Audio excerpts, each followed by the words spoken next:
That's how it should be.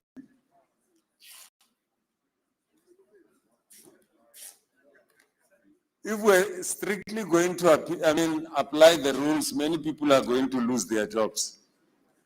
Morning, CEO of Umalus. The CEO of Umalus is here and his team. DM, the CEO of Umalus is here, whilst other CEOs are still coming.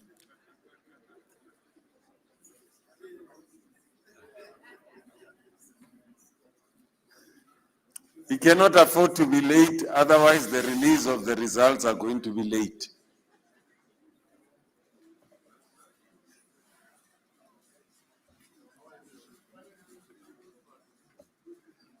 Colleagues, we're waiting for the minister. I've just been informed by the staff from the ministry that the minister will be coming in anytime. She has arrived, so we're just waiting for her to come through into the hall so that we start.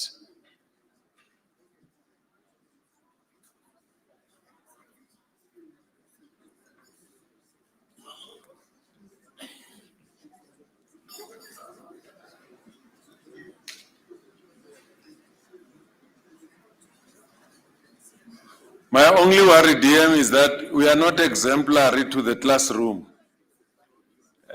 Teachers who are teaching should learn from us that you don't miss your period even with a second. You are there before it begins and you start teaching.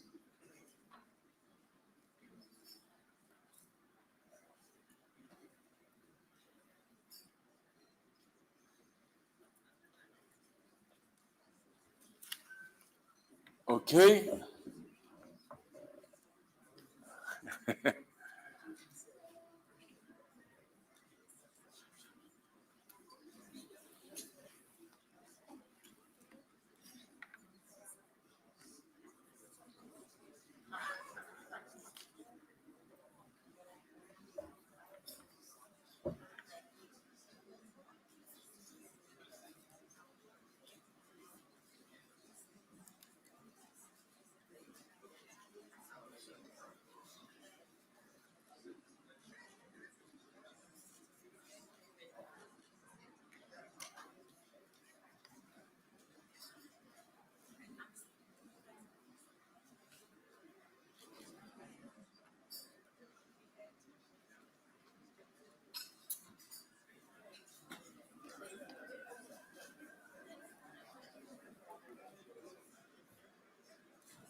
workshop for electrical technology. We've got 3 specializations. We've got digital, electronics, and power system part. Here, we are dealing with power systems. And then this one is a trainer for power systems, where we're going to do the domestic installation for power systems. And then our learner here is going to demonstrate how a domestic installation is wired. Okay, we're also having a pilot program for the grade 8s and 9s for hospitality studies, and that's for the learners to get introduced to hospitality studies so that they know by grade 10 what the subject is going about. The practical exams, it's like a restaurant evening, and we invite people and they have a sit-down meal. At Morgenson Landbou Academy, the students are learning the skills needed to succeed in this critical industry. I'm Felicia Makubela. I'm doing grade 12 here in Titi Mabus. The main idea of this program is to make sure that the driver class is able to communicate with the unit class. This interface will allow the user to select a car make, enter the model, enter the current book value, and enter the mileage. Firstly, we will define all our attributes under private, then declare all our methods under public. At last, we will call all the methods in order so that they can combine to make sure that the car object created is valid. I'm Carlos Koza, Helena at Titi Mabuza Comprehensive High School. This system is going to help the car dealers, but will also help the clients. So for the clients, it will help them in order to choose for a car model, its value and percentage. So in order for the car dealers to communicate with the clients on how does the car works and its model, and assist them with the paperwork on how they're going to afford it. Are the learners hands-on with the animals when it comes to their practicals? Yes, we've got practicals every Monday and Thursday afternoons after school. And then we work with the animals, vaccination, dosing, tail docking. The learners are doing it. And then the youth show team also practice the youth shows with the animals in the afternoons. When you have such a big school working with agriculture, with the learners, how do you feel that's going to impact their livelihood in the future? Well, we need the farmers of tomorrow, number one. And way better to learn them to love what they are doing from grade 8.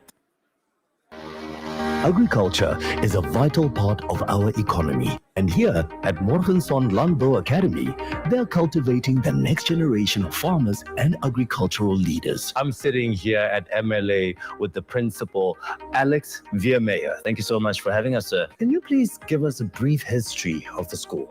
The school started in 1952 as at that stage the name was Hoofveld School as an agricultural school. It's been a school for vocational and occupational subjects from 1952. We've got the 3 streams: agricultural, technical, and then the hospitality. The school premises on its own is around about 100 hectares. So what kind of animals do you guys have on the school premises? We've got cattle, 2 breeds, the Drakensbergers and the Braffits. Then we've got sheep, the normal wool merinos, and then we've got mutton merinos this side. We've got historische boerperde, the horse side, and then we've got a broiler house with 8,000 chickens in. How do you make income for the school with the whole farm, with the animals? Each entity must be profitable so that we can keep on farming. That's what we want to teach the learner. Titi Mabuza Comprehensive High School has its finger on the pulse, leveraging cutting-edge technology to enhance learning and prepare students for success in the real world. I'm Mr. Nkuna, PC. This one is a workshop for electrical technology. We've got 3 specializations. We've got digital, electronics, and power system part. Here, we are dealing with power systems. And then this one is a trainer for power systems, where we're going to do the domestic installation for power systems. And then our learner here is going to demonstrate how a domestic installation is wiring. Okay, we're also having a pilot program for the grade 8s and 9s for hospitality studies, and that's for the learners to get introduced to hospitality studies so that they know by grade 10 what the subject is going about. Practical exams, it's like a restaurant evening, and we invite people and they have a sit-down meal. At Morgan's Online Portland, the students will learn the skills needed to succeed in this critical industry. I'm Felicia Makubela. I'm doing great job here in Titimabus. The main idea of this program is to make sure that the driver class is able to communicate with the unit class. This interface will allow the user to select a car make, enter the model, enter the current grid value, and enter the mileage. Firstly, we will define all our attributes under private, then declare all our methods under public. And last, we will call all the methods in order so that we can combine to make sure that the car object created is valid. I'm Carlos Koza, Elena Mabuza Corporation High School. This system is going to help the car dealers, but it will also help the clients. So for the clients, it will help them in order to choose for a car model, its value and percentage. So in order for the car dealers to communicate with the clients on how For the education sector, bringing together leaders, teachers, parents, and experts to strategize on improving basic education, focusing on strengthening foundations like ECD, literacy, and numeracy, and align with national goals like the G20 agenda for a resilient, future-fit system.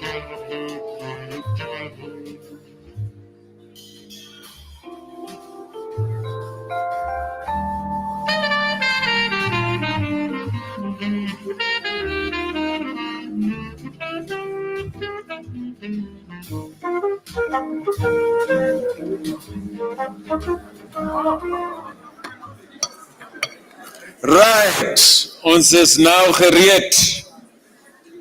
En ek gaan onmiddellik begin met die program. I've greeted you already. Let's put our hands together for Minister and Deputy Minister. They've now arrived.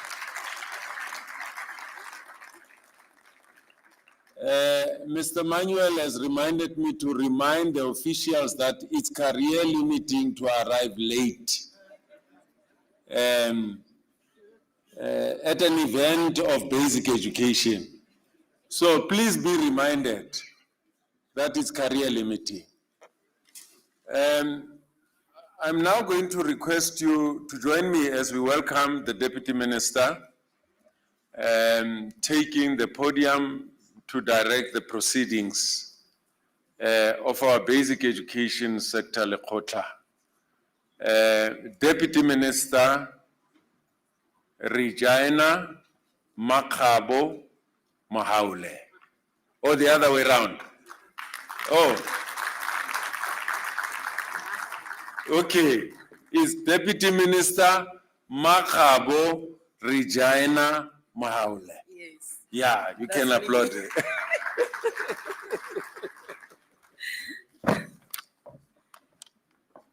Thank you very much, Tichi. I can see some tables are still a bit empty. I don't know whether you gave us different times. I was standing here 8 o'clock, 8:30 to want to start the meeting. So I can see that other delegates were given another time, yet we are given another time. Minister, good morning to you. And ladies and gentlemen, the Department of Basic Education is proud to present the 11th edition of its annual flagship event, the Basic Education Sector Lekgotla. This important platform brings together leaders, practitioners, and stakeholders from across the sector to reflect, engage, and collectively advance the mandate of quality education.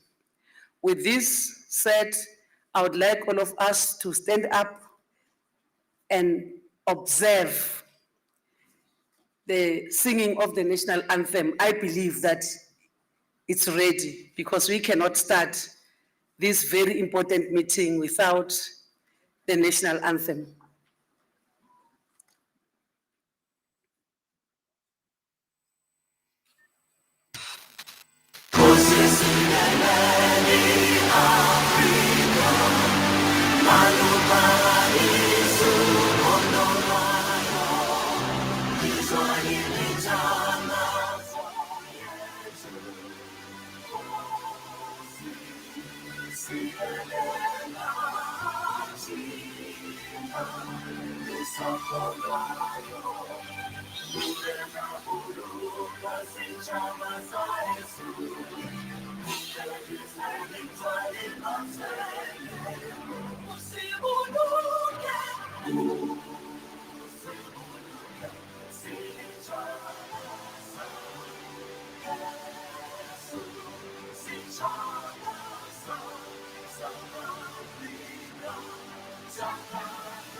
Thank you. Let's not get seated. As we are still standing, I want us to observe a moment of silence. Or before that, I just want to give this small lecture. When we sing the national anthem, our hands stand on the sides. We don't fold them, we don't hold them together on the sides. That's the symbol to respect the national anthem.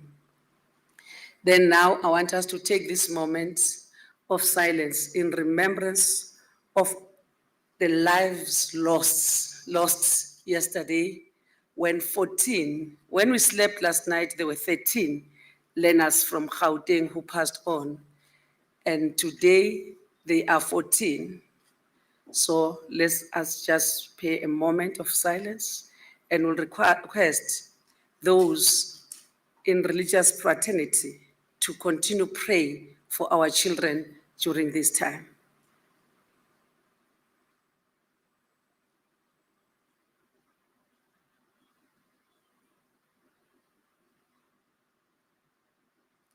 May their soul rest in peace. Thank you.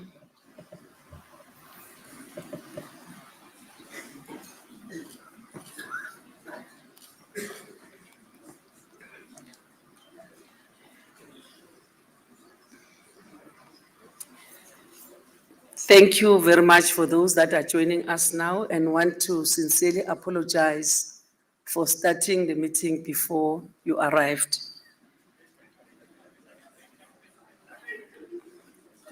We sincerely, from the bottom of our hearts, apologize. Minister, we welcomed you in your meeting as the driver of this meeting, and we also wish to extend our warm welcome to the MECs. I saw one MEC from KwaZulu-Natal. I don't know if other MECs have joined, but I apologized for us to start before they arrived. All MECs, they are invited to this meeting.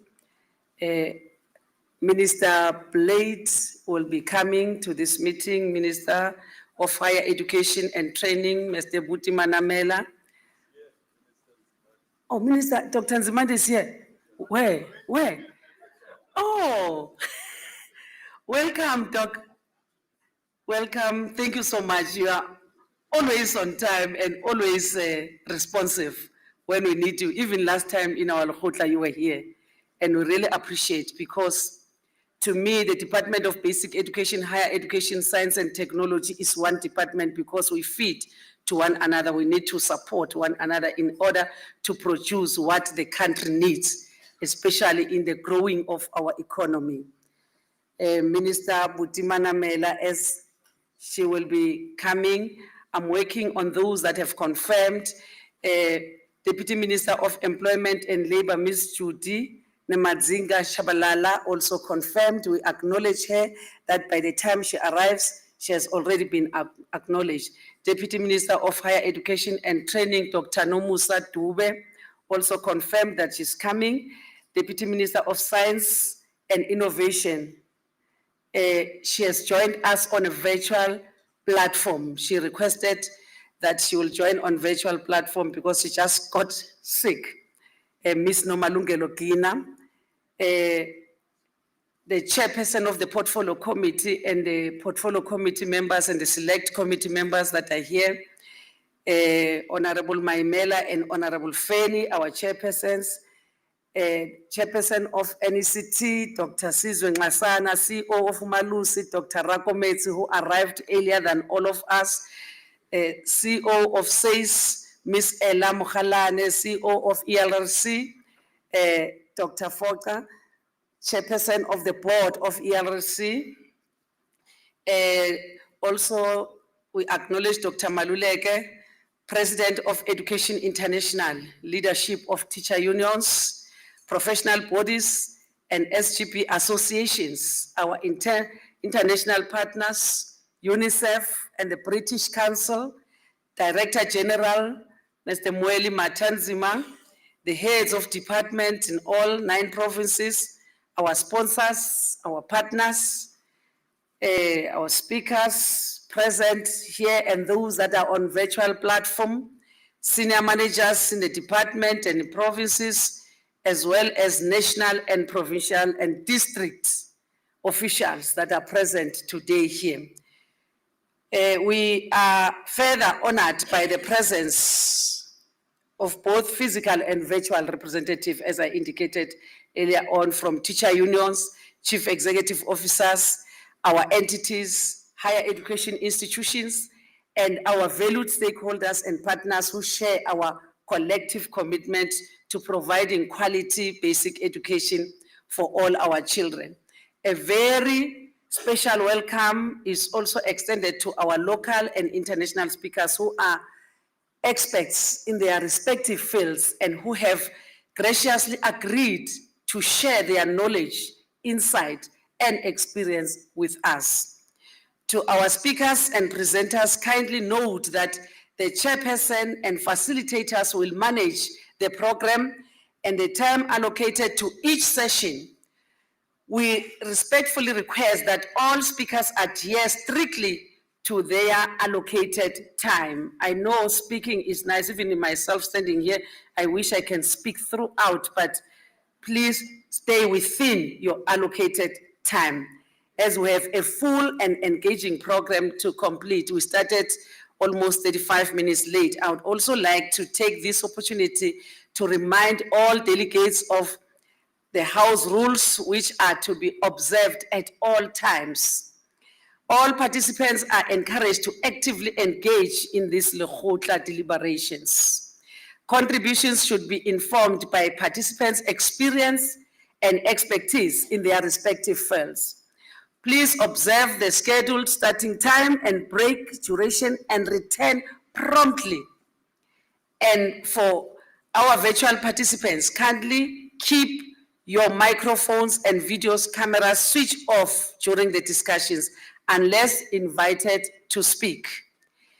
It's now my distinct pleasure to present our host, the person who's leading from the front, the Minister of Basic Education, Ms. Sivyo Kwahobe, Member of Parliament, Honorable Sivyo Kwahobe, to deliver the opening address to her meeting. She's the one who invited all of you. Ladies and gentlemen, let's stand up as we usher the minister to come and give us the opening speech.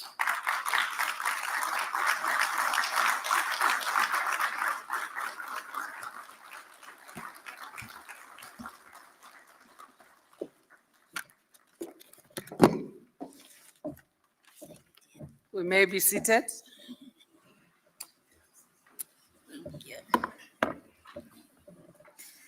Thank you very much, Deputy Minister. And as the DM said, one may be tempted to speak the whole day. Please be assured that I'm not one of those people. I will not be speaking the whole day.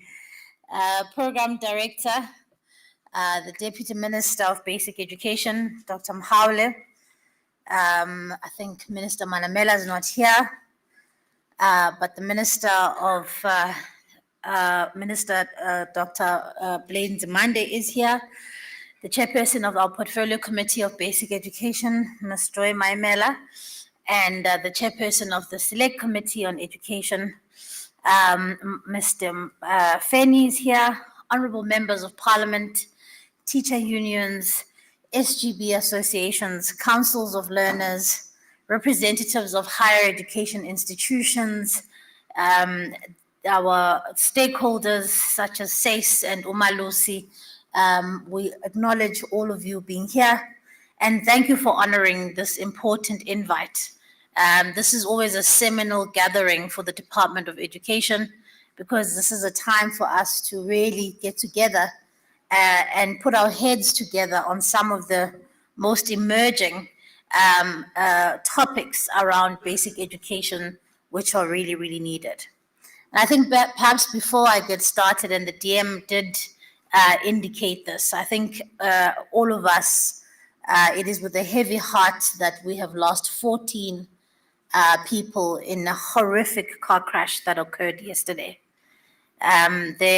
One death is a death too many, but losing children so young, so early in the school year has personally been incredibly heartbreaking for me. And it has really, really shaken me to the core. And so we've already, did do a moment of silence, but I thought it was important to share with this gathering that it is really, really a hard moment. And I'll be making some time later today to slip away to go and visit the parents of these children, because I think it's important. In my culture, we call it ukuvela, which means you go and sit with people in their grief. You may not offer much, but you sit with people in their grief. And I think one of the things that we must never forget is our humanity in being able to sit with people even in their hardest times. Ladies and gentlemen, South Africa stands at a defining crossroads. We are constantly reminded about the fact that we've got a literacy and a numeracy crisis. This reality echoes throughout the schooling system, ultimately shaping matric outcomes and contributing to learner dropout. This is not merely an education challenge, in my view. It's a national emergency that demands urgent and decisive action. The evidence is unequivocal. The root of this crisis lies in weak early learning foundations from birth to 9 years. If we fail our children during this critical period, we fail them throughout the education journey. And so the solution therefore begins with bold conceptual shift, one that recognizes early learning as the very bedrock of all future successes. People have been asking me, particularly in the wake of the matric exams, what are some of your quick wins? What have you achieved in this time? And the point I painfully make is that we are not in the business of ribbon cutting. We are not in the business of quick wins. We're in the business of planting seeds that will one day really shape the education system in the country. And we must understand with ourselves in this room that we are all really planting foundations that we may not necessarily sit and be able to observe one day, but plant we must, and determined we must be, because it's absolutely critical that we do that. So the first 9 years of a child's life sets the compass for their future. Quality learning is not optional. It's the cornerstone of lifelong achievement. We must fully embed early learning from birth to 5 within the basic education system and reimagine grade R to 3 as a powerful launch pad for literacy, for numeracy, for curiosity, and for confidence in learning. At the same time, we must recognize that a future fit education system prepares children not only academically, but also holistically. It develops cognitive agility, adaptability, resilience to complexity. It builds digital fluency, human and transferable skills such as curiosity, imagination, critical thinking, communication, collaboration, perseverance, and self-management. It cultivates technical competence and entrepreneurial mindset. These capabilities are nurtured from birth. They don't suddenly emerge when young people enter the labor market. And so our responsibility is to shape them deliberately and very early. Behind every thriving child stands a capable and a supported educator. Investing in early learning means investing in a professional workforce equipped with strong pedagogical expertise, recognized qualifications, and clear pathways. When we strengthen the early learning workforce, we strengthen the future of our nation.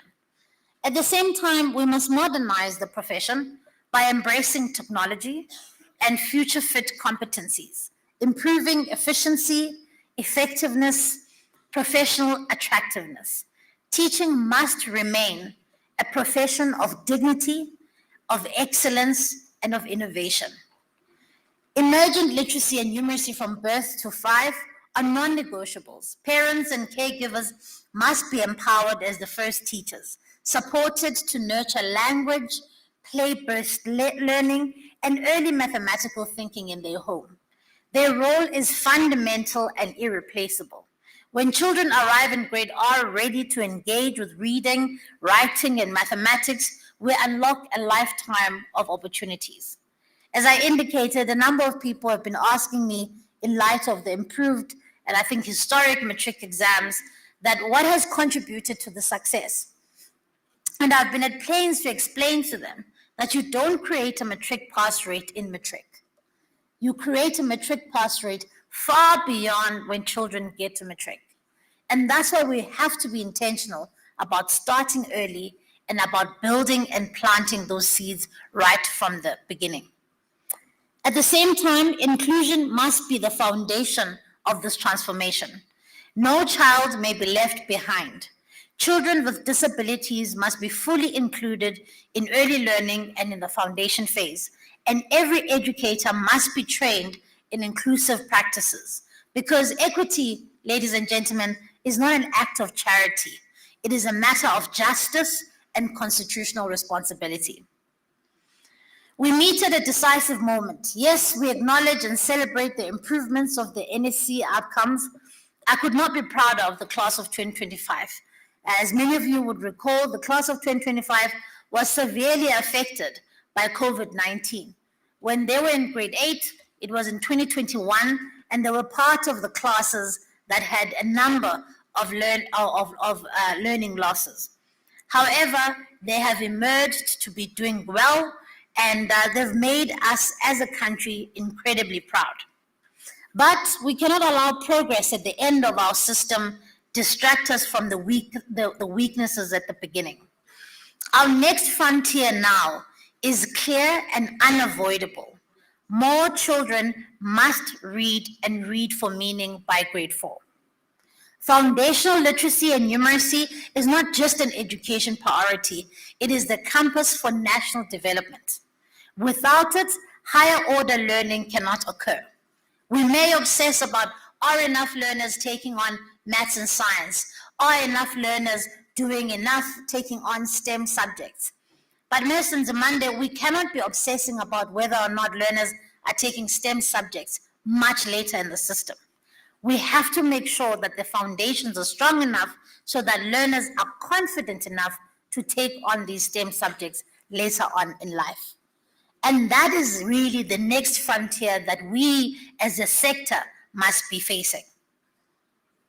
Global evidence confirms that early targeted investments in foundational learning yield returns for any education interventions. So if we act decisively now, ladies and gentlemen, we can reverse learning poverty and we can unlock opportunity for millions of children. And we are not starting from zero. Make no mistake. Across provinces, we see programs that are working. Mother tongue-based bilingual education, structured pedagogy, teacher coaching, parental engagement. The lesson is consistent. When teachers are supported, instruction is targeted, and families are involved, children learn and they learn quickly. And so our roadmap rests on 6 interlinked priorities. Number 1, early child development through play-based learning from birth to grade 3. Number 2, teacher support through structured pedagogy and professional coaching. Number 3, targeted instruction from formative assessment and teaching mathematics for understanding. Number 4, inclusion to ensure that no child is excluded, including learners with disabilities.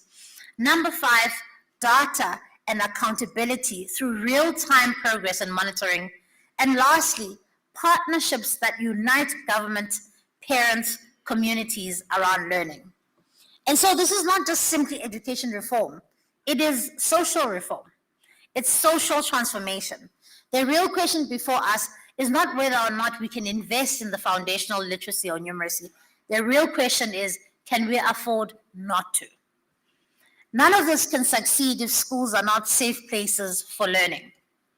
Education cannot flourish where fear, hunger, or harm exists. Safe schools are not optional, ladies and gentlemen. They are the foundation of quality education. Every child deserves a classroom where they feel protected, supported, and ready to learn. So our commitment, therefore, is clear. Schools must be centers of care, safety, and dignity. This requires zero tolerance for violence and abuse, supported by strong referral systems and rapid response mechanisms. Number 2, comprehensive school-based health and nutrition programs, because hungry children cannot learn. Number 3, mental health and psychosocial support for both learners and our educators. And lastly, inclusive environments where every child including those with disabilities, feel seen and they feel valued and they feel secure. Creating safe schools demands a whole of school and a multi-sectoral approach. Education must work hand in hand with health, with social development, community organizations, and developmental partners, not only through collaboration, but so that we can remove barriers that prevent children from learning. And so safe schools are not only about protection, they're about the possibility. When children feel safe, they are likely to attend school, and when they attend, they are likely to remain in school, and when they remain, they are likely to succeed. So healthy schools build healthy futures. Adolescent health is a non-negotiable.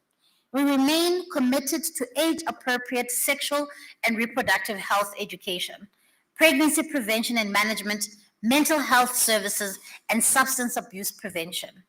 Reducing teenage pregnancy, gender-based violence, and dropout rates is central to social and economic progress.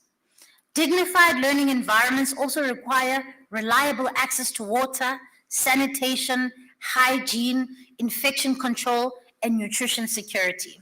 These are not just luxuries, ladies and gentlemen. They are the foundation of attendance, participation, and human dignity. And so through partnerships with health, social development, water and sanitation, and development partners, we will scale integrated, prevention-focused approaches. Every school must become more than just a place of learning. It must become a hub of well-being and protection and opportunity. Colleagues, as we reflect on our progress, we do so with both a sense of pride, but also a sense of urgency. We've seen gains in learner retention, improved matric results, and important advances in our foundational strategies. These achievements are testament to the dedication of our educators, of our learners, of our parents, of our schools, and our communities. And with that, because none of what we do here can be done absent those partners. An education system cannot exist on its own. It is supported by the 500,000 educators in our schooling system, the district directors in our schooling system, the circuit managers in our schooling system, the communities that support us in the work that we do. And so we must always be mindful of the fact that it is not only the Department of Education that is capable of doing and maintaining these gains, but it is making sure that the system works and it works well. However, we must also be honest about the challenges that remain. Too many children still leave the early grades without basic literacy and numeracy required for future learning, and these gaps accumulate over time, perpetuating low participation, performance in gateway subjects, and ultimately perpetuating skills shortages and constraining economic productivity. And so foundational learning remains our central priority. The education sector carries a direct responsibility to develop a well-educated and a capable workforce that can contribute meaningfully to economic growth and national development. Strengthening foundations is not only about improving classroom practice, but it's also about securing South Africa's long-term prosperity. When children master literacy and numeracy early, they are better equipped to succeed in school and transition into further education and training, and ultimately participate in a growing and in a competitive economy. And so no learning gains can be achieved without our teachers. Educators are the very backbone of our education system. Their stability, their support, and professional development are decisive for success. It is for this reason that government has prioritized the review of the post-provisioning norms, the formula allocating teachers to schools. An equitable education system begins with equitable staffing. Overcrowded classrooms in rural, township, and special needs schools undermine learning and perpetuate inequality. These are not unavoidable realities. They are distortions that must be corrected. We must ensure that educator allocation is fair, it is data-driven, and it is responsive to learner needs. This is central to inclusive growth and to restoring dignity and effectiveness in our schooling system. The post-provisioning norms is designed to respond decisively to long-standing inequalities and emerging pressures within the system. The purpose is to enhance equity across schools, strengthen the support in the foundation phase, including the expansion of grade R and the creation of smaller, more manageable classes where needed, a resource-inclusive education effectively, particularly for learners with disabilities, align educator posts with curriculum demands and the evolving needs of modern education system, and protect and strengthen the teaching profession by ensuring that skilled educators are deployed where they have the greatest educational and economic impact. This review is not about cutting posts, it's about placing the right educators in the right places to strengthen the learning outcomes and our system's performance. Post-provisioning norms review directly reinforces this administration's priorities of strengthening foundational literacy and numeracy, but also advancing inclusive education. In this era of collaborative governance and the government of national unity, the success of the PPN review depends on disciplined cooperation across the system. National and provincial departments must work in close alignment with districts serving as the engine of implementation. Decision must be guided by credible data and evidence, ensuring transparency and accountability at every level. Teacher unions and school governing bodies, business partners, all have a critical role to play. Your participation in the rollout of the PPN reflects the spirit of unity and the shared responsibility that underpins our national renewal. This is a collective undertaking, and the education sector as a whole must own both its implementation and its outcomes. The mandate of the 7th administration is clear. Our schools must lay an unshakable foundation in the early years. To realize this vision, the department will roll out mother tongue-based bilingual education, moving decisively beyond pilot projects into nationwide implementation where it is needed. This progress, I'm proud to say, has begun with grade 4 mathematics and natural sciences and technology. Our objective is clear. By the time learners who have access to MTBBE, they reach in grade 5 in the 2026 academic year, they must be engaging with at least 70% of their STEM content in their home language, with a progressive balancing in English. This approach safeguards conceptual clarity and deep understanding. It is not an option to do this, ladies and gentlemen. It is about ensuring equity in our system. This deliberate and strategic intervention is to eliminate the long-standing grade 4 slump, where learners have historically struggled to transition from foundational literacy to the abstract reasoning demanded by STEM subjects. By teaching complex concepts in a language that learners understand fully, we are enabling scientific inquiry to be driven by intellect, but not limited to language barriers. And so MTBBE is not a compromise on excellence, it is a pathway to excellence. To complement this work, the department will carefully strengthen the occupational and vocational streams in our focus schools. This is a direct response to the urgent and growing skills deficit facing our economy. We are operationalizing focus schools specializing in engineering, maritime studies, and aviation. These schools must be appropriately and sufficiently resourced, including the establishment of modern, well-equipped workshops to support practical, hands-on learning. In parallel, we are mandating a new teacher capacitation framework. We're envisaging every mathematics, science, and technology educator having the opportunity to undergo targeted professional development to enable the effective use of dual language workbooks and digital learning repositories. We refuse to operate in isolation, ladies and gentlemen.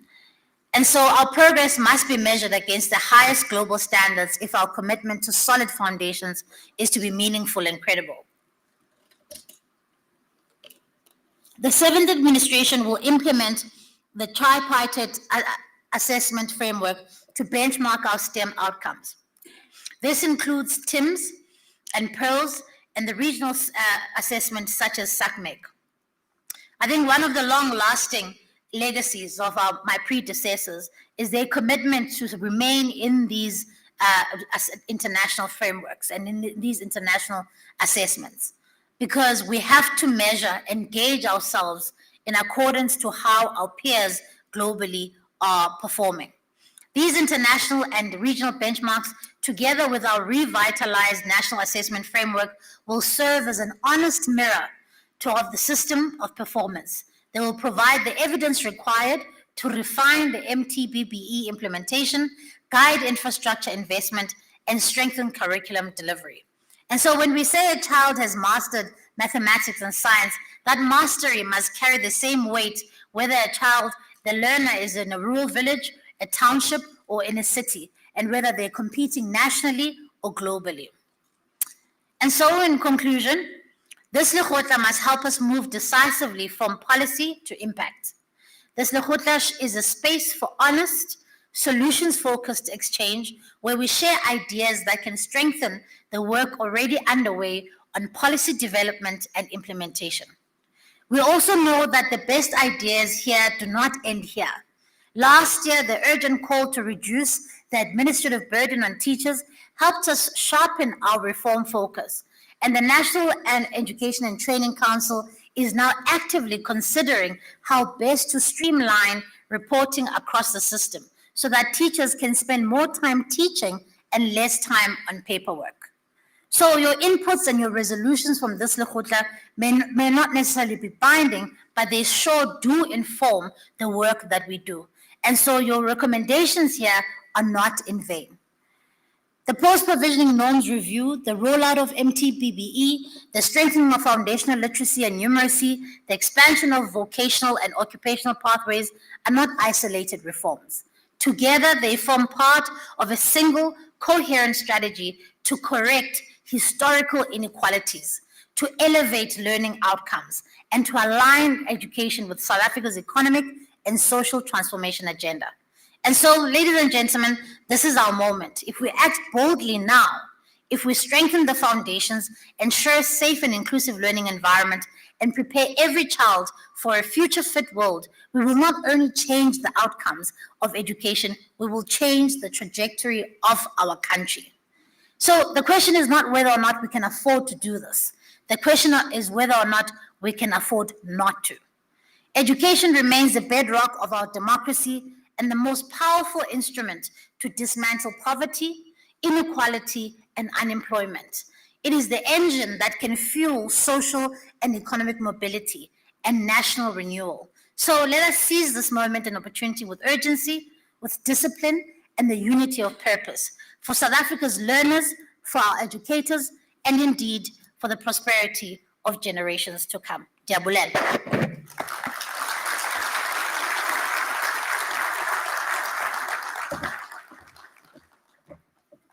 Can we encourage her again?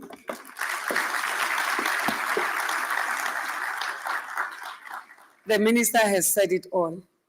In fact, I could say now the Lekgotla is officially closed. She didn't leave anything that all the speakers are going to say. Minister, thank you very much for the thoughtful and guiding opening remarks. And now I know that all the speakers that will come after you know exactly what to say and what not to say. Our next speaker who will be presenting virtually is a director for education and skills at the Organization for Economic Cooperation and Development, OECD. Before joining the OECD, he was director for analysis at the International Association for Educational Achievement, IEA. He studied physics in Germany and received a degree in mathematics and statistics in Australia. He is the recipient of numerous honors and awards, including the Theodor Heuss Prize, awarded in the name of the first president of the Federal Republic of Germany for exemplary democratic engagement. He holds an honorary professorship at the University of Heidelberg. Ladies and gentlemen, let's join our hands together as we welcome Andreas Slater. Slater. What I can say to Andreas, you can display your presentation and you have 15 minutes. As I finish speaking, you start your 15 minutes. Over to you, sir.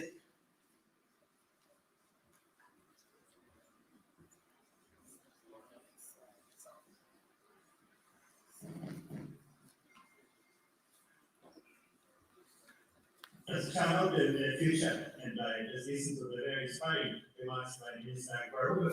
Let me just add a few reflections on how we at the OECD see the future and the future of learning and the kind of knowledge, skills, attitudes, and values that young people will need to bring with them.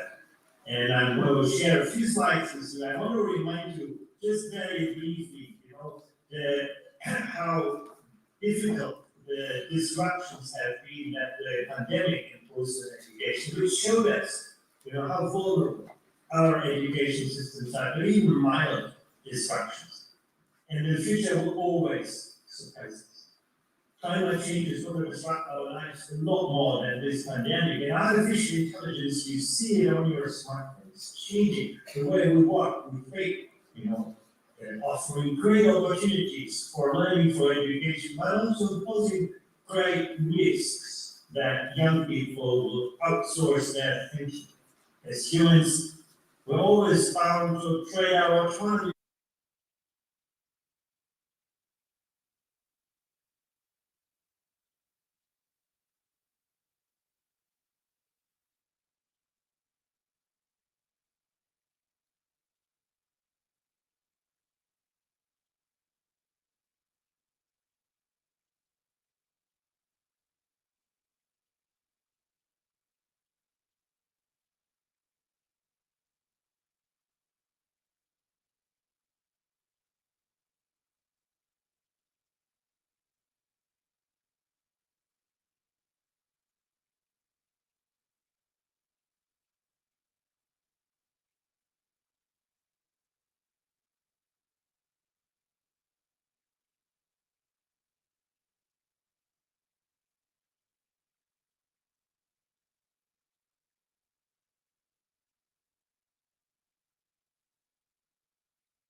of the class. Far more powerful than, you know, even the money spent per student, the quality of social relationships. Learning is never a transactional business.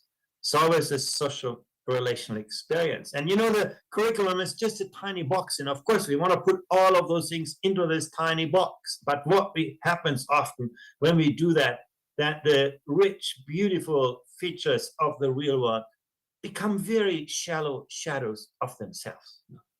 What ends up in the curriculum is often, you know, very abstract, very shallow, very superficial. And the future is really about teaching fewer things, greater depths. Not just helping you to memorize formulas and equations in mathematics, but help you think like a mathematician. Not just help you remember names and places in history, but help you think like an historian. How did the narrative of my society emerge? How it developed, how it advanced, and sometimes how it unravels when the context changes. Those thinking skills, if young people can master the foundations of the disciplines, they'll be able to, you know, fill up the content as they go on in their lives.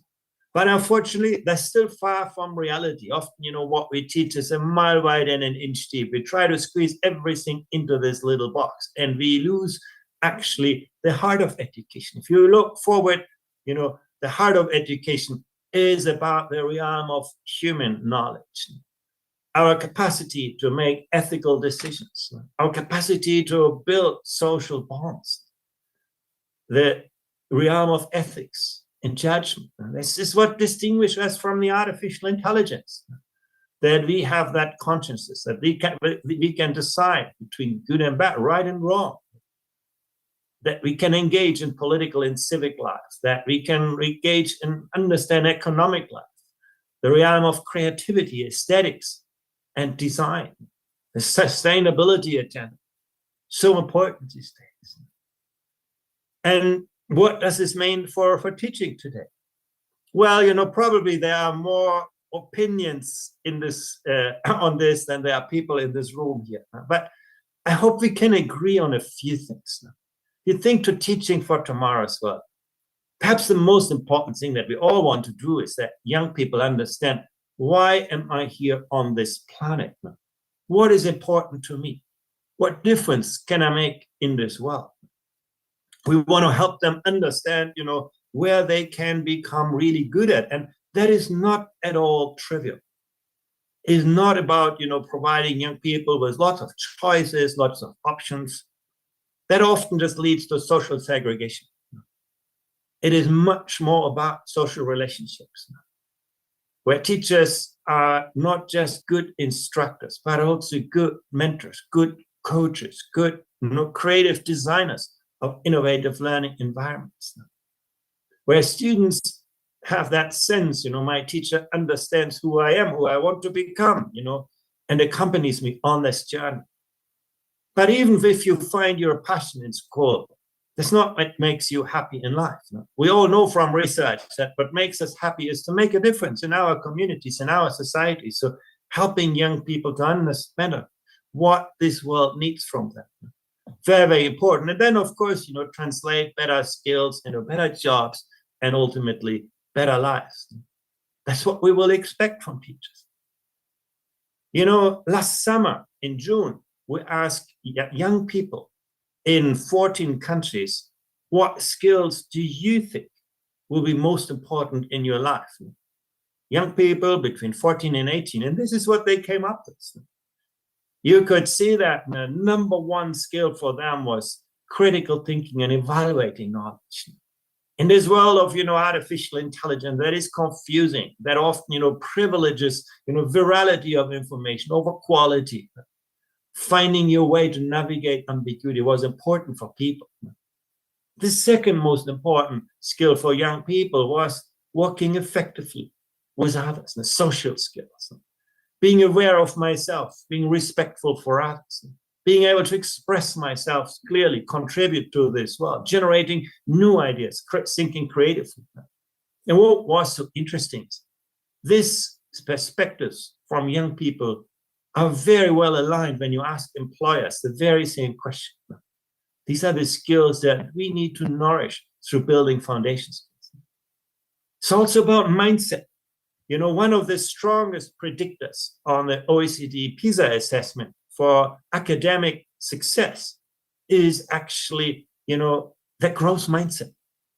The young people grow up with a sense that the sky is the limit, that I can overcome my difficulties, my challenges, and that, you know, poverty is not destiny. Unfortunately, you know, we see in many countries a drop in creativity as students grow older. In most countries, you know, 15-year-olds report lower levels of creativity than 10-year-olds. That is a tragedy because creativity is the energy that fuels tomorrow's world, tomorrow's economy. But I tell you, it's not so difficult to build that creativity.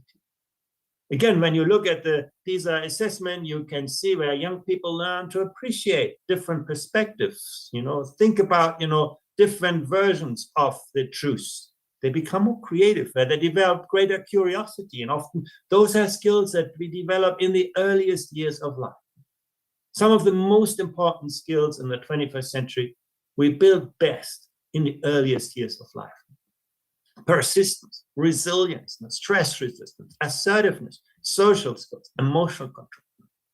Those are all qualities that we can build in every subject, and they're hugely influential on young people's creativity. We can see, you know, in an area like STEM is a good example, and Minister Kwaruba just highlighted this. You know, why do not young people often not engage in STEM? Because, you know, what we often do, the first thing we take out of STEM is the T, the technology, because it's hard to bring into classrooms. Or the engineering, the doing.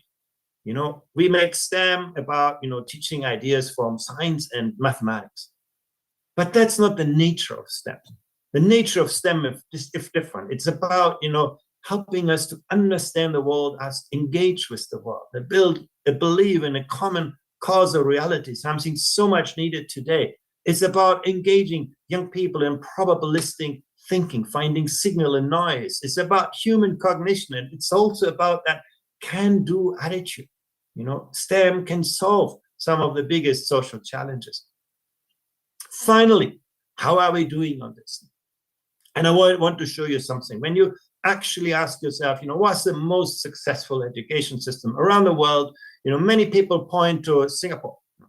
On PISA, on TIMSS, on PEARLS, they're always Singaporean, always come out on top. They're very, very good in building academic foundations. But, you know, the latest PISA results show that even Singapore has a lot of homework still to do. You can see, for example, psychological strengths of Singaporean is not so well developed. You can see that emotional resilience that I just highlighted now. Can you reinvent yourself, reimagine yourself every day new, is not well developed. The quality of social relationships could grow. So there are many qualities that even Singapore can still work on to prepare young people for their future, not just our past.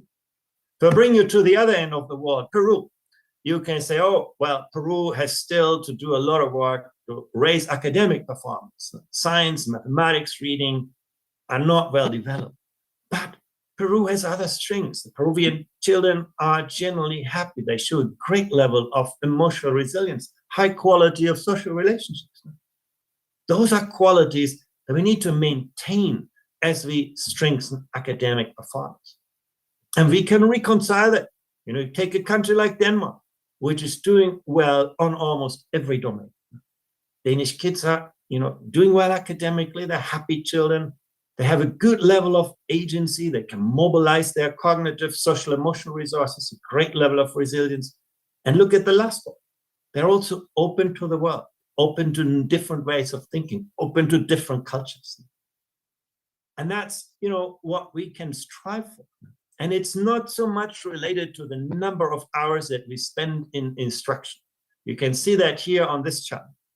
You can think of a country like Morocco, where students spend over 50 hours per week learning. Switzerland is less than 30 hours. But, you know, it doesn't matter the time that we spend. It matters the quality of learning experiences. And you can see in Switzerland, students learn a lot in very little time. In Morocco, they spend a lot of time and learn very little.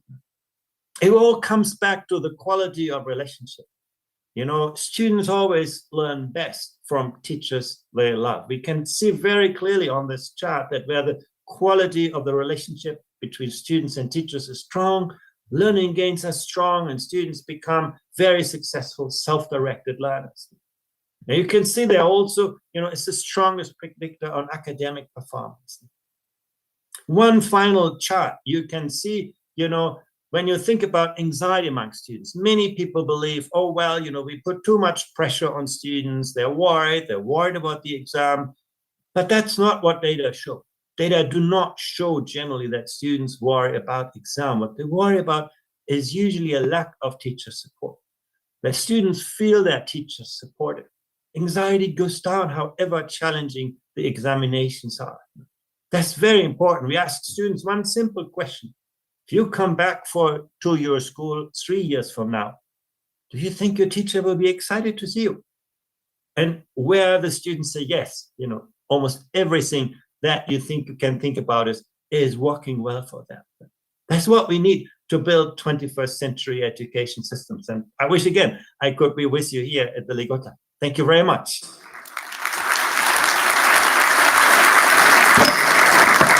Thank you very much, Andreas. We miss you too. We always are with us in person. So, but we appreciate the fact that you are here. And ladies and gentlemen, he was presenting on the knowledge, skills, attitudes, and values required by today's students to thrive. That is Mr. A. Slager. So we are moving forward. Thank you very much, Andreas. We really appreciate as South Africa and the Department of Basic Education. We're moving forward to the next speaker. The next speaker serves as the head of the education division within the Department of Education, Science, Technology, and Innovation at the African Union Commission in Addis Ababa, Ethiopia. She has worked in the education sector for 24 years, serving in different positions within the Ministry of Education, Arts, and Culture in Namibia. Ladies and gentlemen, let's join our hands together as welcome Ms. Sophia Ngemutila Ashipala to come and present to this. She's in person. Thank you, Deputy Minister. I thought you were here, man. It's not written that you'll do it in virtual. Thank you so much. Over to you, ma'am. Thank you, Minister, Deputy Minister, and greetings to Deputy Minister, to Honorable Minister, and all colleagues and partners in the room. Always excited to join the Lekgotla. This is my third time in the row, but for some reason, I'm always online. I think next time I should try to do better. I was asked to present on a paradigm shift toward transforming education. This presentation, ladies and gentlemen, it speaks to the fundamental shift in how we conceive, how we design, and how we deliver the education in Africa. It is not really about marginal reform, but about transforming education system so they can respond to today's realities and tomorrow's uncertainties. From the African Union perspective, this transformation must integrate knowledge, it must integrate skills, research, and innovation, which are anchored in strong foundation and are also guided by our continental frameworks as we know them, the Continental Education Strategy for Africa, the Continental TVET Strategy, and as well as the new AU Decade of Education and Skill Development. Therefore, the Lekgotla theme really resonates strongly with this continental vision. Okay, why the shift? We know that Africa is at the decisive moment. I think Minister have alluded to that. Demographically, we the youngest continent, digitalization, as well as a rise in artificial intelligence. Economically and environmentally, we are also facing volatility, climate shocks, and labor market disruptions. However, we are confronting these persistent challenges, the challenges like the learning poverty, the skill mismatch, inequality, as well as fragility. This imperative now is the outcome. We should now focus on outcome, relevance, resilience, as well as impact. The education in Africa we know that education is the most powerful tool for human capital development in Africa, for productivity, for social cohesion, and as well as for inclusive growth. But at the heart of this fundamental foundation is the learning, literacy, as well as numeracy, socio-emotional skills, which determine whether learners are progressing, they are adapting, and they are also thriving. Beyond foundation, however, we know that system must enable skill progression, support research and innovation, and prepare learners for uncertain futures. And this aligns directly with the Lekgotla focus on strengthening foundation for a resilient and a future-ready education system. We have a number of strategies from the African Union perspective. Of course, we have our Agenda 2063, particularly the Moonshot 6, which call for empowered and productive citizens. We have the Continental Education Strategy for Africa, which was recently reviewed and adapted, which provides the overarching education framework. The CTVET, anchor skill development, employability, as well as productivity. And of course, the decades of education and skill development, which serve as a delivery platform. And together, these frameworks form a single continental roadmap, which is ensuring coherence rather than fragmentation. So what does the Continental Education Strategy for Africa really demand from us? It marks as a paradigm shift from aspiration to implementation, as well as results. It also prioritizes foundational learning as a system driver, which strengthens teacher professionalization, leadership. It embeds digitalization, innovation, and research, and aligns education with skills and development outcomes. Importantly, it introduces a number of clusters, performance indicators, and accountability mechanism, which is moving from policy intent to measurable impact. So we believe that knowledge begins with a strong foundation here, and without literacy, numeracy, and socio-emotional skills, the system, no system really will be able to succeed successfully. And the Continental Education Strategy for Africa emphasizes curriculum coherence from early learning through secondary education, where knowledge must be relevant, contextualized, and continuously renewed to remain meaningful. Foundational learning is therefore not a narrow priority, but it is a resilient multiplier for the entire system. While the CTVET strategy repositions skill development as structural, and it's not something that should be optional. Skills are central to employability, productivity, industrialization, and Africa green and digital transformation. The strategy is self-strengthened links between general education and TVET. It invests in TVET teacher development and reinforces quality assurance as well as mobility. Skill.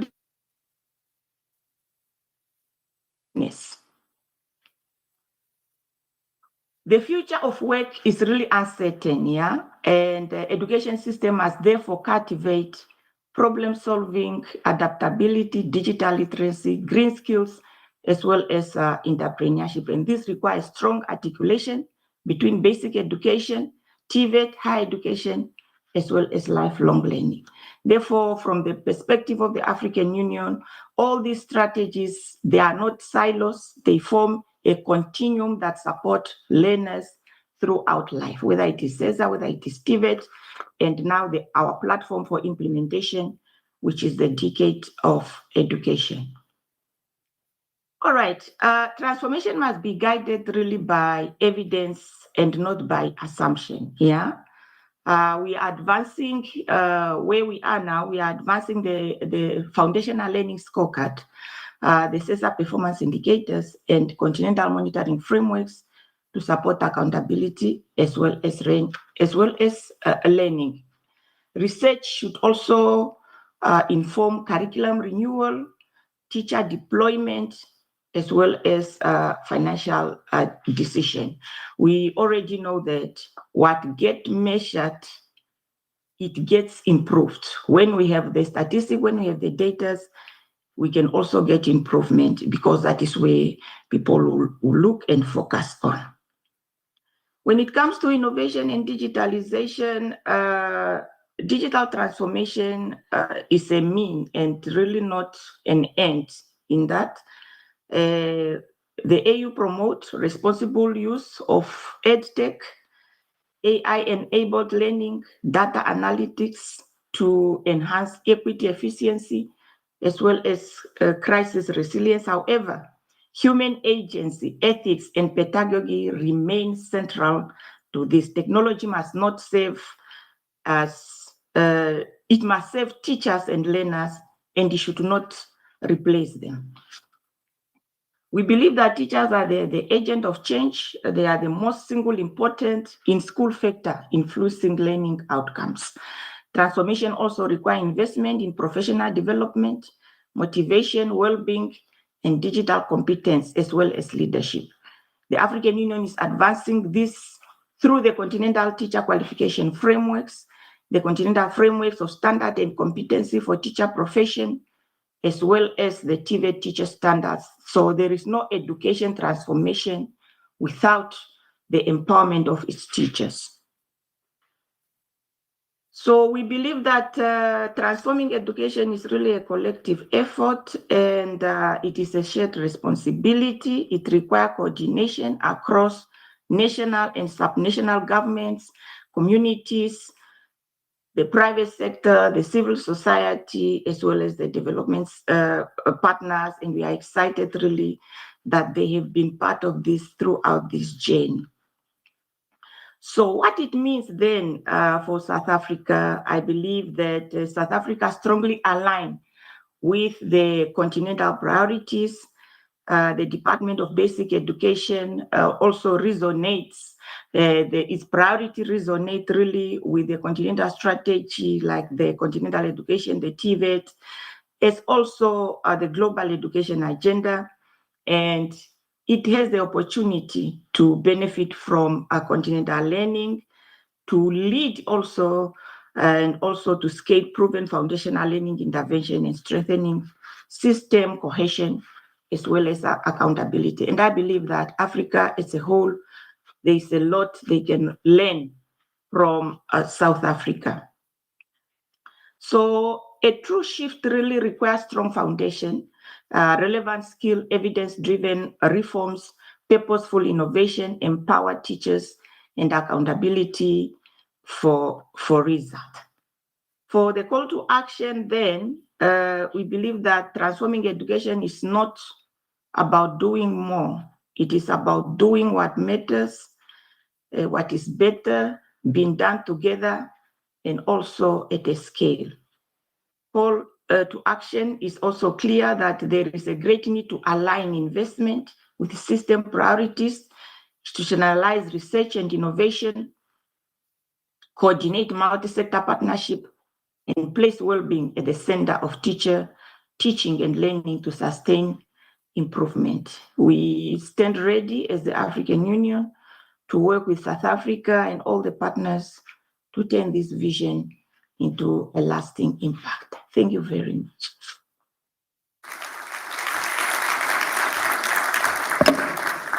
Thank you very much, Ms. Sophia.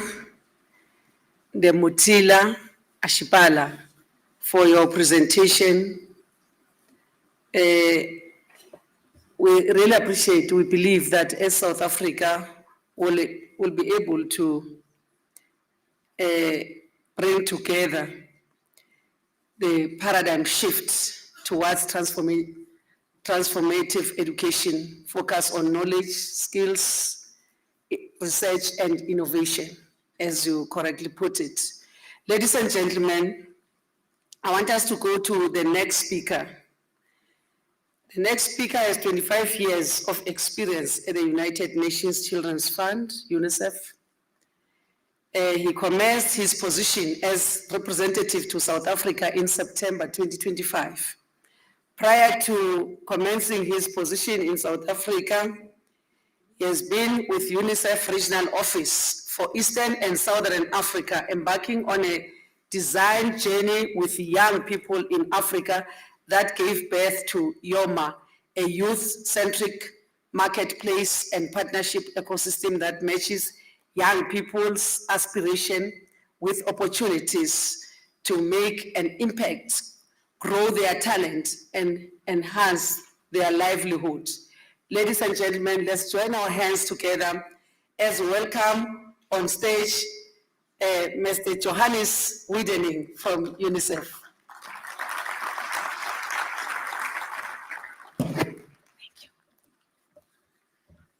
Thank you. For starting the speech, as said, I just arrived in South Africa not long ago, so I want really to thank for the very warm welcome that I received in South Africa. Honorable Minister Gwarube, Honorable Deputy Minister Gaulu, all distinguished participants, standing on the protocol of all those that came before me. Before starting, I also want to recognize obviously the tragic loss that has occurred yesterday and obviously join UNICEF's voice in expressing our condolences to the families. Today I stand before you with a simple but urgent message.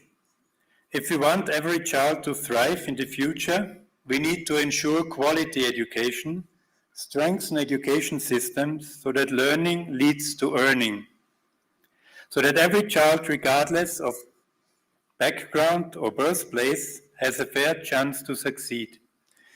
And immediately I want to echo also Minister Gwarube's strong voice for foundational learning 2.0, foundational learning that really builds on ECD and the foundational years.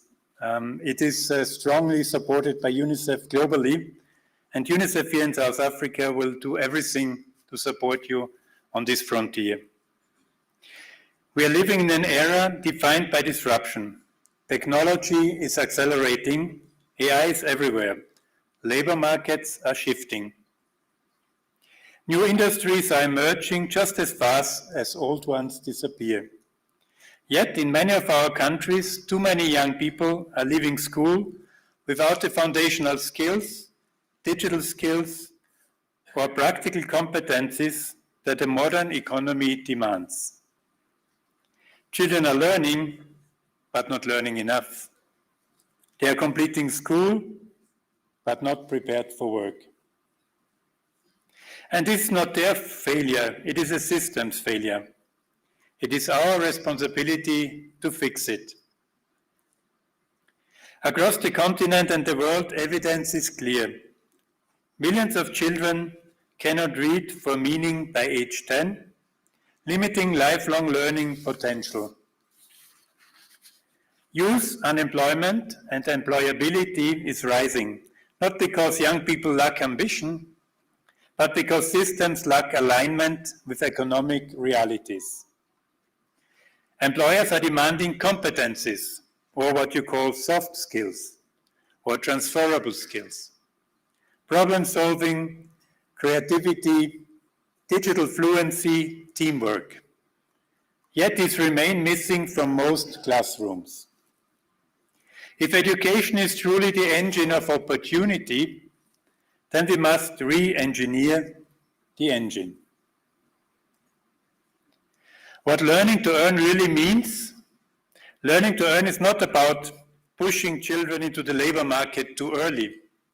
It's not about vocational training that limits potential.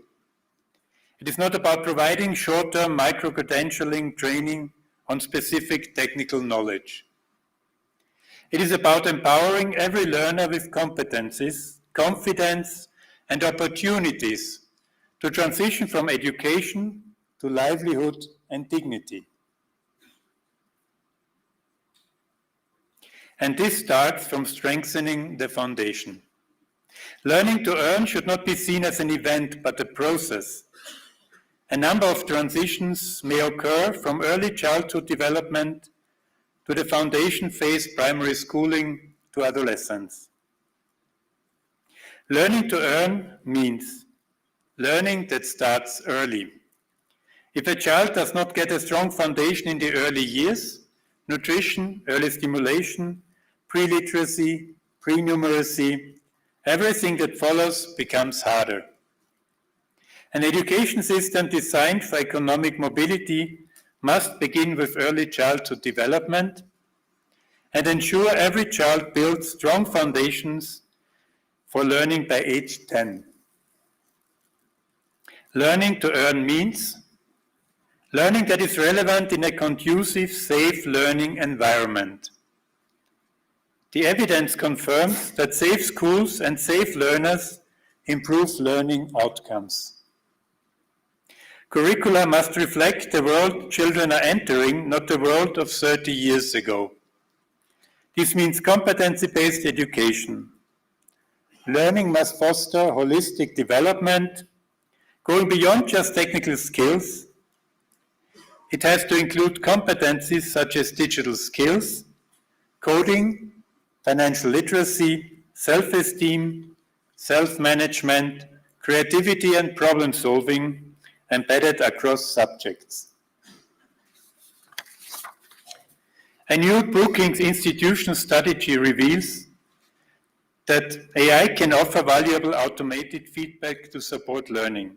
But the study notes that if students lack cognitive, emotional, and social development, or struggle to engage and think critically, AI in education loses its value.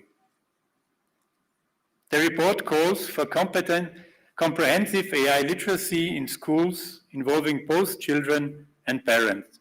Other terms, AI is no shortcut.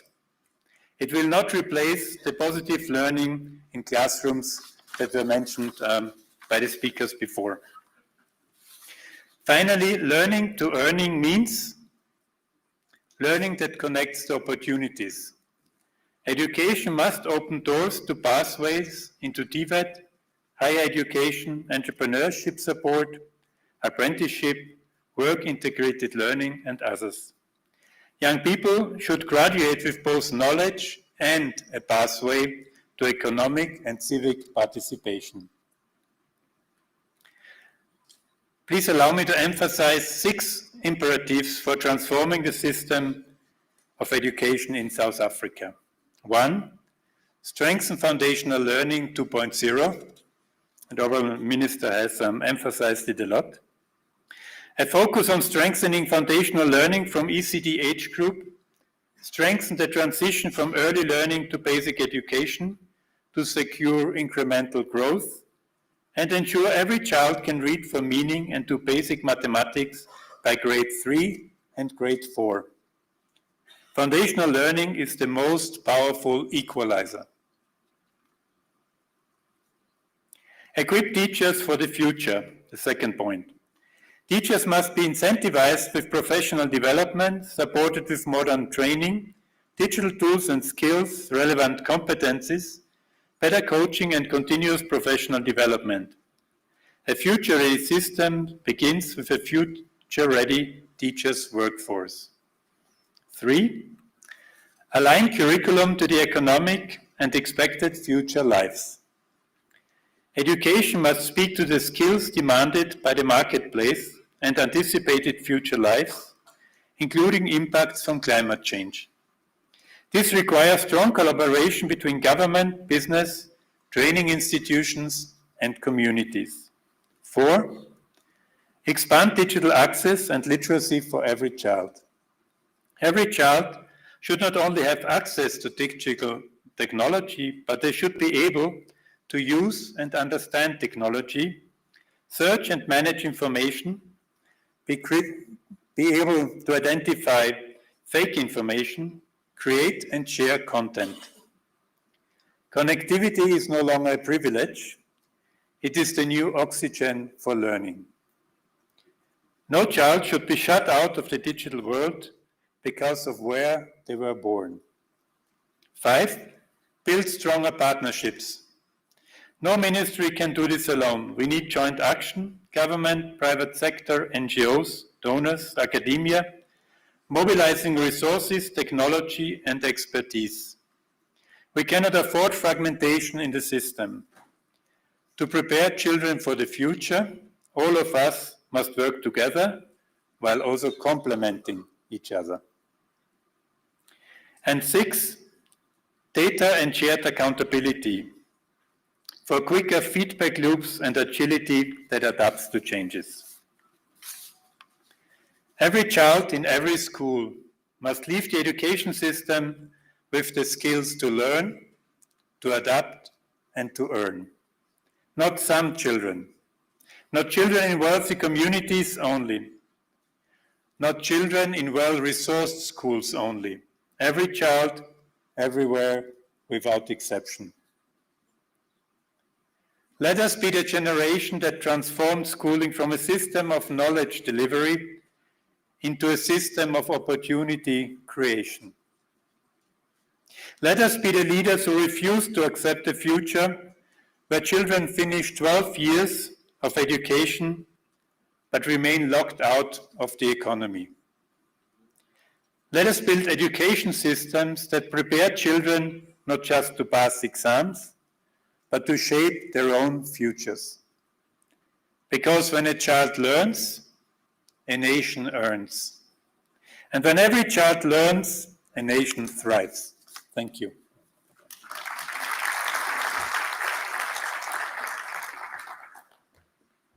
Thank you so much, Mr. Johannes.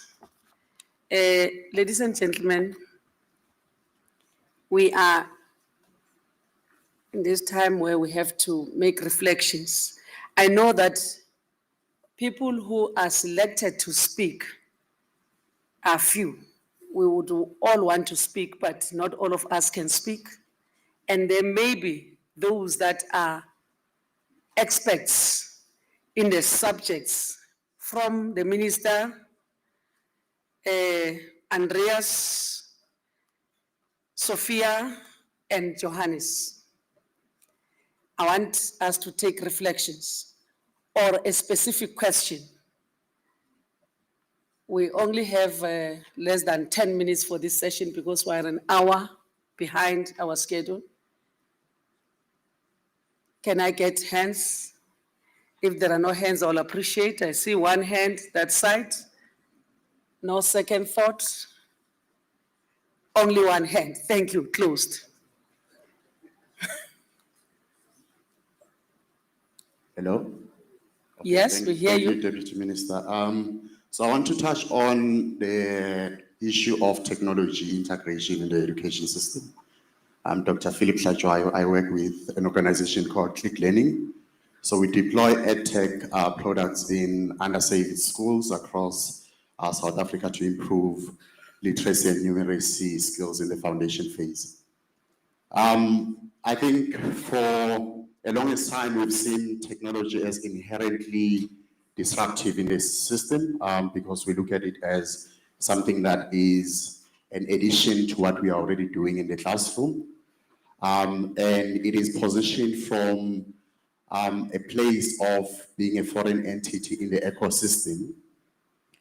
And the reason for this is that the focus in technology integration has largely been on resourcing and opening access, making sure that we have computers at schools, making sure that there are resources that help learners learn through technology. And my analysis of this is that it is important to keep the momentum in terms of opening access and putting technology at schools, but we need to move beyond that. And I think this year's theme is important because we are aiming to strengthen the foundations that are already there. And I mean, with education technology integration, there is foundation that already exists, but we need to move beyond access and focus on internal goods. So I employ each and every stakeholder that is in this room this morning to say, when we go back to our corners, may we draw close to a conversation around the epistemic value of education technology. And if we can elevate that, we'll see the benefit that comes with this powerful innovation that the world has given us. Thanks. Thank you so much. I said when I opened this meeting that all participants are encouraged to actively engage in this Lekgotla. But when I say 3, 2, 1 closed, I'm not locking you out. You must know what you want to say and raise your hand so that we recognize you, because it's not just a talk show that we say contributions should be informed by participants' experience and expertise in their respective fields. Like we heard, Dr. Now is an expert in technology, but his comments came before the actual presentation on technology. We are going to call our next speaker, who has a long and distinguished career in public service. He served as the Minister of Higher Education and Training from May 2009 until 2017. Between 2018 and 2019, he served as the Minister of Transport. He also holds the distinction of being South Africa's first Minister of Higher Education and Training, and first Minister of Higher Education, Science and Innovation in the democratic era after 1994. He's currently serving his second term as South Africa's Minister of Science, Technology and Innovation. That's where the issue of technology will fit in correctly. Ladies and gentlemen, let's join our hands together as we welcome Professor Bonginkosi Emmanuel, God with us, Nzimande. Emmanuel, God with us. When he's in our midst, we must know that God is with us. Bonginkosi, thank the Lord. Thank you, dear. Ngiyabona Zuzu utshela abantu ngamagama esikole sasinamagama esikole sisakhula. Thank you very much, Program Director, Deputy Minister of Basic Education, Dr. Mhaule. Let me greet our host, the Minister of Basic Education, Minister Siviwe Gwahube. And let me also greet our other colleagues who may be here, Deputy Ministers, the MECs, and HODs.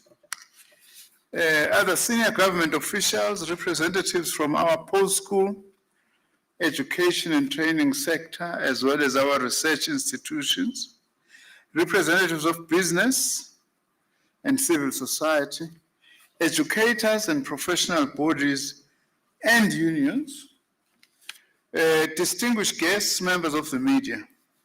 Let me thank my cabinet colleague, Minister Gwahube, for once again inviting me to this important gathering, the 2026 Education Lekgotla.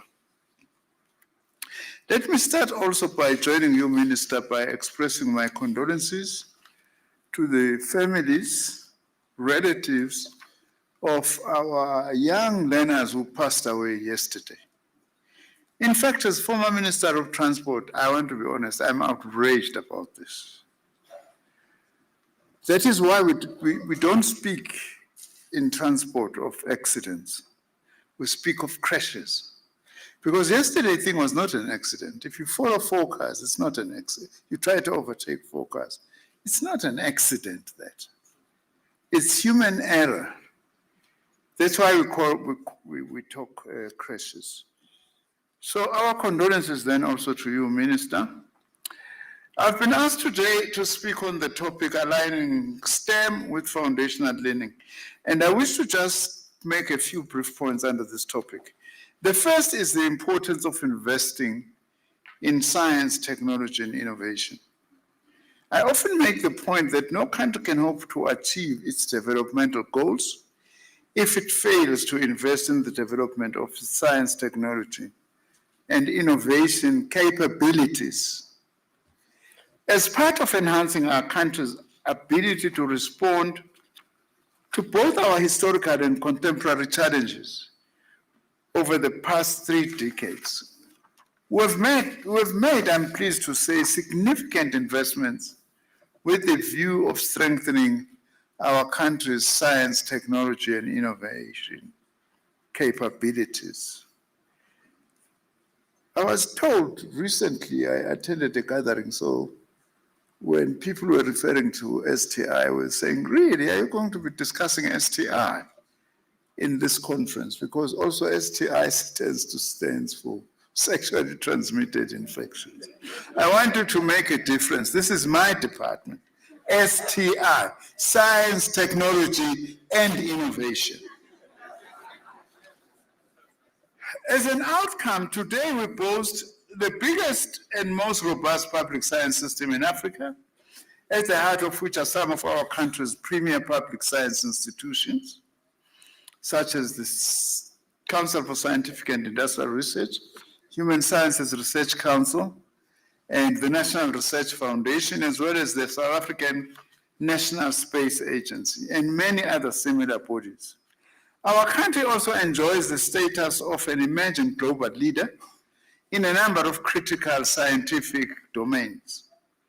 In astronomy and space science, for instance, we host 2 of the biggest scientific instruments of the world, the Square Kilometre Array and the Southern African Large Telescope.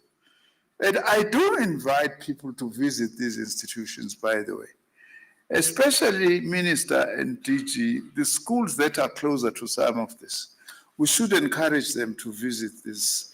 It's usually very good because they get stimulated, they get more curious, and you are laying a very good foundation for science. Our department has used actually the Square Kilometre Array to, among others, support maths and science education in rural towns, such as Carnarvon in the Northern Cape. For instance, we've awarded over 300 high school bursaries through the Square Kilometre Array program, so that we are able to have more learners participating and knowing what we are doing at the SKA. And also we've awarded bursaries in robotics programs and early childhood initiatives that are aimed at inspiring the next generation in science, technology, engineering, and mathematics. We've also awarded 1,317 research grants and trained over 1,100 students in radio astronomy as a way of creating a pipeline from high school to doctoral level. This we're doing it at school level. We also have a unique collection of high caliber scientific infrastructure, such as the Regional Space Weather Center. This is the only center in the whole of the African continent which looks into weather in the space. Because with climate change now, there's going to be very close influence between our normal atmospheric weather that we measure and weather in the space. We've got this weather center, which is the only one in the continent. Plays a crucial role in protecting technological systems by monitoring and forecasting space weather, storms, and their impacts. Another one of our high caliber science infrastructure, which is really very exciting, is the nuclear medicine research infrastructure, NUMERI facility, which is housed at the Steve Biko Hospital, and focuses on drug development, clinical research, and provide cutting-edge diagnostics for, among others, cancer, tuberculosis, and other major diseases.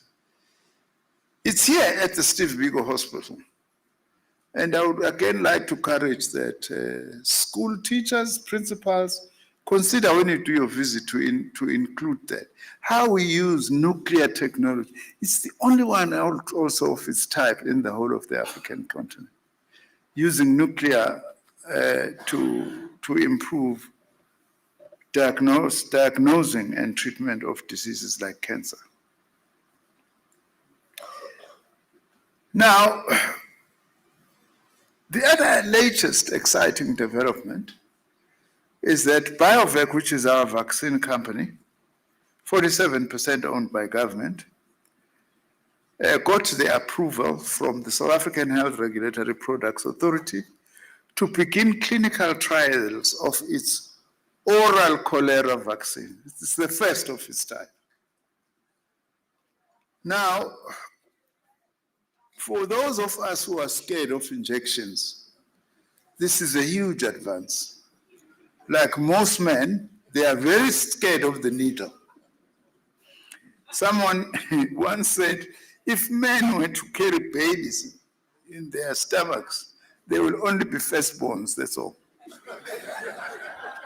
Nothing further than that. Now, this breakthrough is a significant boost for the development of South Africa's sovereign manufacturing capacity and achieving the African Union's goal of ensuring that by 2040, 60% of all vaccines used in Africa must be locally produced. At the moment, we are far from this target. We rely on vaccines from the north, yet they are not under any pressure to produce those vaccines who are treating mainly African diseases. Now, why am I sharing all this with you? It's to make the point that one of the reasons why our country is an emerging global leader in the science domains I've mentioned is because the basic training in maths and science, inadequate as it may be, but does contribute a lot to this. Because without this pipeline coming through the schooling system, we would not be able to do what we are doing now. Now, the second issue I wish to highlight is the importance of a future-proof education system. We are living through one of the most unpredictable times in history, characterized by wars, characterized by pandemics. With climate change also, we are going to be having more pandemics coming up. Coronavirus was not the last pandemic. We were told, in fact, that less than 8 years or so from now, we are likely to have another pandemic. Hence the importance of building our capacity in science. Now, all these challenges have made the future of humanity increasingly uncertain and have forced us to rethink not only the kind of economic systems we would need in order to build a shared future for the humanity, but what kind of knowledge and skills we would need to realize such a future. There is a saying which goes along those lines. In order to be able to create to have a better future, you must not follow it. You must create and innovate for it so that there is certainty of what is going to happen tomorrow. In response to this challenge, our country's decadal, which is 10-year plan for science, technology, and innovation, advocates for what we call future-proof education. Now, in the context of our time, such an education would focus on digital and future skills for young people, with an emphasis on emerging domains such as artificial intelligence, robotics, biotechnology, and the development of digital solutions. We believe this focus must be complemented by soft and cognitive skills such as communication, teamwork, and resilience, problem solving, creative and analytical thinking. Equally important is the need to complement classroom-based instruction with extracurricular activities that stretch the minds of our learners and provides learners with a platform to put into practice the core scientific principles from the classroom in problem-solving scenarios. The third issue I wish to touch upon is to highlight some of our own initiatives as a department in support of a future-proof education. As a department, we support a number of initiatives that seek to empower learners with digital and future skills. This includes our learners' STEMI Olympiads.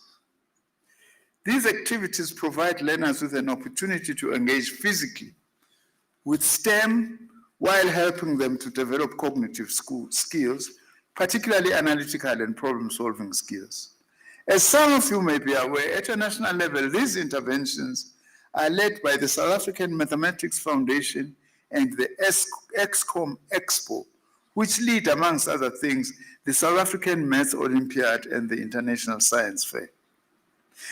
As a department, we'll continue to support these organizations. And part of our long-term goal is to focus more resources on grassroots level support in the form of coaching and mentoring for learners participating or intending to participate in these activities, of course, including the Olympiads.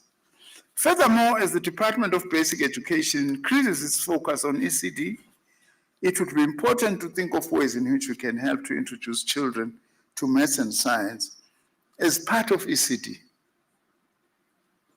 Because I normally will notice, DG, that the problems in matric, as the minister was saying, they don't start there. They start way back in the foundational learning. And unless and until we introduce there, such as Maths and Science Foundation there, we are not going to improve it as we seek to improve it. And there is still this problem that many Black South Africans fear maths and science. And we need to find a way of making science not to be feared, but to be embraced. That's something that's very important. And Lekgotla like this need to give us umkhombandlela and a direction on how we deal with this. In fact, the Minister Kwakube, when she announced the 2025 matric results, said, and I quote, only 34% of candidates wrote mathematics, while most wrote mathematical literacy. This is concerning as mathematics is an important gateway subject, unquote.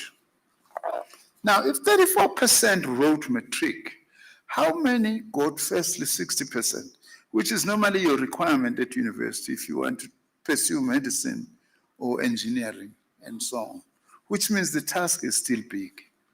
We really do need to find a way of overcoming this. To help address Minister Kwakube's concern, one of the practical things I've done as minister, as an example, was adopt a primary school in rural KZN in Howick called Crystal Springs. This school is a very interesting school. It's located between the two most expensive schools in South Africa, Hilton College and Michael House. You can't go more expensive than that. In between, there is this poor school, mainly of retrenched farm workers in the rural areas. But when I gave them this kit for robotics and coding, they became number 2 in a competition in the whole of KZN province. Now, this is proof of what we should do, we should be doing. Now, in conclusion, let me conclude by a call to some actions. That in order to build an agile and truly future-proof education system for our country, we don't simply have to respond to global trends. We should also develop the capacity to define them. Just like innovation, we mustn't keep on like a sponge, absorbing innovation from outside the country. We should also contribute, not only to innovation domestically, but to innovation globally. And as South Africans, we are very talented. I have no doubt that we will actually be able to do that. So now we need to give focused attention. The minister has covered some of these things. I'm not going to explain them, also because of time. Teacher development, very important. The other one is addressing resource disparities, ensuring that we close the resource gaps between schools, especially the rural-urban divide. Coordination and partnerships, ensuring that the interventions of governments, NGO foundations, and professional bodies are aligned in terms of our core objectives. Last week when I went to my constituency in Bulwa in KZN, that's where I am assigned. I'm also a DDM champion of that area. It became clear to me actually that one of the big challenges, the minister put it in her own way, is to develop an ecosystem for successful schooling in localities. That is very important. And that just does not involve only the Department of Basic Education. All of us, we need to be party working with DBE to this effort, including addressing inequality. The other challenge I would like to leave you with, I'm also leaving this challenge with Minister Kwahube, Deputy Minister Mhaule, and the DG, and all of you. Do we need to have second chance matric programs in this country? That's a challenge I want to pose to you. I would also be very keen, how many matric learners pick up the second chance matric? And out of those, how many actually pass? Because maybe we need to open another route, which is not a direct repeat of matric, but you actually have a matric level qualification that's focusing on foundational maths and science, information technology, English proficiency, and study skills. And if they pass, it's equal to matric, but it must also be at a foundational level to post to university or college entrance. This thing has been worrying me as Minister of Higher Education and Training. It's not easy to repeat anything, not because you are not capable, but it could bore you to death. So why don't we also provide another exit point for this? It's a challenge to everyone that I'm posing. And there's no better place like this one. Also, I must end by saying our educators are doing great work. They are really doing great work. I think we must give them a huge round of applause. My constituency does not have scholar transport in Pulu. There isn't any. None of those schools have got laboratories, and none of those schools, maybe one or two, have got libraries. How do we then expect to create future-proof education? We need to ensure, we agreed in my constituency, Minister, I want you to watch me on this, if I'll succeed. We agreed that all professionals who went through those schools must come back and act to support those schools. How many of us here are supporting the primary school we went to, the high school that we went to? We have networks now. You can be able to assist. I went to this one only technical high school in the Herikwala district in KZN. It's only one out of I don't know how many schools that are there. It's sort of 5 workshops. That's an indictment. Well, also to business. Why do you have the only technical high school? You don't partner with it, but also we don't mobilize people who went through those schools. I don't want to speak tough, but in a way it's being selfish that you went through a school, it gives you a foundational education, and you don't go back to contribute. That's a crucial part of the ecosystem of an education system in all or in each and all of our localities. I wish you a successful Lekgotla. Thank you very much.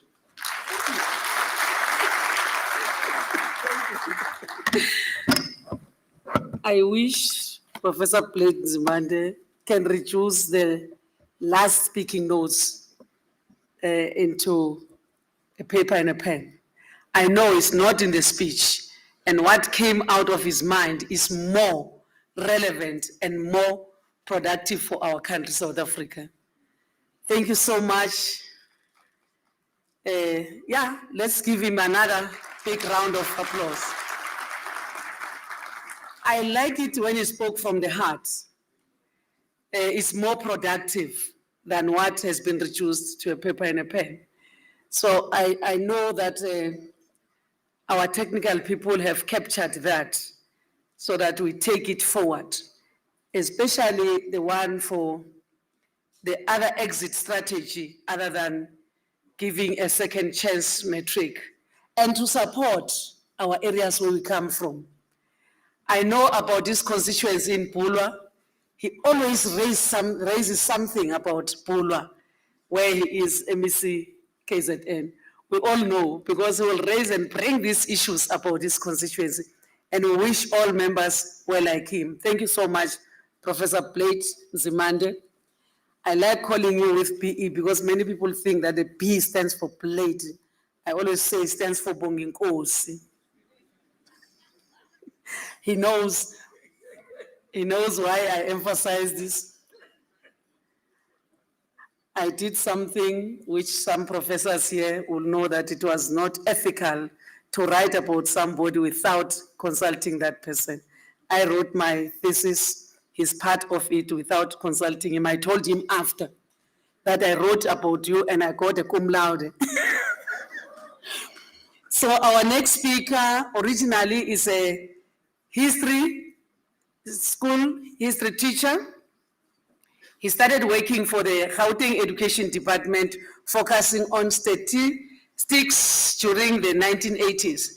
By 2008, he was working in the National Department as well as for the Economics Department at Stellenbosch University, where he completed his PhD on education and economic growth.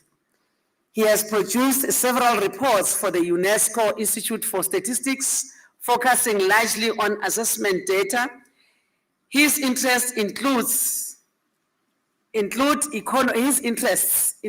economic concepts in education planning, getting researchers and policymakers talking more to each other, teachers, pay, and the demographics of schooling system. Ladies and gentlemen, let us join our hands together as we welcome our own Professor Gustafsson. Yeah, today you're wearing so smart. You know professors, ne? When you call a professor, they are wearing normally Professor Plate. Don't join them. Professors, they wear long jerseys, very stressed. Now this professor today looks very marvelous. Thank you, Deputy Minister. We need to support the South African fashion industry. Morning, everyone. Honourable Minister, Deputy Minister, colleagues, all protocol observed. So I have 15 minutes to take you through some of the tough issues that we face in relation to resourcing.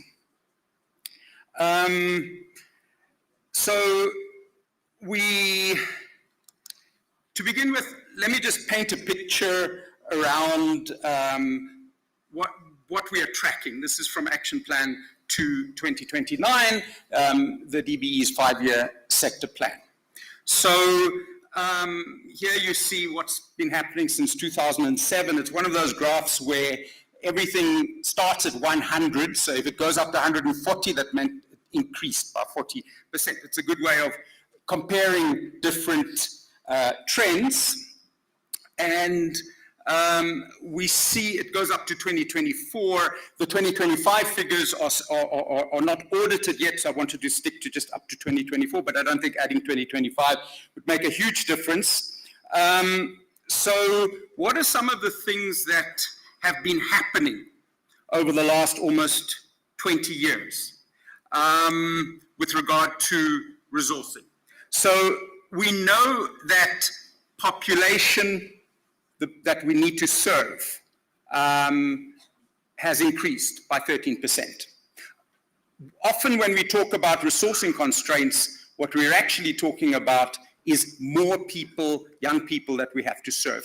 And this was unfortunately a surprise We did not expect this kind of demographic increase, and it has put the system under considerable pressure. The big change really was the average teacher pay, the average cost of an educator. In line with other public servants, teachers had quite good increases, and then in more recent years a decline. But if you look at that graph, you can see that it's still much better than it was in 2007. So teachers who are at the core of our whole business are, sure, they've suffered a bit of a knock in recent years, but the bigger picture is that they are better off than they were, say, 20 years ago, which is a good thing for taking forward the education system. And then if we look at, educator numbers, they've largely been stable, which is kind of good, but it's not good if we want to do curriculum innovation. We're talking about the 3-stream model, etc. It's not very easy to do that if we don't have more educators. You'll see that the red curve and the green curve kind of move together.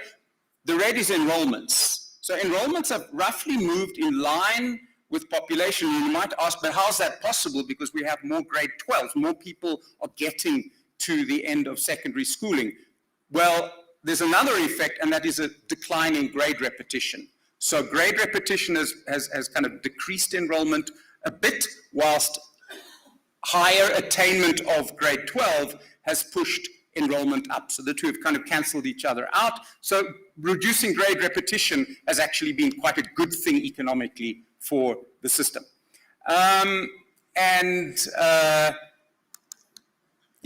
then as far as the average cost adjusted. So here I've taken into account the fact that teachers cost more, all right? I've factored that out. That is still better than it was in 2007. You can see it went up, and it was very good around about 2011-12, and then it's declined a little bit, but we're still better off than we were in 2007. That doesn't mean that we don't sit with a tight situation, which you'll see in the next graph. In the next slide. So here are some of the basics of the resourcing crunch that we sit with. So the learner-educator ratio has actually stabilized in recent years. It's not been getting worse. How have we achieved that? We've achieved that by essentially paying educators a bit less in real terms. That's that decline that you've seen. So we've been able to afford to keep roughly enough educators to keep the learner-educator ratio stable. Okay, that's nationally. By province, there are some differences. So that's a relatively good thing. And what pushes educator costs down? It's not just that teachers haven't been receiving the inflation-adjusted or generous inflation-adjusted increments. It's also because we've been employing fewer middle managers.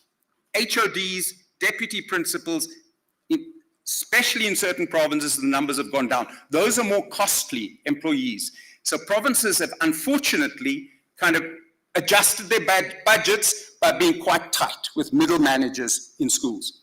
That is clearly not a good thing.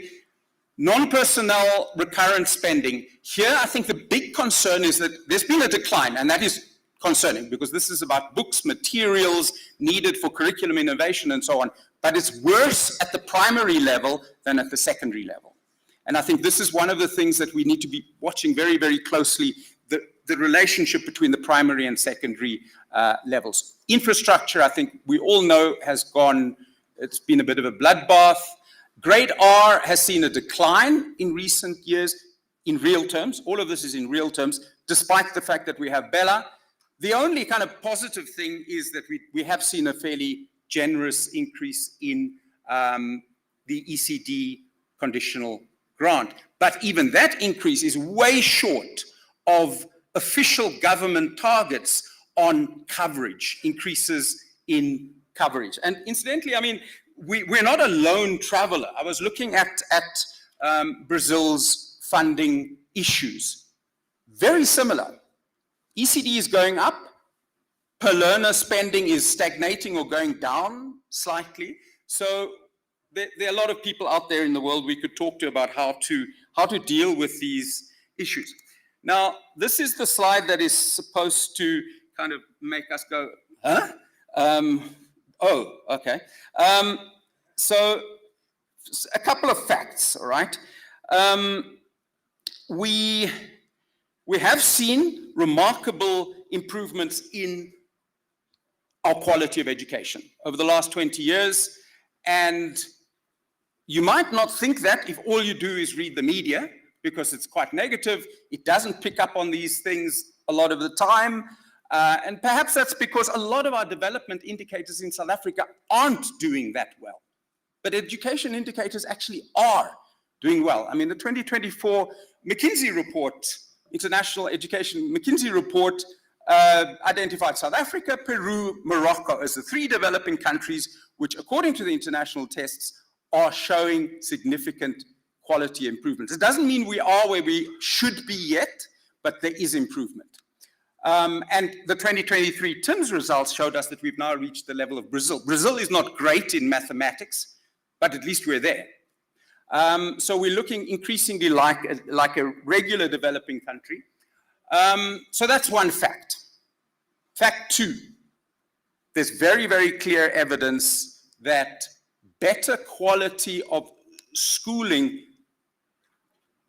with regard to those fundamentals, reading, numeracy, leads to economic, social progress.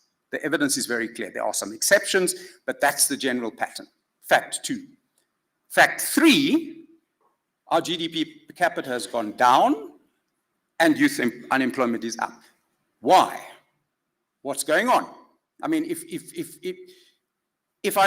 we're producing better young people in terms of what they know, why aren't we seeing something better happening out in the labor market? And this is a really important question that I don't think we ask enough, and researchers and economists, I don't think, are asking this question sufficiently in South Africa. Now, if we want to answer this question, we kind of have to look at this world of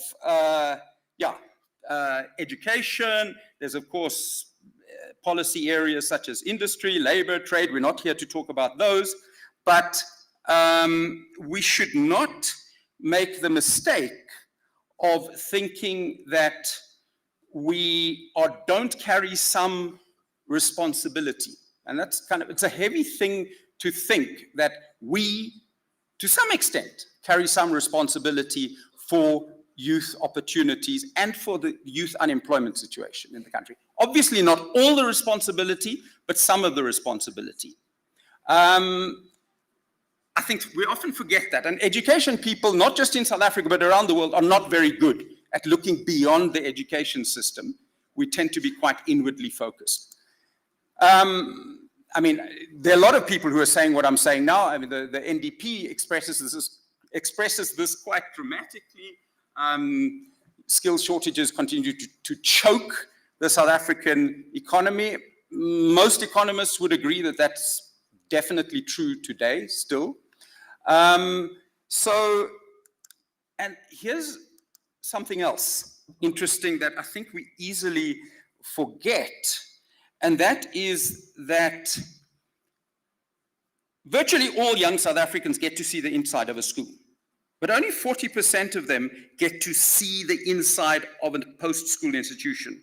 Okay, I'm not talking about getting a qualification there. I'm just saying getting your foot in there. 60% of young South Africans do not set their foot into any kind of post-school institution.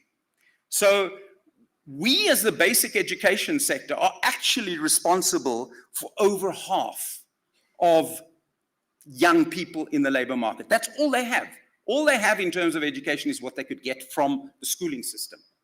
So I think that kind of underlines the importance of asking these questions of what is it that we could do better. And I was going to say more, but I'm running out of time. So, I mean, I think it's quite obvious that we don't have enough research on this, and that the relevant people are not talking enough to each other. So basic education, TVET, employers, government as employer, and the private sector. So there's not enough talking around what is it exactly that we need to do better. What have we done? Because we've done a lot of curriculum diversification at schools, but is it of the right kind? I mean, some of the biggest expansion has been in hospitality, tourism, and consumer studies, all right? These are fairly vocationally oriented subjects. They've grown a lot. Maybe this is a good thing, but is it? I mean, I don't think we're asking ourselves those questions sufficiently. What we are doing right, though, is this very, very strong focus on foundational skills, because it's a no-brainer. We know that without good reading, without good foundations in numeracy, nothing else can work. The questions get a bit more complex when you get to the secondary level. And I think that's where we need more research. We need more people talking to each other. And I'm going to rush through the last 3 slides because I think I've said what needed to be said. I mean, in terms of just the research, the analysis that must go into preparing young people for the labor market, I would recommend a book by Dr. Marope, who she published this book when she was director of the International Bureau for Education. She has spoken at our Lekgotlas. I think that's an example of the kind of serious, somewhat technical work that we need to get into. And that's global. We don't have enough that's South Africa specific. So what can we do? We can't create money, all right? We have a resourcing crunch in education. We can't create money, but there's certain things we can do. We can try and anticipate things better. For example, we should be watching very closely birth registrations, because that's what's going to come in a few years into our system. In the past, we've been unprepared for sudden changes in the demographics. We need to monitor whether we're spreading the pain equitably, especially by province and quintile, and we need to engage in big picture spending debates. So on this kind of understanding the future, I think one thing that stands out and that's important is understanding grade repetition. We have reduced grade repetition, and there's very good arguments that we should take this further. And I think that's something that we need to look at carefully, but we can't just slam on the brakes, because we also have evidence that, for example, in Limpopo, which has exceptionally good mathematics outcomes, they achieve that partly by making learners repeat a lot. That's what the evidence that we have suggests. So we should be very careful about how we manage any changes to our grade repetition policies. We need to look at trade-offs across levels, primary versus secondary. I showed you those figures about declines in non-personnel spending being worse at the primary level than the secondary level. This should definitely be on the radar. Preschool versus foundation phase. One sometimes hears this argument that the current focus on ECD is because we've tried everything we could in the foundation phase and we've not seen any progress, and now we need to turn to ECD. That's not the rationale for expanding ECD. The foundation phase, firstly, we haven't tried everything, and secondly, we have seen improvements in the foundation phase. So ECD and foundation phase work together. They're both incredibly important in building those foundations, but they are difficult expenditure decisions. Some of that is driven by the labor domain. Organized labor will inevitably push for certain things, and we must engage with that. But ultimately, our considerations should be based on optimizing learning outcomes. Equity across provinces. I don't think we see enough kind of debate that's informed by things like what is our average per spending, per learner spending across different provinces. We're fairly good, but we don't have enough statistics on that. We should not fall into the trap of thinking that we are, the most pro-poor spending system in the world. We're not. There's some international evidence from other countries which have actually gone further than we have. So maybe there's scope for fundamental change in the way we distribute resources. The equitable share system gets a lot of flack, but I think sometimes for the wrong reason. I mean, I think a lot of the debates that we see are about very small, relatively small issues, when some of the biggest issues in that provincial equitable share system is misalignments between enrollments and official population estimates. Mpumalanga, for instance, has seen a 10% decline in its entitlements within that system, which don't seem to be justified by the enrollments that we see. But it's the demographics and the enrollment numbers aren't talking to each other. And here's the last slide. So big picture spending. Fortunately, Treasury has reinitiated something really, really valuable called the Provincial Budget and Expenditure Review. They used to do it, they paused, now it's back, and that's good. And that is the kind of tool that we need if we're going to talk holistically about spending. So it's not just about basic education, it's how we spread spending as government across child support grant, health issues, social support issues, and the Finance and Fiscal Commission does some work, but we should be, it would be good, I think, if some of this was a little bit more policy focused.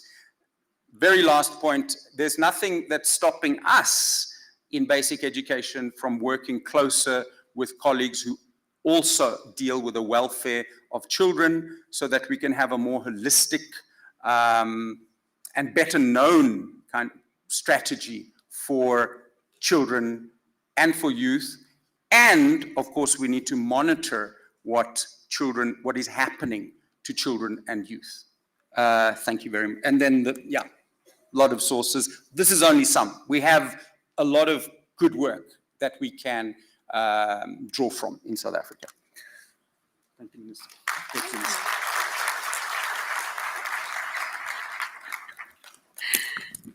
Thank you so much, Prof. I know professors are busy with research. That's why they don't have time to worry about dress code like us. Those of us who are lazy, we think of, what am I going to wear? Will I look nice? Will I look beautiful? They don't care about that. But today, people who are busy, they don't care. So those who mind their beauty are the lazy paids. Ladies and gentlemen, now,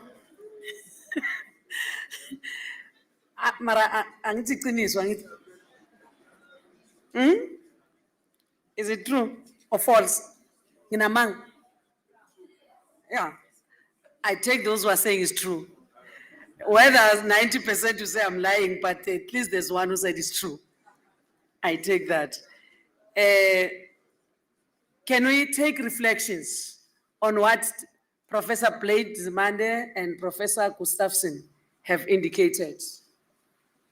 Reflections, 3, 2, 1. Thank you. They are good teachers. This hand came after my 3. I didn't look this side. Okay, 1 hand. Is there a second hand? That side, a third one? Closed. 2 hands. Thank you, DM. My name is William Zulu from National Governors Association, which is a school governing body association. On the issue of Professor Blade in terms of matric second chance, DM, on the issue of second chance, it's been a concern, specifically with us as school governing bodies, because remember, these kids are from our sector. And at the end of the day, we are expecting them to pass matric, but not all of them do. And then when they go to second chance matric, majority of them seems not even important to go and register. We've been trying to make sure that through DBE, through provinces, to see that these kids go back and see till they finish up, but it's hardly difficult. And most of them they have seen. Their schools actually, they seem to be not being taken care by the department. That's what we have looked at as National Governors Association. They, where they, I'm talking about where they attended these classes. Up until parents take initiative to take them to the private, and the private are so expensive, parents don't have money for that. I think this is a time now that we then ask DBE to look at the format of these classes, because even the professor has made that input for a bit of a change, but at the end of the day, it's still gonna take time. But while we are still on now, we are saying, let these higher education institutions that taking care of these kids being given more power in terms of its functionality. To us, now it's not supported too much. That is why the teaching there, it's not up to scratch, and our kids are not really interested in going to finish up their matric. But so far, so good. I'm believing Professor has come up with a very most important initiative to us as parents specifically. We believe that it will help these kids at least to get their matric as quick as possible, but then now they must go and learn. And those institutions that he has just proposed must also be to the point where anything. We used to have these second chance supportive structures. Maybe it's because the department is no more having money. We don't know. Our kids are no more supported like before. In any case, they were never been supported fully so. But remember, whilst they are still at school, they are being supported. But anyway, we know that they cannot all of them pass. But thank you, DM. On that note, I'm believing that as Professor have said it, let it be at the end of the day. Thank you very much. Thank you. Point made and well heard, and will be entertained. The next hand, this side.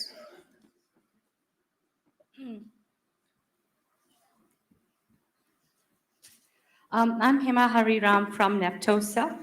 I have a more comment linked to Professor Nzamande's STI, and I want to link it to the comment made during the OECD presentation, and I quote where he said there's a drop in creativity, and creativity fuels tomorrow's world. And I want to, and unquote, I want to link it to the innovation the professor spoke of. We've heard everything about STEM and the foundational learning. And as Naptosa, we want to appeal to you to focus on the arts, drama, physical education, music. All are integral to mathematics and science and the creativity one would need later on in life. And rather bring in STEAM as opposed to only focusing on STEM. Thank you very much. Thank you. That was the last hand. I noted two hands, but the hand that I noted was there. Okay, come. No, thank you very much, Deputy Minister. My name is Unesongo Matikinga. I am the Secretary General of COSAS. I'm also the head of education in the China-South Africa Youth Forum. I wanted to respond to the presentation by Prof. Minister Blade Nzimande, particularly on this science and technology debate that is required to be accessed by learners at schools. And I noted that there's two problems that we have. The first being that we don't have an empowerment instrument to empower learners to begin without the classroom being there. That is, without teachers themselves. And secondly, we don't have a method to expand learning outside of the classroom itself. The minister advised us and said that we must take learners and they must view or they must just visit those centers of science and technology. He spoke of the South African Astronomical Observatory. I want to think that that was what he was talking about. But I want to comment and say that it's not correct for us to say that learners must just go there and view and then they must come back. That they must just see telescopes and then they must just come back, because we are again showing learners that they cannot be able to get there, they cannot be able to really grasp the knowledge that is behind what is being done there. So how then about we create short courses that will enable these learners to go there, even if it's for a 2-month period, and do the work that is being done by those astrophysicists who are there in those observatories and in those centers, such that we are able to then expand learning, not only from within, not only exclusive to the classroom, but also to include things that are outside. We have also mines in Mpumalanga and in the Northwest. Why aren't learners going there? Not only to view the machines, but to practically use them, as being, of course, given some sort of guidance by the people that are there. For instance, as I question this, there's an ESCOM Expo that happens almost every year. What happens to those learners that create those inventions there? Where are those learners taken to? When we have a Department of Science and Innovation that is operational, that needs the skill of a learner that can create a car, that can drive with water and not with fuel. So those are things that I think we must be able to expand going forward. And then as I learned, Chair, there was also a comment that was made that there are no labs at schools. Now, most of these schools that do not have labs are rural schools. And I want to go back to a comment that was made by a professor from UNISA in last year's Lekgotla years of the department, wherein he says that this idea that we link a cognitive thinking with poverty is not correct. Because most of those experiments that you see being done at schools are through the use of the very same resources that exist in rural areas. We have trees in rural areas, we have water, we have stones that are of a different nature that we will not even see here in Gauteng, the entire province, and in the Western Cape. You'll only see in Eastern Cape, in Aitutua, Kumfula.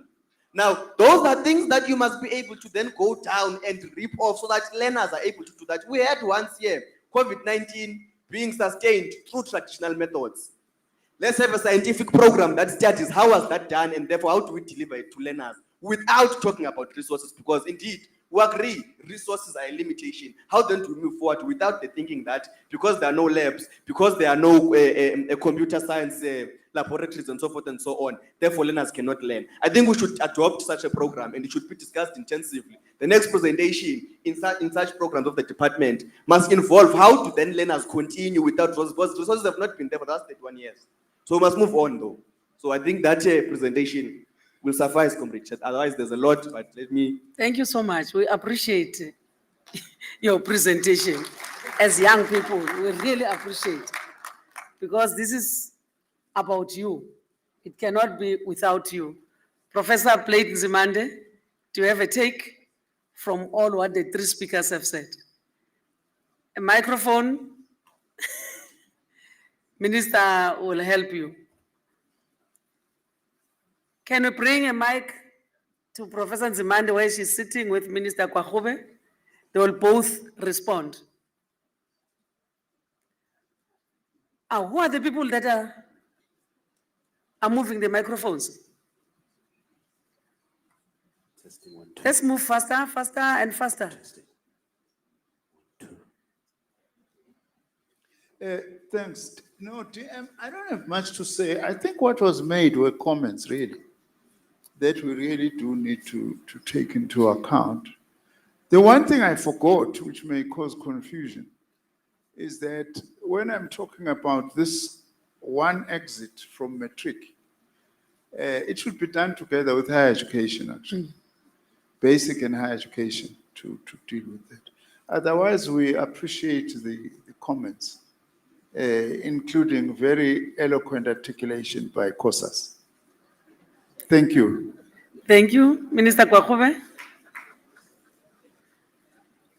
Thank you very much, Deputy Minister. I think for me, the key question I think that the last speaker was speaking to is the issue around resourcing, particularly for our quintiles 1 to 3 schools that are in township and rural areas.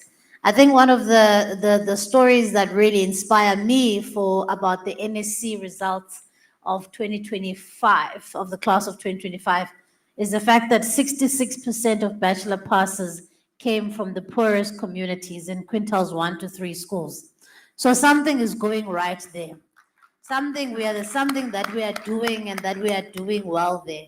I'm not saying that there isn't a resourcing problem, which is why I spent a bit of time talking about reviewing the post-provisioning norms to make sure that we have enough educators, partnering up with the departments like the ones of Minister Nzimande to make sure that we expand access and of laboratories and the like to our schools. But I don't want people walking out of here thinking that those learners were being left behind. Those were our shining stars in the last cohort of grade 12. Thank you very much.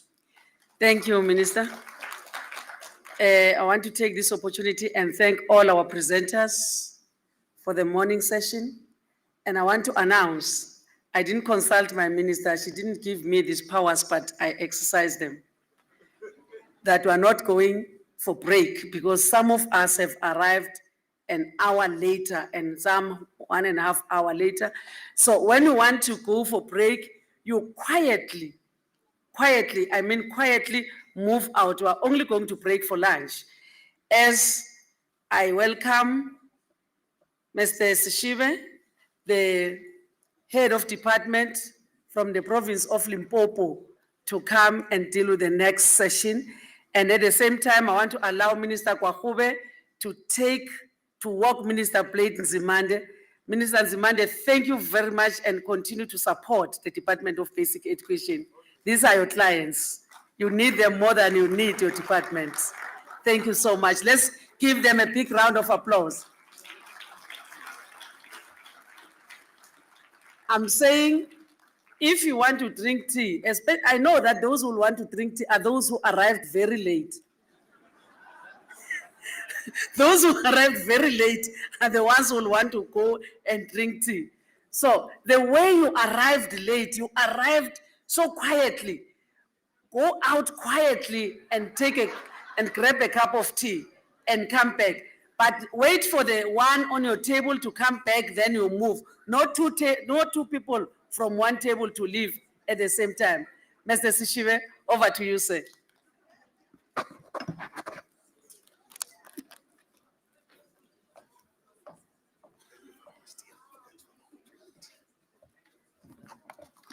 Thank you very much, DM.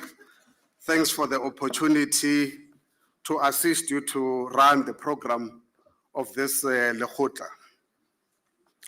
May I then acknowledge the Honorable Minister, as well as Minister Blade, as they walk out. Yourself, Deputy Minister, MACs. I have seen the Chair of the Portfolio Committee on Education, Honorable Joy Maimela. Welcome, ma. The leadership of the ELRC, says Education International, Dr. John Maluleke. Thank you very much for the work that you are doing at NSFAS.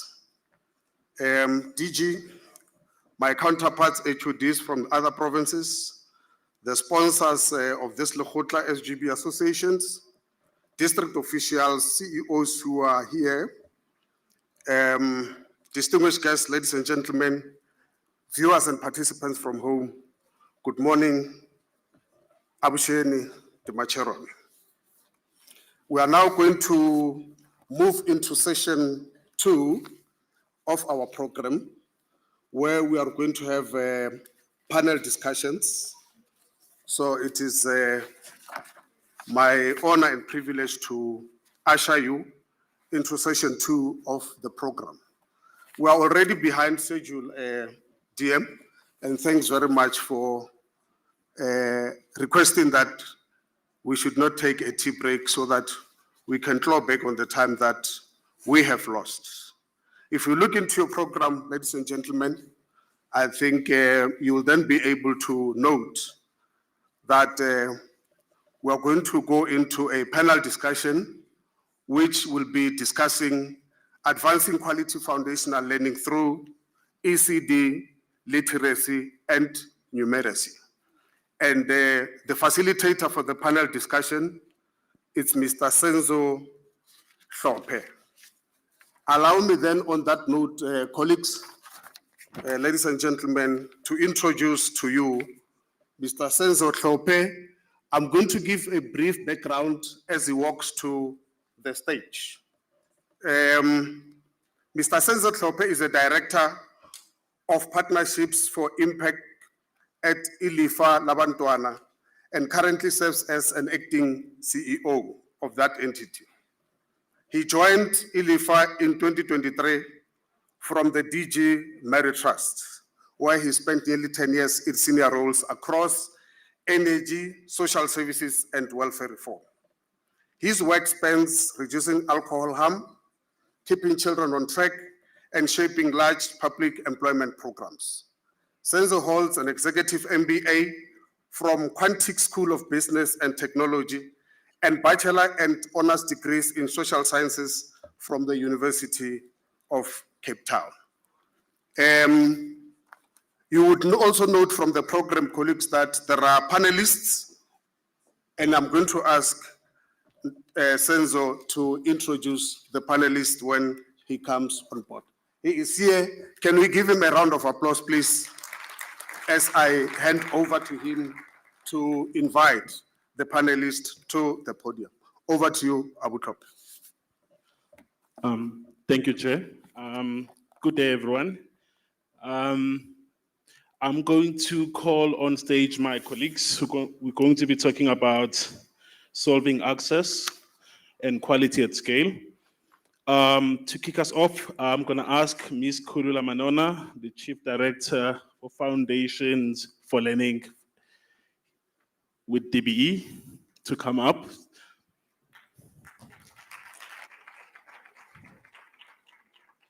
And I'm going to ask Grace from the National Treasury to come up on stage. And Nozibele Makanda from Salga to join us on stage.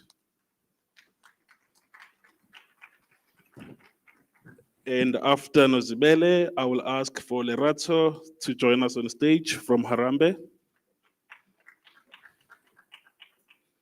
And last but not least, I'm going to ask my comrade in arms, Tsepo from Real Reform, to join us on stage.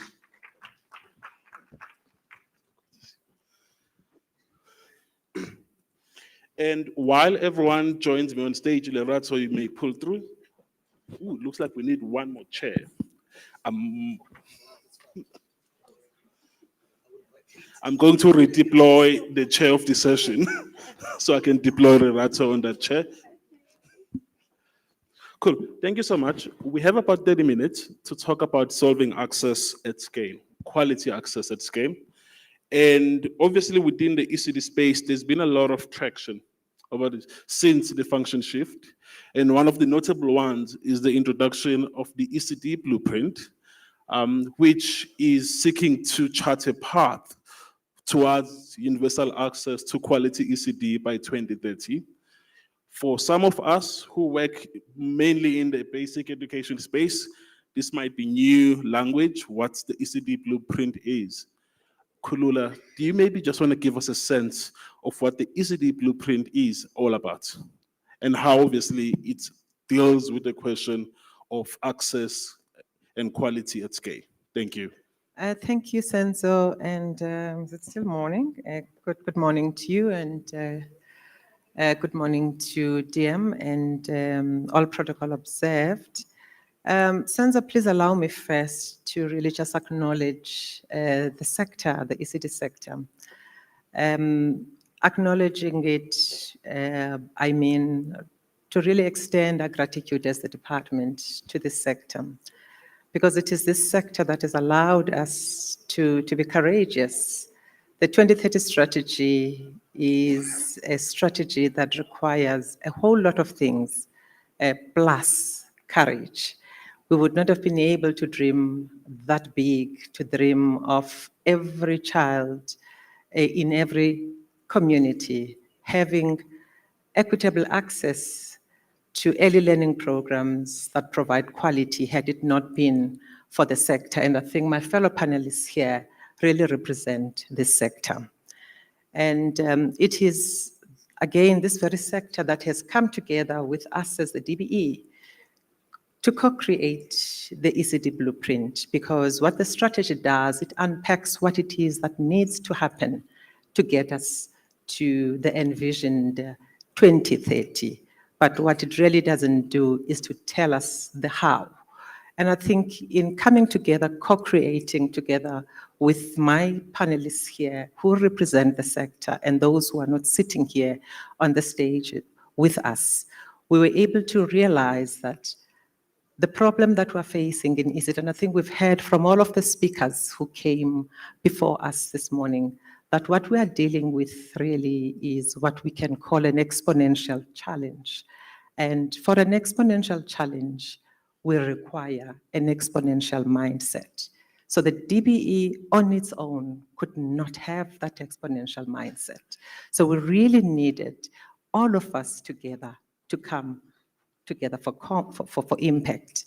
And so what it does then, the blueprint, is that it unpacks a list of actions. And I think we are talking about at least 23 actions and really evolving even those actions. So I might come here in June and might talk more than 23 actions, because it is work that is born out of listening, engaging, and planning, acting, and then iterating upon what it is that we are learning. It unpacks then the how to get to that 2030. It realizes the power of the various actors in the ecosystem, and it finds ways of enabling each and every actor to come in and bringing in what that actor excels in. And so it really is about what we say in the blueprint language, is that we are maximizing ourselves by distributing the ability to solve, realizing that not a single actor can really do it on its own. Sure. Thank you so much, Kulula. 2 points I take there. To achieve universal access, quality access at scale requires everyone to play their part. And that's the blueprint really gives us a path to get there, and by defining everyone's role and responsibility. Certainly. Speaking of roles and responsibility, Grace, this is where I think you come in, because to get there, we need a little bit of resources. You obviously speak on behalf of the National Treasury, and obviously while the ECD sector obviously is still in the celebratory mode in relation to the 10 billion rand allocation that was made last year, which is a huge investment. Obviously, it just makes a dent. It does not get us where we need to get. I'm keen to get a sense from you, is obviously the blueprint from your perspective, how does it address the question of mobilizing resources to make sure that the vision that is described in the strategy is realized by 2030? Thanks. Thank you, Senzo, and good day, colleagues. I am privileged to be here to speak about National Treasury's position. We are in full support of the blueprint. It's an excellent example of strong sectoral leadership, which recognizes the government's role as a leader in a sector, but at the same time places responsibility for an exponential challenge, really, in terms of financing, as well as provision, as well as children are difficult. 2-year-olds are not easy to manage. I'm sure we can all agree. So there's many challenges, and resourcing is certainly a foundational one. But as I said, the blueprint shows strong sectoral leadership, but then also allows philanthropy, donors, organizations such as Bill and Melinda Gates or the Lego Foundation to understand the direction that the DBE is going in with ECD and put money behind that direction. And that clarity, which it provides to Treasury as well as other donors, is very strong for us and kind of helps to answer the question. The other point to make is 10 billion rand doesn't actually go nearly as far as you would like it to when it comes to subsidizing access to quality early learning. And this money is for subsidies. It's to pay for children to have a subsidized space in a center. And the thing that is exciting about the blueprint is that it pulls in donors who are able to unlock that funding, as well as show Treasury that the country is behind the sector. So we are interested to see what happens, and we thank the sector for the plan. Awesome. Thank you so much, Grace. It's good to get that input and insight, because I think it's not just the public funding that will get us there. It's everyone else putting a little bit into the mix, hence we're calling it a subsidy.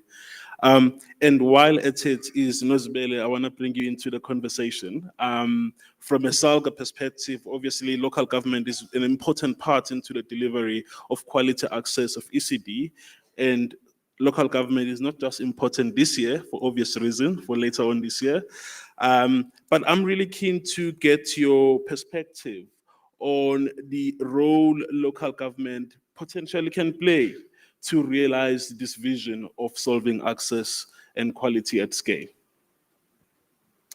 Thank you, Senzo, and good morning to you and the fellow panelists, the honored guests, the honorable ministers and deputy ministers, and ladies and gentlemen, thank you, appreciate this. From SALGA's perspective, in terms of local government, the most important shift that we believe needs to happen is on how ECD is positioned within local government. ECD cannot continue to be seen as a soft social issue that sits in the margins of municipal work. It must be recognized as core social infrastructure that is as important as water, energy, roads, etc., because this is the foundation of a society. And we believe that if we get the foundation right, we won't be scrambling for what we're doing at Metric. Local government plans and budgets through IDPs that we call integrated development plans. And that is where the, if you like, the work that is going to be implemented in the municipal budget starts. If something is not reflected in the IDP, it's not going to happen, and will not be funded. One of the key challenges that we see in the ECD sector is that it often engages municipalities outside the IDP processes or the cycle, often mostly too late in the process. Therefore, we strongly emphasize that ECD stakeholders must participate meaningfully in the IDP processes at all levels. At the ward level, that is through the communities and the community consultations.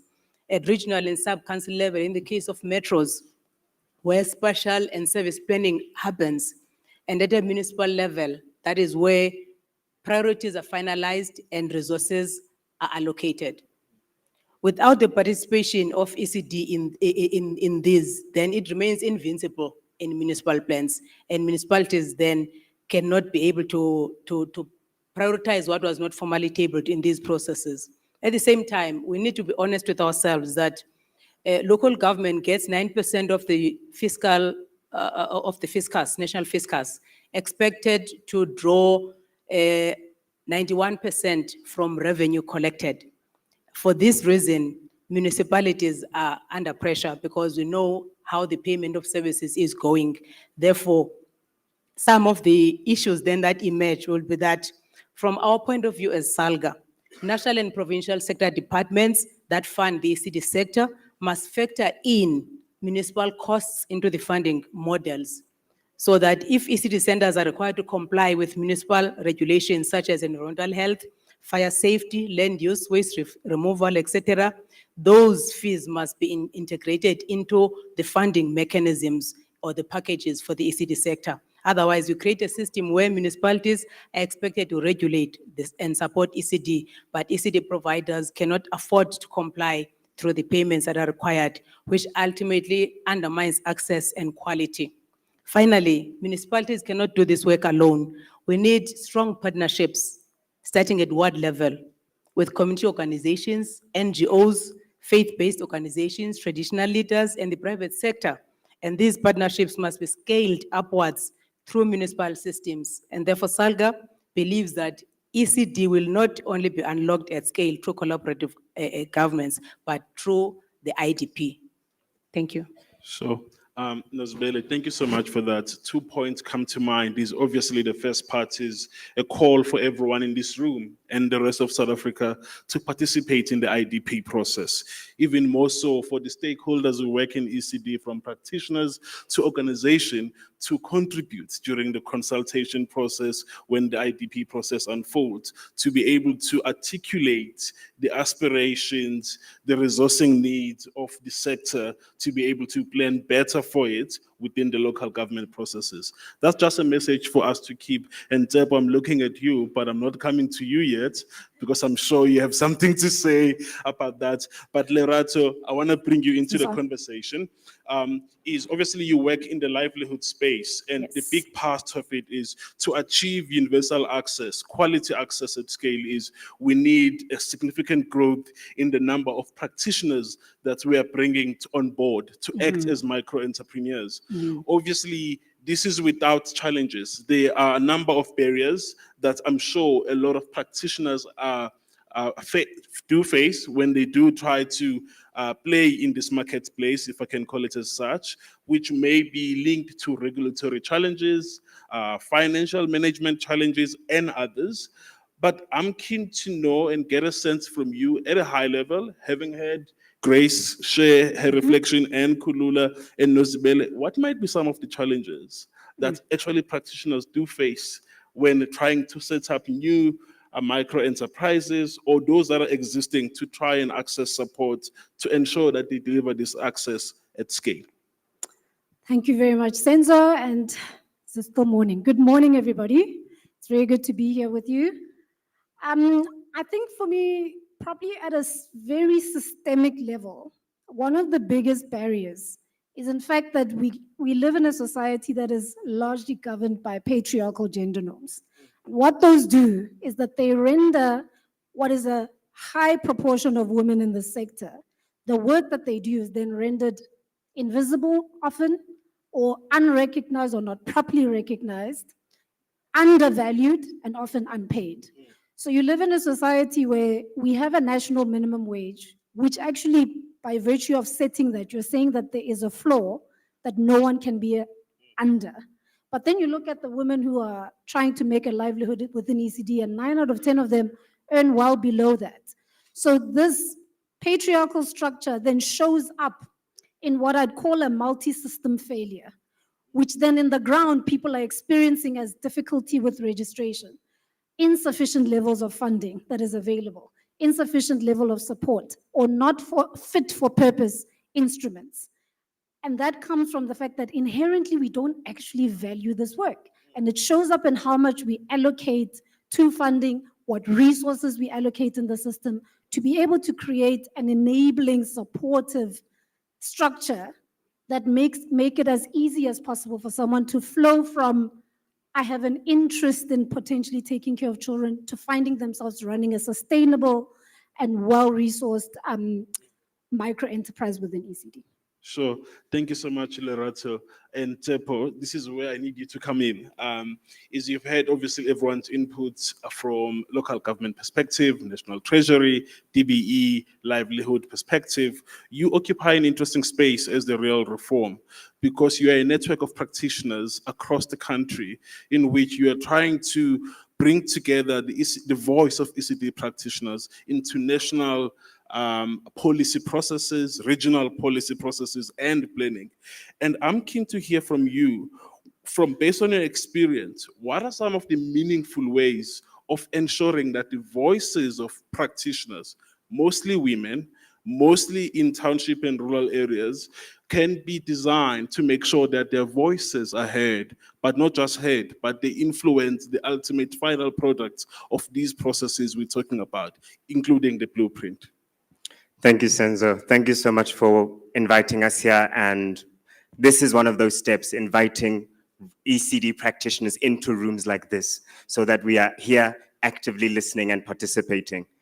And where I want to start is also in acknowledging how language is important in how we speak about early childhood development. And I've been listening to the Minister of Basic Education since she came into her position. And I've appreciated her evolution in how she speaks about ECD, because what started as around child outcomes, which are important, she has now expressly been talking about early childhood development as a justice issue, as an equality issue, as a gender justice issue too. And I really appreciate that that is the language that she uses. And I think that is the language that we all ought to adopt in understanding early childhood development. ECD is not a nice to have, it is a nation builder. No one in any position gets there without going through the early childhood development phase. So that is the first point of departure. And secondly, it's about listening to those who are taking care of these young children, being the early childhood development practitioners. And participation can only happen where practitioners are organized, resourced, and they are structurally connected to decision-making processes.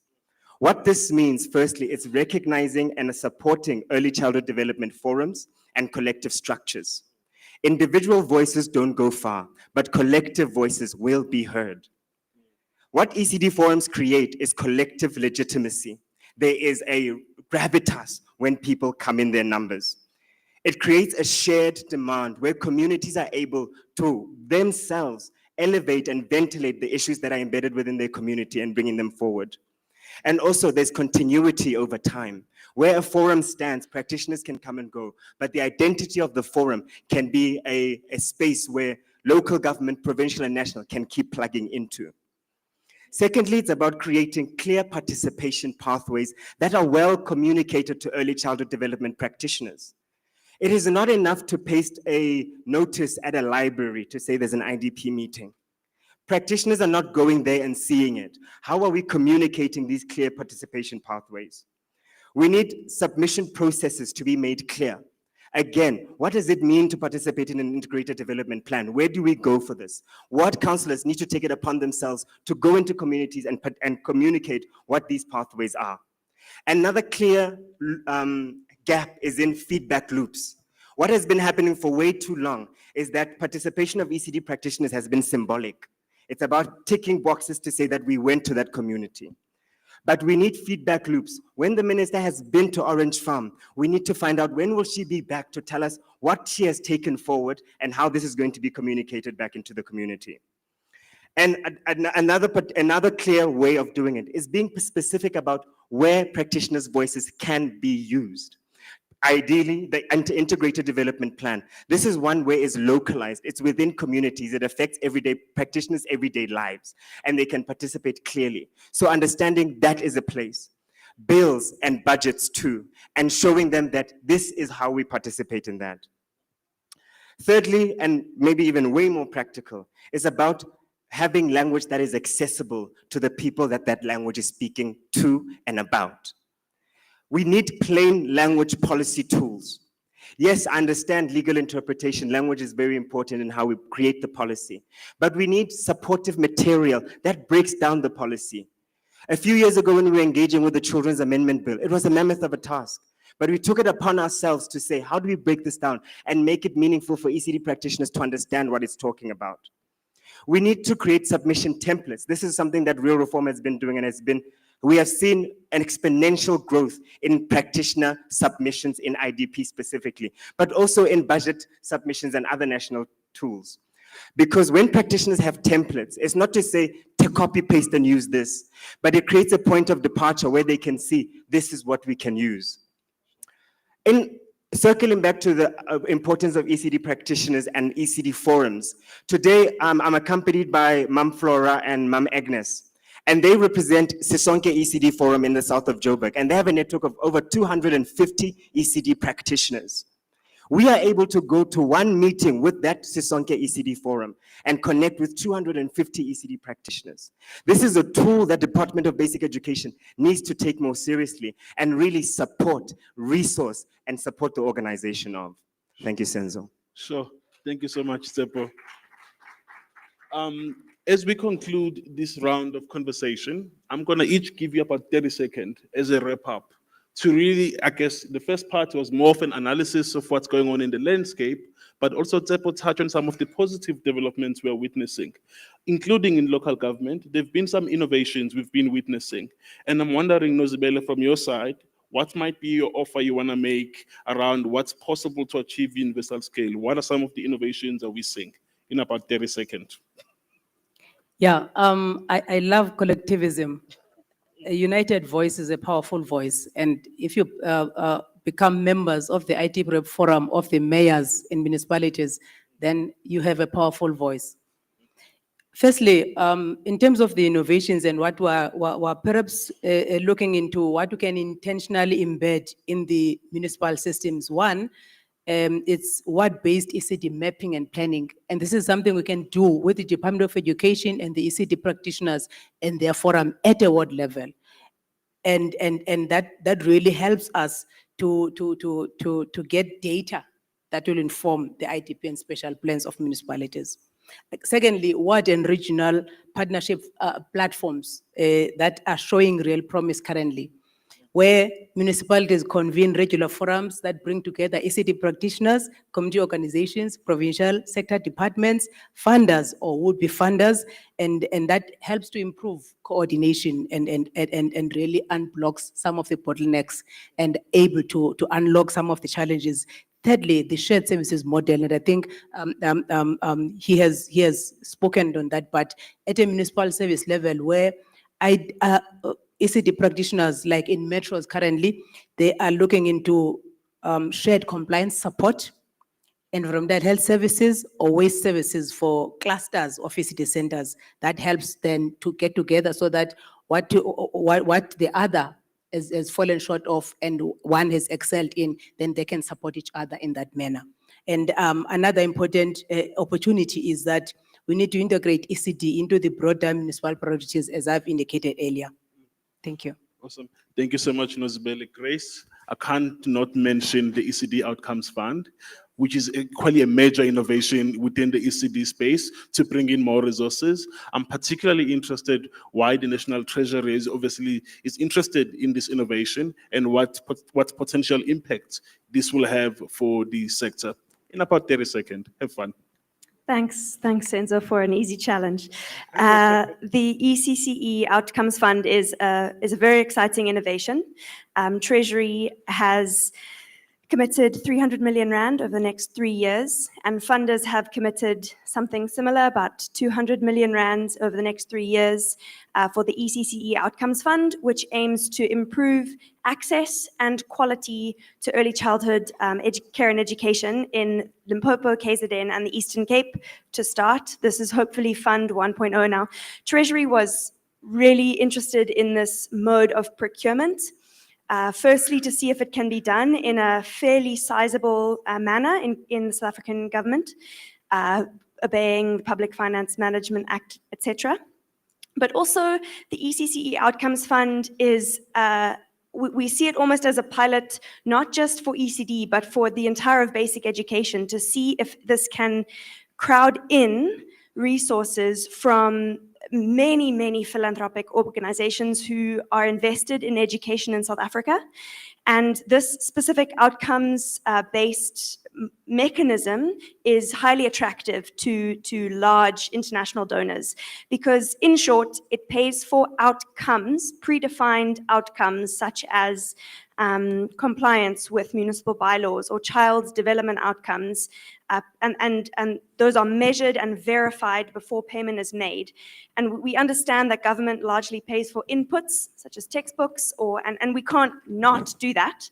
But this is an interesting mechanism to see if this financing can work in 2 minutes. I'm sorry. Thank you so much. And then, Lerato, how do we remove some of these barriers to make sure this money Grace is speaking about, both the 10 billion rand and the outcomes fund and other sources of resources that are available to practitioners, to make them available? I mean, we definitely need a new fund around livelihoods that is focused on creating new access as its mandate. And that is sort of what Harambee Youth Employment Accelerator, who I'm representing, has been tasked with in this blueprint. That is a whole of society approach to this problem. And in the design of that fund, it's really, the innovation is not so much even necessarily in the what we are doing, but with who and who's missing and how you bring that together. So specifically looking at 3 key concentric circles that need to come together. ECD, those players in the system that have deep knowledge on how you develop and get people into sustainable livelihoods, and then people who have deep expertise around entrepreneurship. If we've decided that the route that's going to get us the quickest to universal access is micro enterprises, we need people who have deep knowledge in that, and bringing those 3 together to orchestrate a new fund that is really targeted at how we get to new access in the fastest way possible. So more resources. Last but not least, Kulula, structural barriers, they're persistent. How do you envision making all of this possible from your perspective? Thank you, Senzo. Senzo, the 2030 strategy, which has translated to be the blueprint, is a daring promise and a promise to the marginalized, the parents, the children, household, communities, practitioners, all of those who are sitting on the margins. And what then the blueprint proposes and promises, it proposes that if we act together and we act together for impact, we are able then to deal with these challenges in a very decisive manner. Lerato has just spoken about what we need as one example of the things that we need, which is a livelihood fund. The livelihood fund is one of the actions that have been unpacked in the blueprint. There are many, many other actions that have been unpacked in the blueprint. What Nozibele is proposing is something that literally shows that what we need to focus our energies on how we work, we collaborate with local government. And one of the, I'm going to call it an offshoot of the blueprint, is that there's already planning towards mobilizing through a campaign the work that we need to do as the Department of Basic Education together with local government, so that we can really respond to those who are sitting on the margins that are being promised a better future by 2030 through the blueprint. TEPO is working on the grassroots with those, again, who are marginalized, supporting communities, supporting practitioners who find that they do not have a seat at the table. And the blueprint, again, one of the actions is how do we mobilize and mobilize better? Really what we're proposing here is new and innovative ways. We've been talking partnerships between government and the non-government sector for years now. But why are we not moving as fast and as exponentially in the manner in which we should be doing? It is because of the how we have been doing those partnerships. And that is at the core of the blueprint. Innovative ways of coming together, partnering, really making sure that each and every one of these actors places their light in the window rather than under the table, so that we can all be able to see what one is doing and share and expand and distribute this power to solve. Thank you so much, Kulula, and the rest of the panel. This brings an end to our session. When we meet next year, just take these three messages. There's significant progress being made in policy, significant progress being made in planning, significant progress being made in resource mobilization. When we meet next year, it would be great to get a little bit of progress at this Lekgotla next year around how these interventions are improving the realities of practitioners, but the outcomes in children. Because we know an investment in ECD ensures that we reduce systems inefficiencies on the rest of the education system. Thank you all, and you can give this amazing panel a round of applause. Thank you, Chair.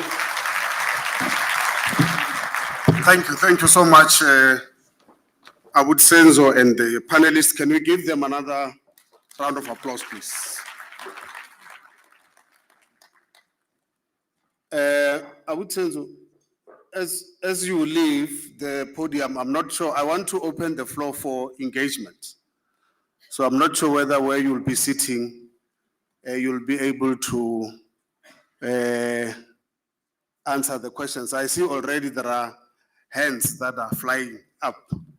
It means this was quite indeed an exciting engagement. Yeah, the light is a bit in my eyes, but I think, yeah, let's start maybe from my right to take inputs. Let's have hands up. I can only see one here. I'm not sure if this side, that is the only hand. All right, I'll take it that is the only hand. Yeah, you can go, ma'am. I'm Ria de Villiers, and I run the education pillar at Josie My Josie, which is a public-private partnership. The elephant in my room is working in the inner city of Johannesburg. It's very, very hard to get ECDs compliant because many of them are in abandoned buildings. Children are too scared to go to school. Their parents are too scared to send them to school because there's quite a bit of xenophobia. They don't attend clinics, and it's becoming quite AIDS is becoming very visible in the way their health is declining. And we have been working with the Oppenheimer Memorial Trust, and we have been running mass registration workshops, and we're slowly beginning to come up with plans. But what is the solution? I mean, those buildings will never be compliant. What do we do? Are there more spaces where a lot of ECDs can practice on one site? Thank you. No, thanks for the question. I think it's noted. There's a hand here and another one here. The third one, that side. Thank you. In that order. Thank you very much. Good morning. I'm Yurita Rosenberg from Makanda in the Eastern Cape. It's also a place. We have 84 ECD centers in that small city. We are working with all of them as a university. We recognize the need for them the ECD practitioners to form a collective. So I would love to hear from Tepo about how we could maybe also connect into the national collective. I know it would mean a lot for our local practitioners. And then I would like to really ask all of the panelists, very good panel, whether there is a research program associated with all of these initiatives so that we can track not only whether we've got impact in terms of more monies released, but actually improving quality and real access. Thank you. Thank you. Next, the gentleman here. Hello, make sure this is on. Thank you. Hello, my name is Daniel Peter Elnadaf. I'm a researcher and attorney at the Equal Education Law Center. I'm also on the steering committee of Real Reform, but I'm not speaking on their behalf, as Tepo's done a great job of that. Mine is more a reflection, so no pressure to any of the panelists, because I thought you were all fantastic. But I wanted to reflect on the fact that we often, at these kinds of events, discuss the limitations of what government is able to do with its funding. And while I don't necessarily always agree, and I think that there is actually a lot more that Treasury could be doing, drawing down on Kefekra, for example, and things like that, what I don't think we sometimes talk about is the necessary elephant in the room, which is the limitations of what the private sector can do. And that is not at all to say that partnerships are not important. or that either philanthropic or private sector funding is not very welcome. In fact, obviously being from civil society, we are very much philanthropic funded. But just in that sense as well, I can tell you from experience that it is very, very hard necessarily to get very long-term commitments from the private sector, from philanthropic organizations, through no fault of the donors or from the private sector, but because obviously it's very hard for them to know on a very long-term basis what kind of funding is available. And that's why it can sometimes be difficult, and we've asked why sometimes these partnerships take a while to materialize. Well, one of the reasons why is because it can be really hard to use partnerships to fund rights provision, because that rights provision is available to you legally and constitutionally, regardless of where that funding is coming from. And so if in 5 years' time, donors or the private sector are no longer able to provide that funding, which would be completely their right to say, it's impossible for someone to take that specific donor to court and say, well, you know, I have a right to ECD, I have a right to education, you still need to provide that funding. It would be the government that they'd be taking to court. And so I think it's just very important that as part of the Education's Outcome Fund, ECC Outcomes Fund, and part of the Banner Pellet Blueprint more generally, that we also talk about having a backstop of government guarantee that rights provision will continue, even if we can't continue to get this type of philanthropic and private funding that we all hope together we'll be able to secure. But it's not a guarantee, other than contractually for the few years at a time that someone can commit funding. We don't know in future what will happen after that. So I think it's just important not to be a negative Nancy, but to make sure that we have that backstop in place to protect the rights of children, because they're too vulnerable for us to leave in the lurch if something happens. Thank you. Thanks for the question. The last ahead.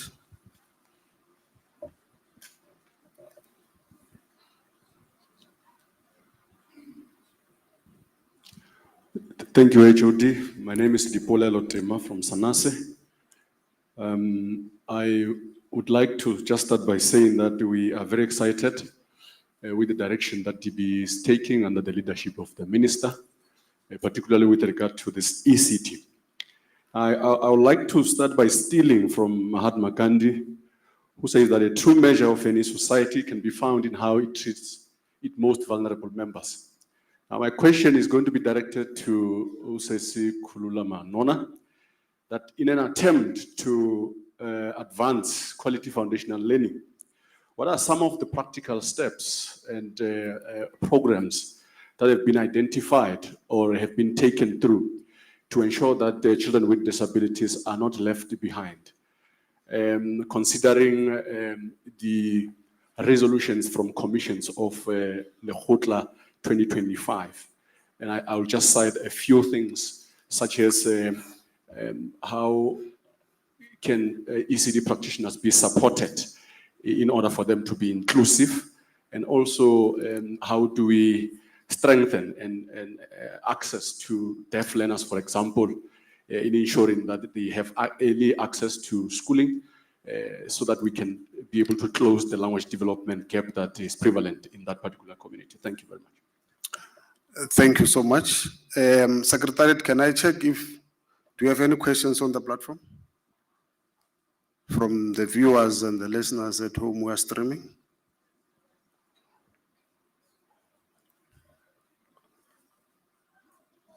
Okay, I'll take it that there is none. Then let me request Awud Senzo and the panelists to take a bite on the questions and comments that have been raised. Over to you, sir. Cool. Thank you so much, Chair. I'm going to give it to Lerato to go first, maybe to have a take on what was shared. Sure. I think some questions were directed at specific panelists, so I'll leave those to them. The one I think I probably could address was a question around research.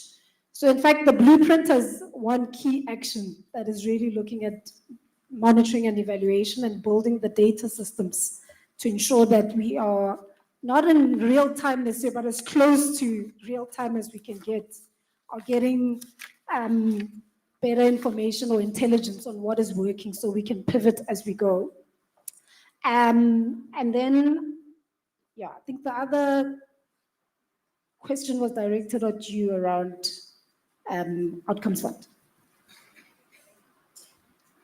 Thanks. So yes, the Outcomes Fund, we are interested in Treasury to see how it goes. And Treasury supports the right for every child to have early learning. But I will sound like a true Treasury official. We're in a tight fiscal situation, and I'm not at liberty to promise every child's unlimited resources, but I can leave the room with the security that the Treasury sees ECD as a priority. We are focused on it. We talk about it often. It comes up in the highest levels. So please keep pushing the button, keep advocating. We are listening. Thank you, Grace. And while I break the rules and walk to Tsepo to just respond to that offer that was made from Makanda, which is a place, and hoping the mic is making it to Kulula. Tsepo, do you have a response? Thank you so much. I love Makanda. That's where I studied. And we can connect, but I want to extend the invitation to other colleagues that have networks of ECD practitioners within communities that would like to embed advocacy within your organization and supporting practitioners in that way. We have a big year ahead of us with the local government elections, and we're ramping up our local government efforts to ensure that those that are coming to be elected in these elections are intentional and understanding about what is needed at that level, but also more importantly even to create active citizenry in early childhood practitioners. It's great to have a minister like Ms. Sibuwe Kwagube right now who is receptive and is really listening to us and working so hard. But we know the changing tides of the political landscape. She might be here today, might not be here tomorrow. What we need is a capacitated ECD sector at the grassroots level that is able to engage with power and able to represent themselves and their own needs. Thank you very much.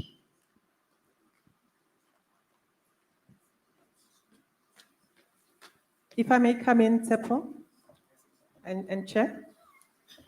So the first question that was asked, which I think I should be responding to, is the question which was unpacking some challenges that ECDs who find themselves in the inner city are facing. I want to say that we are working very closely with the city of Johannesburg. We understand the challenges. But before I even talk about perhaps the possible solutions, including the tools that we have put in place, I do want to say that the safety of our children is paramount. And I think that is something that we can all agree on, that the safety of our children has to come first. As part of the Banapili mass registration drive, which I'm very glad to hear that you are participating in, one of the issues that we look into through the assessment is the safety. And it is only then that we can curate and tailor solutions that would be befitting the challenges that you are facing. For instance, we have come together already as the department as well as local government and DCOC. And DCOC has recently published the guidelines. And all of these are meant to reduce these red tapes that people are facing. But I do want to say that if buildings are unsafe, obviously we cannot have children in buildings that are unsafe. And then it becomes a collective effort in terms of where we find venues. That is why the blueprint is so critical, because one of the other actions is about facilitating these venues to be made available for children to be able to find themselves in venues that are safe. We are soon going to be releasing as well the red tape reduction toolkit, which also helps us to work with municipalities through tools like practice notes, where we give some solutions and some tips to municipalities to be able to deal with challenges that are like these. So what I would like to do is that I would like us maybe during lunch, because we haven't had tea break now during lunch, to just have a quick chat so that we can be able to solution and dialogue outside of this meeting. The next question that I think I should be responding to is this question around children with disabilities. As said, the blueprint is a promise to marginalized children and their families and their communities. The practical steps that we have been asked for is that as part of the ongoing professional development, we made it a point to include a module on inclusive practices so that every practitioner is able to know what it is that she or he can do to deal with children who require special and differentiated care and learning and guidance. We are also working with our system directorate, which is inclusive education, where we are including in CS, which is the policy for screening, which helps us to identify barriers quite early. We're including a module that will be totally tailored to and dedicated for practitioner training. We are partnering, we've already started this journey of partnering with DEFSA. We, together with DEFSA as the partner, we are developing a proposal that will help us to be able to arm our practitioners and really give them the kinds of tools and instruments they require to be able to deal with deaf children. And so I think this is a journey, and the importance, I'm gonna say here, the importance of the mass registration drive. We know that through receiving the early childhood development function from social development, we received an army of trained social workers. We have them as a resource in the department, but what we inherited was an army that is used to deal with issues of compliance instead of really focusing on what they were trained for. So the reason we are so focused on making sure that our early childhood development programs are registered is because that is going to free us or free the hands of these social workers so that they can really be directed to what they were trained for. And they were trained to be able to support children who are needing different and who are needing specialized support and work with practitioners. And that's why it is important that we all participate in the mass registration to make sure that we don't really keep our practitioners doing administrative compliance work. They do what they were really trained to do. We have them in the department. They are our assets. We want to use them for exactly what they were trained to do. Thank you very much. Yeah, no, thanks for the responses. I think in order to take further discussions, colleagues can participate on the platform so that we benefit from your inputs as such. In the interest of time, I think we need to then proceed to the next presentation, which is going to be a presentation on MTBRL, piloting in rural education, a new path to reading in African languages. And we are going to invite to the podium Professor Lekgotla Makalela. Prof, as you are sent to the podium, allow me then to properly introduce you by giving the house your profile. Professor Lekgotla Makalela is a full professor and a founding director of the Hub for Multilingual Education and Literacies at the University of Witwatersrand, South Africa. He is a distinguished visiting professor at the City University of New York. His research areas include translanguaging, multilingual education, and literacies. He is a B-rated researcher and a holder of the National Research Foundation's SARCHI Chair of Advancing African Languages for Social Inclusion and Access. Ladies and gentlemen, let's put our hands together for Professor Makalela. Over to you, sir. It's only 15 minutes. Okay, perfect.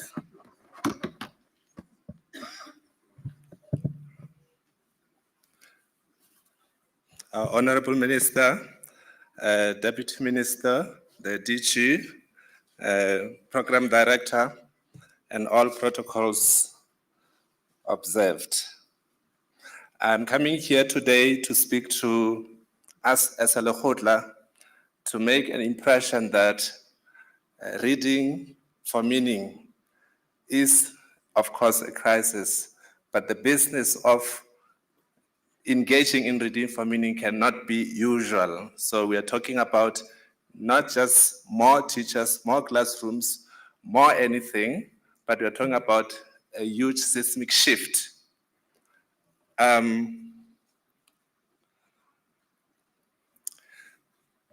So there is a grand folklore, and the grand folklore is that mother tongues are failing. As you have seen, a lot of media coverage deliberately echoing repeated narratives that questions education in African languages, upholding English as the aspirational standard. Coverage of South Africa's literacy crisis. Next slide.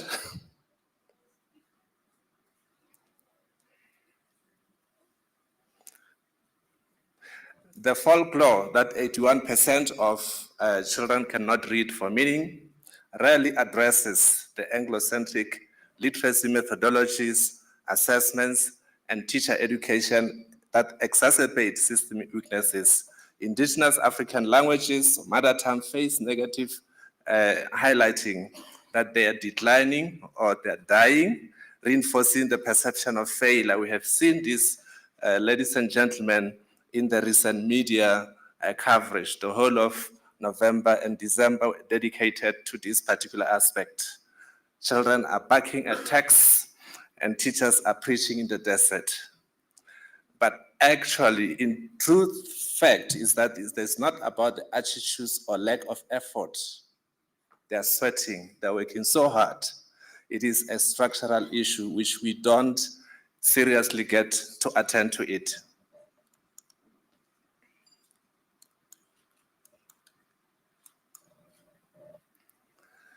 What is the root cause of the problem? The root cause is misalignment.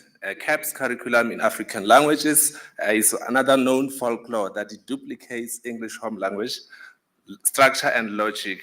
We talk about the meaning pathway. There's heavy emphasis on phonics and phonemic awareness, which are ideal for West Germanic languages, not necessarily ideal for languages of Bantu origin. Morphological awareness is virtually absent, not even in the big five of the science for reading.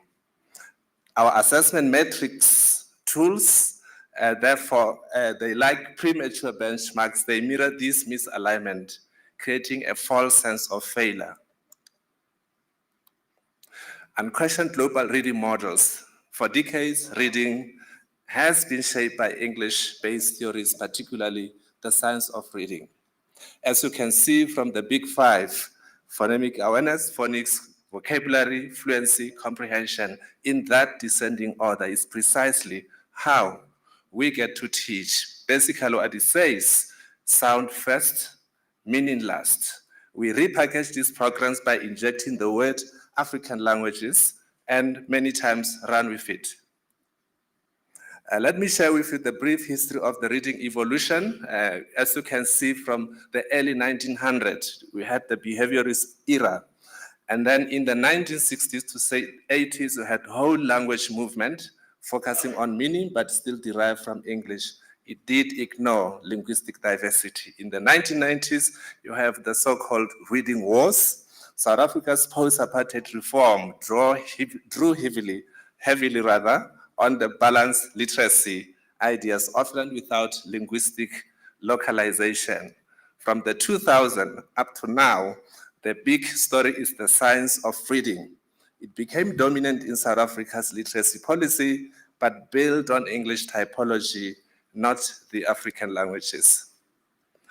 Our early grade reading assessments across languages, across countries, they typically measure reinforcing the big science, in a sense, letter sounds knowledge, phonemic awareness, oral reading for real and false words, oral reading fluency, this means words read correctly per minute, speed, literal comprehension, which are short oral questions, but these are time decontextualized and one-on-one tasks.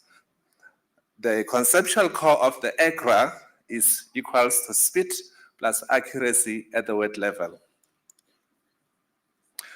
This is why there's a need for change. Therefore, we talk about a corrective move. Morphological awareness, that is visual absence. It means understanding how parts of a word carry meaning and how meaning changes when those parts change. In African languages, words are mainly built from meaning parts, what we call prefixes, roots, and suffixes. I'll come to examples later. Each part adds information about who, how many, what is happening, how it happens.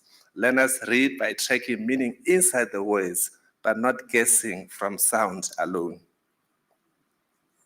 Let me take a second here to speak about what we call mother tongue-based reading literacy. It means teaching reading using the inherent logic of the particular language rather than borrowing. You don't borrow when you have. English and Afrikaans already have the MTBRL. The literacy instruction aligns clearly with the linguistic logics of those languages. And let me take you through this very quick journey to show the differences between English and African languages. We say African languages are agglutinative. I'll come back to that, but they're transparent orthographically. You only have A, E, O, U, and it's always A, E, O, U. It doesn't change. If you think about what happens then in English, AR, which is supposed to be AR. See, when you say the word earth, and you say ear, meat, ocean, very, very different.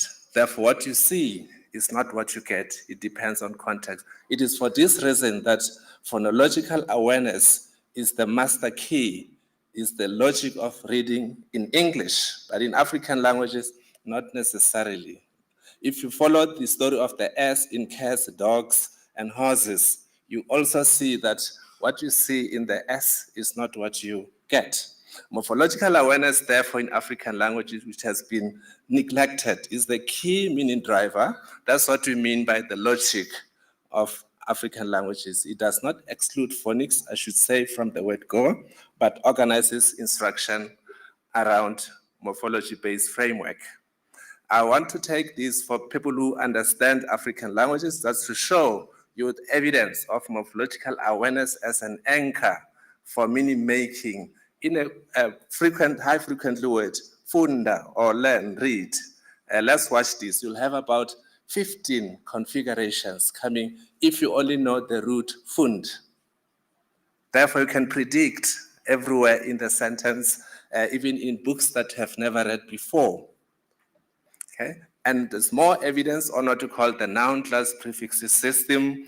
Here's an example of all the Sotho languages are following exactly the same pattern. In fact, you also have a more predictive agreement system. If you say vana, va, so class 1 is for singular, 2 is plural. Once you do the blends, and they know the vowels are a, e, on, u, and then more actually means something if we zoom and focus onto that. Okay, this is the...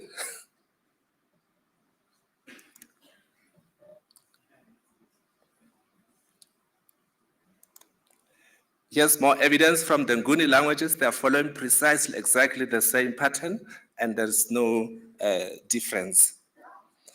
So let's do a case study of root. As you can see here, we talk about one who teaches, teachers, young, small teacher, cost to teach thoroughly, to teach for someone, to teach one another, small act of teaching, has taught, to unteach. You actually have all these suffixes that explain all of that without moving outside of the word.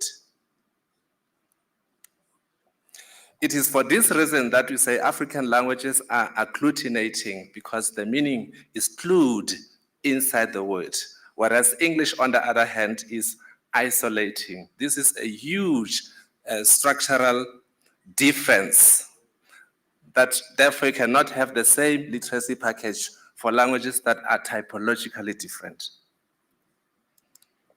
So the key insight is that in African languages, the story lives inside the word. In English, the story lives between the words. Our reading models, therefore, must follow the story.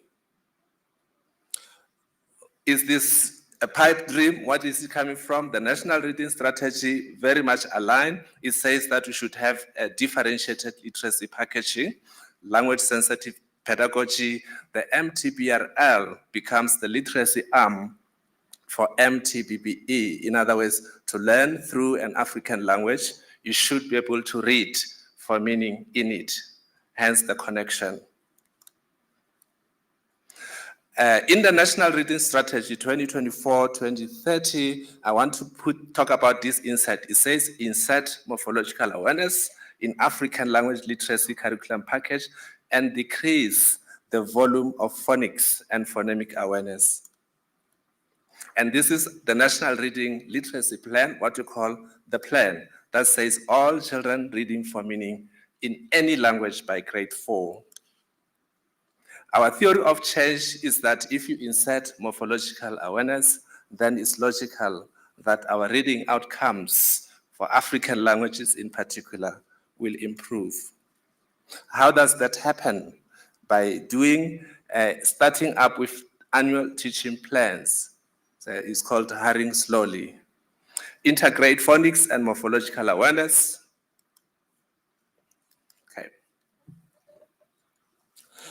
For vertical progression from grade R, grade 1, a lot of overemphasis on oracy in grade 1. In fact, you can do morphological awareness orally in grade R even. A responsible transitional way forward suggests that phase 1, you do supplements, you don't change the caps, and you do bridging by annotating the ATPs and having morpheme-rich readers, teachers, and facilitators guides. Then you run a pilot and you prepare for scaling out. Here are the timelines. In year 1, as you can see, we have targeted pilots and early infusion. In year 2 is incremental rollout, grade R and grade 1 in 2027. Grade R to 3, which is full in 2028. And then, of course, according to the National Reading Strategy, that goes to 2030. You review and you can rewrite the strategy. Here is the timeline on a scale, just repeating the same. Teacher development model. So we are talking about training cascading model for MTBRL. The first level is what happened already with a team of master trainers. Level 2 is what is happening in the next few weeks, subject advisors and lead teachers.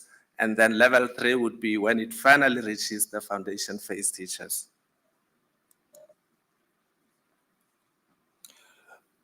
What is the design? We talk about Solomon 4 group design, 100 schools, rural schools as a starting point, 100 control, 100 experimental in all the 9 provinces, representing all the language groups. Interesting in the details of the design is group 2 and group 3. Here we are checking if the pretest does not influence. Many of the measures that we have in place are influenced by the pretest. And group 3, that we don't give it anything, but you measure the control if by chance the learners would have improved. That's why with this, then we have a very, very rigorous assessment program to test the efficacy of MTBRL with its morphological awareness. Assessment protocols, rather data collection instruments. As you can see here, we leave no stone left unturned. Learner assessments that are rigorous, teacher assessments, observations, as well as focus group, learner voices, and so forth and so forth. Just to give a quick highlight. So we have a very rigorous monitoring and evaluation cycle for the pilot, which will run in this fashion. So many of us would ask the question, what is really different about what is being proposed and the current? And here is the difference. African languages, the linguistic logic, we are looking at the agglutinating African languages, meaning is derived through morphology or morphological awareness to be accurate. The teaching unit is not the sound or the syllable, but the morpheme or the word family. The benchmark stress is not speed and accuracy, but meaning construction. Assessment anchor is not ORF or word per minute, is morpheme correctly per minute. View fluency, as you can see, all of this, that's the slight different dimension if you add morphological awareness in the pilot. Here are the principles, very quickly. Phonics gets learners into the word, morphology gets learners into the meaning. Both matter, but they are not equal in African languages. Here's a state of readiness. The key enablers are in place. We are working within the policy mandate, curriculum alignment, teacher development framework and guides, assessment instruments, mail system, and a pilot that is scalable. The final word is that MTBRL is at the heartbeat of the National Reading Strategy. The pilot allows us to test efficacy, strengthen curriculum logic, restore meaning to reading, and in doing so, we give every learner a fair chance to read for meaning and improve learning outcomes. It is for this reason that the Lekgotla is being called to get to the moon, not because it is easy, but because it's desirable for the future of our young readers. Reading for meaning in all languages is a non-negotiable. Thank you.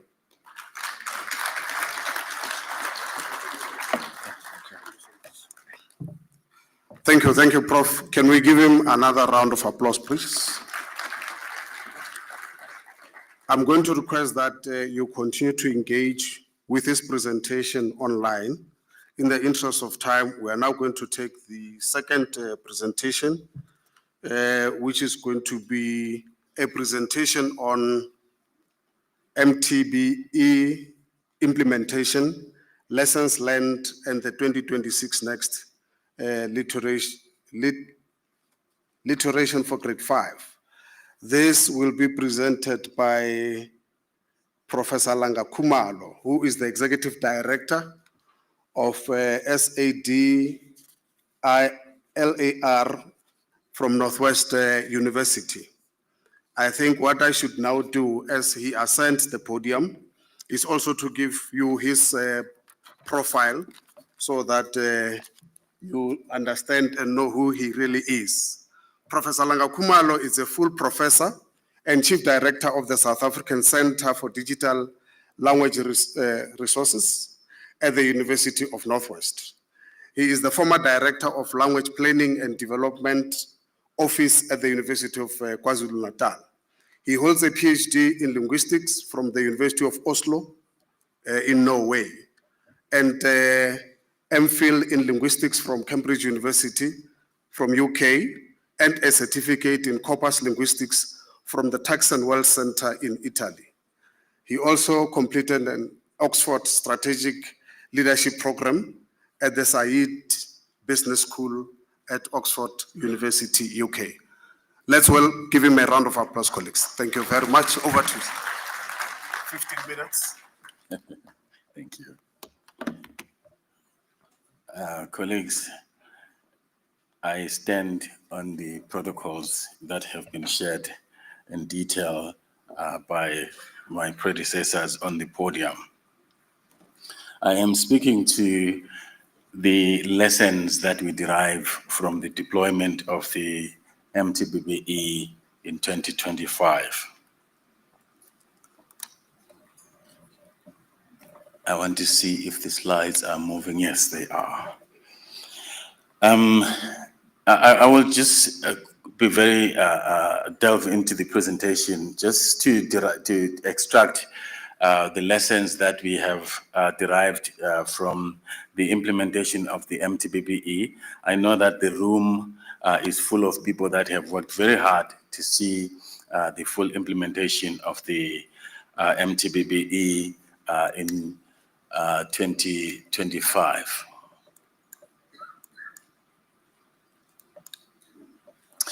Mother tongue-based bilingual education represents as a paradigm shift in South African education system, extending mother tongue instruction beyond grade 3 to promote genuine bilingualism and vitally important linguistic equity across all communities.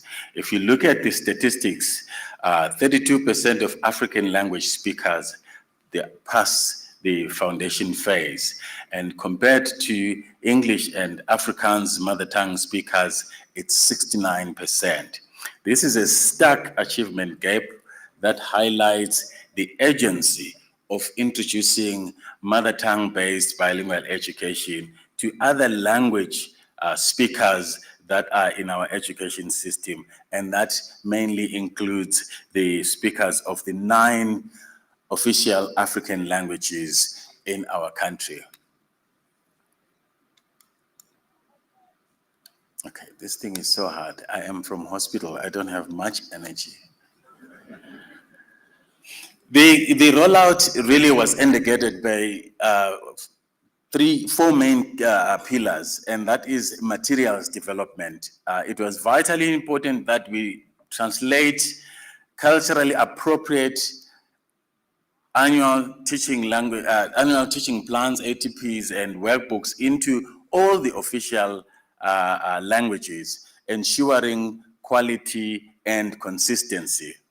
It was also vitally important that we drive advocacy so that we have stakeholder inclusion, campaigns that build support amongst parents, communities, educators, and policy creators, so that we have a unified vision that can catapult MTBBE to achieve the North Star that we all want. And vitally important was the capacitation, which included intensive training programs equipping teachers and education officials with pedagogical skills for effective bilingual instruction and translanguaging strategies. And of course, the policy environment that must be in sync with the program itself.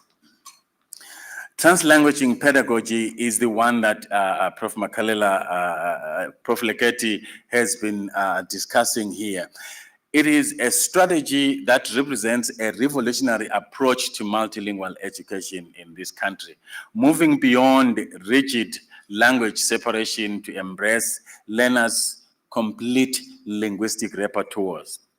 This includes the fluid use of language, encouraging seamless switching between languages to maximize comprehension and expression in the classroom, an inclusive environment that validates home languages, creating psychological safety nets where all learners feel they belong, where all learners feel valued.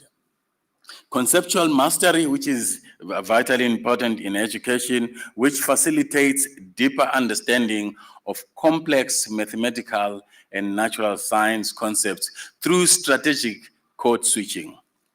And of course, the adaptation, the adapted assessment, which we all are so proudly being rolled out in November of 2025, where assessment practice were redesigned to reflect and honor the multilingual and learning realities of our society.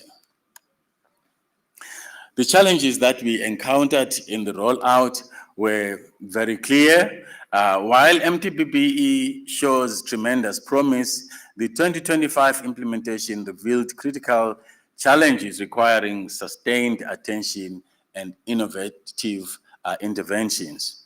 Teacher preparedness, there were some gaps there. Many educators learning training in translanguaging pedagogy and bilingual instruction methods because, again, of the disjuncture between training institutions in higher education and the realities in our classroom. Multilingual classroom complexity that vary between 2 or 3 languages in one classroom to upwards of 9 languages in one classroom. Resource availability, significant shortages that exist in quality educational materials that include textbooks, workbooks, digital content in African languages, particularly in maths and science.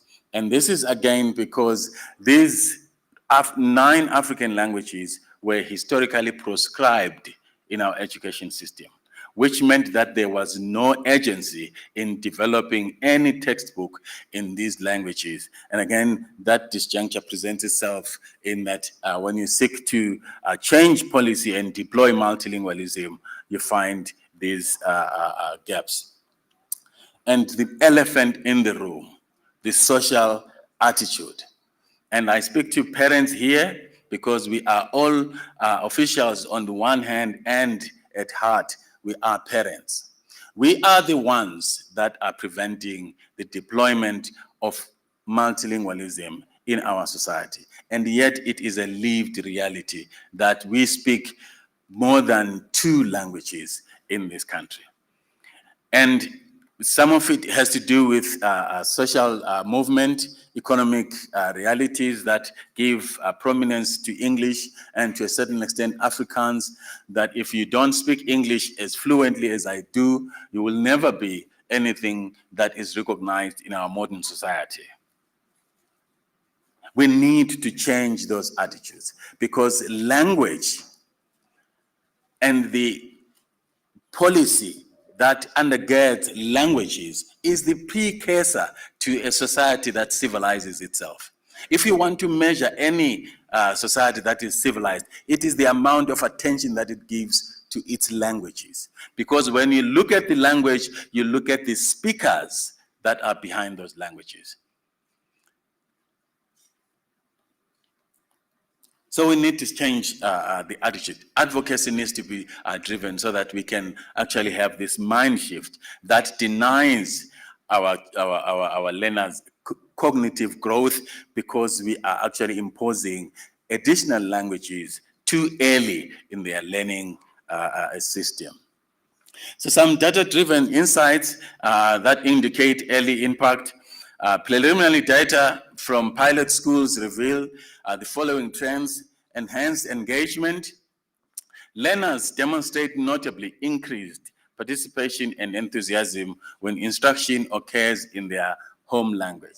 And this I noted when I was driving the same policy at UKZN. When we introduced isiZulu as the second language of teaching and learning at UKZN, one physics classroom where we were piloting it, the physics professor noted more robust engagement when learners were given the right to actually converse between themselves and with the lecturer in isiZulu. And this is what we are seeing as evidence from our schools, that there was robustness in instruction and in learning when translanguaging was used as a pedagogical tool. Education endorsement. Teachers report translanguaging strategies make complex concepts more accessible and lessons more dynamic.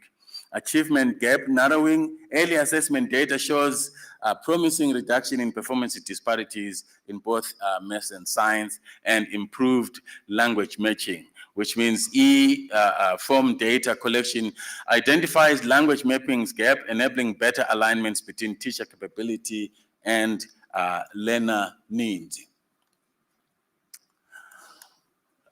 What really would actually provide success to MTBBE is coordinated effort across multiple stakeholders and integration within broader reform initiatives. We need government collaboration. We saw our principals today, our Minister of DBE inviting the Minister of DSTI, so that again our departments can begin to speak to each other in the development of our citizens. Again, in training. And we need strong partnerships between DBE, we need and DSTI and DSAC, where the terminology, most of the terminology is being driven. PANSALP, which actually ensures a coordinated implementation and quality control of all our linguistic materials. International support, we need to create international synergies with institutions that assist in driving these kind of initiatives. Community engagement, we need to engage with teachers, we need to engage with parents so that we can get this grassroots critical buy-in that ensures implementation reflects community needs and their values. And of course, we need to reform integration so that MTBBE aligns seamlessly with national education reforms, inclusive growth strategies, creating synergies that amplify impact across multiple sectors. I am sorry about the fonts. A professor in me was trying to be mysterious so that I can, you can listen to me instead of reading from the slide. And of course, part of it, last minute preparation because of my health challenges. Lessons for future phases and scaling. We need a sustained program for professional development. Teacher training cannot be a one-time event. It needs to be continuous, mentoring and community practice to build lasting capacity. Resources and pipeline, investing in investing in creating comprehensive quality materials in African languages across subject areas and making these findable and usable. There is no use in creating these resources and they are not findable across our provinces, across our schools. The monitoring system must be robust and the frameworks must be able to track track progress, identifying challenges very early so that there is early intervention in the implementation so that the strategy can be as dynamic as possible. Phased expansion, again, so that we don't overwhelm the system, scale incrementally to additional grades and subjects, learning from each phase to ensure quality and sustainability over time. And vitally important, and I really was very happy to hear what Minister Professor Blade said and our DBE Minister, digital innovation. We need to scale digital competencies to teachers, to learners. If we are driving towards the future economy, which is very digital, we need these foundational skills, which means our systems must be undergirded in this digital transformation. We need to drive that. I want to zero in on terminology because I know that during the year it was a pain in our system. Terminology is the basics. Discipline-specific terminology is really one of the key infrastructures if you are actually introducing a language that has not been used in a particular specialized space. There is no knowledge without terminology. And according to Albert Einstein, the substance of our knowledge resides in the detailed terminology of a field. But we have a unique situation in South Africa. We have a history that these 9 languages were not languages that were supposed to be used in our education spaces. We were proscribed from bringing those languages to learning spaces, which means there was little or no interface between isiZulu and geography, between isiZulu and mathematics, which meant that these languages were effectively being de-intellectualized. They did not have that robust natural capacity to introduce new terms as they interface with these new scientific disciplines. Now, we have to actively introduce terminology to these linguistic systems so that they can seamlessly discuss mathematics in African languages, in any of the African languages. So the paucity of terminology means that the teaching of mathematics becomes a challenge, at least for now, because we are in an unenviable situation where we are fixing a flying plane. And there is no time for us to pause and say, let us go to the lab first and fix the language, and then before we bring it to the classroom. We have to do this while the plane is flying. It's an unenviable task. It happened. I happened to do my PhD in Norway. They did that with Nynorsk. You had to do that while the language is being used in the classroom. And today, Norwegian can discuss any complexity in science. We did that in 1910 with Afrikaans. When D.F. Malan declared that lift Afrikaans and you will lift the Afrikaans-speaking community, it happened in real time during our time. And we need to do this with our African languages. There is nothing that is inherently wrong with African languages that makes them present difficulties in interfacing with any subject field. We need to actually uplift them. So we are going to see performance gaps because we are bringing in these languages, but they are necessary for cognitive access, for that critical thinking that we're talking about. You can't access it if you don't have a firm and true foundation in your mother tongue. And we need to actually present that. And I'm going to my last two slides. The broad implications for our system, we need to break inequality cycles. We have been talking about this for the longest time. And the last year, seeing the November examination was such an emotional, I was in hospital, but it was such an emotional time for me to see that South Africa has taken a huge turn to introduce all its official languages. You have no idea how much it affirms every citizen of this country, that your language can be a language that can do anything from mundane activity, talking to the ancestors, to discussing astrophysics in our time. That was such a momentous period in our system of education, and we must actually continue with that. We must invest in human capacity enhancement. We must look at social equity advances, and we actually have to attend to systemic transformation. I'm going to discuss this in detail in our commission when we break away. In conclusion, MTBBE presents a transformational potential in our country.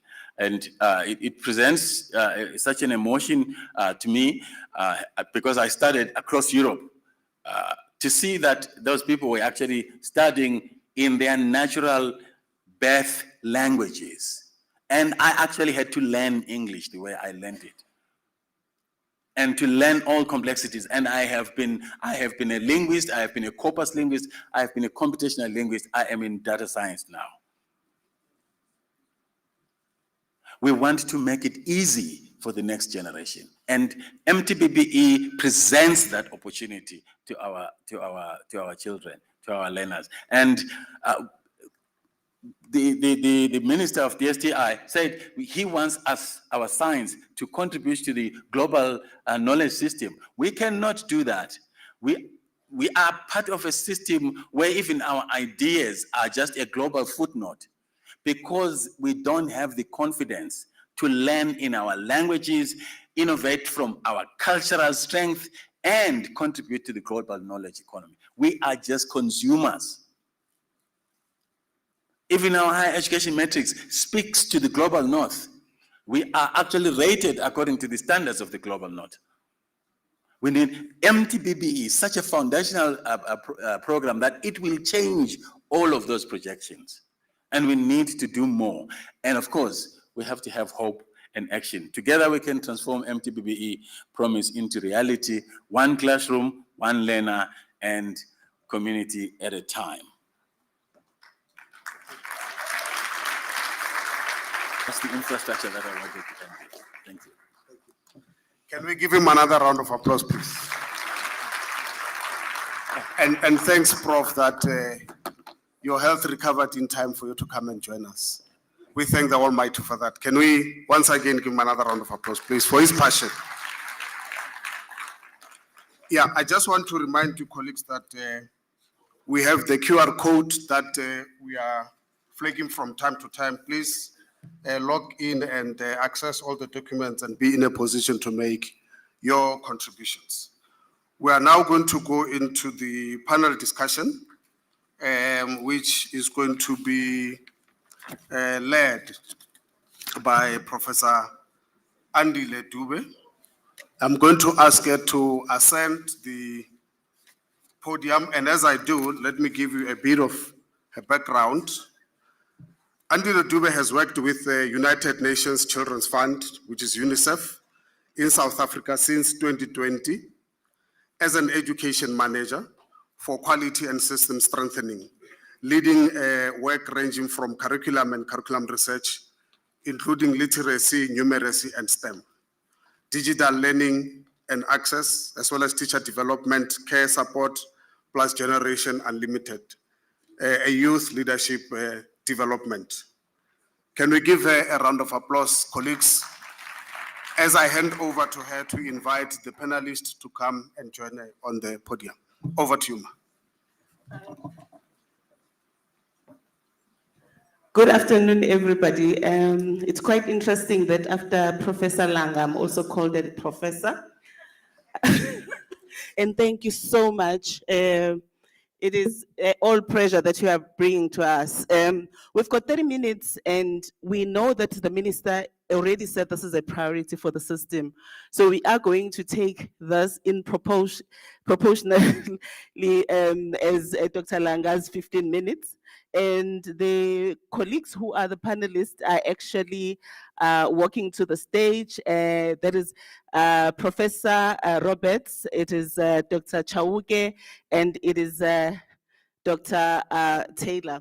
Siyanibingelela nonke endlini, and we are standing on all the protocols that have been observed. We are particularly here because the minister and deputy minister has consistently told us that this is the priority for the system. It is the priority that comes from the previous administration, and it is actually being scaled up, embedded in this administration. And I think all in this room are quite really interested and invested in the subject of early grade reading and foundational literacy and numeracy. And again, this is not just a South African priority, it's a global priority, and we don't want to repeat what other speakers have mentioned. So today we gather around this topic, and it is really at the heart of the education systems that work. Without the foundations, we've heard from this morning, without the foundations, transitions become very difficult. Transitions becomes very expensive. Efficiency in the system becomes a challenge. And we've heard everyone who has spoken about the learning poverty, the inequalities, and how we are dealing with the future readiness of every child. We need solutions, and we need them at scale, and we need them now. We know that there's evidence that has shown that to reach the NDP target, it might take up to 2090, but conversations around here is how do we change the paradigm, how do we deal and use the evidence that exists to improve the system, and how do we ensure that we are looking at what has worked and scale on that. We've heard this morning that every economy that grows, every society that thrives, foundational literacy and numeracy is at the heart of that. These are not just skills, they are the gateway to all future learning, to human development, to lifelong opportunities for every child, wherever they are located, no matter what their background, no matter what their language, and no matter what their prospects and abilities are.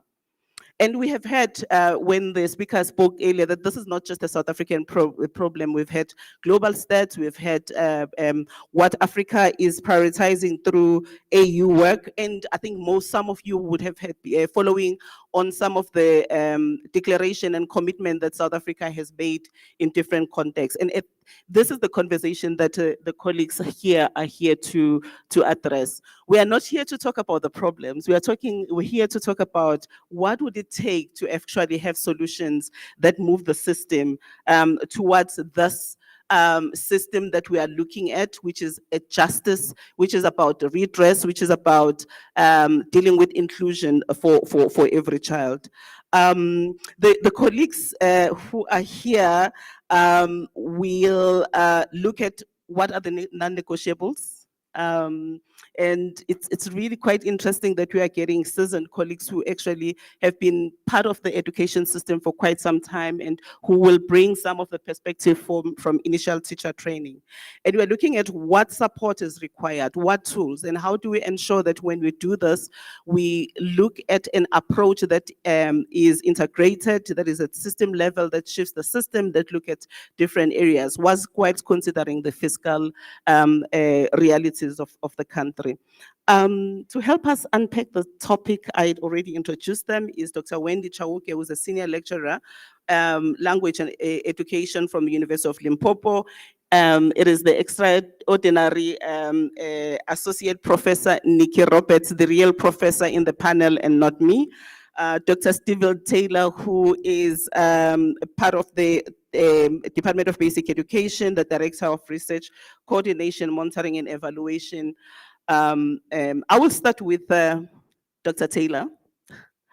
Having been part of the education system and numeracy and literacy, and having been part of the conversation around improvement of foundational learning, specifically literacy and numeracy, what are the most critical constraints that are currently limiting improvements in the system, particularly when it pertains to early grade numeracy and literacy? Thank you, Dr. Dube, and good afternoon, everyone. I don't see the minister in the room. It could be the lights, but good afternoon, Deputy Minister and DG and everyone. Yeah, I want to start by maybe borrowing something I heard yesterday from Dr. Sizwe Nkasana, he said that education is the most complex environment in which he's worked, precisely because there's no one thing, that if you just focus on this one thing, everything will come right. It's a complex environment. There's many things working together which need to be addressed. So we could talk about many constraints, to be honest, but we don't have time. So I thought, let me just lift one constraint, which I think is around implementation. Because I think that in the area of scaling up foundational literacy and numeracy support and programs, I think we sometimes spend a lot of time discussing the curriculum or the pedagogical approaches that we envisage and we would like to see change. But what's harder is to actually give effect to that vision in classrooms and in thousands of classrooms. And to do that requires what I refer to as implementation modalities. You may have something like the Teaching Maths with Understanding framework, but it requires things like specific learning and teaching support materials to reach classrooms and to be used.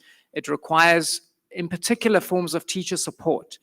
And the research tends to show that fairly high dosage or highly intense forms of support are actually needed to get the kind of change we really want to see in instructional practice.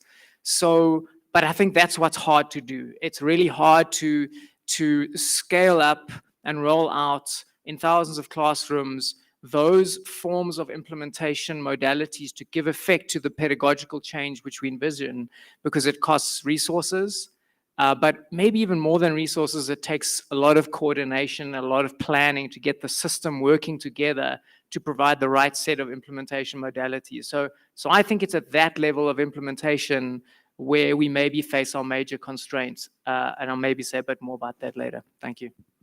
Thank you, Doc. So no silver bullets. A number of levers are critical for education change. To you, Professor, just drawing also from your experiences both in the basic education and higher education, what are these critical constraints and what evidence-based intervention have proven most effective in the foundational learning? Thanks, Dr. Dube. Is this mic working? Okay. I wanted to first greet and to show Dr. Mahali that I'm not wearing a baggy jersey, nor am I wearing my jeans. And I see Prof. Gustafsson, there is some fashion competition going on. So I wanted to make sure that I was standing. That is in addition to the 30 minutes we have. But Andile, let me be serious. Following on from Stephen, I think we do have an implementation problem. And I don't know, colleagues, if we can bring up the first picture that I asked for, which is a picture of a big ship. Technical team, were you given that?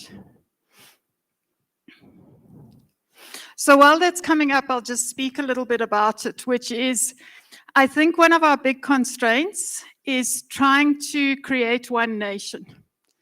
And that it was a really important imperative post-apartheid that we had one system and one way of doing things and one curriculum. And I can completely understand why we want that stability.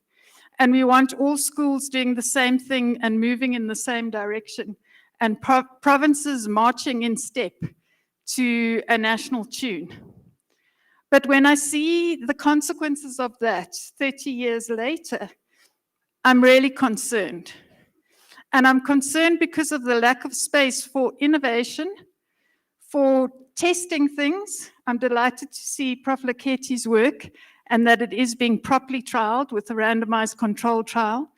But I wonder, how are we going to harvest that and bring it into what Stephen refers to as influencing the big ship, the kind of national discourse and the way that we work. So by having put together 19 different departments, 24, whatever they were, across Bantustans, across languages, all of those kind of things, our priority up to now has been stability.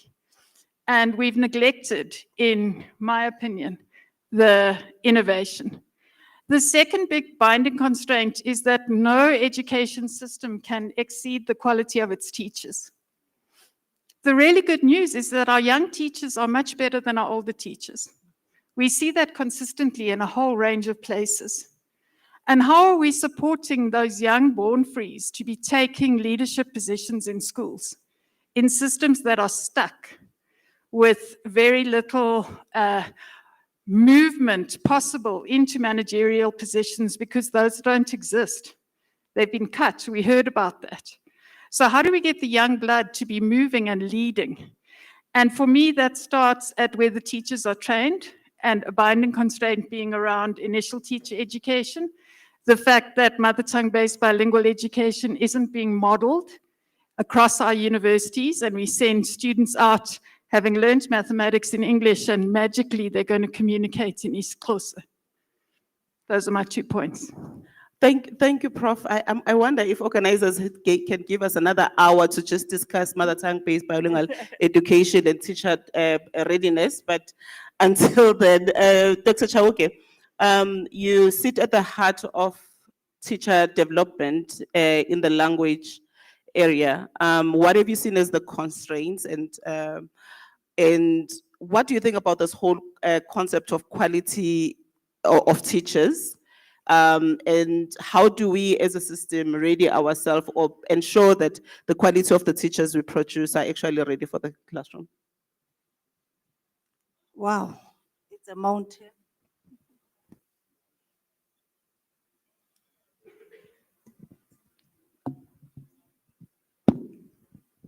I was saying, wow, it's a mountain to climb.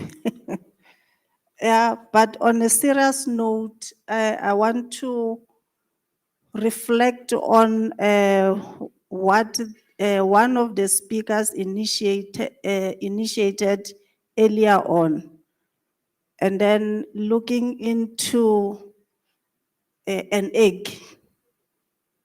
If we look into an egg, the question is, what came first between the chicken and the egg? To me, this is what is happening within teacher training, because yes, policies are in place, they are very good, but when it comes to the implementation of them, like I indicated earlier on, it's a mountain. We are now sitting here as two entities, the higher education and also the DBE. All this, the two organizations are having those policies. We can look into the major ones, Master Tech for higher education, and also look into the CAPS document. Hence, I indicated the egg as a metaphor that we can look into, because it's like we are reinventing a wheel that is not moving. It's not moving because earlier on it was indicated that most, if not some, of our learners, they complete education without being ready. And at the same time, our teachers, the young teachers that the professor alluded to, they are also not ready. Hence, at the end of the day, we are saying we are having challenges of literacy, challenges of numeracy, because when we look into, I just want to tap into a few, what the higher education has to subscribe to, so that when our student teachers are out there, and at the end of the day, they are becoming teachers. Hence, I'm saying the egg. It talks of the types of knowledge that as institutions of higher learning, we should make sure that as we develop these teachers, we should make sure that they are well versed or they are well prepared with the types of knowledge. It was indicated one earlier on, the pedagogical knowledge. I want to add the disciplinary, the practical, the fundamental, and the situational. You can look into that. All of them together are the constraints to me that are tapping into what is happening in our education system. Thank you. Thank you, Doc. Dr. Taylor, you started talking about the evidence that's coming from intervention that have proven most effective in improving foundational learning, and how can the system ensure consistent and high quality adoption across all provinces, across all districts, and across all schools. Can you just share with us a few of examples of those interventions that have proven to work based on the evidence that you have? Sure. I think internationally, if you look at the discourse on what works to improve learning outcomes, there's two classes of interventions that are quite popular and that have a lot of evidence behind them at the moment. The one I would call structured learning programs, and these aim at better implementation of the curriculum in classrooms, so providing the kinds of support that will help better curriculum implementation. Then the second class of interventions that people are talking a lot about around the world are the so-called teaching at the right level interventions. And what that does, it's a very different approach, almost the opposite approach to a structured learning approach, where it says that in reality, many children in a classroom are actually quite far behind curriculum expectations. And what they need is a kind of a back to basics approach where you group children according to their level of learning and you intervene at that level. Now, these teaching at the right level types of interventions, I know there's some pilots going on in South Africa, but I think we don't yet have clear evidence of their effectiveness in our context. I also think they would be quite hard to implement. They're quite disruptive to the system because it almost is saying do something other than implement the curriculum as per policy prescriptions. So in South Africa, we do have more evidence of the kind of structured learning program type of approach to improving classroom instruction and to improving enactment and implementation of our existing curriculum. And what these kinds of programs typically involve is some materials. Sometimes it's daily lesson plans to try to improve the routines and the sequencing that are envisaged in the curriculum. But usually it involves high quality materials. So in the case of reading or literacy, it would be things like African language graded reading books, flashcards, posters, big books, all of the things that are needed to implement the instructional methods prescribed in the curriculum, things like group guided reading. In the case of numeracy, it would be things like manipulatives and again, learner activity books and things like that. But also, so there's materials, but there's also teaching support. And there we've tested a variety of different forms of teaching support, again, different implementation modalities. The one that's worked the best is when there's been on-site coaching, which is a highly intensive form of support. We have tried and are trying other things like virtual coaching, centralized teacher training, getting the departmental head in the foundation phase to become an internal coach. These are all the different kinds of implementation modalities that the research is focusing on. And to be honest, we're still searching for sort of the most cost-effective solution, because at the moment, the solutions that are most effective are often a bit costly. So that's the struggle that we're busy with. I'm coming back to ask you about the fiscal context. So please do take some time to reflect on that. Prof, from numeracy side, I mean literacy, numeracy, sorry, side, what interventions can you share with us that have proven to be, most effective and implemented in South Africa? Okay, so I just want to clarify first in how I decide whether something is effective, and that is I want to see learner outcomes shift. I think we see a lot of interventions that describe their scale and what they've done and how fuzzy they feel to the people who are experiencing them, but they don't actually get to the learner outcomes or to teacher knowledge.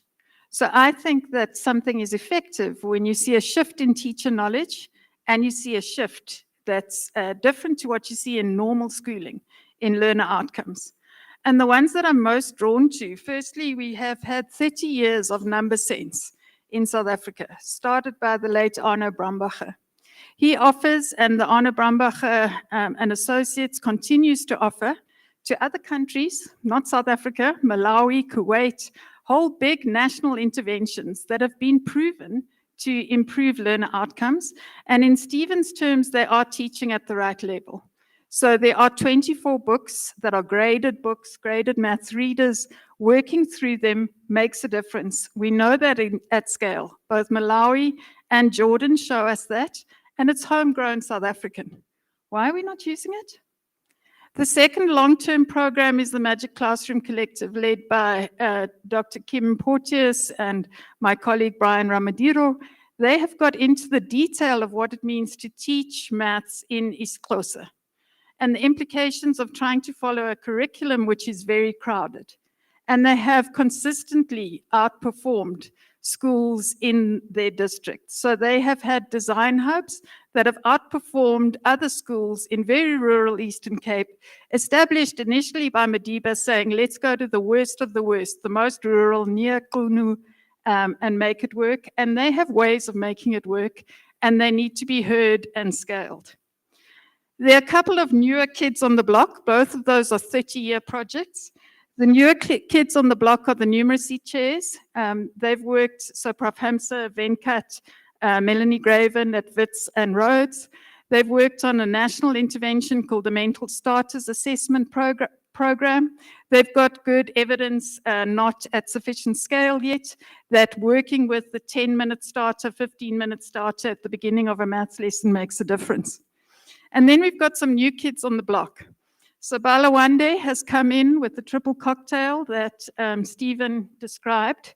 They've got good funding, they've got color workbooks, they've taken lessons from other places, and they've done randomized control trials, and they're also showing evidence. We have also got massive implementation support from the NECT.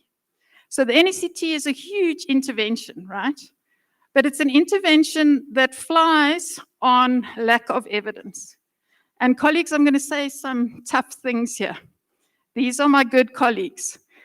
Dr. Godwin, Dr. Lorraine, the people who work really hard at NECT. But not a single one of these chapters give any evidence of shifts in teacher knowledge or learner outcomes. And I'm happy to be corrected. Please show me where. I haven't read this, I just picked it up. One of my quick little try and get a laugh planning things for this was that I feel like an NECT evaluation is about as rare as a white person who voted for apartheid or supported apartheid. We get to know that it's kind of there, but the NECT evaluations disappear with absolutely no evidence, and yet that's our national blueprint. Colleagues, it's a concern. And then it's quite interesting to hear about all those global interventions, but how they've played out in South Africa in the call for a stronger evidence in interventions that are implemented at scale and that it's not only just about the reach, it's also about shifting the needle and the whole area of learning outcomes. I do want to just jump to a question about just measurements. Earlier, we heard that what gets measured gets improved. Dr. Taylor, how can assessment data and performance indicators be used more effectively to track progress, strengthen accountability, and inform targeted support to learners, to schools, to districts, and all levels of the system? Right. I think sometimes there's a sense of an either or between focusing on learning outcomes and accountability versus providing support and things like materials and training. And I think they work together and they complement each other. So what I think a focus on learning outcomes does, whether it's at the national level or at a provincial level, or for district officials having good access to learning outcomes data, or even in the classroom, and perhaps especially in the classroom, for teachers to have good diagnostic information on where their learners are at, what that focus on learning outcomes does is it creates a demand for the support. If there's accountability and attention at all levels of the system on the learning, which is the key outcome in the sector, that I think creates and mobilizes arguments for more resourcing, for forms of support that are effective. It also creates more of a demand to take up forms of support that are available. So there are many, for instance, really good online resources, things that are available, but that don't always get taken up by teachers or even by learners and parents. And so I think that a better understanding and a better focus of how we're doing in terms of learning at every level will serve to mobilize take up and use of support. So I think that's a key one. I think it's not only measuring learning outcomes through things like systemic evaluation, the international assessments are still really important. We have local assessments like Fundo Phumelele. There's a new MTBBE assessment that's just been introduced. Even in the ECD phase, the early learning national assessment and Thrive by 5, these are all really important sources of information about how we're doing. At the classroom level, I think there's efforts in the department to roll out the early grade reading assessment and to provide support to teachers and districts on how to use that information. But it's also, I think at a systemic level, we also track some of the intermediate outcomes. So not only the learning outcomes, but we do things like the school monitoring survey to keep track of things like how many classrooms have classroom library corners, how many classrooms have access to graded reading books in African languages, how many teachers in the foundation phase have received some kind of in-service training in the last year to support literacy and numeracy. So I think those kinds of indicators are also important to track. So we've got enough data in South Africa from classroom levels, school-based assessment, to systemic data, to global data. And how do we use this data for accountability, Professor Roberts? I'm glad you asked me that, because often when I read critiques of binding constraints in South Africa, one of the things that pops up is kind of unions, right, versus accountability. And I want to call out and thank the unions in South Africa for what they've been doing in assessment for learning. From what I understand, there's a real serious push from all our unions to professionalize the teaching role. In our attempt to make a single one-size-fits-all, everybody marches to the same tune, we were policing the annual teaching plans. Have you covered it? Not whether your child has learned it. And I think our unions, led by the assessment branch of the department, as I understand, have been working systematically to say assessment is not assessment for wasting time, as my colleague, Prof. Kanji says. Assessment is only meaningful if, as a teacher, you can make a decision about what happens next. So if your assessment allows you to adjust your pedagogy and your subject advisor allows you to show that you're adjusting to where your learners are at, that's really what we need. And so I think in addition to the large-scale data that Stephen's talking about, we have this on-the-ground movement of professionalizing our educators to trust them, to make a decision and know their learners so that they pace the curriculum according to either differentiated groups or their actual class because they have decent assessment for learning data. Thank you, Dr. Chetty. Sorry, Professor I was Robert. channeling Dr. Chetty. I know. Dr. Chauke, earlier we heard that we need to ensure alignment. We need to ensure that when we are dealing with programs and priorities, we're not only looking at one area. How do we ensure stronger alignment between curriculum, teacher development, assessment, and learning materials so that the system moves as a whole in those priorities?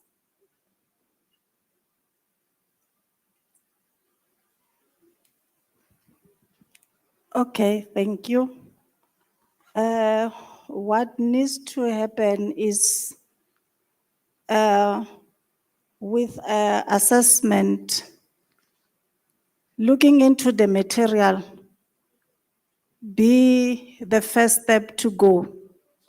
Because with curriculum is there, but with the alignment now, we look into the resources that are there. Are the resources policy driven? For example, we're talking about the issue of literacy, the issue of numeracy, looking into the texts that are there. Are the text appreciable text that the learners can be able to appreciate, the learners can be able to associate, contextualize, then look into the issue of modeling the teacher, at the same time be able to be explicit, be able to appreciate, be able to summarize, be able to diversely recognize what the assessment is all about. So in a nutshell, the assessment should be in such a way that when learners are subjected to such, they are able to comprehend with the basic knowledge that they have. Thank you. Thank you, Doc. Prof, on the same question of Sure. ensuring alignment. So technical team, I did see my big ship come up very briefly. Could you show that again, please? So I was referring to the stability of the system like a big ship, and that the types of sailing boats that we have need to go out at 10% of the system. So let's say 1,800 schools need to be innovating, trialing, testing things. And at the moment, that space is very narrow. Thanks, technical team. If you can put on the next slide, please. So this one is about, the next one is about curriculum assessment and technical team. It's a big circle. Curriculum assessment and LTSM, which is what Stephen referred to essentially as the triple cocktail. He's talking about you need LTSM, you need professional development, and you need school-based coaching. And that comes from my colleague, Bram Fleisch at WITS, and lots of work in the Gauteng department showing that those are the three key things that you need.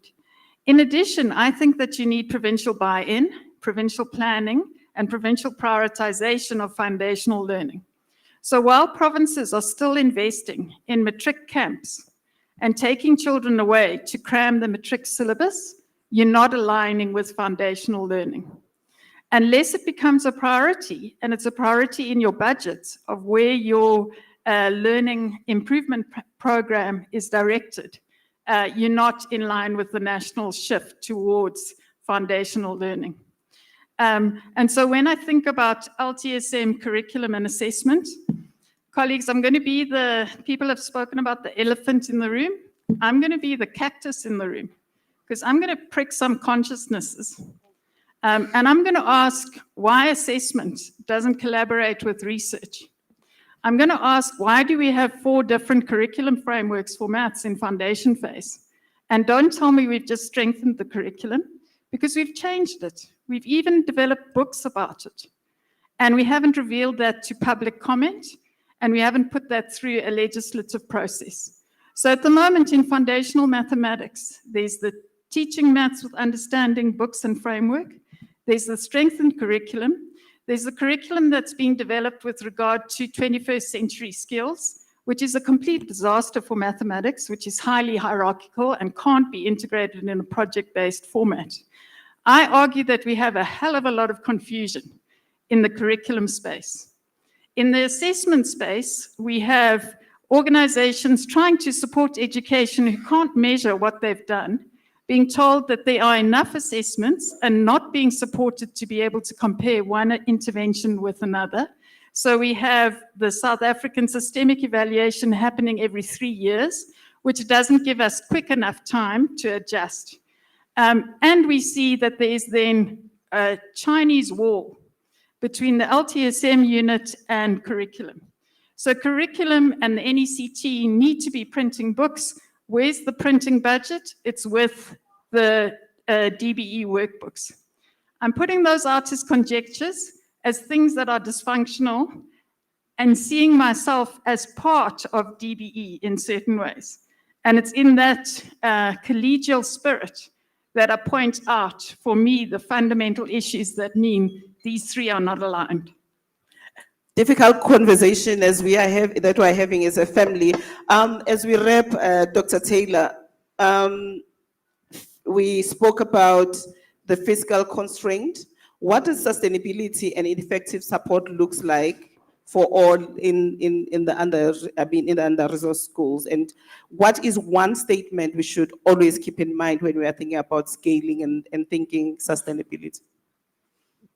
All right. I think that in fiscally constrained environments, there are some fairly low-cost forms of interventions, which I think the research suggests are quite effective. So things like classroom libraries, good quality LTSM, and there's been some really good work done within the department to define a minimum LTSM package and to incorporate some of that into things like the LTSM catalog. And then on teacher professional development modalities, one thing that I'm interested to explore further is what's being called cluster-based workshops. So it's not quite as intensive as one-on-one coaching at a school, but it is where a type of a coach would work with a small cluster of maybe 3 or 4 schools and all the foundation phase teachers at a time. So it's a little bit less expensive than on-site coaching and then residential training.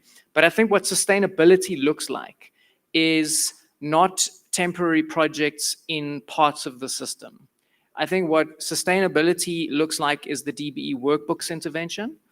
And the secret of the DBE workbooks intervention was that it went to full scale and it then got sustained for many years. So it became something that teachers got used to and relied on, and therefore incorporated into their everyday practices. I think there's a risk of things like intervention fatigue, where teachers themselves are constantly going through different kinds of projects and programs.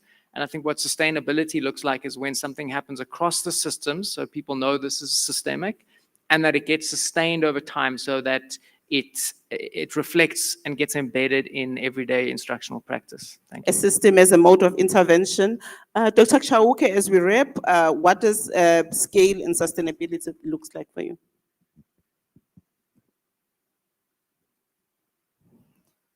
Okay, what it means to me is saying simply that to sustain simply means that there is something in place that we are currently using. Let us dismantle, discard whatever is not necessary, and bring the puzzles together to forge forward. Thank you. Thank you, Dr. Chauke. Professor, how does scale and sustainability look for you? To me, the biggest opportunity we have is a reworked DBE workbook. That book was designed 20 years ago as a busy book. It's de facto the instructional core of what's happening in our classrooms. We have really good evidence from Number Sense, Magic Classroom Collective, Balawande. We don't have clear evidence from the NECT intervention, but maybe that will come. And I think we should be replacing those foundation phase workbooks that are busy books with structured pedagogy, which comes in the form of that LTSM and teacher training. Thank you to the great panel. Please, Ngani bashayele izandla. You just have been such a great panel. So as we close, I think what is really coming out, I think there's a lot of conversations that we are going to be taking to the commission, whether it's on how looking at the curriculum, looking at implementation, and all the binding constraints. And it is clear from this conversation that improving reading and numeracy at scale takes moving from policy to practice in ways that are effective, that have evidence. It's about alignment, it's about consistency, it's about scale and sustainability and collective action. And I'm quite interested in learning from Northern Cape experience on that cluster model that you're talking about. It's a commitment to redress for every child. It's a child right that we all have to remember. And it's good to learn of all positive strides that South Africa has made at all levels. And we're hoping to hear a little bit more on how different provinces have taken innovations from those interventions that have fewer schools to large-scale systemic response. And we have been reminded a number of times today that strengthening the foundation is not just a technical conversation, it's a justice conversation. It's about whether a child's future is determined by birthplace, by language, by poverty level, by disability, and by gender. And the minister this morning reminded us that addressing the foundational learning is about correcting historical inequalities, and the price of inaction is quite big. And we're hoping that this conversation is really trickling into commission and we get out of this Lekgotla with more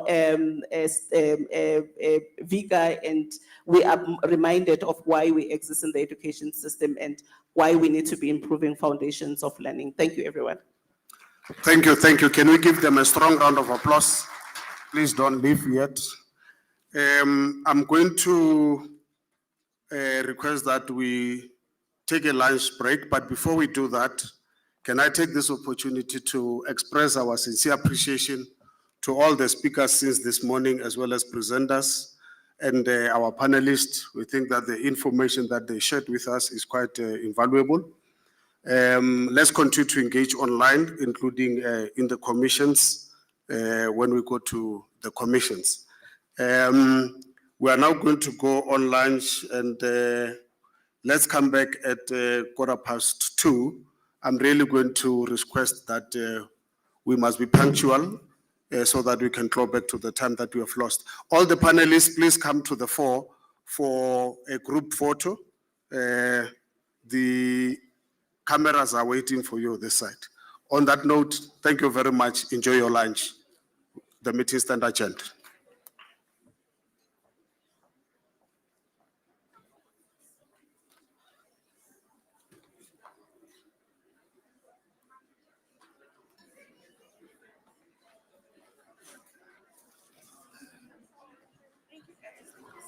Mr. Bokhatsu will chair the third session when we come back. Thank you.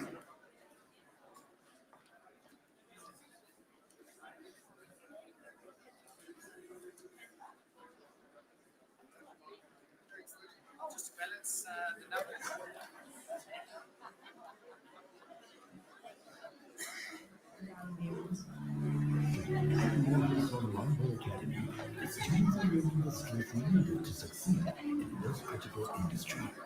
DD Mabuza Comprehensive High School has its finger on the pulse, leveraging cutting-edge technology to enhance learning and prepare students for success in the real world. This one is a workshop for electrical technology. We've got 3 specializations. We've got digital, electronics, and power system part here. We're dealing with power systems. And then this one is a trainer for power systems, where we're going to do the domestic installation for power systems. And then our learner here is going to demonstrate how a domestic installation is wired.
hospitality studies, and that's for the learners to get introduced to hospitality studies so that they know by grade 10 what the subject is going about.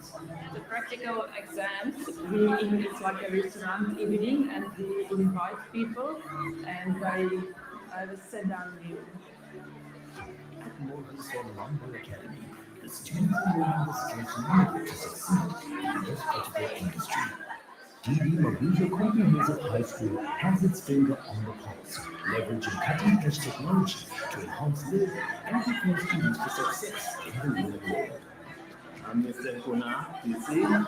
This one is a workshop for electrical technology. We've got 3 specializations. We've got digital, electronics, and power system part. Here, we are dealing with power systems. And then this one is a training for power systems, where we're going to do the domestic installation for power systems. And then our learner here is going to demonstrate how a domestic installation is wired. Are you an ECD practitioner running an ECD program? The Department of Basic Education is running the Banapele ECD registration drive, encouraging all practitioners to register their ECDs. This will help us know who you are, where you are, and how we can help you. The registration process is simple and faster. You can get application support through a partner NGO, WhatsApp bot, contact center, or via a free USSD number to complete your application.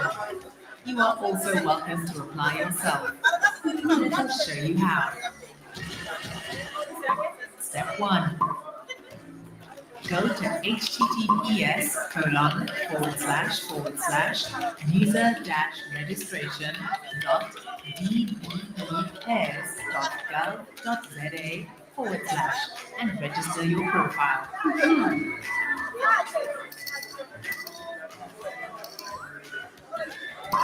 Step 2. Validate your profile through an OTP sent to your mobile number. Step 3. Begin your application. Complete all the information as well as a health and safety assessment. Step 4. Upload certified ID copies and Form 30 for you and all your staff. Step 5. We will call or text you if your application requires corrections and/or updates. Step 6. Once your application is complete and ready for review, you can track the outcome on your eCares profile. To begin and complete your application, please dial *133 *7776# or WhatsApp us on 087-725-2059, and a friendly contact center agent will call you back within 7 days. Please do not message the USSD number more than once. If you need access to Form 30, you can contact us on the same WhatsApp number. Download it from For more information, check out the DBE website. Email us at banapele@dbe.gov.za. If we do registration right, our children shine bright. This message is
for the education sector, bringing together leaders, teachers, parents, and experts to strategize on improving basic education, focusing on strengthening foundations like ECD, literacy, and numeracy, and align with national goals like the G20 agenda for a resilient, future-fit system.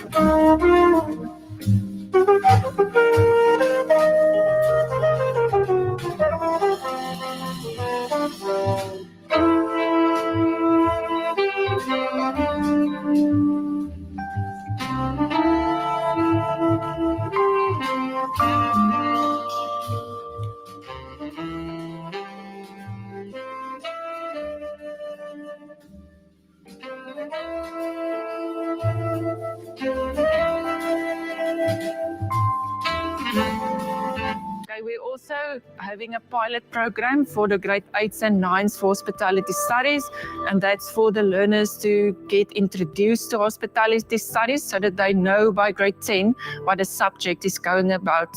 The practical exams, it's like a restaurant evening, and we invite people and they have a sit-down meal. At Morgenson Landbou Academy, the students are learning the skills needed to succeed in this critical industry.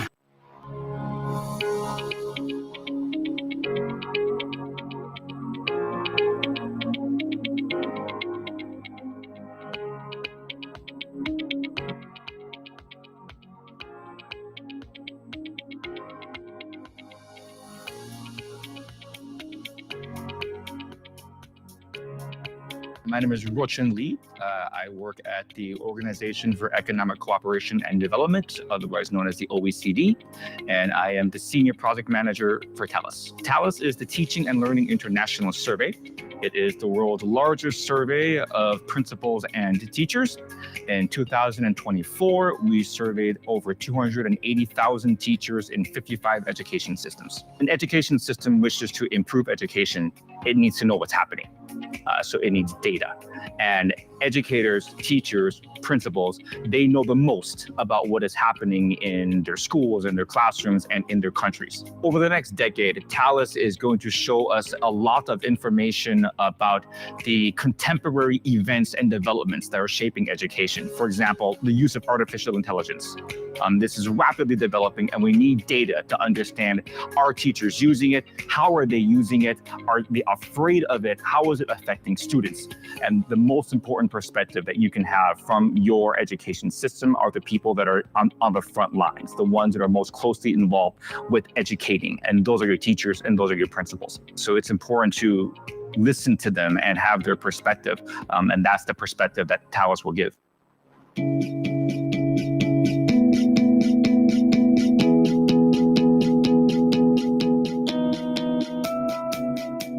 name is Mark Chetty.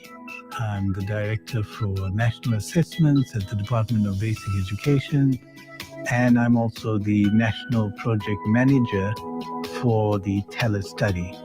TALIS is the Teaching and Learning International Survey. It is a large-scale study that involves teachers and their principals trying to understand what is the actual working conditions that teachers go through on a daily basis. One of the key factors that comes through is understanding teachers' dimensions of mediating knowledge to learners, and that there's a gap between the content knowledge of the teacher and the understanding of the learner. So TALIS gives us an insight, a deeper insight into some of these conceptual gaps. TALIS is effective. It's a study that's globally accepted by all the major teacher unions, and it's a study that it gives teachers a voice. My name is Zianda Kobodo. I am currently the acting principal at Westview Special School in Port Elizabeth in the Eastern Cape, South Africa.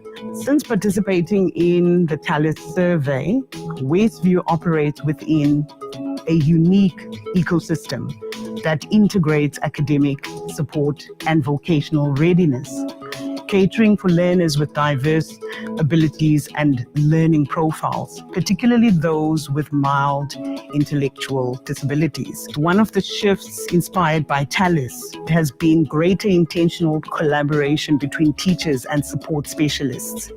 So we now design lessons that integrate both academic and vocational elements, making learning more functional and relevant to our learners. When you consider the fact that we are teaching in an era that demands adaptability, what we try and achieve at Westview is to embrace diverse learning needs, and steadily we are viewing technology as a supportive tool rather than a threat.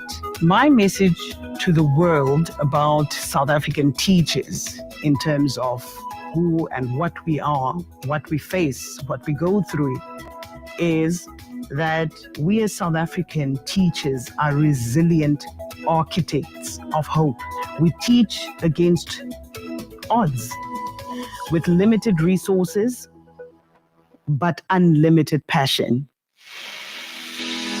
My name is Agnes Saraka Rasisemola, the Bitoko Circuit Manager in Bojanala District, the Northwest part of South Africa. Participation in the international survey like TALIS provides a global lens, a mirror in which I'm able to look at the circuit in the global perspective and check the blind spots and know where to improve and how to support my schools and teachers better. The report of TALIS and MTBBE on teachers and principals' lifelong learning has influenced me as a circuit manager of Nisobo to be able to tailor my support and my development programs. I have 28 schools in the Bitoko circuit. I do regular site visits to all the 28 schools, and I support my schools not only when I do the site visits, I also attend their different activities, like when they are planning Lekgotla. So that helps me to be able to interact or also know my teachers best. My personal takeaway from the TALIS process has reaffirmed my belief that evidence will guide the leadership. I will encourage the leaders and countries out there to take part in the processes of TALIS, because ultimately we are able to use the results to better ourselves and the systems that we have.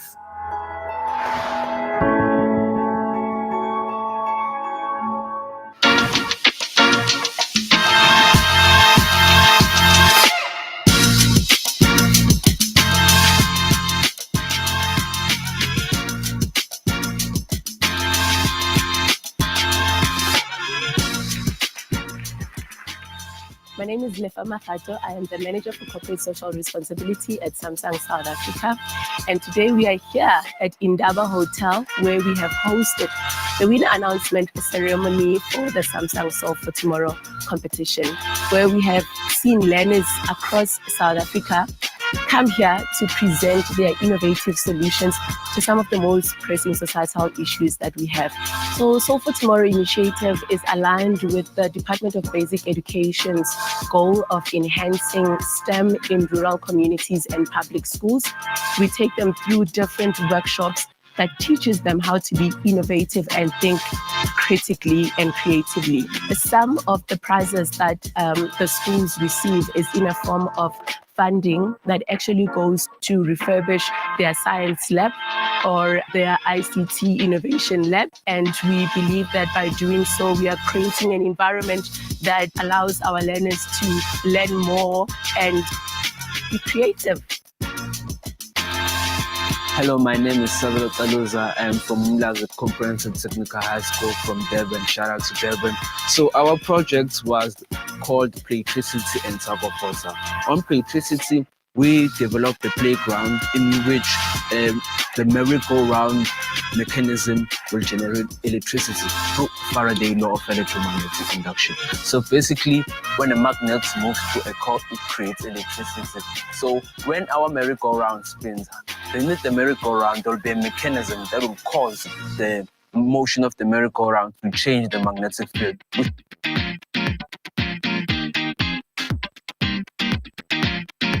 Hi, I'm Lene Toy from Koffiefontein Combined School, and we designed a solar trolley that would pick up the learners from their houses and commute them to school because we're in a rural area. So it was a very heartfelt moment for us to get safer commuting from their homes to schools. Good morning, my name is David Tillman. I am the Math, Science and Technology Project Manager in the Department of Basic Education in Victoria. The Integrated National Math, Science and Technology Strategy has a specific leg that pertains to the promotion of STEM subjects. The impact should be seen in the number of learners leaving school with the confidence to enter courses, math, science, technology-oriented courses at tertiary institutions. So this year's competition produced a crop of outstanding projects from every one of the schools that made up this last 10 of participating schools.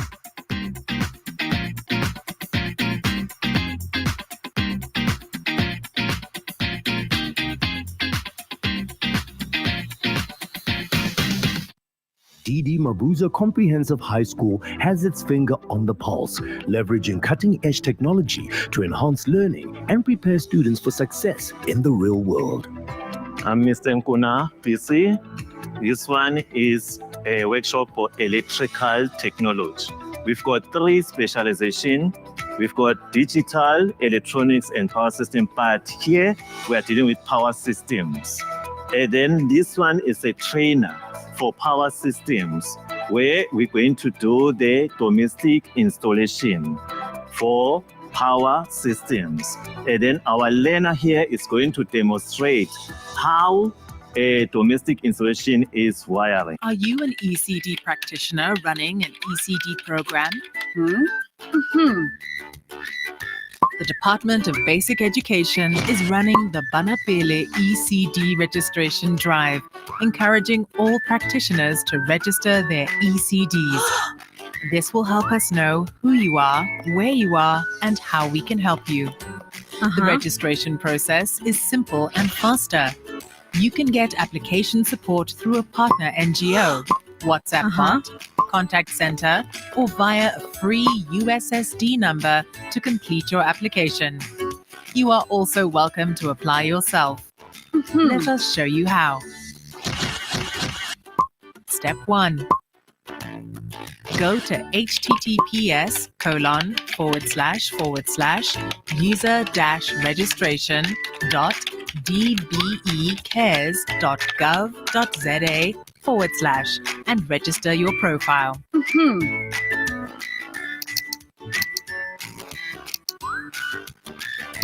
Step 2. Validate your profile through an OTP sent to your mobile number. Step 3. Begin your application. Complete all the information as well as a health and safety assessment. Step 4. Upload certified ID copies and Form 30 for you and all your staff. Step 5. We will call or text you if your application requires corrections and/or updates. Step 6. Once your application is complete and submitted for review, you can track the outcome on your eCares profile. If you need help to begin or complete your application, please dial *134 *7776# or WhatsApp us on 087 725 2059 and a friendly contact center agent will call you back within 7 days. Please do not message the USSD number more than once. If you need access to Form 30, you can contact us on the same WhatsApp number or download it from the DBE website or ECD Info Hub. For more information, check out the DBE website or email us at banapele@dbe.gov.za.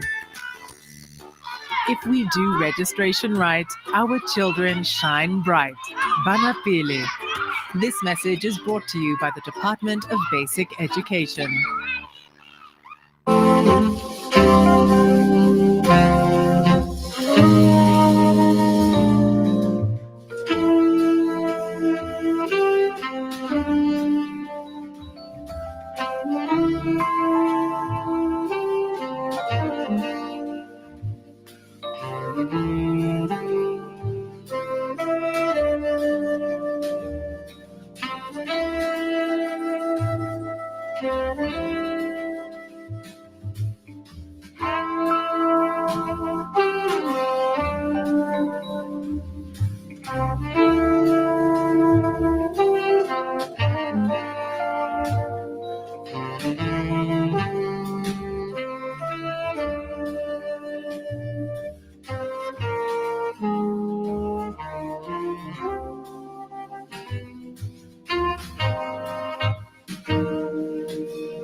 For the education sector, bringing together leaders, teachers, parents, and experts to strategize on improving basic education, focusing on strengthening foundations like ECD, literacy, and numeracy, and align with national goals like the G20 agenda for a resilient, future-fit system.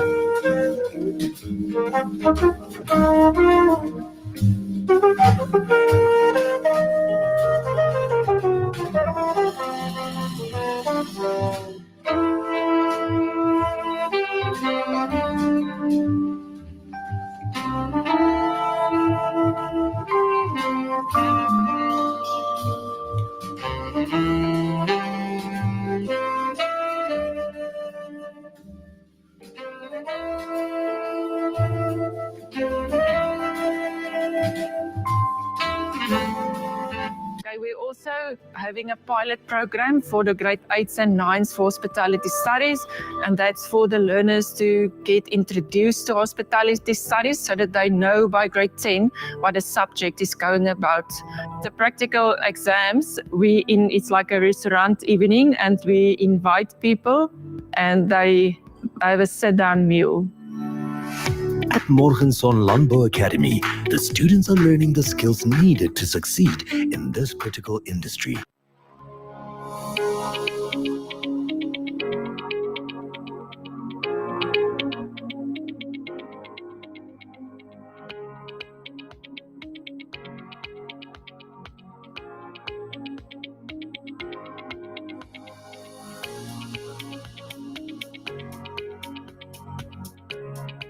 My name is Ruochin Lee. I work at the Organization for Economic Cooperation and Development, otherwise known as the OECD, and I am the Senior Project Manager for TALIS. TALIS is the Teaching and Learning International Survey. It is the world's largest survey of principals and teachers. In 2024, we surveyed over 280,000 teachers in 55 education systems. An education system wishes to improve education. It needs to know what's happening. So it needs data. And educators, teachers, principals, they know the most about what is happening in their schools, in their classrooms, and in their countries. Over the next decade, TALIS is going to show us a lot of information about the contemporary events and developments that are shaping education. For example, the use of artificial intelligence. This is rapidly developing, and we need data to understand, are teachers using it? How are they using it? Are they afraid of it? How is it affecting students?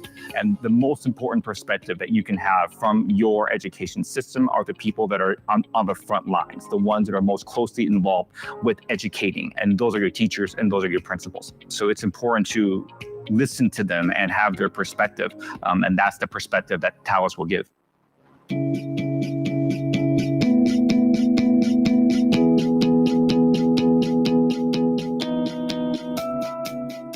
My name is Mark Chetty. I'm the Director for National Assessments at the Department of Basic Education, and I'm also the National Project Manager for the TALIS study. TALIS is the Teaching and Learning International Survey. It is a large-scale study that involves teachers and their principals, trying to understand what is the actual working conditions that teachers go through on a daily basis. One of the key factors that comes through is understanding teachers' dimensions of mediating knowledge to learners, and that there's a gap between the content knowledge of the teacher and the understanding of the learner. So TALIS gives us an insight, a deeper insight into some of these conceptual gaps. TALIS is effective. It's a study that's globally accepted by all the major teacher unions, and it's a study that it gives teachers a voice. My name is Zianda Kobodo. I am currently the acting principal at Westview Special School in Port Elizabeth in the Eastern Cape, South Africa. Since participating in the TALIS survey, Westview operates within a unique ecosystem that integrates academic support and vocational readiness, catering for learners with diverse abilities and learning profiles, particularly those with mild intellectual disabilities. One of the shifts inspired by TALIS has been greater intentional collaboration between teachers and support specialists. So we now design lessons that integrate both academic and vocational elements, making learning more functional and relevant to our learners. When you consider the fact that we are teaching in an era that demands adaptability, what we try and achieve at Westview is to embrace diverse learning needs, and steadily we are viewing technology as a supportive tool rather than a threat. My message to the world about South African teachers in terms of who and what we are, what we face, what we go through, is that we as South African teachers are resilient architects of hope. We teach against odds with limited resources, but unlimited passion. My name is Agnes Saraka Rasisemola, the Boitoko Circuit Manager in Bojanala District, the Northwest part of South Africa. Participation in the international survey like TALIS provides a global lens, a mirror in which I'm able to look at the circuit in the global perspective and check the blind spots and know where to improve and how to support my schools and teachers better. The report of TALIS and TBE on teachers and principals' lifelong learning has influenced me as a second manager of Lisobo to be able to tailor my support and my development programs. I have 28 schools in the Toko Circuit.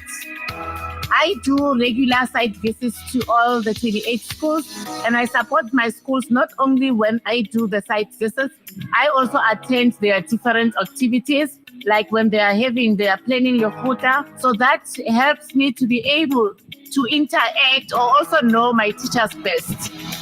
My personal takeaway from the TALIS process has reaffirmed my belief that evidence will guide the leadership. I will encourage the leaders and countries out there to take part in the processes of TALIS, because ultimately we are able to use the results to better ourselves and the systems that we have.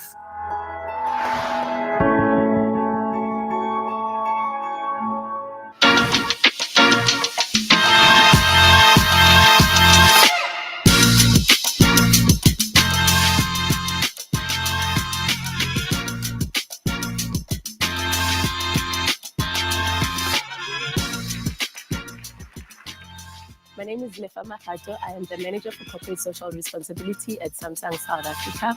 And today we are here at Indaba Hotel, where we have hosted the winner announcement ceremony for the Samsung Solve for Tomorrow competition, where we have seen learners across South Africa come here to present their innovative solutions to some of the most pressing societal issues that we have. So Solve for Tomorrow initiative is aligned with the Department of Basic Education's goal of enhancing STEM in rural communities and public schools. We take them through different workshops that teaches them how to be innovative and think critically and creatively. Some of the prizes that the schools receive is in a form of funding that actually goes to refurbish their science lab or their ICT innovation lab. And we believe that by doing so, we are creating an environment that allows our learners to learn more and be creative. Hello, my name is Sabelo Taluza. I'm from Mlaza Comprehensive Technical High School from Durban. Shout out to Durban. So our project was called Playtricity and Sakophosa. On Playtricity, we developed a playground in which the merry-go-round mechanism will generate electricity through Faraday's law of electromagnetic induction. So basically, when a magnet moves to a core, it creates electricity. So when our merry-go-round spins, beneath the merry-go-round, there will be a mechanism that will cause the motion of the merry-go-round to change the magnetic field.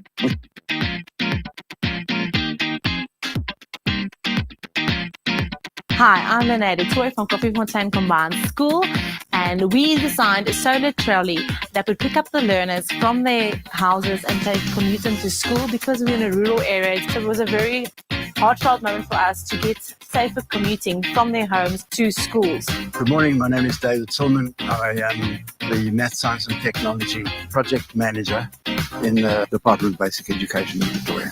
The Integrated National Math, Science and Technology Strategy has a specific leg that pertains to the promotion of STEM subjects.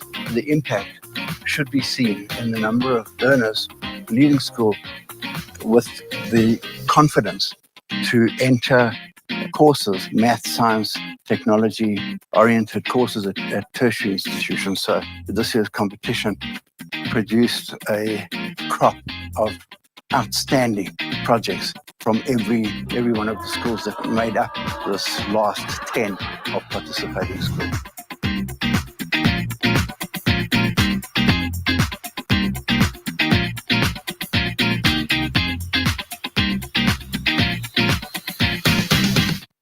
DD Mabuza Comprehensive High School has its finger on the pulse, leveraging cutting-edge technology to enhance learning and prepare students for success in the real world. I'm Mr. Nkuna PC. This one is a workshop for electrical technology. We've got 3 specializations. We've got digital, electronics, and power system part here. We are dealing with power systems. And then this one is a trainer for power systems, where we're going to do the domestic installation for power systems. And then our learner here is going to demonstrate how a domestic installation is wiring. Are you an ECD practitioner running an ECD program? The Department of Basic Education is running the Banapele ECD registration drive, encouraging all practitioners to register their ECDs. This will help us know who you are, where you are, and how we can help you. The registration process is simple and faster. You can get application support through a partner NGO, WhatsApp bot, contact center, or via a free USSD number to complete your application. You are also welcome to apply yourself. Let us show you how. Step 1. Go to https://user-registration.dbecares.gov.za/ and register your profile.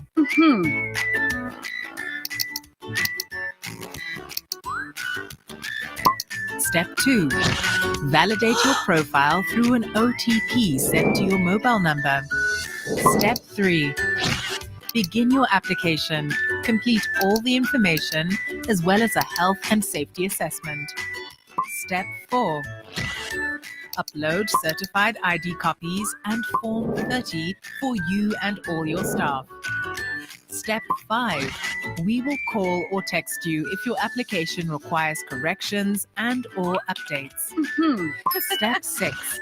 Once your application is complete and submitted for review, you can track the outcome on your eCares profile. If you need help to begin or complete your application, please dial *134 *7776# or WhatsApp us on 087 725 2059 and a friendly contact center agent will call you back within 7 days. Please do not message the USSD number more than once. If you need access to Form 30, you can contact us on the same WhatsApp number or download it from the DBE website or ECD Info Hub. For more information, check out the DBE website or email us at banapele@dbe.gov.za. If we do registration right, our children shine bright. Banapele. This message is brought to you by the Department of Basic Education.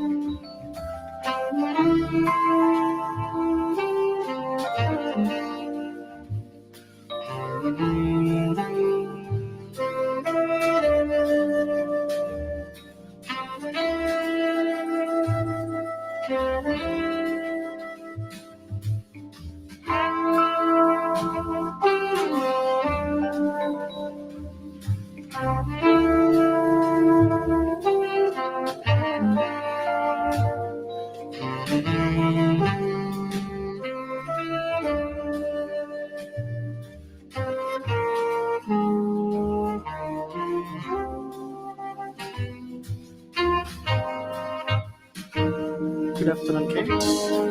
Mr. Donald. Can you guys hear me?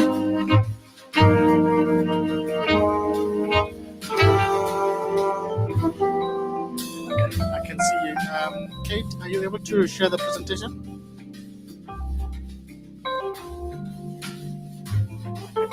For the education sector, bringing together leaders, teachers, parents, and experts to strategize on improving basic education, focusing on strengthening foundations like ECD, literacy, and numeracy, and align with national goals like the G20 agenda for a resilient, future-fit system.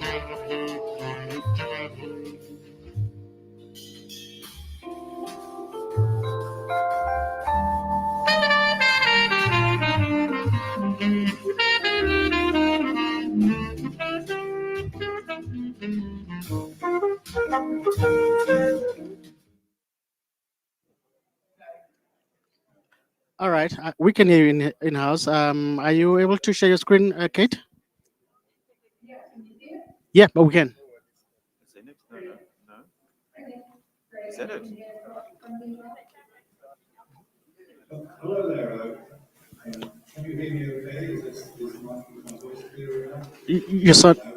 You're sounding awesome, Mr. Buddy. Pandi. Taboho. So who's sharing the presentation? Is it Kate? Kate, are you able to show the presentation on your side? So that let's have that ready. Yes, I just did it. Should I do it again? Yes, we haven't seen. Sorry, please do it again. Yep. Okay, so should I just leave it up until the presentation, until John starts the presentation? I don't see it on screen. Yeah. Yeah. Yes, please do that. We'll see it.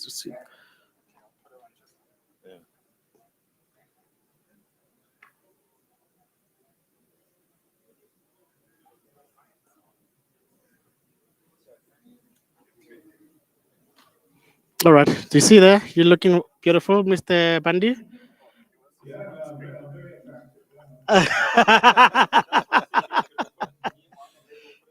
All right. I want to see okay. it. There you go. There you go. Wonderful. Beautiful. Okay, right. That's fine. We'll just wait for them to start, but we are ready. Okay. Thank you very much. It is the world's largest. Yes, we can hear you. Okay. Everything is fine on our side. We surveyed over two. Correct. Yes. An education system wishes Awesome. to You do improve afternoon. education, Bye. it needs to know what's happening. So it needs data. And educators, teachers, principals, they know the most about what is happening in their schools, in their classrooms, and in their countries. Over the next decade, Talus is going to show us a lot of information about the contemporary events and developments that are shaping education. For example, the use of artificial intelligence. This is rapidly developing, and we need data to understand, are teachers using it? How are they using it? Are they afraid of it? How is it affecting students?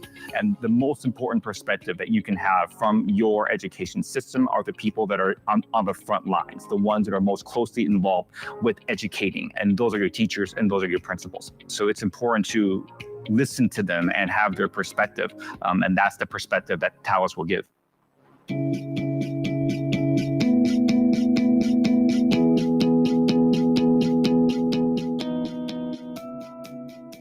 My name is Mark Chetty. I'm the Director for National Assessments at the Department of Basic Education, and I'm also the National Project Manager for the TELUS study. TELUS is the Teaching and Learning International Survey. It is a large-scale study that involves teachers and their principals, trying to understand what is the actual working conditions that teachers go through on a daily basis. One of the key factors that comes through is understanding teachers' dimensions of mediating knowledge to learners, and that there's a gap between the content knowledge of the teacher and the understanding of the learner. So TELUS gives us an insight, a deeper insight into some of these conceptual gaps. TELUS is effective. It's a study that's globally accepted by all the major teacher unions, and it's a study that it gives teachers a voice. My name is Zianda Kobodo. I am currently the acting principal at Westview Special School in Port Elizabeth in the Eastern Cape, South Africa.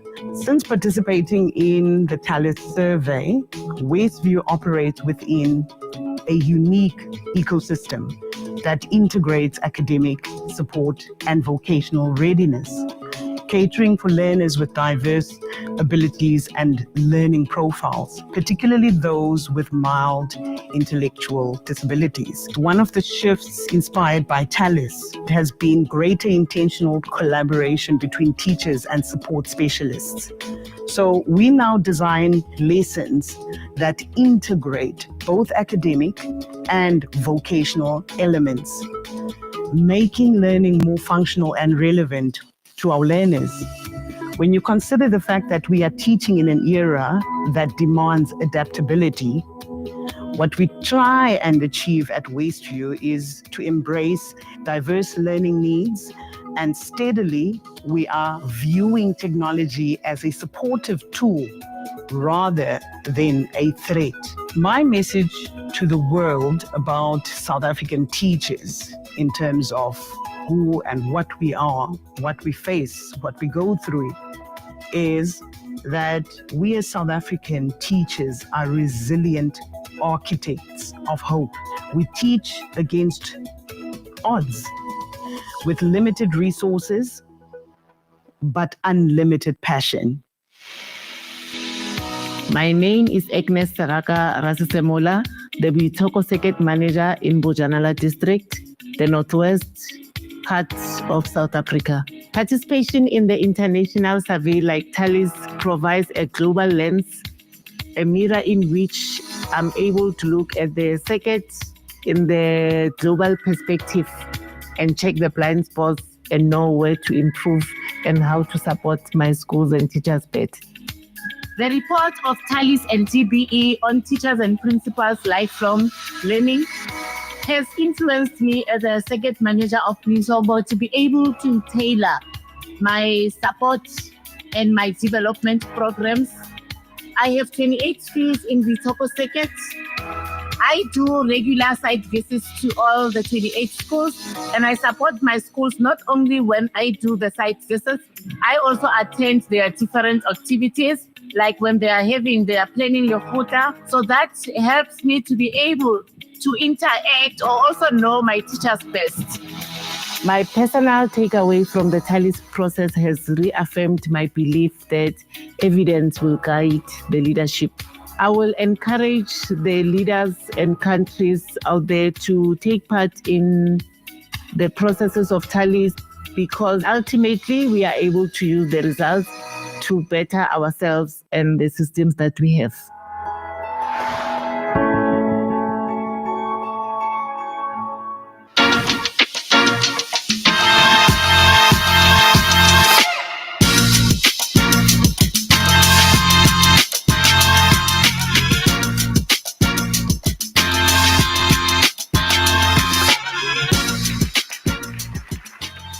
My name is Lefa Mafato. I am the Manager for Corporate Social Responsibility at Samsung South Africa.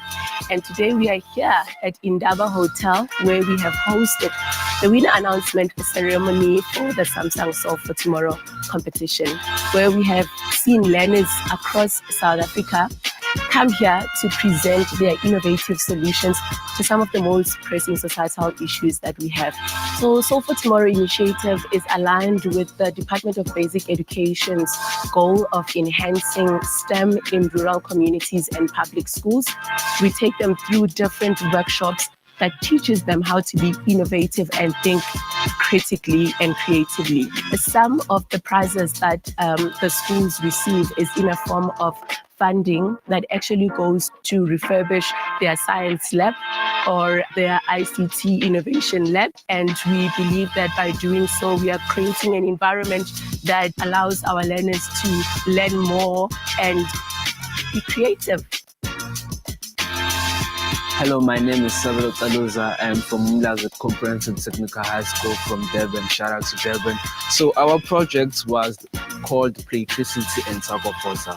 On Playtricity, we developed a playground in which the merry-go-round mechanism will generate electricity through Faraday law of electromagnetic induction. So basically, when a magnet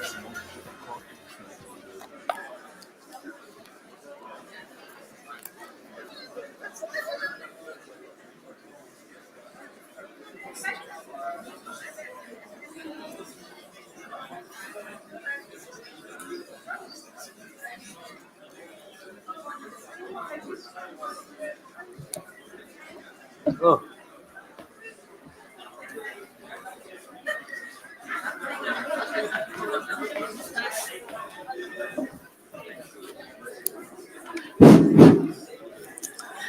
Good afternoon. Let us get settled. We are starting now.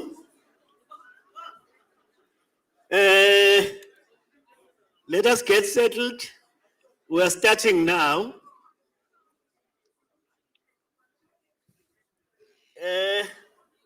Let us get settled. We are starting now. We are getting to session 3, which is a session after lunch. We're not going to punish people who are punctual. We're going to make a start. This is session 3.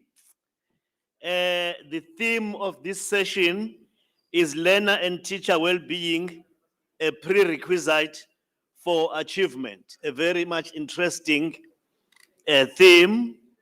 We have 2 presenters in this session. The first presentation will be integration or integrating health and well-being in education sector planning. That is lessons for South Africa. The second one will be a youth perspective of on fatherhood, gender and masculinity in South Africa. Then from there, we'll take some reflections.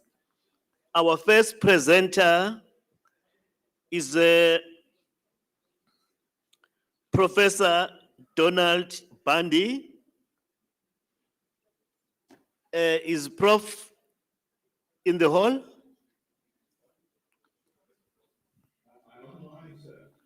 Oh, Prof is online. Before I was told that you are physically in here. That's why I was checking.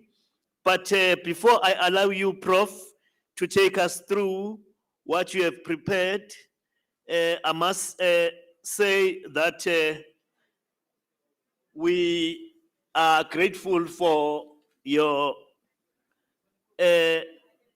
presence, though virtually, in the meeting. And then I need to introduce you in more detail. Prof. Bundy is a professor of epidemiology and development at the London School of Hygiene and Tropical Medicine. He is also a director of the Research Consortium for School Health and Nutrition and advisor to the UN World Food Program. He is also leading a global research effort to provide evidence-based guidance to more than 100 member states of School Meals Coalition on strengthening national school meals program. Let us welcome Professor in our meeting. He is presenting virtually. Over to you, Prof.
if they're in school, why aren't they learning?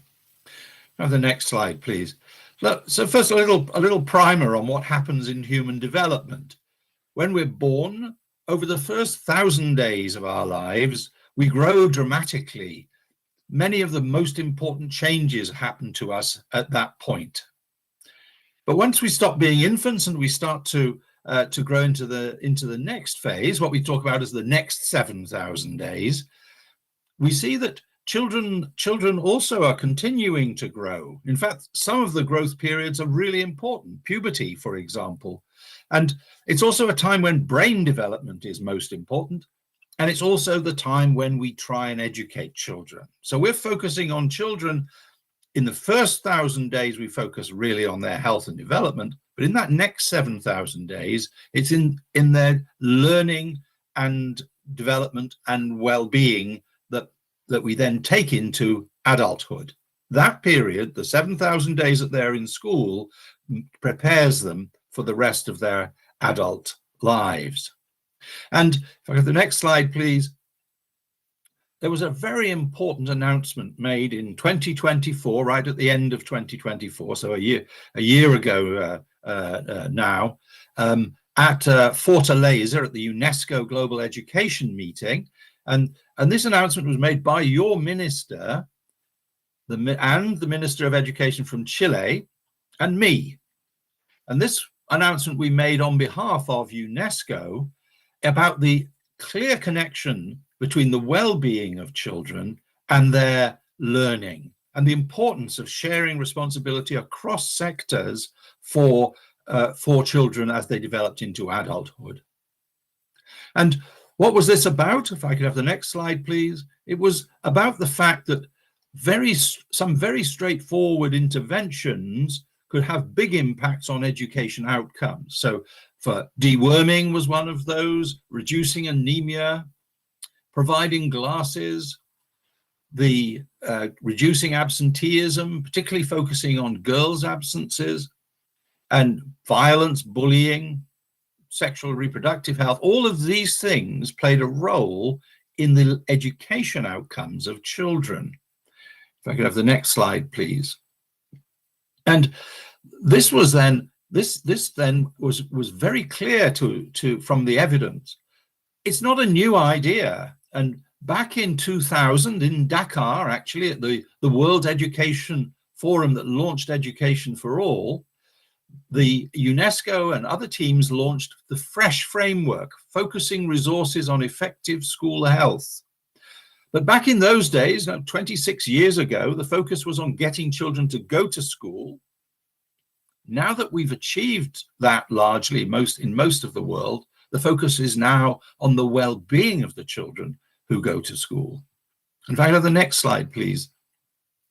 And what sort of things are we talking about? Well, here's just a list to just illustrate the various interventions that can be important: deworming, malaria prevention, iron and folic acid, menstrual hygiene. These are very different sorts of conditions that need to be dealt with, all of which have effects on education outcomes. Have the next slide, please. And what we've seen over the last 4 years, so this is really now thinking around what's happened worldwide, particularly given the momentum that was built after all the schools closed due to COVID. We see the number of children rising. We've seen, in fact, over the last 4 years, more than 80 million children going to school and being fed at school, so that we've got something like 466 million children worldwide. These are World Food Programme figures. 466 million children worldwide now being supported in terms of their well-being at school. It's become a big, important area in which countries are investing.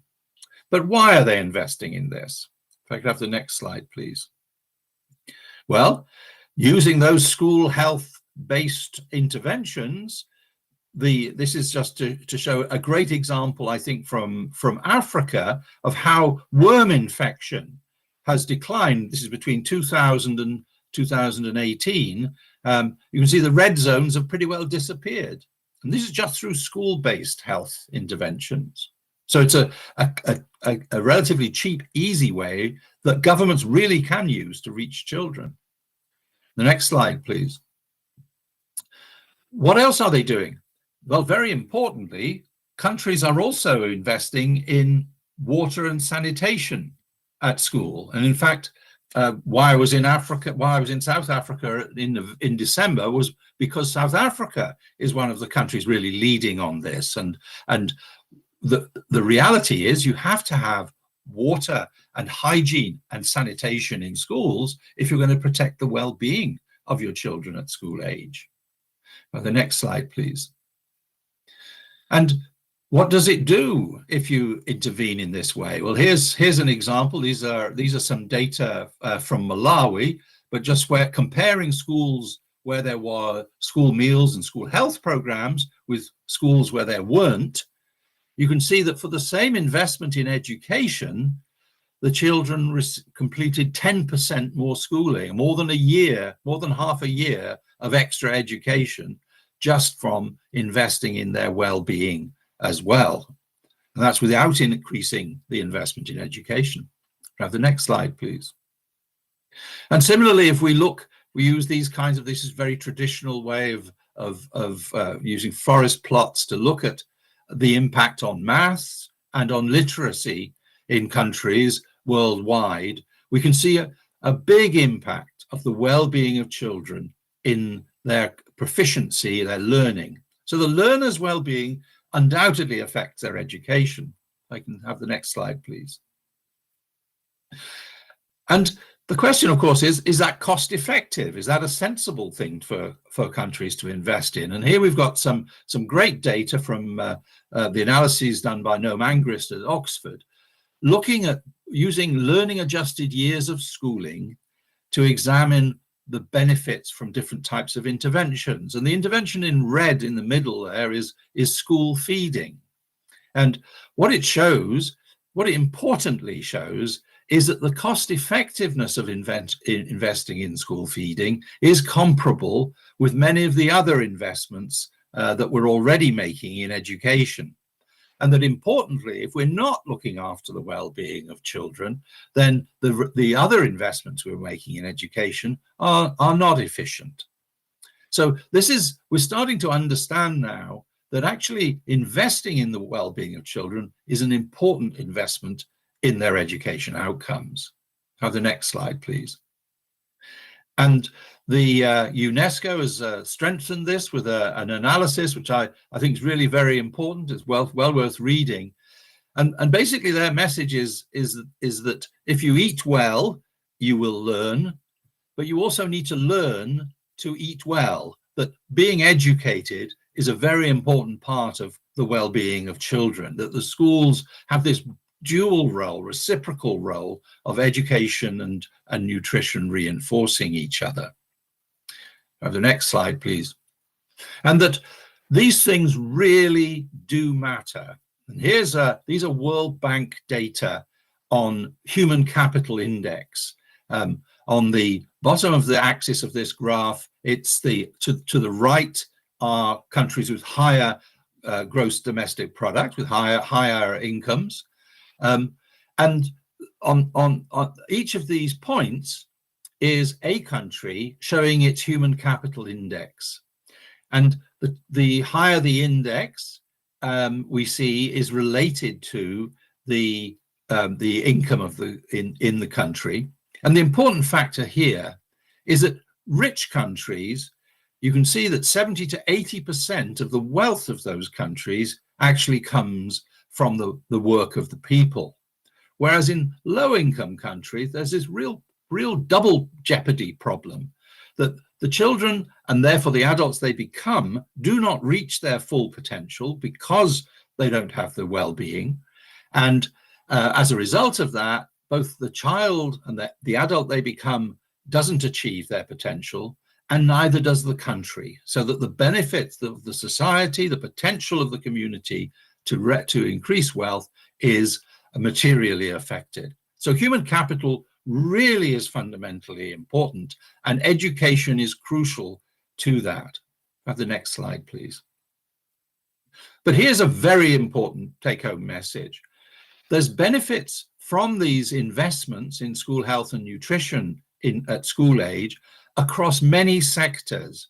This means we shouldn't just expect education to be supporting the well-being of school children. This should be an area supported across sectors. This is an issue for the whole of the Ministry of Finance. It's not just an issue for the Ministry of Education. And we can see here that social protection, agriculture, health, nutrition, and education all get benefits from these investments, and arguably all of these should be sharing their contribution to doing this. And we've just added here the point that creating some of these programs also creates jobs, so that there's a very clear benefit that the finance ministry can see. And we can see that the returns to the investments are around the level of $1, resulting in a return of somewhere between $7 and $35 based on studies in many places. Go to the next slide, please.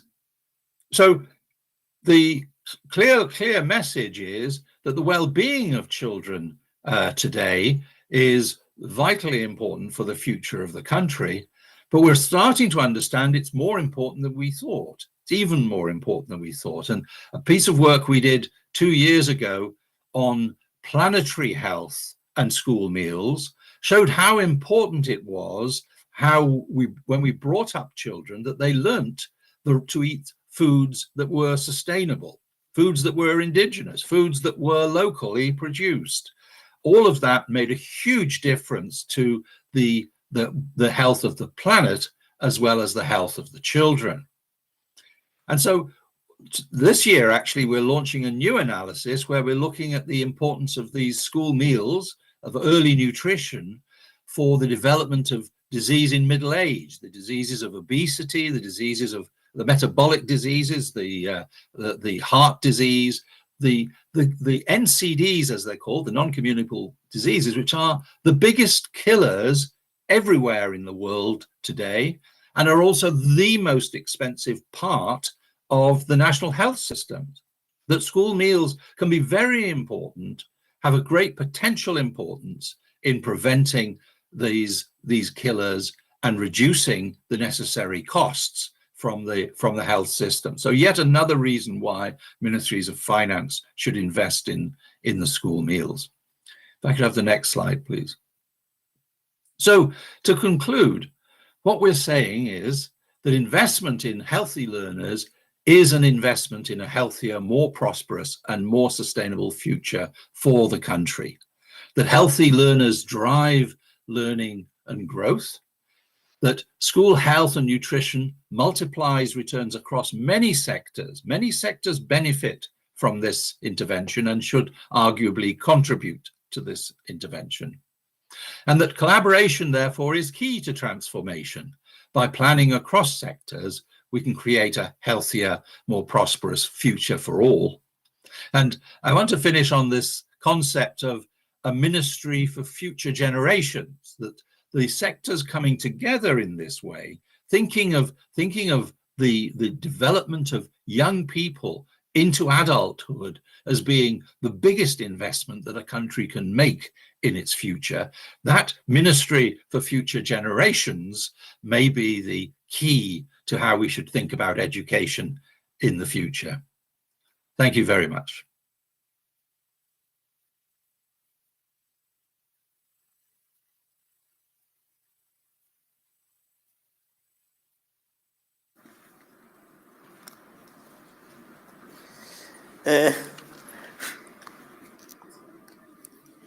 Thank you, Prof, for this insightful presentation, a very important topic on teacher and learner well-being as a prerequisite for achievement in the education sector. And we just want to thank you, Prof, for this presentation. And if you can just remain in the meeting so that after the next presentation, we take some kind of reflections and you respond where it is relevant for what you have presented. I'm now going to call upon Livwani Mapuruku, Head of Research at Heartless, to the podium.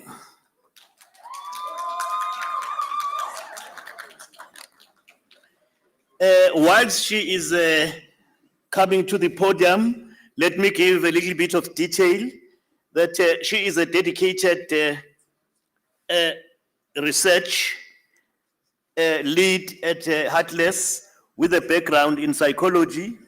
Her passion for research has driven her involvement in the Fathers Matter program from its inception, where she led formative research fieldwork. At Headlines, she has contributed as a monitoring and evaluation coordinator for various social behavior change programs. This is a very important topic, and we need to allow her to come up to the podium, and let us welcome her with a round of applause.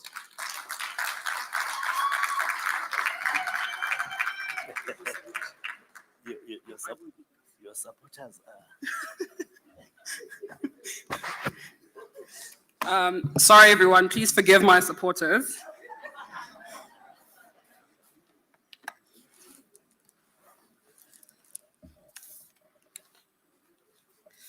Good afternoon, everyone.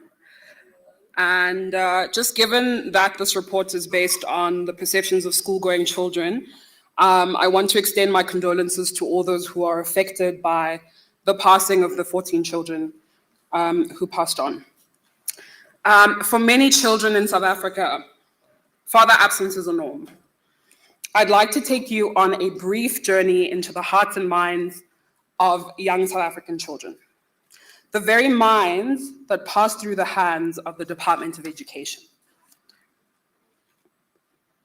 We'll be exploring how issues like father absence shape children's understanding of care, gender, masculinities, and how that ultimately impacts on school children.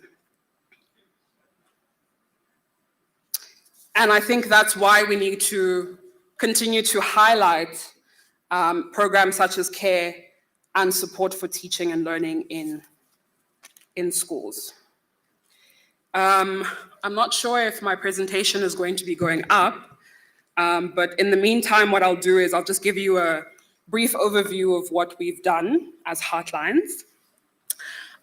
We started this process in 2024, and what we felt we wanted to do was to engage learners between the ages of 10 to 16. And this was because we wanted to understand their perceptions and attitudes around issues like gender-based violence, fatherhood, masculinities, and gender roles and identities.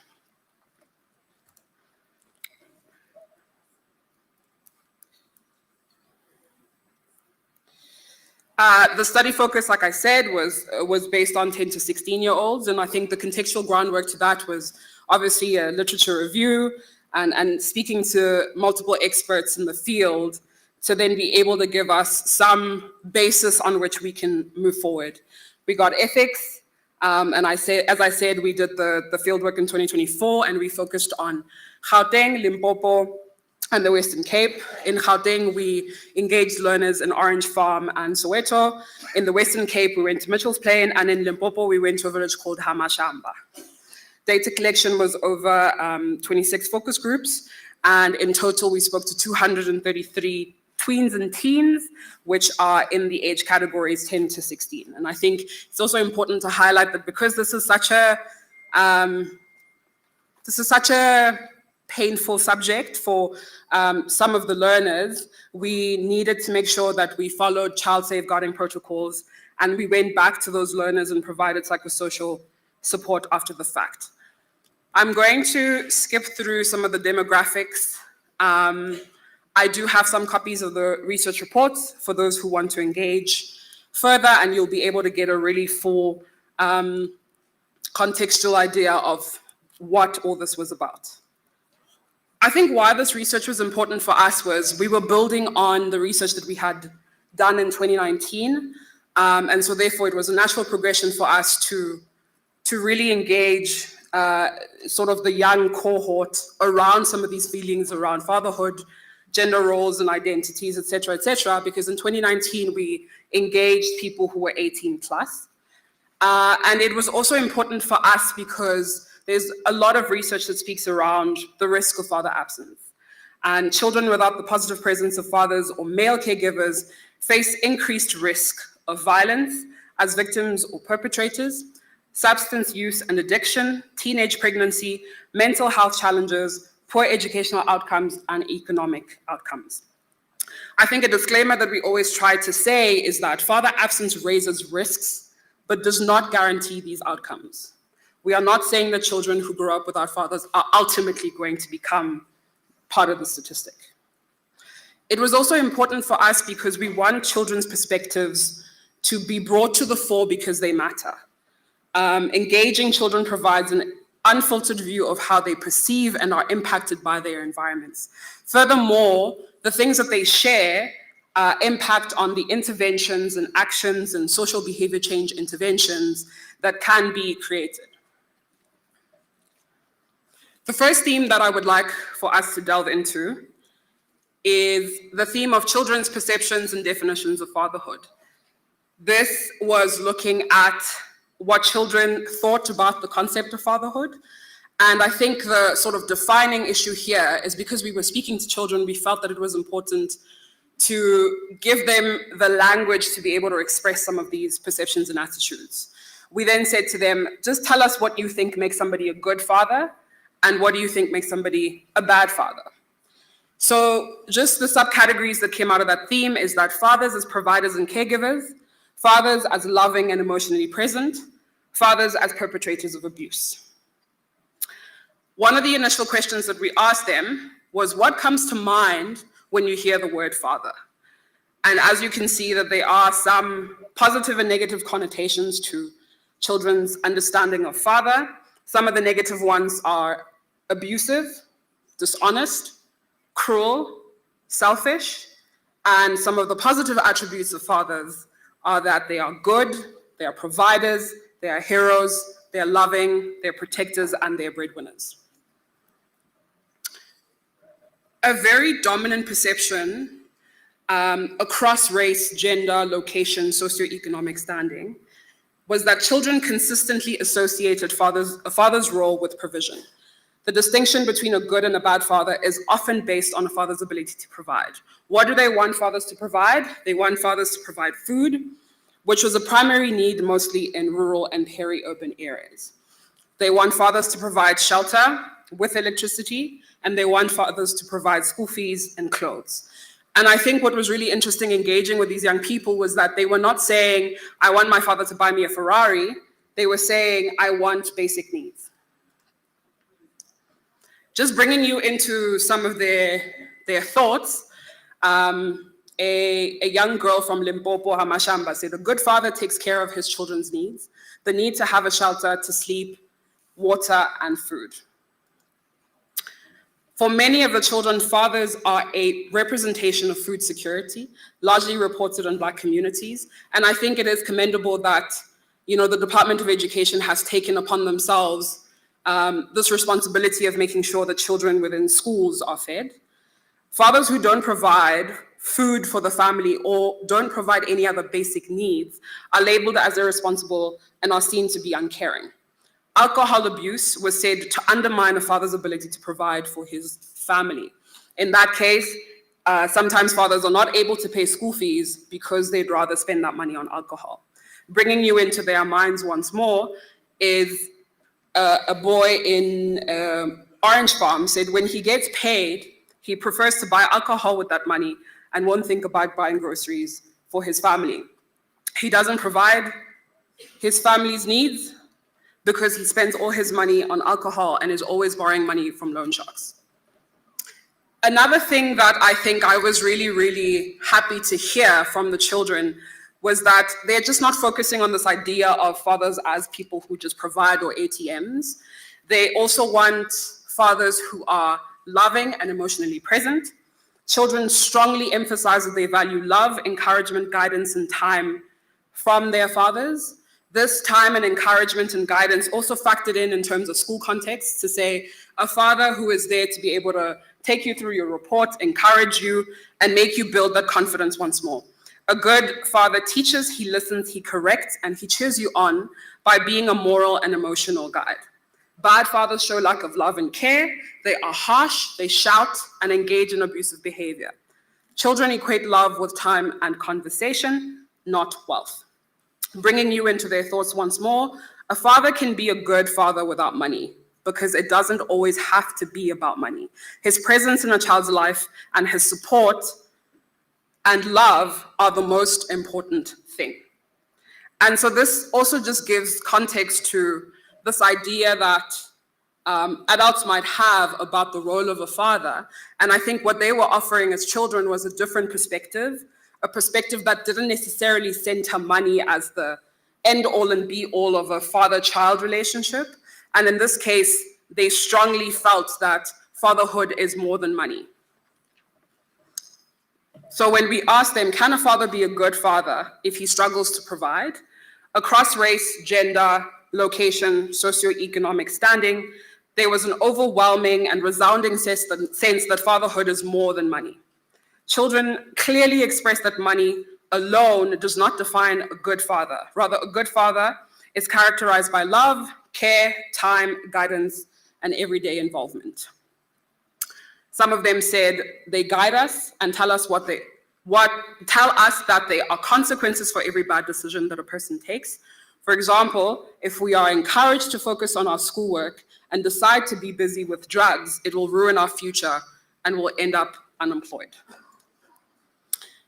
I think a really sad part of the conversations that we were having with these young people was that there was also an overarching theme of fatherhood being seen as unsafe, and that was particularly around fathers being described as perpetrators of abuse.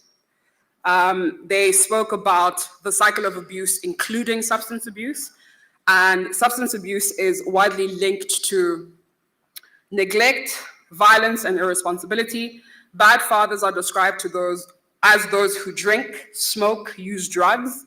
The consequences noticed by children is that there is increased domestic violence and physical abuse.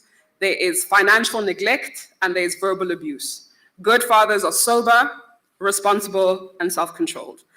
And bringing you into some of those voices, some of them live for alcohol. That's what they do. They're always drinking. They don't know a life without alcohol. When they get home, they don't treat their families well.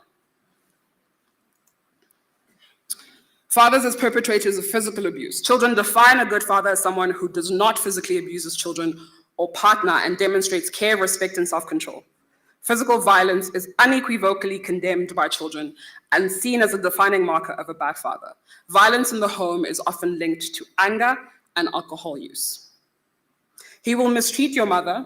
He will abuse her and say things to his children that will degrade them and will take them a while to recover from. He will lay his hands on you in a certain way that you will feel trauma. You physically feel like you're scared of that person and you can't come near them. Although this was not something that was mentioned strongly within the cohort, I did feel that it was a need to sort of highlight some of the issues that young people are facing, which is that fathers as perpetrators of sexual abuse. There are some children, predominantly from Black communities, who describe fathers as people who sexually abuse children.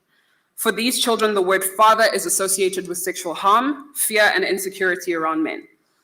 These perceptions shape how children understand safety, how they trust male caregivers, and how they navigate relationships with men at a later stage in their lives. I know of a father who sleeps with his daughter. The wife died of a heart attack after she found out, and then after her death, this man continued living with his daughter, and she now has a child. That's a bad father. I'm just going to skip over the key findings in the interest of time, but like I said, please feel free to download the research report, and I have a few copies if you're interested in engaging further. Another issue was around children's perception and definition of gender roles and identities. Some of the key themes under that was that boys means future father and provider, girl means caretaker and future mother, and there were children, even though it was a small amount, who really felt that they are egalitarian forms of gender norms and gender roles and identities. Boy means future provider. Children express that boys are expected to take on the role of provider when they grow up. This expectation underscores the cultural importance placed on men to fulfill their responsibilities through work and hustling, ensuring their families are well supported. Some of their reflections were, a boy is someone who grows up to be the head of the family. They take care of everything, the needs and the wants of the family. Being a boy means you need to work hard to satisfy the needs and the wants of your children. Girl means domestic caretaker, wife, and future mother. Both boys and girls commonly define girls as individuals who, like their mothers, are primarily responsible for cooking, cleaning, and managing various domestic responsibilities within the household. This is also a significant consensus among both boys and girls that being a girl inherently involves the future roles of a mother and wife. Some of their reflections were, they do the washing, they clean the house, and take care of the children when the mother is sick. She must be nice, and this is in connection to the kind of wife that this young boy wants to marry. And also just pay attention to the age. He was between the ages of 10 to 12, but these are the thoughts that he's already beginning to have. She must be nice. She must look after our children. She must wash up. She must make food. She must make sure the house is clean every day. She must make sure that the children go to school.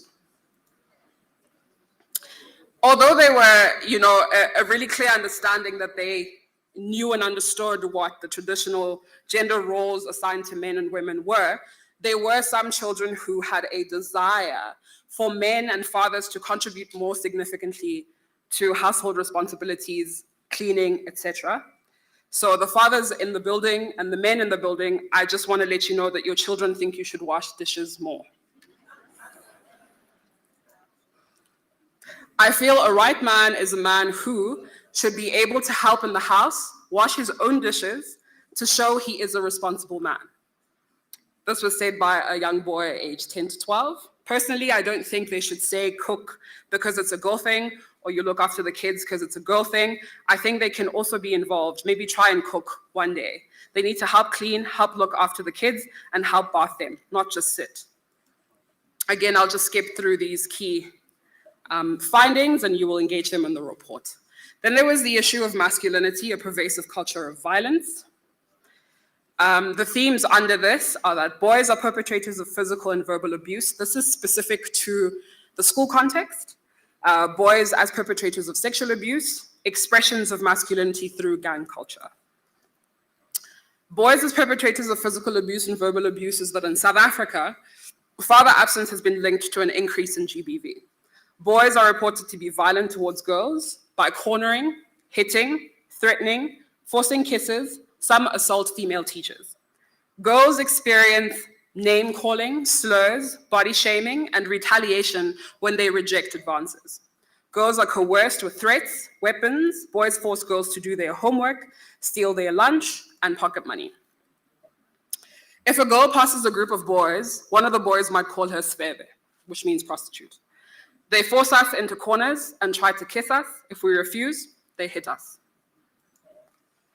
Boys as perpetrators of sexual abuse, many participants reported that there is a pervasive sexual harassment taking place in schools, including groping, cornering girls in bathrooms, spanking, sexual jokes, innuendos, and objectification.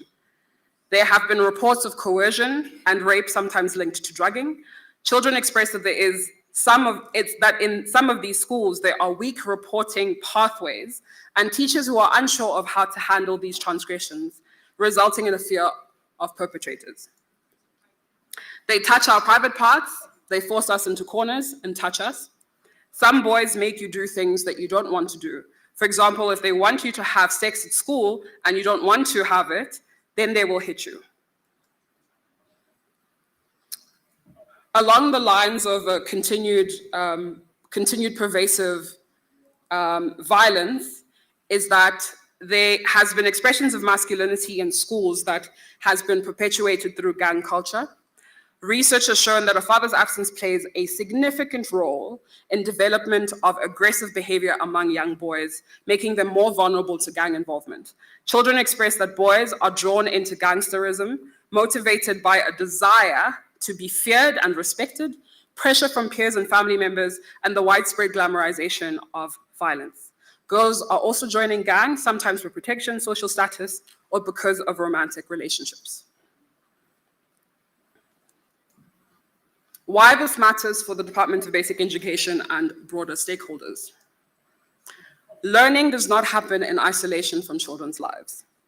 Learners bring their home experiences into the classroom every day.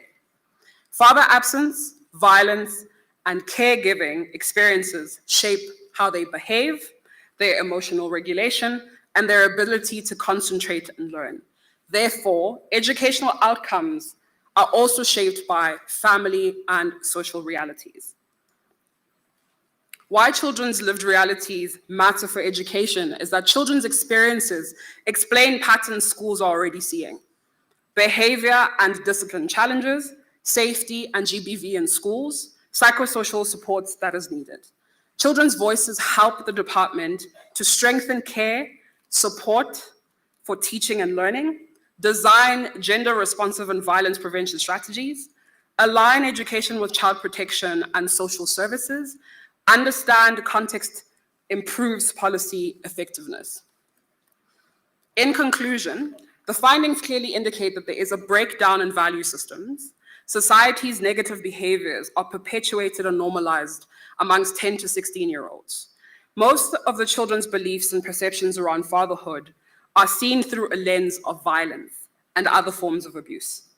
So the question is, how do children adopt more positive ways of being, inspired by their aspirations, when they live in environments that perpetuate a culture of violence and norm harmful stereotypes?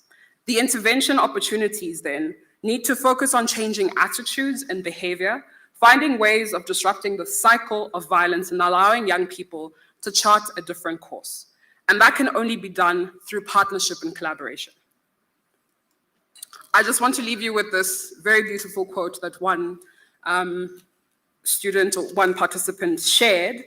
And I think this really reflects the role of teachers and how important teachers are. And that there are so many teachers that go beyond the call of duty. I have a lot to say about that teacher because he's also my favorite teacher. He was there for me even when I had my ups and downs and things like that. Even if I failed a test, he would cheer me up. He's like a father to you. He will make learning more fun. He's a teacher I never want to forget. Thank you.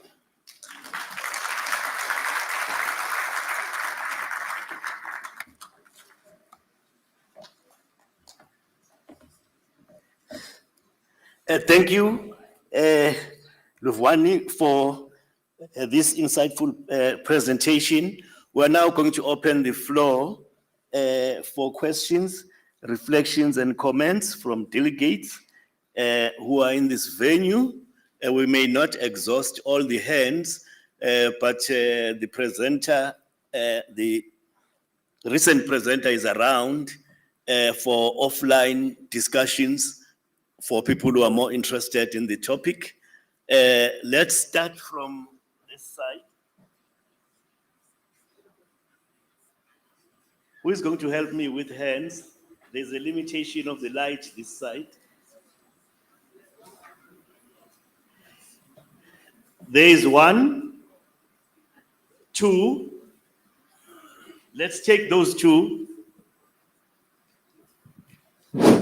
Thank you very much. Please, if you, when you comment, you must mention or name the presentation you're referring to. Okay, so for easy noting by the presenters. Okay, thank you very much. My name is Hlengani Baloyi.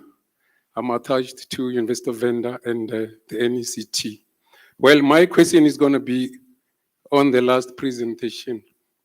Just 2 questions.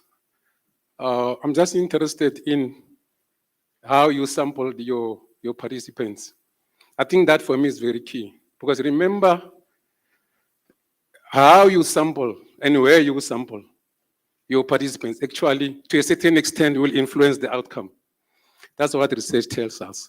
Maybe if you can just clarify that one. Maybe the last one would be, when are you thinking of doing a study on the perceptions of children on mothers? I think that will assist us so that we see the differences and the patterns and the similarities, so that we have a balance of how boys think about their mothers and how girls think about their mothers. I think that study will be interesting for me. Thank you very much. No, thank you for that one, for that question. Don't extend the question to grandfathers and grandmothers. Let's stay with father and mother for now. There's another question there. Don't go to uncles and aunts. Afternoon, colleagues. Thank you so much. I mean, maybe just to say congratulations on that research. I found it extremely interesting. Oh, by the way, my name is Lauren Tracy Temba. I'm with the DBE. I think my question also is just one on methodology. I found it really interesting in terms of, how some of the narratives came across. And given that in South Africa, almost 42%, 43% of households are single-headed households by mothers, I'd be interested to know how the sample was selected. The learners that were engaged during this discussion, how was it filtered? And then also I found really intriguing the issue around masculinity.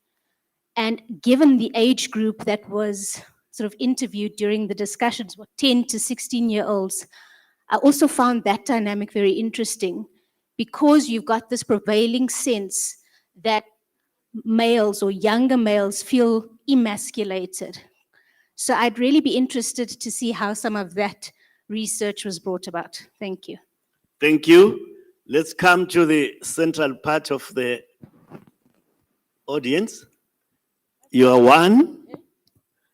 I have the mic. Let's take you.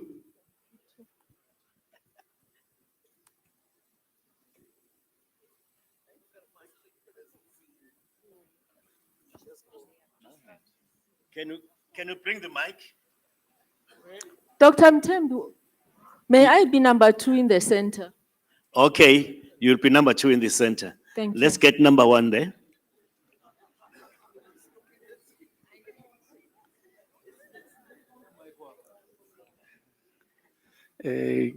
Good day. My name is JJ, and I'm from the Universal Association of School Governing Bodies. I just wanted to speak on the last presentation to say congratulations on the research. It has touched me as a father, so I couldn't just sit. I just wanted to highlight the impact that our absence impact the child at school. But my idea is that as you do your research, you are giving us, because it did not bring solutions. It's just a plate that is there. Now it's talking to us as men to say, what is it that we are going to do to make that research to be complete? So I'm just standing here to give all these men, including me, a challenge to say, let us conclude that research by putting a positive impact on our boys, so as to they change their mindset when they go to school. Support that little girl, as they must see them as friends and support them. And let us see in the next Lekgotla, when the research comes, maybe it might be a positive one. Thank you. Thank you. There is number 2. Thank you, Dr. Mthembu. Good afternoon to everyone. My name is Dr. Faith Kumalo from the DBE. I'd like to join the colleagues and really appreciate the 2 presentations. I think these were really thought-provoking. My question is for Professor Bandi. First, to thank you, for your presentation here and always supporting our work in the DBE. And you've been a voice for nutrition and health in education for many years. My question to you is, what advice do you have for us to get this agenda integrated into basic education, so that the resourcing, in particular around human resources and around infrastructure, the money required can really be prioritized? Because very often these matters are an afterthought, psychosocial support, for example, and mental health come up when there are challenges. And so what proven strategies have you seen from across the world that we could look at and adopt so that we can really have an inclusive education system as we all so desire, and in line with the research that you pointed out to us that clearly points out the value and the benefits, not just for today, but for the future, including academically, in terms of educational outcomes as well, but much more than that. Thank you very much. Thank you. That was to Prof. To advise. We're a country with limited resources, but limitless passion for the well-being of children and teachers. Let's get to this side now.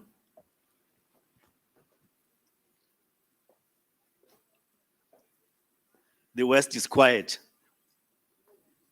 There's no one. Then let me start with Prof. Then after Prof, then we'll get into the second research, which interested many people on the role of fathers. Stepfathers are included. Yes, Prof. Thank you. Can you hear me okay? Is the system working? Are you hearing me? Yes, you are audible, Prof. Yeah, am I loud enough? Good. Thank you very much for this, for the opportunity to speak on this. I very much appreciated the presentation that followed mine. I think this is understanding the sociology of schools is a very important. Of course, it determines the sociology of our communities.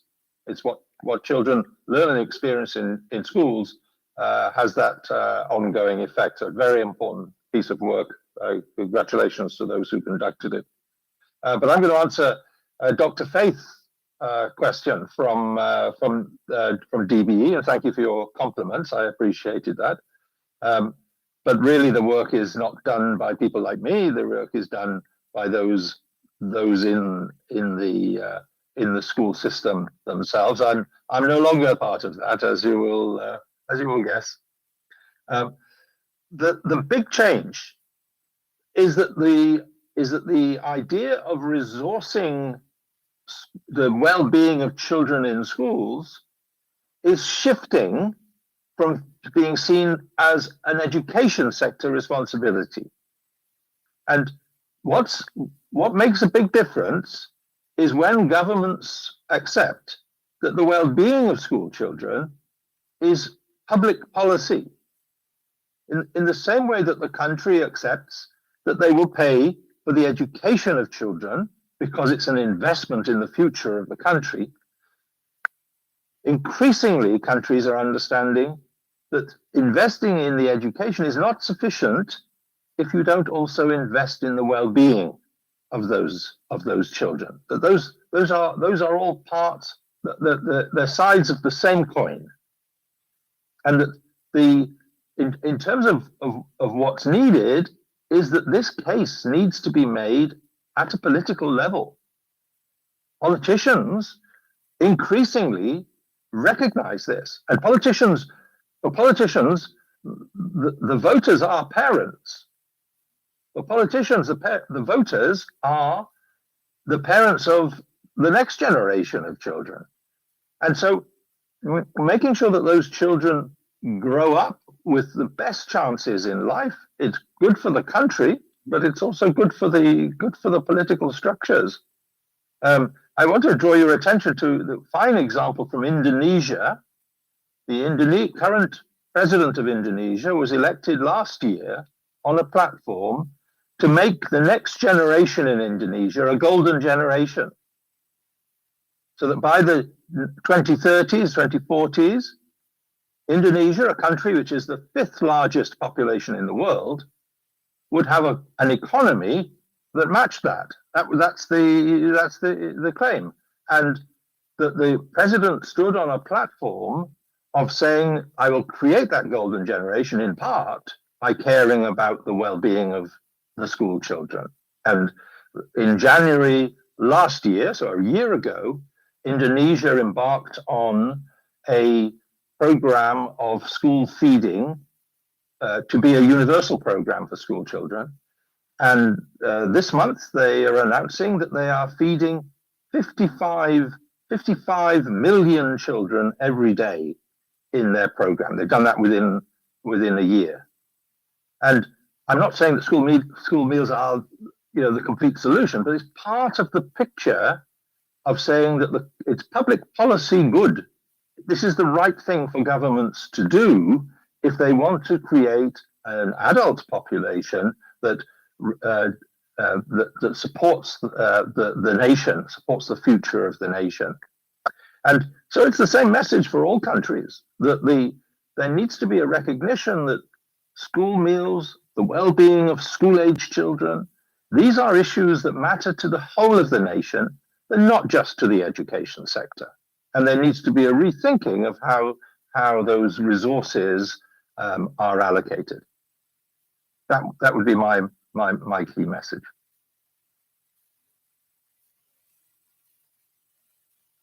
Thank you. Let's get to Luvani. Some of the comments are about taking your research forward, but there were also questions. If you can respond. Can you send the mic to the presenter there?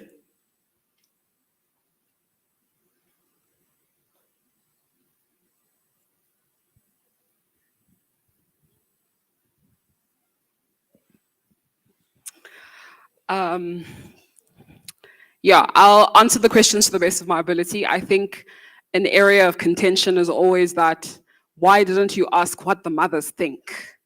And I will say that there is a first piece of research that was done in 2019, as I had alluded to, which really does give a more broader experience in terms of both mothers and fathers. But I think our organization particularly focuses on fatherhood as a gateway to communication. Our sampling was, we adopted a purpose of sampling method. And I think I think engaging children is a very highly regulated,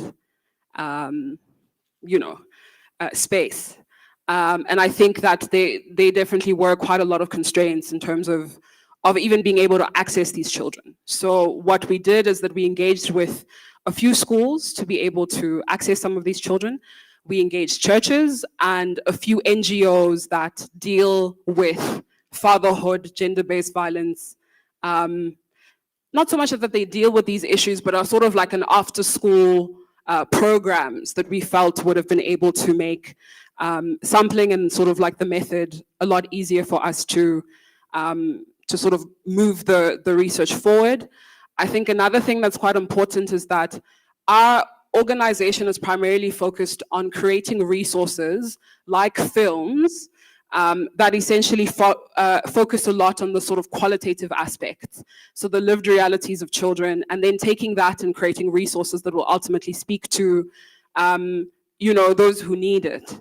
And so I hope I answered sort of the methodology aspect. I don't know if there was another question that I did not respond to.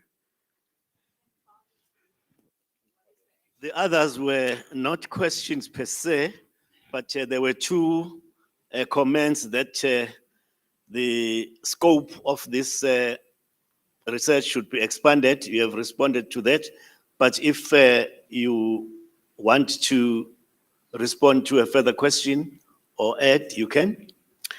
Yeah, I mean, I think in terms of expanding the research, I think we always have said as Heartlines that we are not topic experts. We're not coming into the field to become experts, but are rather trying to make sure that the voices of children and the voices of the people that we engage with are highlighted. I am very happy to partner with the University of Venda if we need to expand on what children think about mothers. And some of that has come in the research. Like I said, I mean, there was 20 minutes to really delve into this. I'm happy to share some of the research, but there are things that mothers have done that have really impacted on how children perceive and think about their fathers. And that is something that is important to highlight. But yeah, thank you. Thank you very much too. Let me then thank the audience for their active participation in those questions, and also thank Livwani and Prof for insightful presentations for us. And for those who want to expand the scope, they can do that also. We cannot put everything on the shoulders of one person. I think we need to actually take initiative as well if there is need. The next session, session 4, will be chaired by Mr. A. Chani.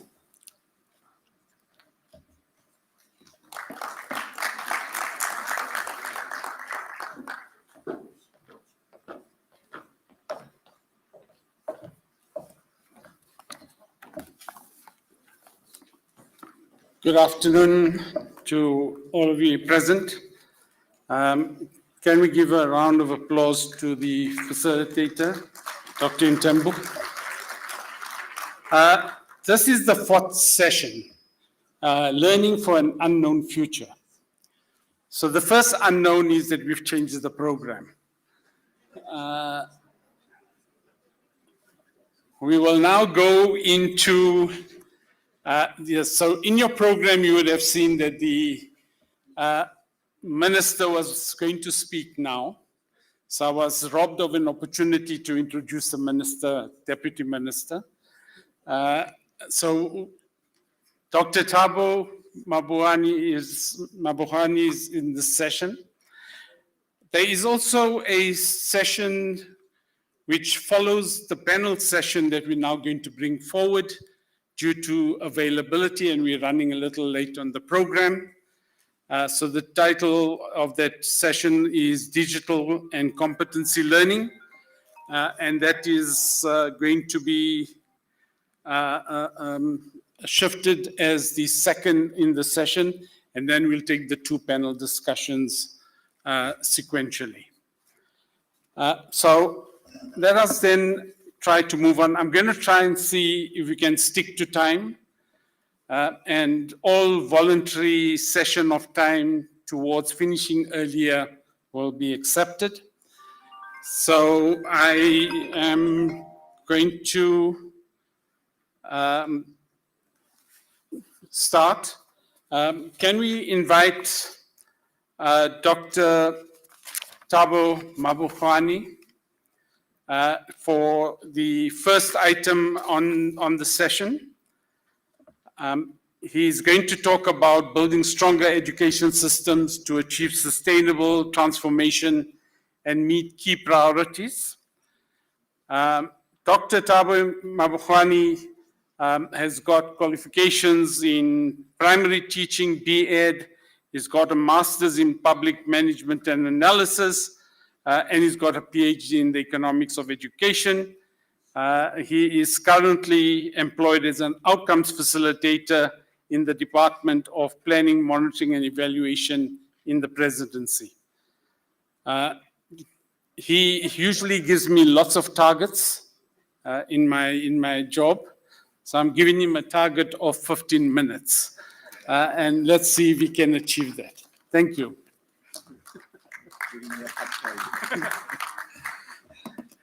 Afternoon, everyone.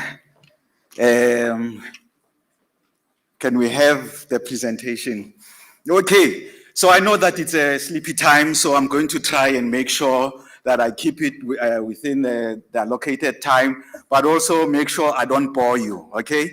So if you follow with me and move along with me, we will be, this will be so painless, and you'll actually be happy that they exchanged me to come now. Okay, so as they indicated, I'm going to be talking, I've been talking around resilient systems. Please, next slide, or am I allowed? Okay, thank you. So I'm not going to go and talk on this.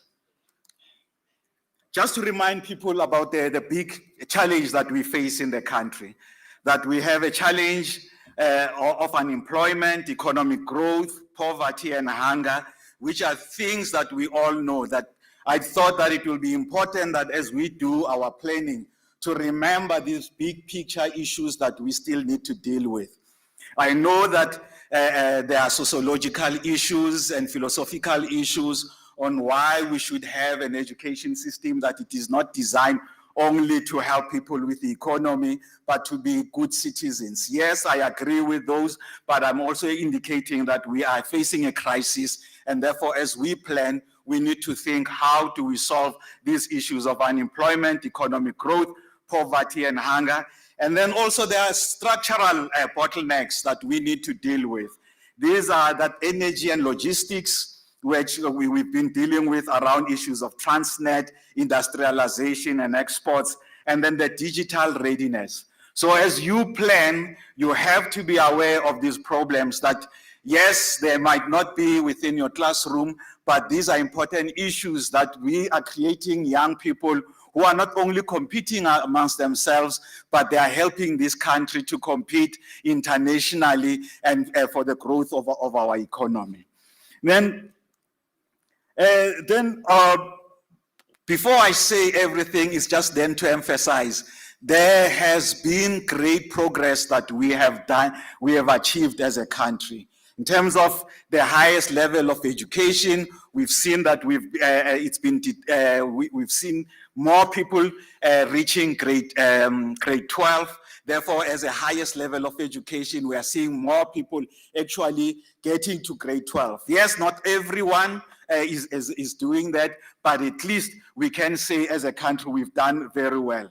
Our biggest challenge remains post-school education, that lots of our young people don't get to access post-school education. And then, of course, the problem is always thrown to us as basic education to say we don't prepare young people adequately, or our system is not catering for the differentially able young people. But the important thing is there has been progress. Our challenge now going forward, how do we make sure that this progress is sustained? And then similarly, as we deal with this, look at where the growth of the economy is happening, that it's in industries like your finance. And those kinds of industries, they require particular skill, that not every skill can put your young person in the finance. Whether it be also as we go into issues of coding, where the economy is going to be growing, this is where we should be actually starting to think, how do we prepare our young people to participate in this economy rather than importing the skills or saying we don't have these skills in our country. Then when you look at where are young people being employed, which areas they are being employed, you can see skills is still an important thing. In the past, it was easier because we had the mines, therefore you can have low-skilled people, you knew where to put them in the mines, but those are declining. It's the technological part that is becoming more dominant. Therefore, we have to think, how do we prepare our young people to for this important role in society? Then also, our state, we have a fragility of the state. So as you plan, you are planning within a difficult context, that we have issues of fragmentation that you have to deal with. The departments are working in silos, but within departments themselves, there is silo work that you are dealing with. How then do you generate young people who are going to be able to participate in the economy when we are failing to talk to one another? Coordination remains a challenge. Issues of corruption and crime that are happening in our society, they also affect what is happening within our schooling system. And this, as you develop or build your system, how do you ensure that you counteract these powerful forces around crime and corruption? Then the last one I want to talk around here is around the issue of trust deficit. There is a huge trust deficit between what South Africans are seeing in terms of government officials and our politicians. So that means every plan that you develop, you must be able to argue for it and show that people believe in it, because if they don't believe in it, they are not going to be actually supporting that plan. This makes our work much, much more difficult, that we can't just put a plan. We need to put a convincing plan, because we need to overcome this trust deficit. And then something that is also outside your power as education, but that directly affects you, is around spatial and social inequality. Where your schools are located ensures that we continue to have a bimodal education system, where even though it's a public education system, there are pockets of where they have all the resources, and other parts of the same system don't have the resources. So while you want to teach, how do you ensure that those children who go to schools that do not have resources are supported to be able to perform and be as excellent, and actually you work against the socio-economic background that they might be coming from? Then as the MTBBE that is governing this administration, we have those 3 priorities. I believe everyone now knows them. We don't need to talk about around them. But I want to just talk around what the Extraordinary Committee of Independent Experts said about the role of education. Number one is that global rules on trade, finance, investments, and knowledge are key determinants of inequalities. It is the knowledge that you have, it is the knowledge that we ensure that learners are able to get, that will ensure that they are able to compete in the education, in the economy. It is not just the content knowledge, but the ability to search for that knowledge that will put them at a higher level of performance. Then there is also a strong correlation between inequalities in opportunities and inequalities in outcome. It is not enough to simply say, I've provided you with an education system, but what happens in that school becomes an important thing, because it is the inequality of opportunity that determines whether you are going to succeed or not succeed. Now, they continue to say the life prospects of young people depend heavily on income and education of their parents. Now, we've had the presentation that came before that says while fathers are important, but they are also problematic individuals in the lives of our young people. So that means as an education system, you need to be able to fill the gap of parents who might not be literate, parents who might not have the education. How do you ensure that you are able to break the cycle? Because what you are doing is being able to equalize the opportunities and break the cycle of poverty. So why is this education important? So from the MTBBE, we see that education is the most reliable lever for long-term poverty reduction and intergenerational mobility. This is the only equalizer that we can really rely on in turning around this economy. We can have as many policies around transformation and what we can do, but if we don't give young people this equalizer of quality education, starting from the ECD to even post-school education, we will not be able to ensure that everyone is able to participate effectively within our society. So we need this effective education to deal with the disadvantage politically, economically, and any other way. We need a working education. And this means you got to see education not only as just that it is located in priority 2, but for the survival of priority 1, that economy to grow can never grow without an effective education system. Those young people who are frustrated, who are joining the group of need, they will not find the ability to be able to escape that category of need without an effective education system, as a system that not only gives you knowledge, but also gives you that confidence in yourself that you can do things, you can achieve things, and you know how to look for that information. Just to make sure that I am able to survive Chani, I'm going to jump and just remind people that we belong to the social part of spending. And as you can see, us, the health, basic education, and social protection, we consume the biggest budget in terms of what we do as government expenditure. But the problem with all of this is that we all know this money is never adequate to deal with the challenges that we are faced.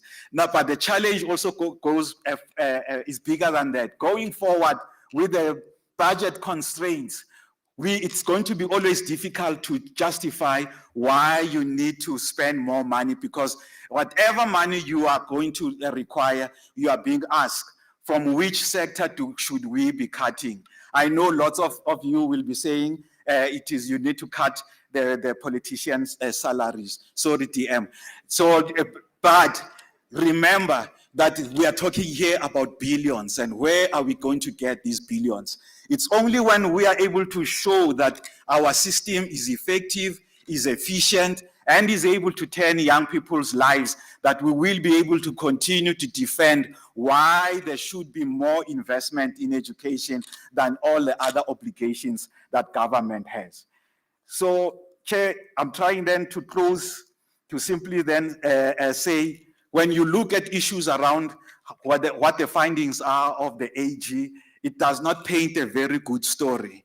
So while you are concerned with content, please, you got to think about all these enabling conditions around how money is being used, because this is how we are always going to be able to defend the budgets that we have and ensure that we actually survive and continue to have as much money as we have.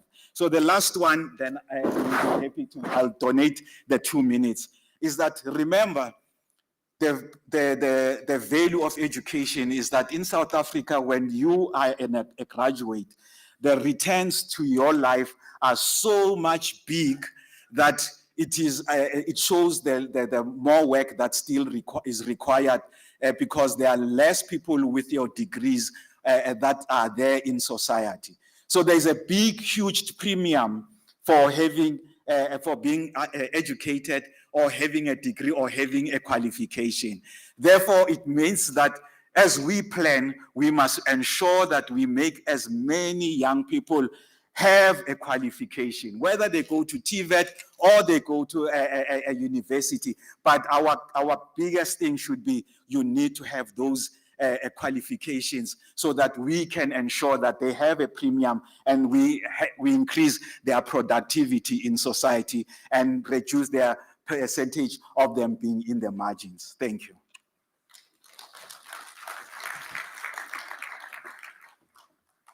Thank you. Can we get another round of applause for Dr. Mabokhani? So we said we are going into the unknown. So here's a new unknown again. This is a joint presentation of which one person will be virtual and one person be here. I think it's the first time we're trying that model. So can we invite Dr. Stofile, who is a Chief Education Specialist from the Eastern Cape. He's responsible for introducing ICT into the education system. And he will be joined by Ms. Anusha Ramakrishnan from UNICEF, who is implementing the Giga Live mapping program across the board. Dr. Stofile, are you around?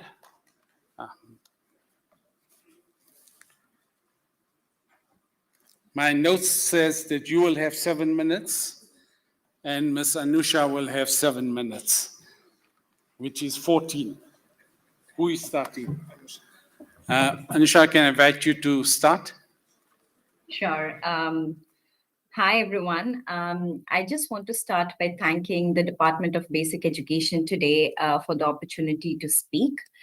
I'll just wait for the presentation to come up. But while that is coming up, I just wanted to say that, Lekgotla is all about reflection, alignment, and direction.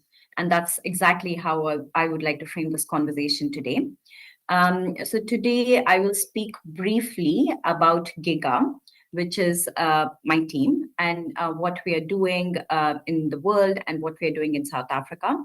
And most importantly, would like to really unpack what practical actions we can take to help ensure that connectivity in South Africa really supports teaching and learning in our schools.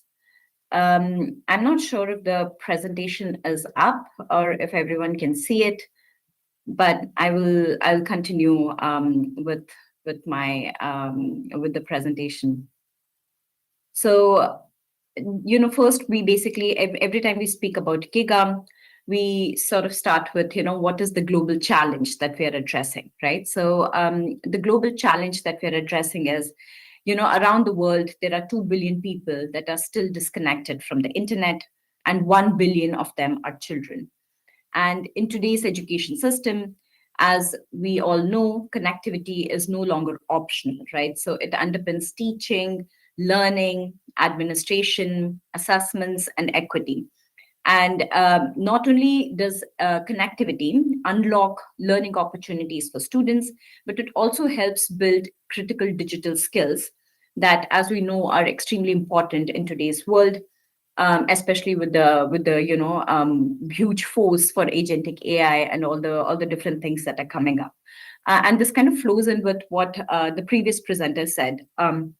There are issues in the education system, not only in South Africa, but in several other countries where, in some schools, there are no teachers, or if there are teachers, they don't necessarily have, like all the knowledge and skills. And sometimes, it's distribution of learning materials. There is, like sometimes lack of proper data in the system to make informed decisions. So these are challenges that happen everywhere. And these are some of the things that connectivity can actually help resolve. When schools are connected and connected well, of course, we all know that the entire communities benefit from that. And Giga is basically, that's where we come in. So our mission is to enable universal school connectivity. And Giga is a joint initiative between UNICEF and ITU. These are 2 UN organizations, and we have partnered and come together to support school connectivity globally. So Giga's mission is simple, but it's of course ambitious, that we want to enable universal school connectivity and ensure that every young person in the world has access to information, opportunity, and choice. And our focus is basically on sustainability, government ownership, and systems, that last beyond pilots and projects. Giga's reach, so right now we are active in 48 countries globally. And South Africa is one of the countries that we have been actively supporting. We have mapped over 2.2 million schools globally. We receive real-time connectivity data from more than 130,000 schools globally. And we have helped connect over 24,000 schools and benefited over 11 million students. So Giga's tools are not just conceptual tools, they're actually being used by governments across the world today, by ministries to plan, monitor, and make decisions. So how does Giga work? Like, what is our offering, right? So Giga basically we have a whole range of tools, and those can be sort of categorized into 4 or 5 buckets. So the first bucket is the map bucket. So under the map bucket, what we really try to understand is where schools are located within a country and which schools are connected to the internet or not. So whenever we sort of think about school connectivity, the first place to start thinking about is really what is the scope of the problem. And that is what we try to do in MAP. And once we sort of understand where schools are located and which schools are connected to the internet, for schools that are connected to the internet, we also help monitor what kind of quality they're receiving in real time. So those are sort of some of the things that we do under MAP. Under model, we sort of look at the other side of the puzzle, which is really understanding where connectivity infrastructure lies within a country, where are the cell towers, where are the fiber nodes, etc. And where do those sit in relation to school locations. And this is really important to understand because this will help us understand how to connect an unconnected school. Like, should we connect a school through a cell tower? Should we connect it through fiber? If there is no infrastructure nearby, should we connect it to satellite, etc.? And when we put the two pieces of the puzzle together, we can also develop cost estimates. Then the third sort of bucket that we look at is finance. And under finance, of course, like Giga, we don't directly pay ISPs to connect schools, but we do quite a few things to ensure that financing is flowing into the school connectivity sector. So here, what we do is we help mobilize finance from IFIs, donor partners, help develop proposals, and we have done that in several countries, including Kenya, where we were able to unlock financing from the EU. Then we also help accelerate deployment of school connectivity financing that is already flowing in. So this is something that we're doing in your neighboring country, Mozambique. So they have an active World Bank project with the school connectivity component, and we are helping accelerate deployment of that financing. We also really look at the sustainability piece under the finance bucket, which is really understanding how to incentivize the private sector to keep a school connected. And we've been doing that in several countries, such as Malawi and Kenya, etc. So these are sort of some of the ways in which we advocate for school connectivity financing to flow into the sector. Then the last sort of bucket of support is contract and procurement. So here, if a government is undertaking a large-scale school connectivity procurement, then we come in as a technical partner and really support the government-led procurement process through our technical expertise, making sure that the contracts are have good key performance indicators, benchmarks, etc. So underpinning these 4 buckets, MAP, model, finance, and contract, we also support government coordination, decision-making, and capacity building for all stakeholders relevant to school connectivity. So what are we doing in South Africa, right? So we have been engaged with South Africa for a couple of years now. We have had excellent partnership and stakeholders within the Department of Basic Education, DCDT, and ICASA. So these are the 3 partners that we work with. And in South Africa, we are primarily focusing now on mapping and government coordination. And of course, as time progresses, if there's need for other areas of support, then we are available for that. So under governance and capacity building, what we are doing right now is we are helping establish a steering committee that will be co-led by DBE and DCDT, along with ICASA and key partners. And what will the steering committee do? So this steering committee will be extremely important for policy advocacy and alignment across government departments. It will be useful for coordinated planning and implementation of school connectivity initiative, and to develop sustainable government-owned solutions.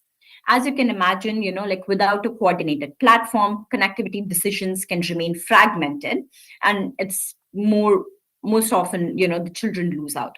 Now, these kind of steering committees, while they may seem like another bureaucratic structure, they actually have led to tangible results for school connectivity in several countries. One example comes to mind is Kazakhstan, where the committee was chaired by the Minister of Digital Development. And in that committee, It became really the platform to discuss school connectivity opportunities and challenges. And that became the place where people started advocating for increasing the minimum bandwidth allocated to schools. And because of that, they raised it to 100 Mbps. So that's what we hope to do in South Africa as well. And then apart from that, GIGA also provides training for government officials, and we have done that throughout our engagement period on connectivity planning and monitoring tools. Then going to the map bucket, which I spoke about earlier. So GIGA has been involved in mapping schools in South Africa. So we have so why map, right? So I think that's the first question. So mapping is extremely important because to see is to solve, right? So we really believe that to connect schools, we first need to know where they are. So in South Africa, again, as I mentioned, we have had excellent relationship with the Department of Basic Education, and with their support, we have mapped about 22,000 schools in South Africa. We know where they are, and we also know which of the schools are administratively reported as connected. So about 15,000 or so schools are reported as connected, and we have that information on GIGA Maps. And of course, as you can all know already, sometimes there can be a disconnect between schools that are reported as connected on paper and the reality that students face every day. So how do we actually figure out, okay, so the school is connected on paper, but what is it that students are actually experiencing in schools? So that is where our app, the GIGA Meter app, comes in. And this app has been developed in-house. And this app, only needs to be installed in a couple of devices per school. And once it's installed, it automatically sends real-time connectivity data to GIGA Maps, and there's a personalized dashboard that government officials can use. So in South Africa, over 90 schools have already deployed GIGA Meter in their schools. Most of the schools are in Eastern Cape, which is where Dr. Esetu will come in and speak about his experience. And the GIGA Meter app and data that is coming through GIGA Meter is actually helping create an evidence base for school connectivity quality in South Africa. So at this point, I would hand it over to my colleague, Mr. Esetu, to come in and speak about GIGA Meter and his deployment experience in Eastern Cape. So over to you.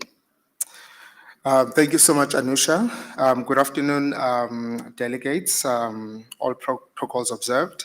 So my name is Esetu Stofile, and I was asked to come and speak about the Eastern Cape experience. So at this point, I would like maybe if the technical team can assist and ensure that they can display my screen. So within the Eastern Cape, we started doing a geolocation of our schools because we wanted to know exactly where our schools were located and some basic data so that at any given time that any official from the district or from the province office wants to visit a school, they will have this real-time data within their hands. So this is what we had attempted in the beginning, where we are able to pull some basic data, but then the problem with this data was that it was too static. So if there's any form of changes or anything that is new that is happening within the school, then we'll have limitations. So subsequently to this exploration, through the collaboration with our partners and DBE, Dr. Motobi initiated this project where he asked the Eastern Cape to pilot this to see if this is something that will work, seeing that we've already started with a geomapping project. So came the birth of our Eastern Cape MyGiga experience. So what you see right here is a real-time monitoring map. So some of the pins on this map are currently flashing. So if I could just zoom in, you'll notice that in Graaf-Reinet, some of these schools, they are currently beeping. So when the light flashes, it indicates that at that site, we are monitoring the connectivity within that school. So let me just bring you to this legend. So our HOD would say, Stofile, I want to know everything about what is happening at our schools, which schools are connected, which schools are not connected. So we gave HOD this picture to say that, well, we've got data that suggests that 3,470 schools in the Eastern Cape have got connectivity, and only 1,500 of them are not connected. And then she challenged us to say, well, go and visit the schools to see actually if that is what's happening on the ground. So when we did our exercise, we found out that this picture was not as accurate as we might have thought, and we needed to have something that does real-time monitoring so that we're also able to make our ICT decisions around which schools to deploy what ICT solution, whether it's cloud-based or it's a completely offline solution. So right now, in the Eastern Cape, I'm able to see that 21 schools have good connectivity with a bandwidth calculation of more than 20 megabits per second, and 41 are between 1 and 20. 2 of them are bad. And this unknown of 24 means that either the schools are their devices are offline, or maybe they are broken at some point. So then this was also not enough. So we then asked the UNICEF team then to assist us to get a dashboard whereby we're able to look at this data in order for us to make some decisions. And then the data that we had was this. So this is the dashboard that the province has access to, where I can see that up to date, we have 93 schools that have got MyGiga connected, and out of a total of 22,000 that Anusha spoke to about earlier on. We've got an average download speed of 23 megabits per second. So this is good data for us to see exactly what is happening within the Eastern Cape. Further to this, I'm able to have a look at the measurement per school. So sometimes when we want to look at a solution that is best fit for particular schools, we want to understand, are we deploying something that is going to be internet heavy, or will it be something that is internet light? So then the need for us to have real-time experience of what is the average download speed at that school and the upload speed within that school. And also in terms of when you're looking at the latency, what is the average latency at that school, so that we are able to understand the user experience within the school site. What we also are able to see is which ISPs are currently working within our schools. So I can see in real time that this school here has got 7 different internet service providers that are currently working there, meaning that it could either be fixed broadband, or could be some form of fiber solution, or it could even be a mobile solution, whether it's a mobile router and all of those. So with our director, Mamukota, we set out to have a 3-week long investigation and also installation across the Eastern Cape. So within 3 weeks, we managed to do all 12 districts in the province so that we're able to monitor in real time what is happening. So currently, our teams on the ground are also doing this installation. So probably later on tonight, the 93 schools will have increased to about 100. We've got a fixed target that by June of this year, we'll have real-time monitoring of all schools that we have in the province. So this is what we have within the province, which allows us to see that we've got 5,271 schools in the Eastern Cape. So the data that we are pulling from MyGiga allows us to then choose, when we're looking at ICT projects, how do we make the decision? So right here on top, we're able to see all the currently deployed ICT solutions that are affecting these districts. Now, the blue shade right at the bottom indicates that there's absolutely nothing happening within those schools at that district. So now, when we have a new solution, we evaluate what does this solution depend on. When it has got a high internet dependency, then we come back to Giga to have a look at what is the real-time connectivity and the bandwidth of those particular schools, so that we're able to tailor design a solution for them. So we've got a solution for both the online teaching and learning environment and also for offline. So those schools that are struggling with high latency, a low average speed, we're able to have a look at those. So this is also another data point that helps us quite a lot in terms of understanding what is a typical uptime from our schools. So we're able to see that of all the schools in the Eastern Cape that are currently connected, we've had about 86% of uptime so far. And then we are also able to look at this type of data where we coordinate with our IT director so that we're able to see how do we intervene. So now we've got an in-time intervention strategy, an intervention that is guided by real-time data, so that we're able to see where do we need to intervene and what type of intervention do we need to deploy on the ground. So with those few words, I just wanted to give you a brief synopsis of what is happening in the Eastern Cape, and I'll hand over back to you, Anusha.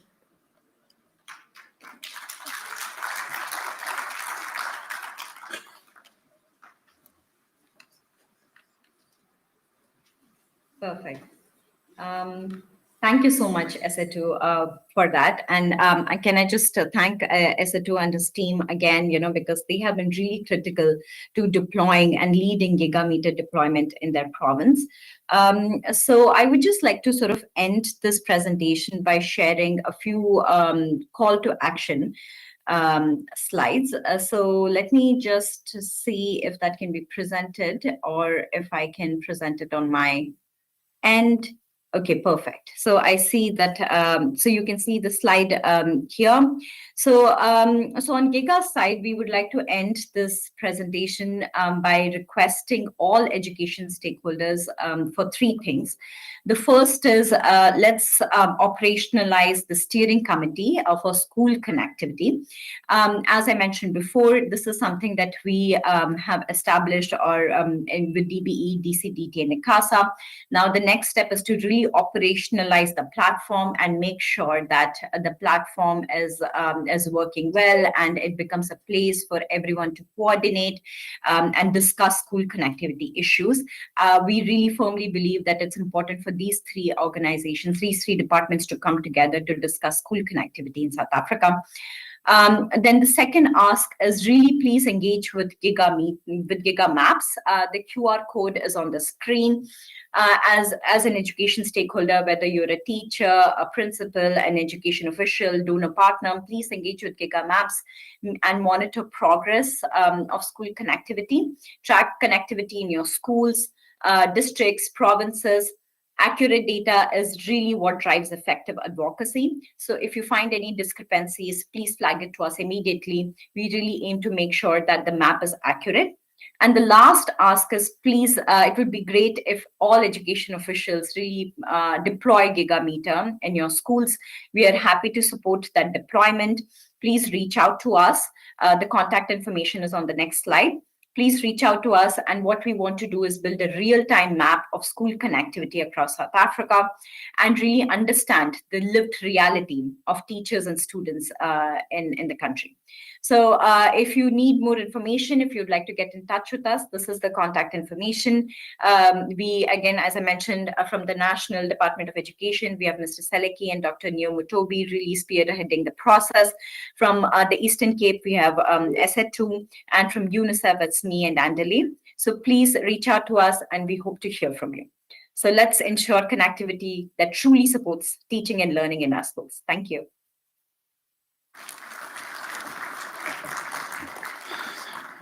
Can we just show a round of appreciation to Anusha and Esetu? Can we just apologize that these slides were missing for the initial presentation? But as always, DBE's website will have it available, DG, as early as today. So if you wanted to see the full presentation, it would be available. Can I move on to the next item very quickly? It's a presentation by Professor Jordan Naidu on lessons for South Africa from other African countries and Asia, looking at gaps and opportunities for system resilience. Professor Jordan Naidu is a leading international education specialist with over 3 decades of experience across UNICEF, UNESCO, and civil society. He is currently a visiting scholar and associate professor at the UNESCO Teacher Education Center at the Shanghai Normal University. Professor Jordan.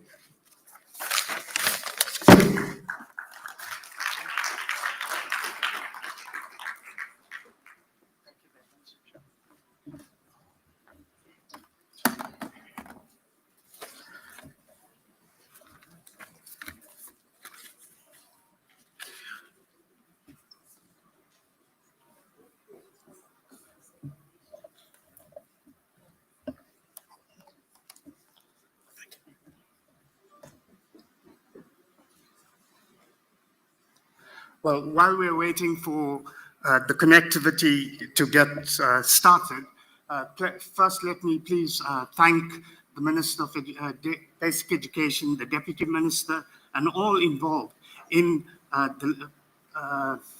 in the Lekgotla. It's truly a privilege for me to be here this afternoon. I've been away far too long, so it's a return home for me.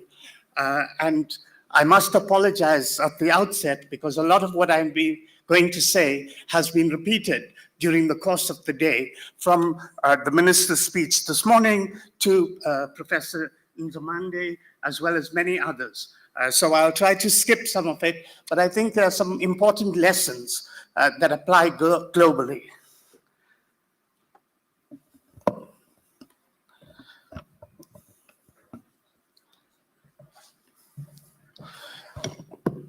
So again, as Thabo said earlier, it's late afternoon, so many people may start flagging and falling off to sleep. And I'm also quite jet lagged, so I'll try to keep this as exciting as possible. The first thing I wanted to say is that we often talk in acronyms, and we forget about the real meaning of what we mean. And I think the same applies when we talk about STEM and STEAM. And the first point I want to make really is that we have to look at STEM not as an add-on, but an integral part of any system. And I think what's important to recognize at the outset, when we are talking about STEM, it's not a sectoral issue. It applies across all sectors, and it's about system and country capability. So that's an important message which we need to maintain throughout our discussions on this topic, and I hope the panel will address that as well as the commission that will follow. So the question is often asked, why are we talking about it now? Why the urgency now? We've always recognized the importance of math, science, technology. Even our great-grandparents and even in the Stone Age, technology was important, whether we talk about the invention of the wheel, the fire, and so on. It's just the question of why now. And I think the main issue relative to why now is as Mr. Chen himself said, is the question of uncertainty. I think many of you have heard the term VUCA, volatility, uncertainty, complexity, and ambiguity. And I think that is part of our lives today. And so in a way, our education systems are lagging behind. They are always playing catch up. And relative to that, our children suffer. They are not prepared to deal with the uncertainties that they have to face on a daily basis. We've always had change, but the issue is that the rapidity of the change is so much greater today. And I think that is why we need an integrated approach to these subject domains. So the second thing I think to emphasize about STEM, in preparation, it's about resilience, but it's about resilience at every level, from the individual to the family, to the community, and to the broader society. And I think a number of speakers have emphasized that it's not only about economic growth, it's about all aspects of society. For our future, for the future of the planet, we really require to approach STEM and STEAM in a way that is capable of producing innovative thinkers, but also actors. And I think that's a message we have to continually emphasize. So everybody talks about future-ready skills, and we talk about 21st century skills. But what I want to emphasize relative to these is the most important of those skills, whether we talk about problem solving, critical thinking, and so on, is the notion of adaptability. We have to create learners and citizens who are able to adapt to the challenges that they face on a daily basis. We all live in a world of crises. So I think it's important that our education systems build not only resilient systems, but resilient individuals and communities. And with regard to this, we then have to develop the skills that are necessary. And I'm not going to repeat this, but I think Thabo and others made the point that it's a responsibility not only of leadership, not only of the government, it's a responsibility of every actor in a society, from the individual to governments, to business, and to civil society. So Why is this necessary? One important message in many countries, with the focus only on economic growth, we forget that STEM is also necessary vitally for equity. If we do not invest in a way that addresses the need of every individual, every community, regardless of their socioeconomic status, we will widen the inequality. So, why STEM in Africa? And again, I think the colleague from the African Union provided us a lot of information, and so I'm going to skip, but I want to make one important point. So I think the AEU person has already said it's part of the Agenda 2063. It's a basis for transformation. Then we have the skills gap. Africa has a major shortage of skilled individuals and technicians, engineers, scientists across the board.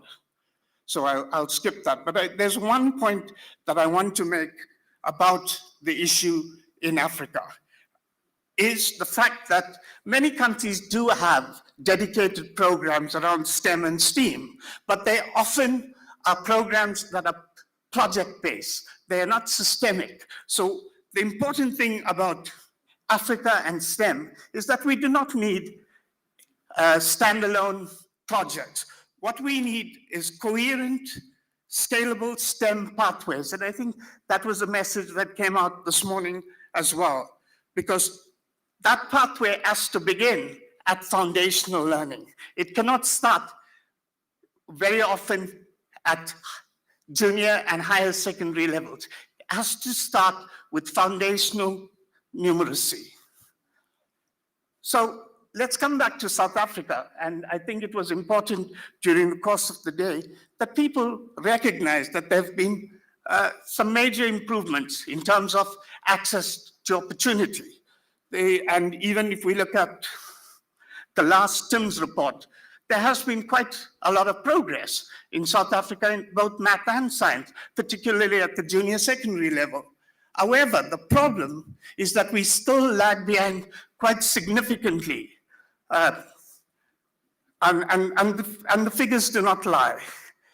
We are well below, but this 43% is an improvement, but it's still below the global averages. And in science, it's even worse. And this is the problem, in that even as we try to catch up, fewer and fewer STEM graduates are being produced.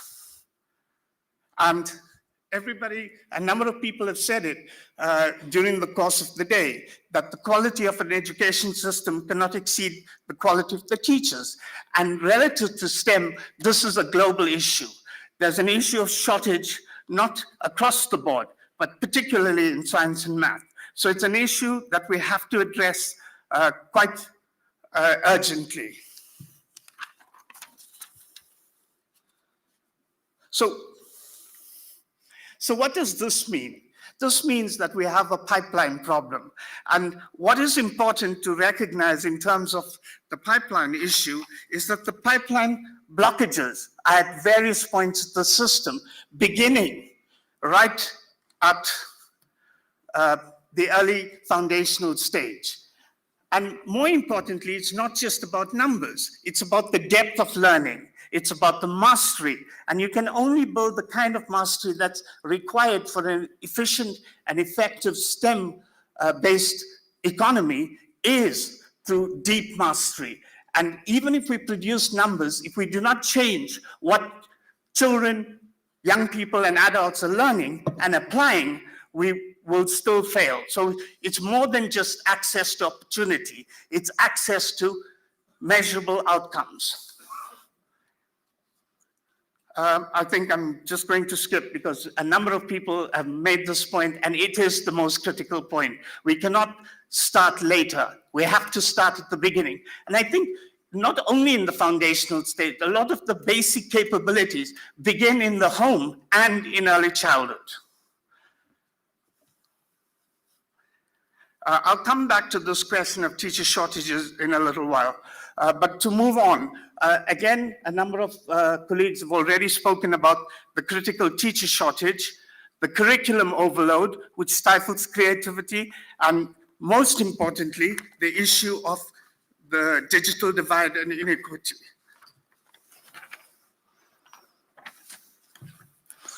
I just want to refer to a few examples from Africa, and here again I want to thank Mr. Klabane from DBE and the colleagues who visited us in Shanghai in October. And they were, all of us were privileged to hear from colleagues from about 15 countries in Africa who really painted the picture. While we have substantial challenges in Africa, there are a number of excellent examples of success. And I think Rwanda is one that really has pointed out that to achieve real success, we need a coherent, integrated approach where ICT is not seen as an add-on, but becomes an integral part of the curriculum across the board. Then we had a good example from Ghana, which has dedicated STEM schools. But the STEM schools are not just add-ons again. They are seen as a pathway for all students who come with a basic understanding. Again, I'm going to skip these examples. You will have the slides will be shared. But more importantly, what I want to emphasize from the Africa examples, it's not only about the technology. It's not only about high-cost technologies. You can have very simple solutions. And these examples from Nigeria, Kenya, and Benin really emphasize that it's more about practice rather than the technology. You can have simple homegrown solutions that may work much better than imported solutions. So I'll just take a few minutes more to speak about China's experience. I've been very fortunate to spend 2 sessions of 4 months each in Shanghai from September 24 to January 25, and then again these past 4 months. While I was based in Shanghai, I had the opportunity to visit many schools across the country, from Shanghai to Shenzhen, to Shenyang, to Zhoukou, to Chengdu. So I've seen schools that were highly resourced, but also schools in rural areas that didn't have the same level of resources as those in Shanghai. But they are adapting not just the technology, but the practice. And I think this is a lesson we need to emphasize over and over. So the first thing about China and its approach, we cannot replicate the Chinese model. I think what we have to recognize in terms of the China example is that it's about prioritization. And China has done 3 things very well. One, it has prioritized teachers. It has recognized that teachers have to be supported and are the chief agents of change. Secondly, it has really emphasized system coherence, creating an enabling environment that supports all aspects of the teaching and learning process. And thirdly, it has embraced AI in a way that is far more practical and in progress than any other place in the world. It's become totally part of the daily life of every student. So let me talk a little bit about the Shanghai model. The important thing about the Shanghai model is that it emphasizes, that it is about creating an enabling ecosystem. It's not about the resources alone. You have to create a culture in which both vertically and horizontally, everybody is involved in moving the policy. And I think this is a lesson across Africa. We have some of the best policies in the world, from South Africa to Ethiopia. But the problem is in implementation. How do we operationalize those policies in a way that is efficient, effective, and touches every single learner, whether that learner is in the city or in the deepest part of the rural parts of Africa? And I think that's a critical lesson. So the first thing I think that the Shanghai model really emphasize is the nature of governance. We have to have an effective system, both at the central level, but really critically important in Shanghai is the support, excuse me, that is provided at the mid-tier level, at the district and sub-district level. Then the second point, I think it's important to recognize that the curriculum has to be adaptable and flexible, enabling teachers to be curriculum developers. And I think this is something we've failed to do in most parts of the world, where teachers are simply seen, again, we talk about, not filling empty vessels relative to learners. The same thing applies to teachers. Teachers have to be active learners themselves, but be able to adapt the curriculum. And the one lesson from Shanghai is the teacher is seen as a researcher. And I think not all systems can have that privilege, but teachers usually in Shanghai only teach 3 periods a day. The rest of the time is student support and professional development. But while we cannot replicate that exact model, I think we need to replicate some of the practice. Let me just move on. Another important lesson is the collaboration with multiple partners, and in particular with the technology partners. I visited an important demonstration classroom at EduTech, where a real connected classroom using AI, cameras, smart boards, but it's being rolled out throughout Shanghai, with a lot of the funding being provided by the private partners themselves. And then the last point, we have to assess. And I think the issue with assessment, much of our assessments and evaluation tend to be summative. We need to increase real-time formative evaluations to ensure that we can tweak and adapt as we go along. I'm just going to skip this. We have an initiative in the Teacher Center in Shanghai Normal University where we have a STEM for Africa project, which brings together representatives from a variety of African countries every October.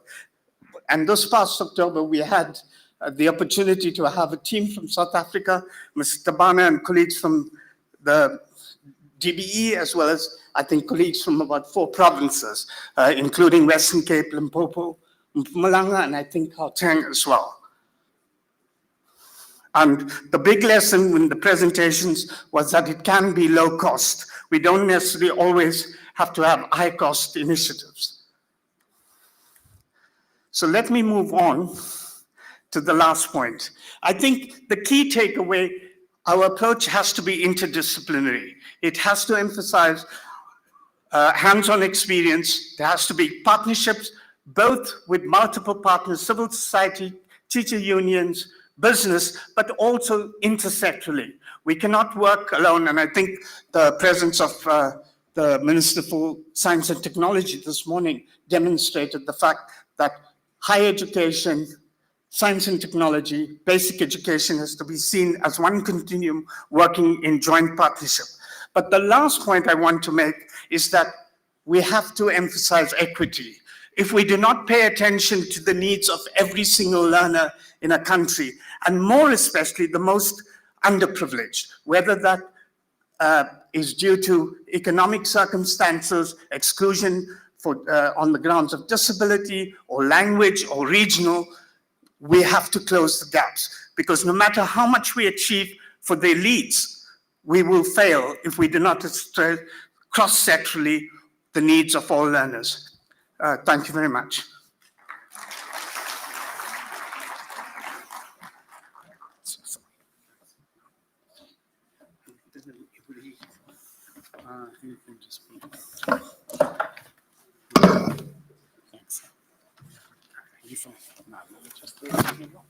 Thank you. Can we have a round of applause for the presentation by Professor? We're going to move on. I'm going to invite Mr. Seleki Tlhabane to come to facilitate a panel discussion on the importance of aligning STEM reforms with foundational learning and system coherence. Mr.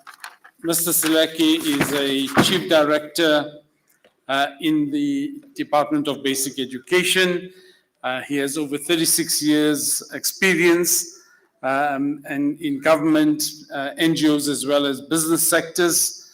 And he has been a leader in a large number of sectors and areas of work, especially around advancing mathematics, science, and technology education. Over to you, sir.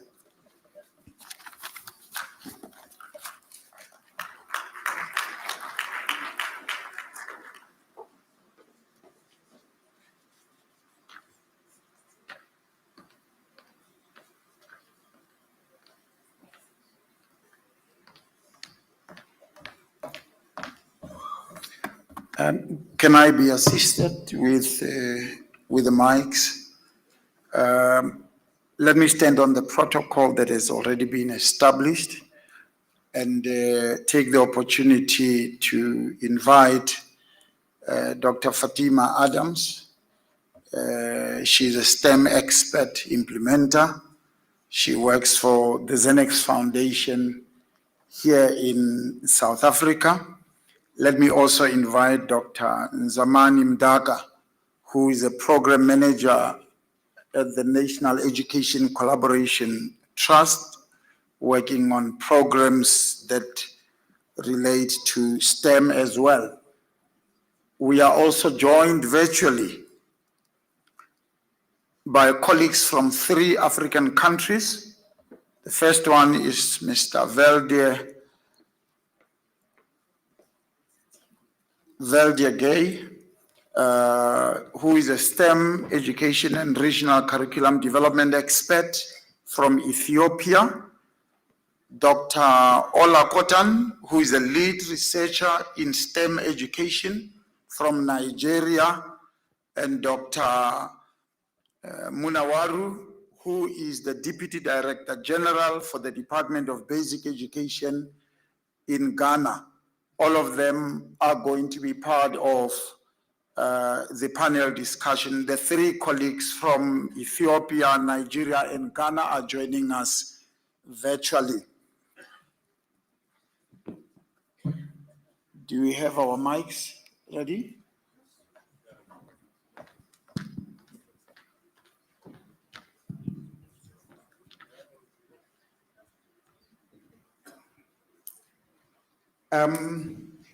Colleagues, the health, financial, economic, agricultural, build, mining, transport, environmental, digital sectors, just to mention but a few, all rely on a good STEM education. STEM skills are seen as crucial for South Africa to become a developed economy and compete globally. Basic education has a huge role to play in supplying the country with potential workforce, with the right digital as well as STEM skills. Colleagues that have been invited and are part of the panel are going to assist us to dive deep into some of the critical issues that are important for us to answer some of the questions that Professor Jordan just asked and indulged us on as basic education Lekgotla. I will start by posing the first question to Mr. Veldia, who is a STEM education and regional curriculum development expert in Ethiopia, to assist us to understand how do we build a coherent STEM pipeline that Professor Jordan spoke about across different phases of the education system. Over to you, Mr. Veldia. Are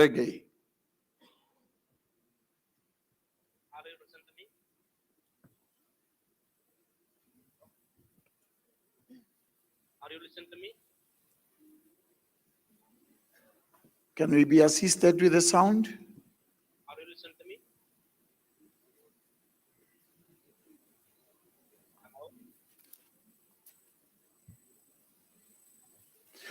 while the sound is still being sorted out, to you, Dr. Adams, what must DBE prioritize to ensure equitable rollout of digital literacy programs for a future-ready citizenry? All right, so maybe to say that there's no doubt we need to think a little bit about the ways in which technology is integrated into schooling. But we must think carefully about the different things we want to do. So for example, there's robotics and AI, there's edtech platforms, software subject matter, there's digital literacy, critical engagement with websites, etc. And as a department, there must be clarity on the different aspects that we have and what we want to achieve along the pipeline of the schooling system in each of those phases. Because it's important to understand that if we try to do everything everywhere, we're actually going to undermine the ability of our system to do something well. So, for example, Sweden took on the task of prioritizing in the early grades the idea of digital literacy as something around engaging with information and critically engaging with facts, fact-checking, verification of data, asking children how they know whether this is a fact or an opinion, that kind of stuff that comes onto the internet. So it's just saying we need a framework, we need to be clear on the different kinds of things a tech can do, and we need to be clear on the grades and phases in which we want to do them.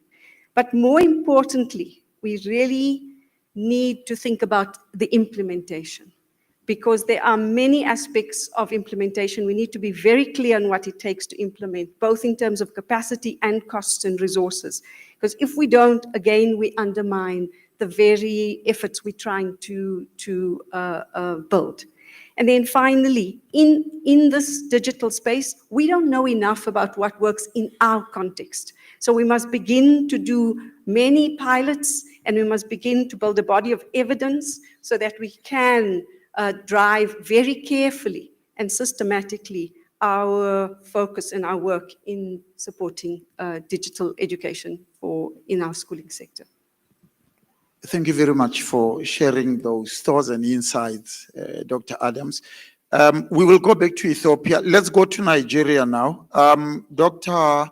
Olakotan, I hope you can hear me. Can you hear me?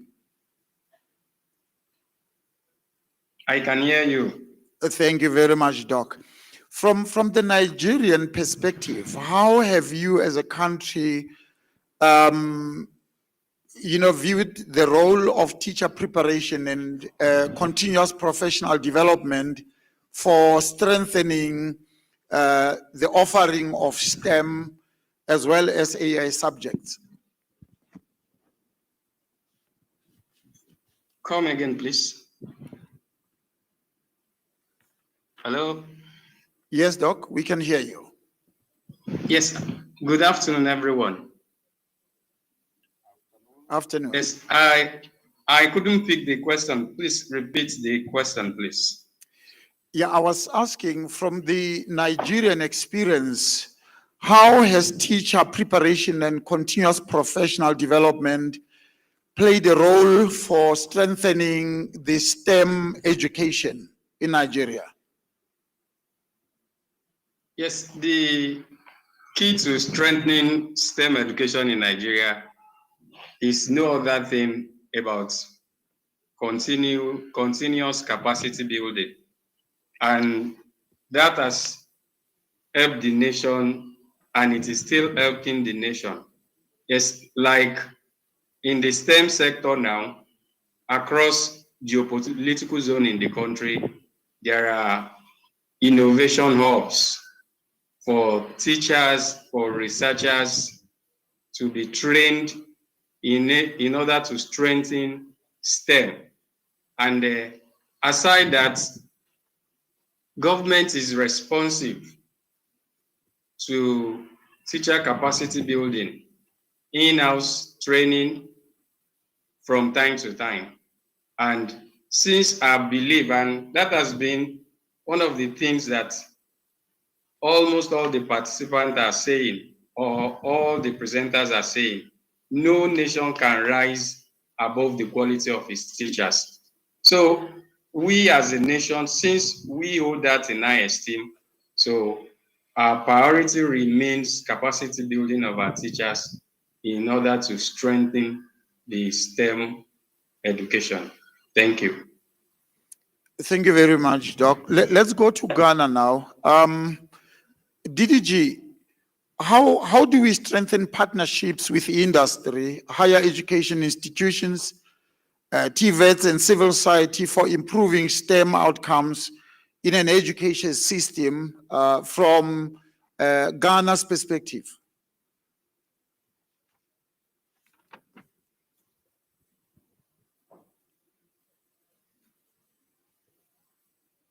Do we have Dr. Munuwaru on the line?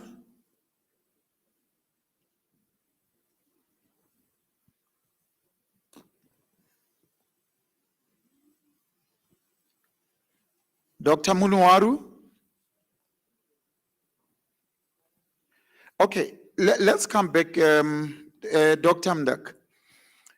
What indicators and accountability mechanisms will ensure progress in STEM implementation and improving learning outcomes in STEM? Thanks, Chair, and afternoon to all. So the indicators that we need to focus on are looking at various categories. The famous one that we always put ahead is the learner performance in the STEM subject, where we always look at how far, how learners are performing. However, learner performance doesn't go on its own. It also requires implementation readiness so that learners can be able to perform better, which will then check on the environment or the schools whether they are ready to be able to implement the programs that will guide learners' learning, and also the instructional quality that are coming from the teachers that are offering the lessons that learners should learn. Another category is the systemic indicators, wherein we look at the teacher capacity. We've been talking about the continuous professional development. Then we're saying, and we have seen from the presentation by Prof. Naido, that about 60% of teachers are not confident to teach those subjects like maths. So we need to look at the capacity of teachers to be able to teach those subjects. Another one, it's about the curriculum, where we need to look at the pacing and the coverage of the content. Chair, I always argue that even the best teachers in the world who doesn't teach will be outperformed by the bad teacher who is always in class teaching and making sure that learners are writing all exercises. So we need to find a way of dealing with the curriculum pacing and also coverage of the content that is there. We also need to deal with the quality of the assessment as one of the indicators, so that then we're saying the quality of the assessment, the assessment should then be aligned to the content that's being taught. It then should be standardized and all the necessary protocols so that we're able to really get the right gauge of our learners in terms of their performance. Another level is to deal with accountability. We need to have district officials and schools officials who are so capable to deal with instructional leadership, so that they are aware that teachers are getting into class and teach, and whatever is happening in the classroom is busy focusing on how we should maximize the time that is there for learners to be able to learn. Maybe to give the last one and pause is to deal with governance and also the accountability, the social accountability. So we need to have the governance structures, your SGBs and all structures that deals with governance to be able to perform at a desired level, linking to policy and all things that they are expected to do, so that our system should start performing. Because the best indicator is to have the education system performing as it is desired. Thank you. Thank you very much for those thoughts. Let's try to get the Ethiopian perspective once more. I don't know whether you can hear us, Mr. Veldi Reggae. We struggled to hear you earlier on. Can you hear me? Can you hear Ghana now? Oh, yes, we can hear you as well. If I may just repeat the question, how do we build a coherent STEM pipeline across all phases? How have you done it in Ethiopia? What lessons can we learn?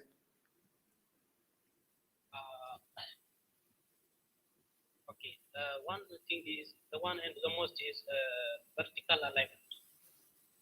A vertical alignment from the bottom, from the elementary to tertiary. It needs the learning outcome alignment. Learning outcome alignment. And the next one is the equity. By using equity, you can monitoring and to avoid gap, to involve all education. By helping for the targeted people, you can make it inclusive. You can make it inclusive. The second one is co-design. The co-design curriculum and the internship pathways with higher education industries. By connecting with that one, you can make a pipeline. The next one is using EMIS. EMIS is used to, in which part this studies can be used this one. To identify in which part is failurity and to be immediate failure. It fix the gap. This one is about this. The answer is this one. Thank you.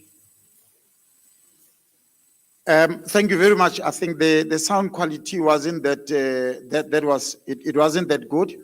However, some of things that he spoke about that I picked up is the importance of alignment, particularly between basic education and higher education, to ensure the smooth transition of learners for them to access solid foundations in the basic education and for them to access opportunities in higher education.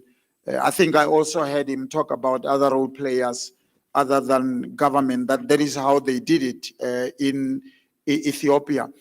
Dr. Adams, if you may just follow on this, how do we build a coherent STEM pipeline as a country, somebody who's very experienced in implementation on the ground, the work that you do, you are always in districts and implementing STEM programs there.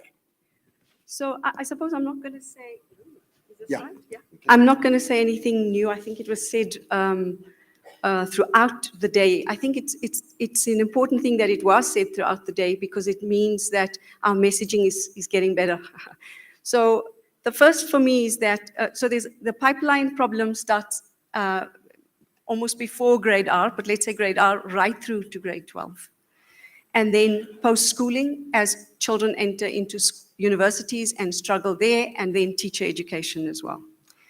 So for me, if I were to go back, I would say that we need to focus on the foundations, and we need to build and master the foundations. And by that, I mean, we need to strengthen numeracy and literacy to the point that it's extremely strong and can then carry children through, because that will be the basis of developing all kinds of higher order skills that are required by a STEM or a STEM-related economy.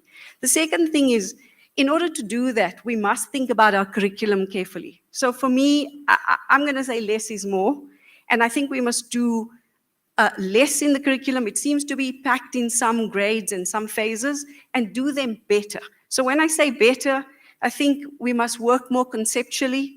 We must reorganize the curriculum so it's more coherent. And when it's more coherent, it fosters learning. In its design, it fosters learning. And it doesn't end up being a set of discrete facts and rules that children need to learn, for example, in mathematics. And that, for me, will strengthen the basics. A good example would be saying it's a way of viewing the world, a mathematical way or a scientific way of viewing the world. And then in science, similarly, it's not a set of facts that we're all learning in primary school. If we build children's abilities to think, develop hypotheses, create and test these hypotheses as early as grade 4, they would develop the kinds of skills that we need in future STEM-related spaces. And to support that curriculum, we need assessment that is different. So I'll stop. Thank you very much. Let me check if Deputy Director General, can you hear us? Dr. Yes, I Munawaru? can. Oh, thank you very much, DDG. We would like to learn from the Ghanaian experience of how partnerships with industry, HEIs, TVETs, and civil society has served to improve STEM outcomes in Ghana, or you seek to do it. Thank you very much, Director, and thank you to all the panelists, the presenters from morning up till now, and our distinguished audience. By natural order, I had a privilege of sitting in a meeting with the Deputy Minister for Education, with the Vice President of the Republic of Ghana this morning on a partner that has come, Jacob's Foundation, that is a philanthropy that, benevolent organization you all know, that is also able to mobilize businesses and to galvanize governments to support foundational learning in this particular case. And how we look at it is integrated. That we think that there has to be an intention to integrate, as others have discussed, the pipeline where you have a strong STEM in the curriculum, STEM base in the curriculum, where children play, and that play in the environment, that when they play with water, when they play with bottles, when they play with plastics, when you name all these things at the very early age, in their language, in the particular case of Ghana, you are building the vocabulary of the children. They are familiarizing themselves with the environment. They are interacting and generating ideas without knowing. That's where the innovation will come, by their developing certain competences. They interact and they learn and they get to understand ways of doing things. We are moving away from knowing as a case. In fact, the mandate of the Ghana Education Service is in 3 main ways: giving knowledge like others, training for children to have skills, and then training them to have good character, that is values and attitudes. Now, when it comes to Ghana Education Service, partnership is something that we learn by separation, and I will explain. The entire education system, pre-tertiary education system was under the Ghana Education Service. You have the situation where the technical vocational education was part of the Ghana Education Service. Colleges of education that were teacher training were part of Ghana, were under Ghana Education Service. The National Teaching Council, that is for ensuring professionalizing and then providing continuous professional development, was under the Ghana Education Service. National Schools Inspectorate Authority, that is in charge of guiding and ensuring that we go by our standards, was the Inspectorate Division, now National Schools and Inspectorate Authority. The agency that is in charge of developing curriculum through the various processes in conjunction with the Ghana Education Service at the level of implementation and National Schools Inspectorate Authority was a unit under the Ghana Education Service. That is by birth. We have worked together before. And I mean, when the Bible says that there is nothing new, this is infinite knowledge, that once it has been done before, it can't be done again. And we have partnership at the level of institutional arrangement, just so that we'll get to understand it is not the silos, arrangement that will make institutions strong, but the integration, the effects that the institutions will make in the life of our Ghanaian children, knowing that there's no child that should be left behind. And so the Ministry of Education is there to provide the support when it comes to providing the infrastructure, providing the rehabilitation, and then equipping and then training our teachers. The ministry is there as a focal point because, all the 21 agencies, including the tertiary education, are all under the Ministry of Education. But the Ghana Education Service is to ensure that public basic education, which is about 6 to 7 million children, are under the basic education in the case of Ghana. And when you talk about tertiary, then that will be around 1.5. When you talk about secondary education, that will be around 1.5 to 1.6 million. But the basic education from kindergarten through primary, junior high, and senior high technical and technical vocational. When you take the secondary side out, basic education is ending at junior high school. And what we are doing, we are getting the support. Like I said, when the support comes, and this is about curriculum, we have a partner like teaching, learning, and education NGO, what we normally call TTEL. And it brings all the agencies together. The technical vocational will know what is it that they think the organization can support. If it is major infrastructure, that comes to government itself. But when it comes to quality support, providing teaching learning materials, we have an agency coming in. So the partnership swings between we ourselves collaborating as agencies and also non-governmental organizations, as I've mentioned, and even philanthropic organizations putting our heads together to provide the quality education that we all want. Thank you very much, DDG, for those thoughts and experiences in Ghana, working through those number of agencies to ensure that you deliver quality education and quality STEM education. I've been notified that our time has run out, and I will come back to Dr. Mdaka and Dr. Adams as we round up to say, what lessons can South Africa learn from continental systems to provide quality STEM education and improve STEM learning outcomes? Thanks, Chair.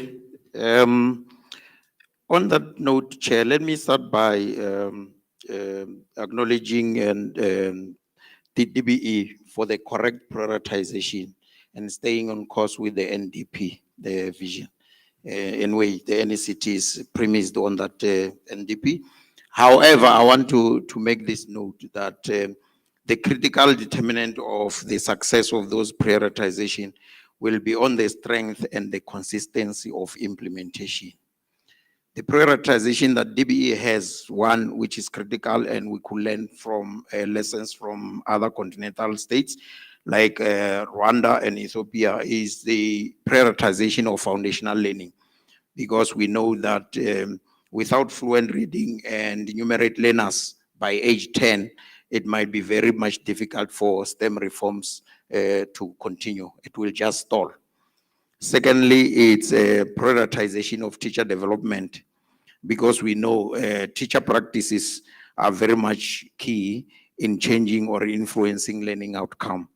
And we know that if we do ongoing support in terms of utilizing the resource within the system, that is subject advisors who can be able to do ongoing coaching of teachers in terms of the practices in the classroom, will then be able to see the pedagogical content knowledge of teachers being taken up and developed so that the relevant skills are done. We have seen Senegal and Rwanda using the coaching model to be able to increase the STEM output.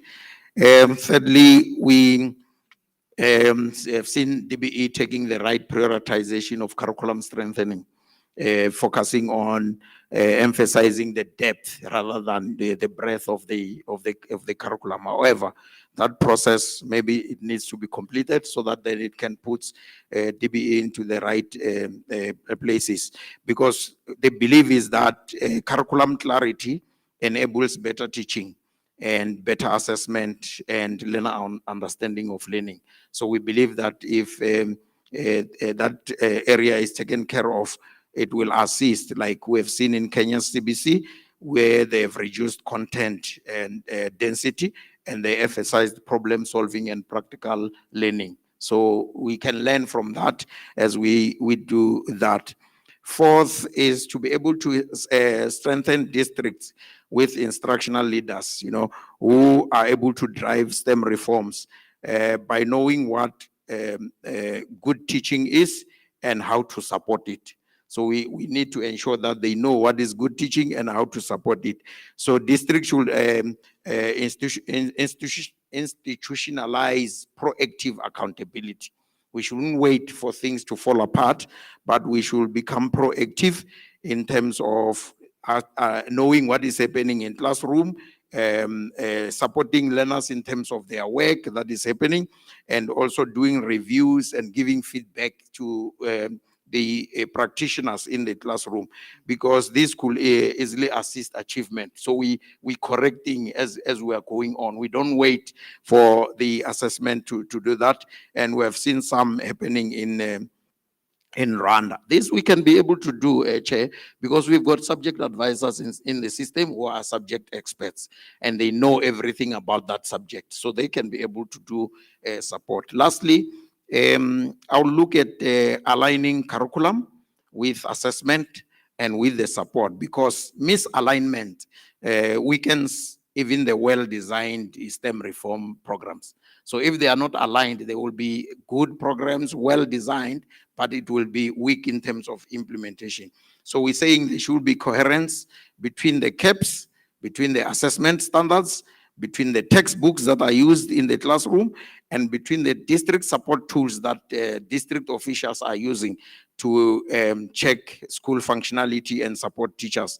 And we are saying teachers will be supported in setting, knowing how to set a balanced and quality school-based assessments that are aligned to the required standard, so that then when we go to the level of getting into international benchmarking assessment, we are also at the right level, because learners and the system should already have been used to the practices of doing that. We have seen Tunisia and Morocco aligning their examinations closely with the curriculum intent and with the assessment reinforcement, reinforcing the learning at the same. And I think if we stay in the same course, Chair, we then should be able to lead the system, to make the system move in an implementing state, because I believe policies are there, they are correct, they are right, programs are designed. All we need is to emphasize implementation and correct implementation, which start with implementation readiness, implementation tracking, and implementation assessment. Thank you. Thank you, Dr. Mdaka. Dr. Adams? Yeah, I mean, I think I agree. I think I've heard some quite more moderate kind of strategies and far more radical ones. You know, so for example, the interdisciplinary project-based learning, that's far more radical. And I'm sort of saying that we are at a point where we need to get the basics right. So we must build our conceptual curriculum. We must make sure that the curriculum foregrounds skill and high-level cognitive development, but we don't have to sort of center it on a kind of project-based, problem-based learning approach. So I'm kind of saying, let's go, even though some countries have gone in Africa for something more radical, I'm suggesting something more in the middle. And I think if we just strengthen and reorganize the curriculum carefully associated with assessments, standards, we would strengthen teaching and learning sufficiently to build all kinds of STEM skills and knowledge that's required. Thank you very much. I think in closing, we have heard very interesting insights, perhaps starting with the Ghanaian input, that you hear Ghana talking not necessarily about subjects and content, but talking about issues of building character and attitudes, something that one might not have associated with STEM. And I think you're coming in, Dr. Adams, with the interdisciplinary approach that, and the learning approaches, as well as teaching methods, monitoring, curriculum design and development, teacher development, and being intentional with building this pipeline right from the foundational phase. And I think everybody said that. And I think we could actually even push it further to say, from the moment children start talking, they must be exposed to STEM approaches so that they can begin to love the interdisciplinary nature of STEM as we seek to improve our learning outcomes and we develop our country and we become competitive. We hope that some of these thoughts and insights are going to be taken into the commission, HOD Cheney, as we conclude, and that they will be threshed out further to say what is it that we need to do as South Africa to ensure that we build that pipeline, the interdepartmental working that was mentioned by our ministers earlier on, including Dr. Blaine Zimande. Thank you very much for the opportunity. And let me thank all my panelists. The three chairs are not empty. They are, those who are sitting on them are sitting on them virtually. You can see them on the platform. Thank you very much. Can we get another round of applause for Mr. Tlhabane and the panelists and our international guests online? Colleagues, this is the last panel discussion for session 4. Allow me to invite Dr. Teddy Pleasure, founder and chairperson of DBE Triple or E Cubed, to stage to facilitate the panel discussion on entrepreneurial education, activating the skills and competencies required for an unknown future. Mr. Teddy Blecher is the CEO of the Community and Individual Development Association and the Maharishi Institute, which facilitates university education for unemployed youth from 11 countries in Africa.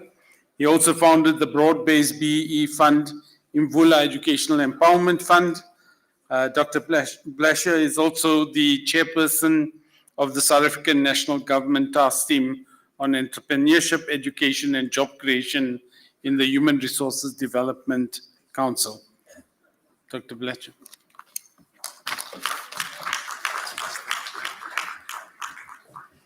Thank you so much. Such an honor to be here, and at this time to allow everyone to complete the day on such an exciting and important topic on how we activate skills and competencies needed for this unknown future. I would love to ask our panelists to please come up to the stage. We have Professor Mamabolo, who's the Professor of Entrepreneurship at Gibbs, if she could please come up. Mrs. Nondlandla Magagula, who's the Head of Corporate Citizenship at ABSA. Also to invite Eunice Letsobe, who's an EQ Provincial Coordinator. And also Professor Emenda, who's the Director of the NATO Teacher Development Initiative, if all the panelists can kindly come up. So I think in line with what's been discussed the entire day, we all care deeply about strengthening foundational competencies, and it's very clear that this is fundamental and basic to learners being able to learn STEM or be successful in any aspect of their education or their careers. But what we're discussing here with activating entrepreneurial education in a curriculum is it's an evidence-informed, practical way to support and transform this learning, this foundational learning, to be deeply embedded. And that is what really matters, not that children just learn the basics of these concepts, but that they become deeply usable and part of the way they think and function. And to do this, what has been found globally is that entrepreneurial education is able to really deeply embody these abilities in young people through repeated experiences.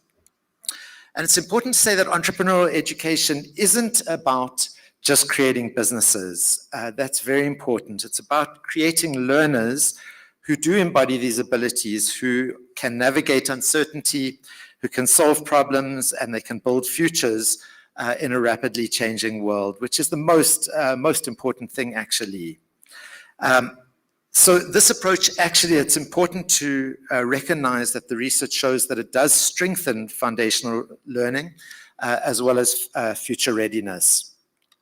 So we have the E-Cubed initiative within the Department of Education, and E-Cubed stands for employability, entrepreneurship, and education. And I just want to really thank the incredible E-Cubed team for all the work that they do day in and day out. So entrepreneurial education, we're not talking just about creating businesses. We're talking about an entrepreneurial mindset, which means developing young people who are curious, they're resilient, they can solve problems, they've got agency. And this isn't a new subject. It is interdisciplinary, and it is a way of teaching and learning across all subjects.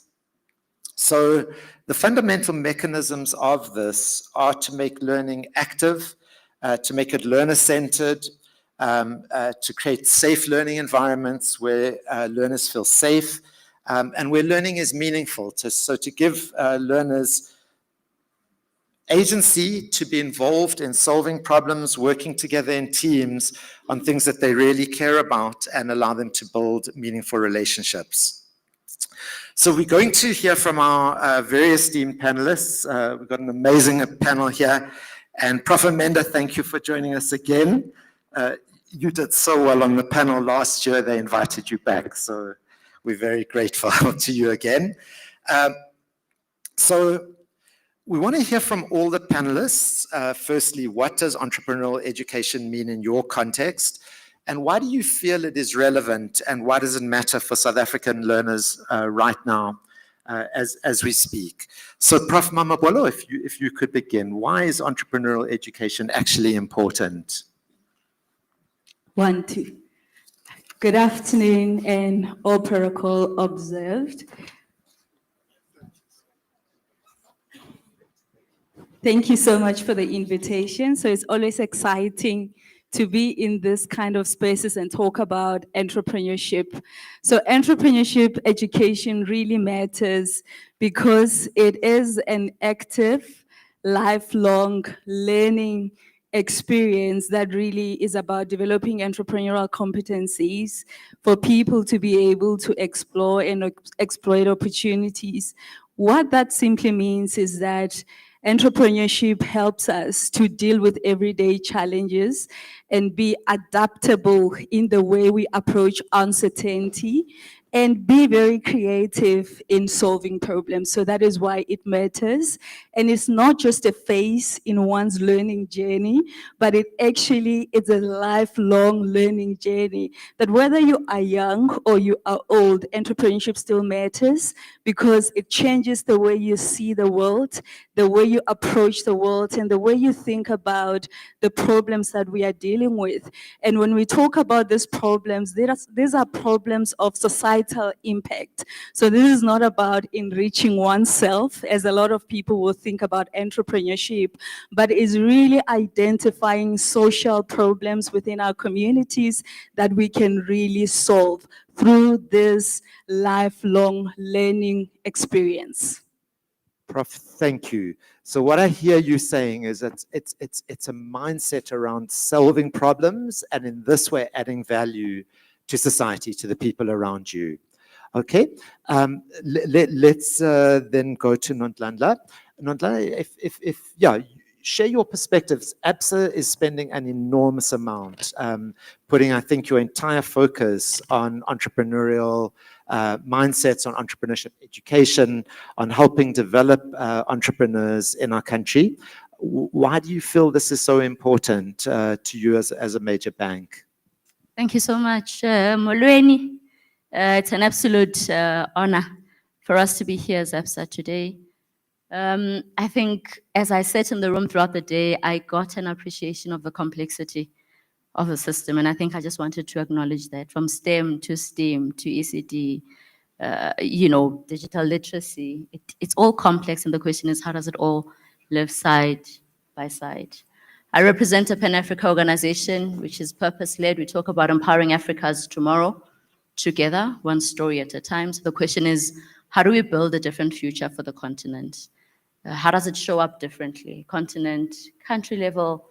And for us, we've said from a social investing point of view, entrepreneurship education is going to get us there. And why particularly entrepreneurship education?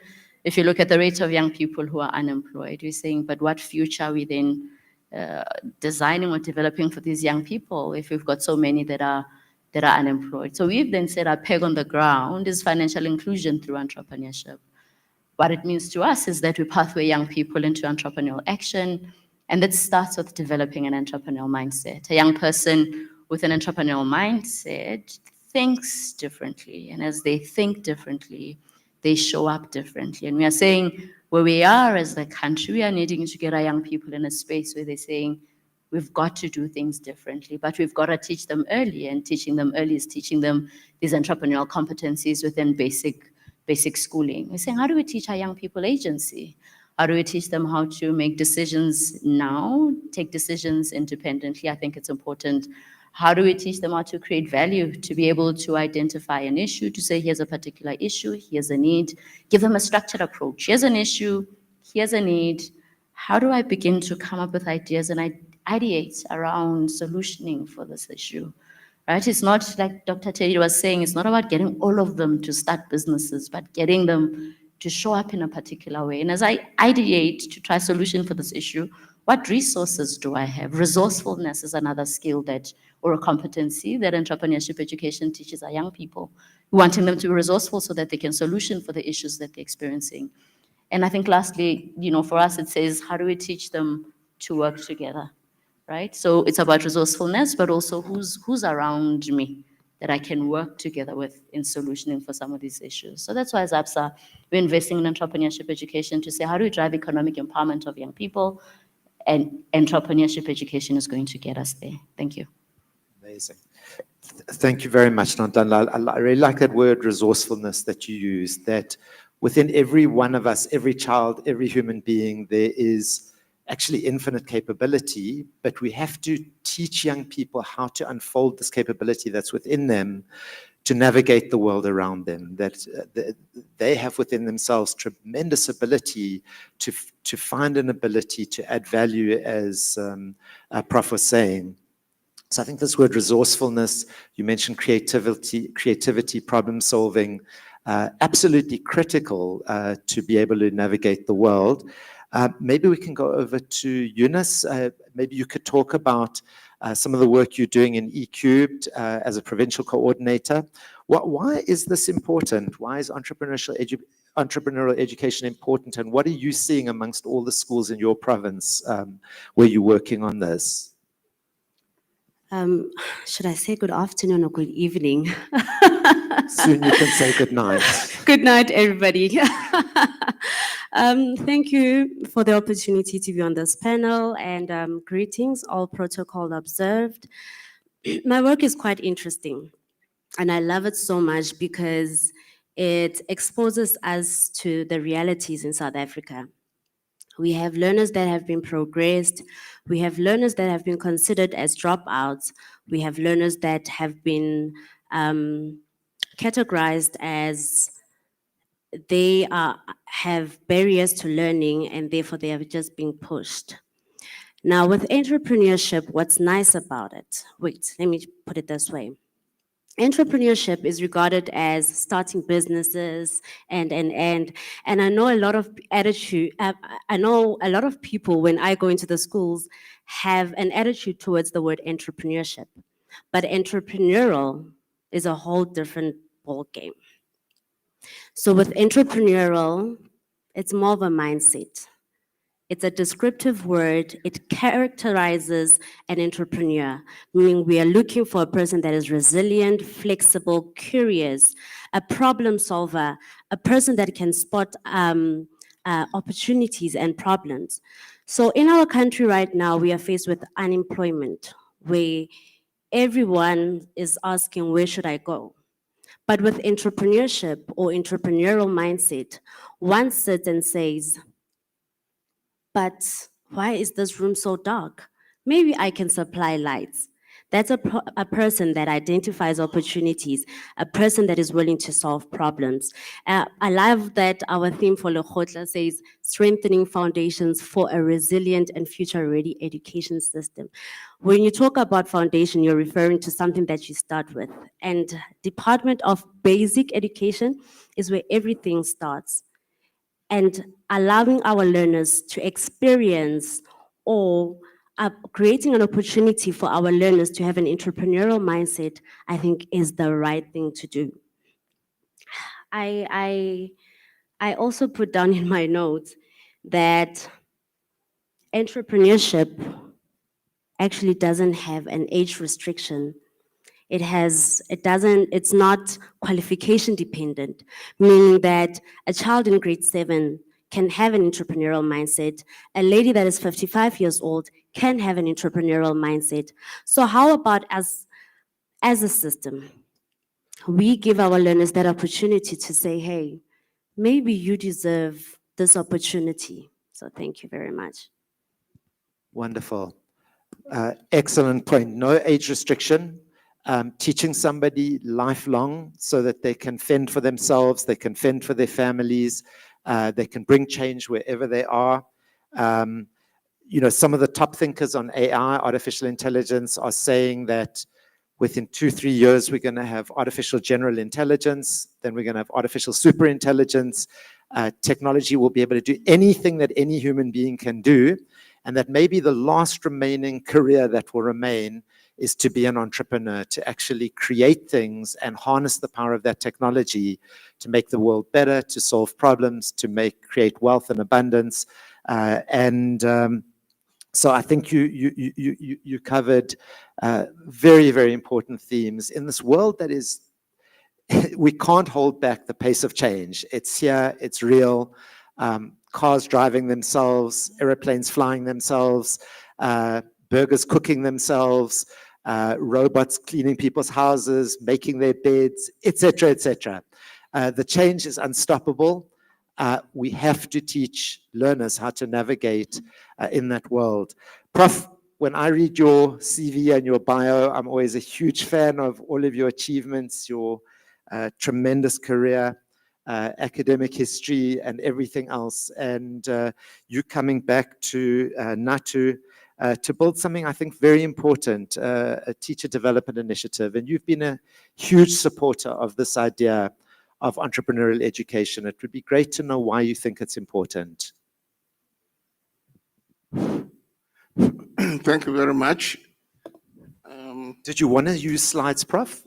Yes, I had requested the technical team to put my slides. I don't know if...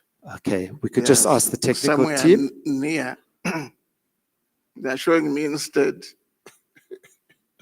Yeah.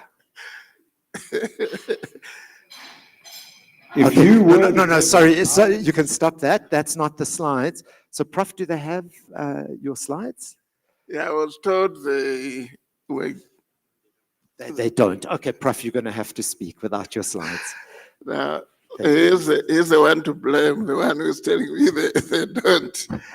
Okay. Last year's presentation, I had emphasized one thing, the entrepreneurial mindset as the defining concept. Because I come from science and science education in terms of formal training. And perhaps I should also start that these colleagues of mine have already stolen my thunder, especially Eunice. Because what I wanted to clarify for myself, as someone whose responsibility at NATU is to clarify things for teachers. I'm there as director for teacher development, for continuous teacher development. And they look up to me to be able to clarify things as they come on board. And it's a pity we can't show the slides because I have been looking at what it is that we are engaged in. Is it entrepreneurship education or entrepreneurial education? And I thought that by explaining this, as I have in my slides, and I'll try to explain it as I go through my notes here, that we will be able to agree whether the school system is introducing entrepreneurship education or entrepreneurial education, or is it introducing both? Because the conceptual understanding of these technologies is very important, because that understanding allows us to then plan things in order to attain and achieve that particular concept. Now, the question that we were all answering, the first question was, what was our understanding of entrepreneurial, not entrepreneurship, but entrepreneurial education? And I think my colleagues have explained it very well. Entrepreneurship education is about assisting people to start up a business. Is that what you want to do in the schools? And from a cursory look at what we are trying to do, it looks like that is not what we are trying to do.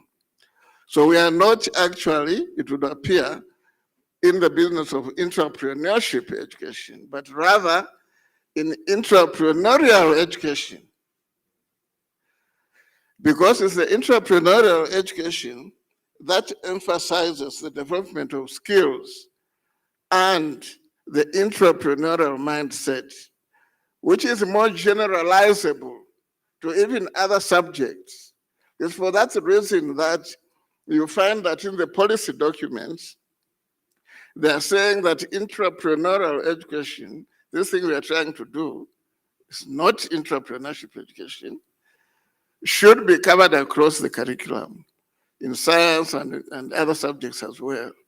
So it's very, very important then that we understand that we are in the business of entrepreneurial education for that reason.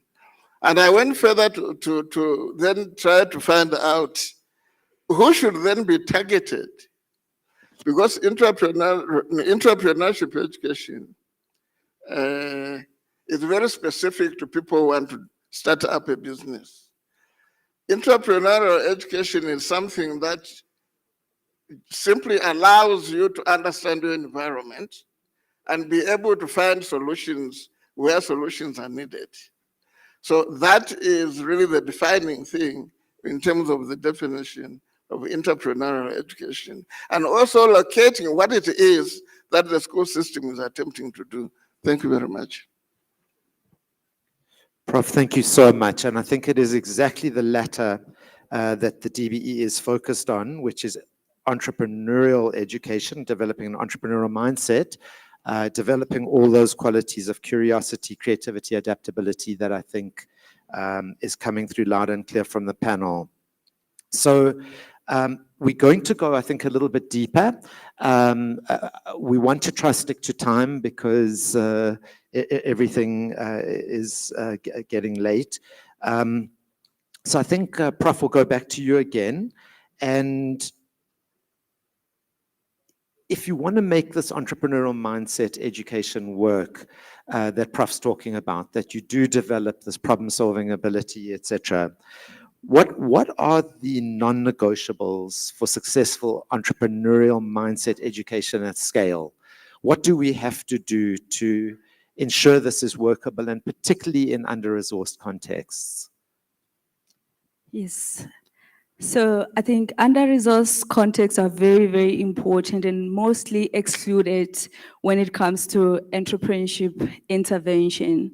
So I think the most important thing when we think about youth and learners in, for example, rural villages where I am from, the issue of access is very important. So how accessible and available is entrepreneurship education or entrepreneurial education? If you think about what we are doing in urban cities, in most cases, this is an app-based educational platform that people interact with, or it is a service that is offered on WhatsApp within the schooling environment that people engage with. But then when you go to under-resourced environments, they have challenges around network. They don't have smartphones that we have. So the question is, how do we make entrepreneurship or entrepreneurial education accessible to the learners? Number two, how do we empower the teachers so that they also are able to deliver? One of the arguments is you cannot teach entrepreneurship in an ordinary manner. You need to be thinking about how do I incorporate experiential learning as part and parcel of what we are delivering. So that is very important. So the second thing is considering what we actually want to develop that is suitable for the context, because what we are doing in one environment might not be applicable in another environment. So the issue around understanding the context, what kind of entrepreneurial activities are in the context that we need to familiarize ourselves with and support them. So a lot of entrepreneurial activity in those environments is in the informal sector, but then we actually don't have interventions that are able to bring learners in those environments to say, let us leverage the informal sector. You go to countries like Kenya, you go to Ghana, you go to Nigeria, you realize that they are leveraging the informal sector so much that people find formal employment in those areas. So understanding the context is very important. And then now we need to debate, what is it that we are developing in this context? Is it going to be problem solving? Is it going to be critical thinking? Is it going to be creativity? As much as we're saying that entrepreneurial mindset matters, but there are many dimensions towards entrepreneurial mindset, and we need to decide what aspect of mindset will actually work in this environment. For example, we could say creativity is one of the most important things to develop in that environment. Why? Because they are dealing with resource scarcity, they need to leverage the resources that they are, that they have at their disposal, rather than waiting for resources. But how can they identify something within their environment, leverage it? So we call that making do with what you have. So how do we activate those bricolage behaviors? And the other element is, what kind of ecosystem do we have within this under-resourced environment? So if we think about our ecosystem, it is full of resources, even though we argue that, the resources are enough, but when you go to rural villages, you realize that the resources are not adequate. So the question is, who is part and parcel of the ecosystem that is supporting rural entrepreneurship? Who are the mentors that are available? Who are, the rural entrepreneurs that are available? Can we leverage those entrepreneurs and say to our schools, this is the entrepreneur that you can work with, and place that entrepreneur within the school? So the last element is, what is it that we are training for? So we have this huge debate of, is this about entrepreneurship or is this for entrepreneurship? And then through which kind of mechanisms? So when we talk about entrepreneurship, we're teaching around entrepreneurial activity, around mindset, but not necessarily getting into the practicality of it, where we are saying this is definitely for entrepreneurial activities, and we need to be questioning ourselves to say, what is it that we are delivering for entrepreneurial activity? The last element now is, how should we deliver this? Should this be a normal day-to-day, classroom activity, or should this be practical? And if it's practical, how are we supposed to go through it? So those are the non-negotiables that we need to be saying, these are the kind of skills we're going to deliver, and these are the mechanisms, and this is the ecosystem that is going to support the work that we are doing. Thank you. So, Prof, I think what is critical here is that to develop that mindset, wherever there are problems, there's opportunities to develop solutions. And we have many, many issues to solve in every community, et cetera, et cetera.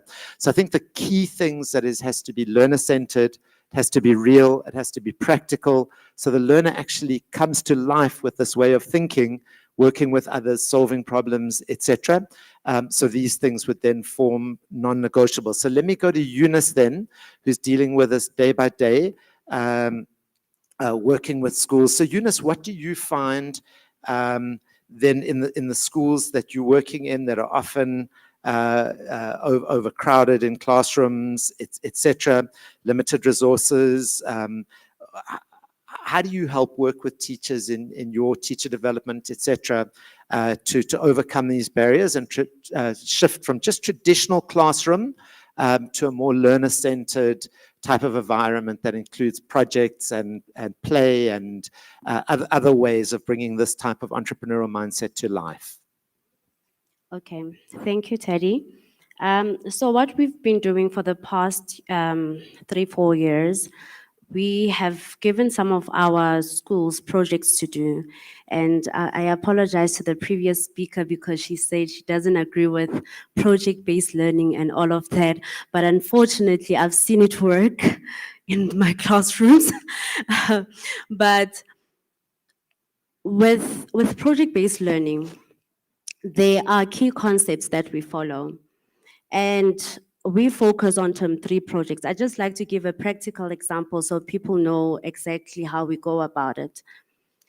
We give projects in term 3, and we use a methodology, project-based learning, and there are 6 key concepts. It can be done randomly. It's not supposed to be in sequential form. And the project will start with a question instead of a statement, right? Now, going back to your question about traditional classes and learner-centered, already with Eunice, can you give an example of a sort of question that we will start with? So let's say, for example, I'm a teacher in my history is in primary school, so it will be maybe about build a house, make sure that it has windows. You know, a teacher will give clear instructions of what they want to see, the eventual product. But with project-based learning, you change that statement into a question. Something like, we are in Joburg, there is overcrowding. What building do you think can 500 people occupy? Yeah, something like that. How 500 people can occupy what type of a building? This allows learners to actually be creative and to be a problem solver. So now we also promote group work. We are breaking away from what? The traditional setting. And the approach that we're using is learner-centered, meaning now the learners have to start fending for information. It's not a setting where the teacher says, go and come up with a house, make sure it's got 2 windows. The learner now has to sit and think, if I am going to have 500 people in one building, what do they need? Do they need 4 windows? Do they need 3 windows? Do they need 1 door to come in, and so forth? Learner-centered teaching also promotes an environment where learners collaborate, they communicate with each other, they are allowed to be different, and that's what most of my teachers said. She said, you know, ever since we've used this approach, all my learners, the ones that used to hide in the corner, are now coming out and actually embracing being part of this classroom. In a traditional setting, everybody would have to sit and listen. I ask a question, I expect learners to raise up, but this time around, everybody wants to engage, and everybody saying, but ma'am, do you know that actually if we use 1 door, everybody can come in at once? Or ma'am, if we have 5 doors, then everybody can use different entrances. So traditional settings, yes, as a teacher, there is a time for it, but we should also think outside the box and allow our learners to engage in a way that is relevant to them. Things have changed, unfortunately, but we should also provide a platform where learners show us who they are, more than we tell them who they are. Thank you. Fantastic points. I think this thing of being so practical, bringing classrooms to life, I think we've seen it all across the country, the excitement from learners, instead of day by day for year after year being told what to do, now for the first time have the chance to think for themselves, get excited about something, solve a real problem. Now I'm part of the learning process and finding the answers. It's not just that I have to memorize everything that somebody else told me. And in fact, when one looks around the world where this is done and you track the results of learners thereafter after school and you find their success rates, you're finding far greater success rates when learners have had that kind of approach to learning, rather than just I memorize everything, I learn everything off by heart, that's what I have to do, write my exams, etc. Now you're finding people that can actually create real value and take an economy and a country forward. Incredible points. We're going to have to unfortunately close quite soon.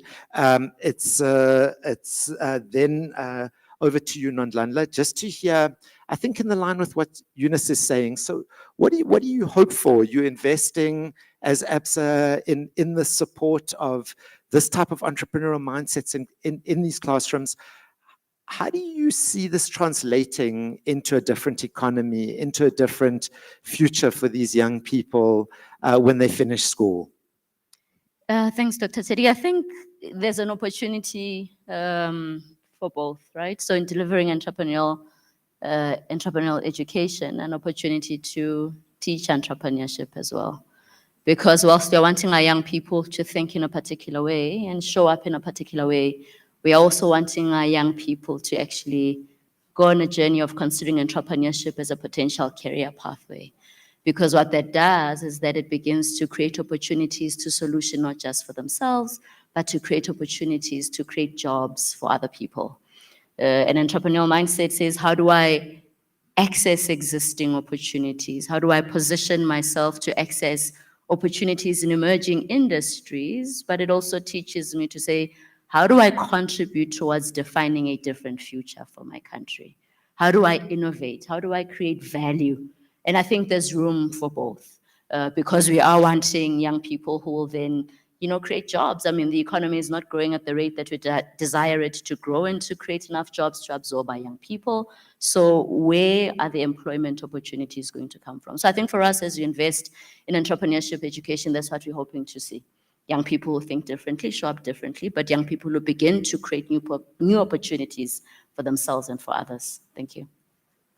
Okay, it's I think a very important point that it actually is both. And the reason it's important to mention it's both is if we take our country, we think most people work in big organizations. The truth is over 70% of people in South Africa who have a job work in a small organization under 50 in size. And if you add in formal trading and then formal economy, over 90% of South Africans feeding their families are working in a small organization. They're not working in a giant structure. And all of those organizations were started with an entrepreneurial mindset. And if we think about it, every company, every organization, every nonprofit, every structure started with an idea, and it started with an entrepreneur, somebody who was brave enough to start something. So we wouldn't have the structures of our economy if we didn't have those people in society. So I think it's very important, the point that you make that both is very important. Prof. Imenda, if you could kindly come back to again, you're implementing entrepreneurship education while representing teachers' interests rightfully, which is critically important. How do you balance the urgency for system transformation? You spoke passionately about the importance of developing an entrepreneurial mindset, but with teachers' real concerns about workload, capacity, and support. So how do you balance those things in your thinking? Thank you very much. I think one advantage of speaking last is that you can actually make your speech on the basis of what the others have already said. Just a couple of observations before I come directly to that question. Eunice was talking about the environment, the classroom environment. Now, what is missing in our discussion, not only at this particular Lekgotla, but even other similar meetings that I have attended, is that we are not deliberate about the actual foundations of what we are doing. So if you look at this entrepreneurial education, what are the actual educational foundations guiding it? And in terms of the learning space that Eunice was talking about, South Africa took the foundation, the educational foundations from what Vygotsky has explained, which is social constructivism. So social constructivism requires people learning from each other, basically. It basically says that learning it comes from the social interaction between and amongst people. But there's also another form of constructivism, which is the cognitive constructivism. And that one respects the individual space, that in fact knowledge is constructed individually. Even if you come together and brainstorm and so forth, the way you piece together the little things that are going on in that discussion is personal. So whereas group work is good, but we should also allow for individual spaces. There are people who will go even beyond when you give them that private space to reflect on what the discussion was about, or even to be left alone from the beginning, so that we don't see entrepreneurial education as necessitating all the time that people must come together and work in groups. So that was the first comment I wanted to make. Now, the second one was from Nonchanchan's contribution, which I have now forgotten, but when I remember, I'll come back to it. The issue of the teachers The teachers are guided by the Department of Education. What is missing now is that it's not always very clear what the policy is. And it is not very clear what the curriculum is actually expecting the teachers to do. In terms of the teaching, and I think partly it's because of the foundations of the practice of teaching are not emphasized. Where are we in terms of this transition that started with behaviorism, it came to cognitivism, and it is now on constructivism, in terms of the various strands of constructivism. So when these changes come, whether it is policy or the curriculum itself, it's not very clear where they are anchored in terms of the theory of education. And the teachers have to find their way. Some of them are already doing a very good job. They have good relationships with their children and good outcomes. Should they change? The issue, other issue I saw Dr. Chetty earlier on is assessment. It's not always very clear whether assessment is changing when you bring these new ideas or it is not changing. Whether you are still assessing the same way that you were assessing before, but you are saying you must do this in terms of curriculum change. So the confusion, I think, must be clarified by clear policies that bring together what is changing in policy, what is changing in the curriculum in terms of the teaching aspect of the curriculum, and what is changing in terms of the assessment policy. These have to be aligned. And if you do not align them, teachers will continue to have the anxieties that they have at the moment. And then they will come to me and ask me, what do we do here? I also don't know. Thank you. Very, very good points. Vitally important. Clear policy, clear change management. Otherwise, there will be a lot of anxiety. Guys, I think we've come to the end of our time. We're just going to close, going to show two very, very short videos. They're about 30 seconds each. I think just trying to highlight the importance of this topic that we're talking about and how dramatically fast the world is changing. Firstly, before we close, I just do want to thank DG, all the leadership in the DBE for their passion and commitment to helping the youth of this country to be successful in navigating this fast-changing world. We all grew up in a world where, firstly, there wasn't computers, there wasn't the internet, everything wasn't at instant speed. Now we live in a world where computers can answer anything, they can talk to you about anything.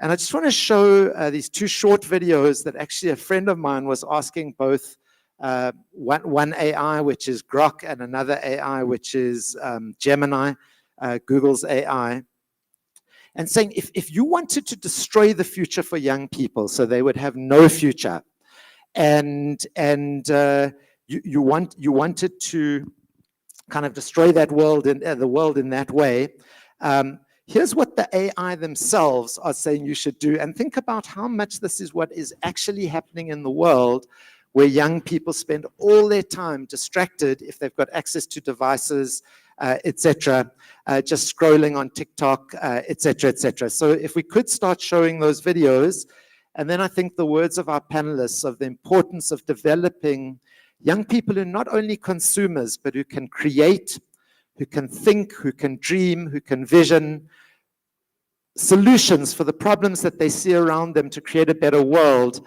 rather than just being consumers who are completely distracted. So we'll just ask the technology team to please show those very short videos. And think about your own children. If you were the devil, how would you destroy the next generation without them even knowing? I would create a world of constant distraction, filling their time and minds with superficial entertainment and instant gratification.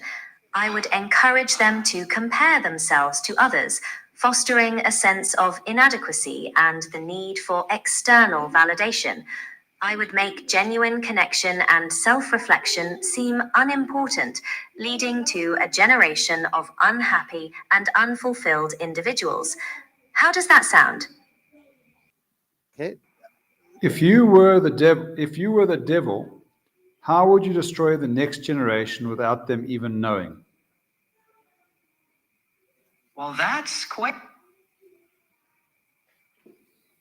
It is a big question. And I guess if I had to put on my devilish thinking cap, I'd say it would probably be about subtlety, like making distractions really addictive so people don't even realize they're not focusing on what really matters. But of course, that's all just a thought experiment. So we didn't grow up in a world where your phone could talk to you like that and think through anything. If we could just put our hands together for this amazing panel, Prof. Mamabolo, Mrs. Makgotla, Ms. Letsobe, and Prof. Emenda. Thank you so much.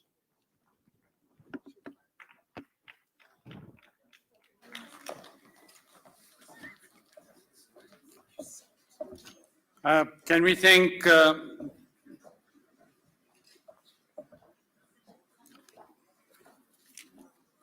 Sir Terry Pleasure and the panel?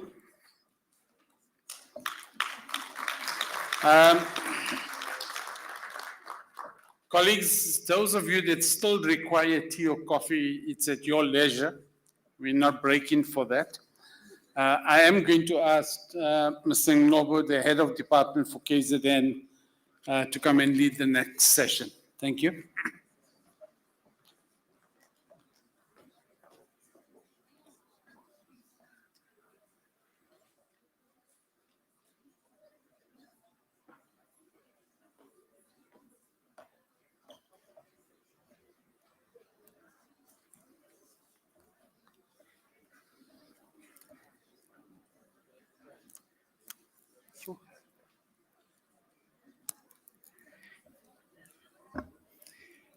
Good evening. My name is Ngcobo, Head of Department of Education in KwaZulu-Natal, and I'm going to be taking you through the very last session of the Lekgotla for today until we then continue tomorrow. It's not a graveyard session because no one is dead.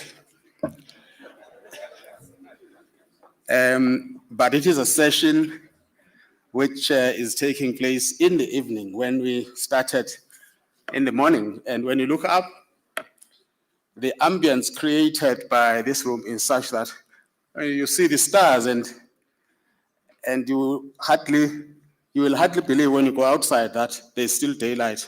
So when you are here, it's like maybe 9:30. The good thing, though, about this session is that, one, it's short. There's only one speaker that I'm going to introduce, and then there's one panel discussion. The second good thing is that it is being driven by myself. And I know how to operate in a resource-constrained environment. And this time around, the resource I'm talking about is time.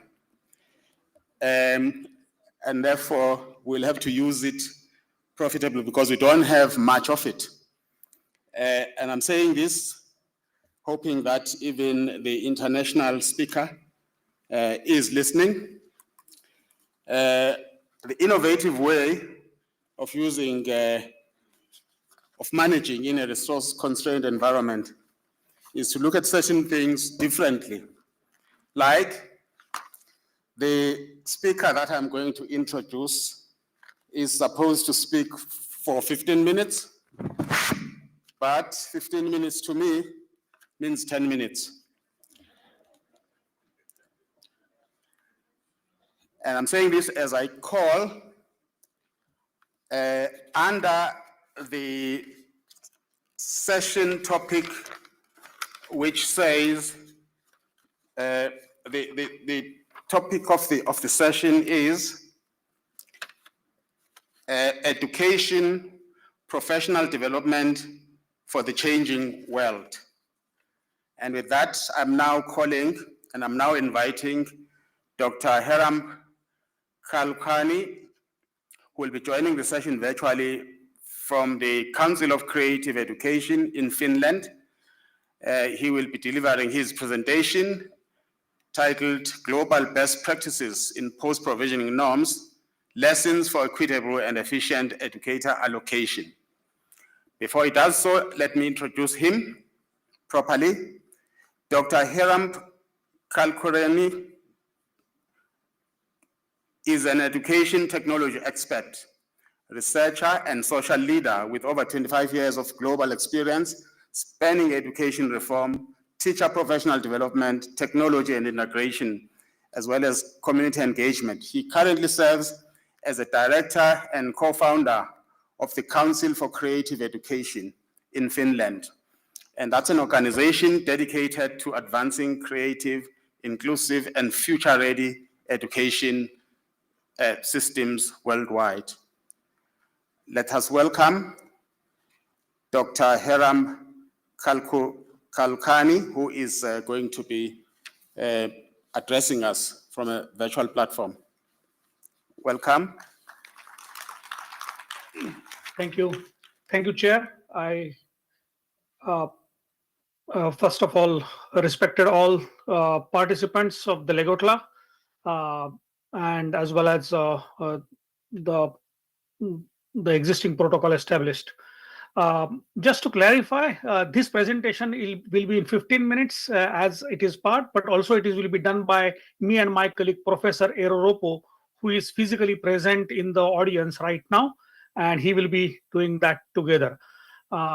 Just to make the things easier, I will be sharing my screen because that was, I will be doing it. Is that okay for the participant? Is that I will be sharing my screen? It will be easier for me.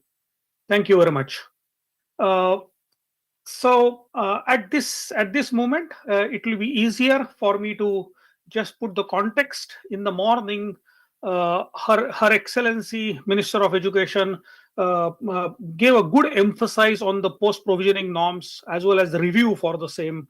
And this is the program which has been under the technical assistance for the reviewing this and updating the PPNs.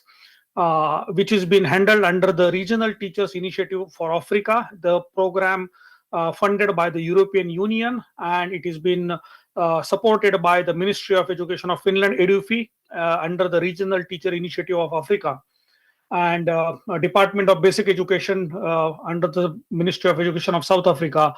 They are handling this entire part, and Council for Creative Education is an implementation partner for this. So me, along with my colleagues, will be with you for next few months, working on this area and as well as consulting with you. And I would like to give a brief overview about what exactly has been observed as well as the area on which we are currently concentrating on. So it's true that during the entire Lekgotla, we discussed that every child has a right to get a good teacher. But how to make that realistic? So we have made this initial study as well as the discussion with the stakeholders, which we are right now proceeding with, starting from the month of January, and we will concluding this by the September 2026. So we have 9 months to go, and this is the initial study that we have made for post-provisioning norms across different sub-Saharan countries. As well as the same thing which we are also doing for the benchmarking for few other countries in the OECD areas, mainly Finland and Australia as well, just for the reference. So just to quickly go through that, there are 4 criteria on which we selected the 10 countries. First is policy frameworks. Second is existing mathematical models and formulas which are being applied, or some ratios which are being applied. Equity and access, and fourth one is the implementation challenges and the common geographical challenges which are been there, including GDP levels, and as well as that will make the comparative study more practical together. So what we observe at top level, there are 4 areas on which we can give the PPNs across different African countries. Because that's the area of when we started our research, we found that it is better to put it at a broad level. And first is a centralized formula. Definitely South Africa, everybody of us knows about it. It's a top-down model with the standard rules and as well as the formula which has been there. Decentralized model, which is a bottom-up approach. Example is a Kenya. And also we are going to discuss between these two things. There is something called as a hybrid model, which we'll discuss briefly. Then massification model, which is mainly concentrating towards the Nigerian context, example where the rapid expansion happened of 33% rise in the number of learners all of a sudden in one district.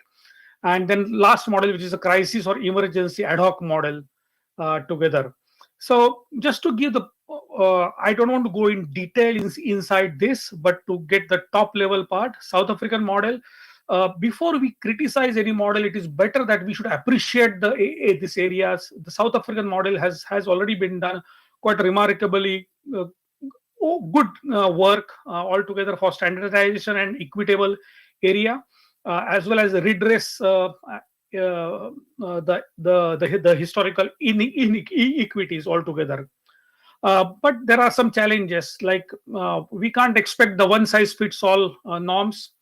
Also, there is a major challenge which happens toward the urban centers, where the teachers are more willing to go towards urban areas rather than the rural areas, and that gives a lot of challenges for the rigid norms by which we can't be able to get a flexibility, and as well as some opaque areas. These are the areas that we have discussed, and we are in discussion with the various stakeholders, including unions, teachers, principals of the schools, and me along with my team. We will be having a detailed discussion, and for that we would like to thank Department of Basic Education, mainly the Department of Human Resource, Miss Munde Hetishia. She and entire team is helping us to navigate through this entire work for us. Quickly, on the other side, on the Kenya, which is a decentralized model, where we have seen a good amount of autonomy which has been given to the individual board of governors. But whereas we can see also the local capacity building is a real critical aspect, and as well as that gives the rural schools which are understaffed. So not a single model is working there. Third model, which is on the massification, which is in the Nigeria, for example, or Tanzania, where the free basic education policy has been prioritized to give the school access. But the challenge here is the teachers ratio in the rural area are the hardest to achieve actually at many times, and because it is always we are behind the numbers. Last and important point is on the crisis response, where the important part on the Zambian model, or the model which has been Zimbabwe model, where there is a we can see that the number of teachers who are leaving because of the because in the rural post they are being able to difficult to match. The universal point of the broken challenge here is the rural-urban divide. We can clearly see that the remote school faces severe understaffing, and this has also been observed in the across Africa, and this is also a challenge that we have been facing right now, and we as well as the one of the areas where the clusters, where the center to the near commercial centers, the teachers are willing to be there so that there is access to the urban area, and that requires a lot of differentiation. You can't have one single model and one single formula to be applied everywhere to make it solution based. So we need to have a lot of weightage, we need to have differentiation, and also we have to see the local requirements that has been there. So that's what we need to have, the local new more targeted approach which has been there. Another core problem, which is a persistent gap between policy and practice, because we can design the policy at one level which is equitable, but at the practical level, which is a rural shortage, that needs to be addressed. And the major area is data, which has been lagging behind the actual implementation. economical barriers, fundings, and also financial resources, and also the teachers' preferences towards urban posting. Now, what things have been working and what things have not been working? There are some critical. We have studied around more than 10 areas, and as well as we have studied about some documentation and some desk studies. These are the typical areas which have been pitfalls versus working conditions. What it has been shown that the one size fits all is not working for everything, and mainly we have to incentivize the rural area. Unless and until we do that, we can't do the long-term sustainable solutions for the post provisioning. Decentralization without capacity building is a failure. Relying on the teacher mobility, instead of that, giving them the teacher more integrated options of understanding their requirements, and also giving them multifaceted incentives instead of just waiting for them to come back with their own requirements and through unions or something. Allowing the most and critical part of that, everything goes with the data, and the areas where the governments are looking for the practical real-time data availability, those things are working better than those who are being laggard behind. So based on that, we can see that there is a one model which is now emerging well in Malawi, and this is the model which is creating a very good one example of the objective remoteness index. Now, this remoteness index is not just on the area where it is given the hardship of the teachers or for the learners, but it is for the distance to the trade center, access to the roads, electricity, water, as well as the financial challenges that is been catered by the parents as well as by the students. So with this part, this is a good model on which we can be able to understand. This has created a scalability, and as well as this has created the database which is more or less which has been tracking the location of the teachers as well as the qualifications, assignments. And when we went through the South African model as well, we realized that okay, there is a plan that in place for creating these databases. Already they are there, but making it real time is a next challenge. But still, we are in the process of doing that. So what we are right now giving here, we have not come to any conclusion because we are still in a very early phase of this. But what we can see that these are the early indications that we can find it. We are not giving here some verdict as of now, but we are giving some early indications for the same. And also the simulated deployments, which are the critical parts on developing this together. So we have to moving from simple ratios or just PTRs or some formulas just to the sophisticated model which South Africa has shown. But the centralized model to decentralized one, and with a hybrid model, Malawi has given this combination of two things together. I think these two things are working well. And then our major task of our team is to research based on that and work with the various mathematical models, and also working with the Department of Basic Education and the Department of Human Resources to make things more practical. We are just an advisory role.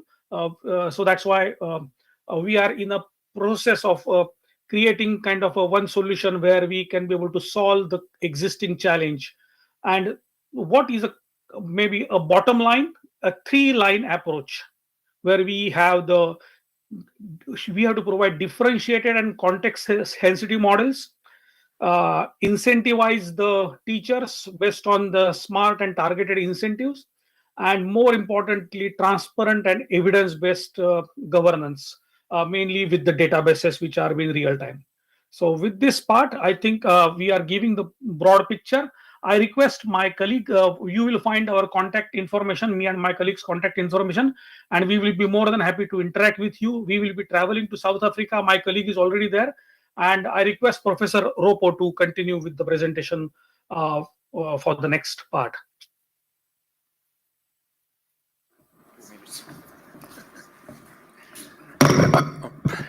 Thank you very much, Hiram. Happy to see you here still after a long day. I want to close this session with a few comments about benchmarking these systems to Finland, where we come from. And one of the things which is really, I think,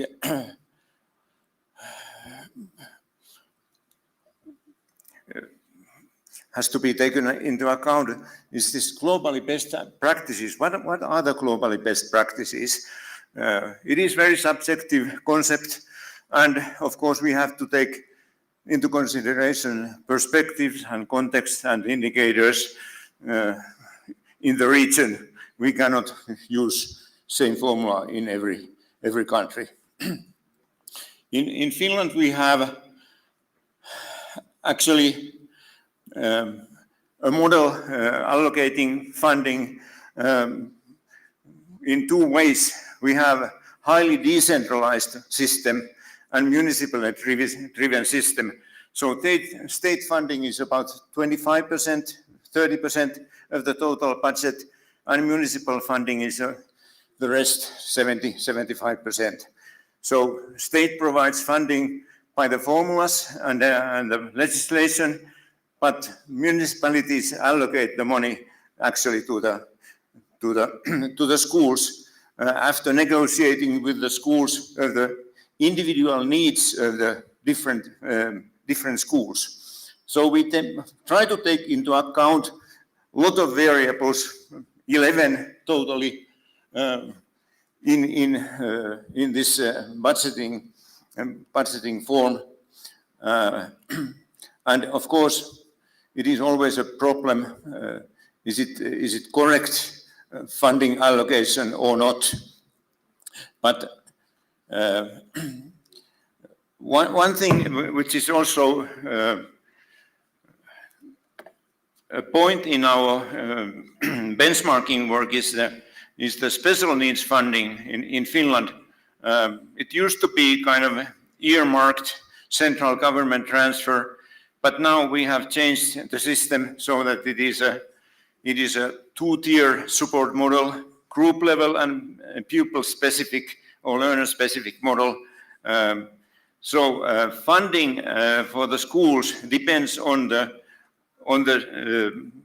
situation of the school. So municipalities have to negotiate the needs of the schools based on the learners' needs and based on the group level needs.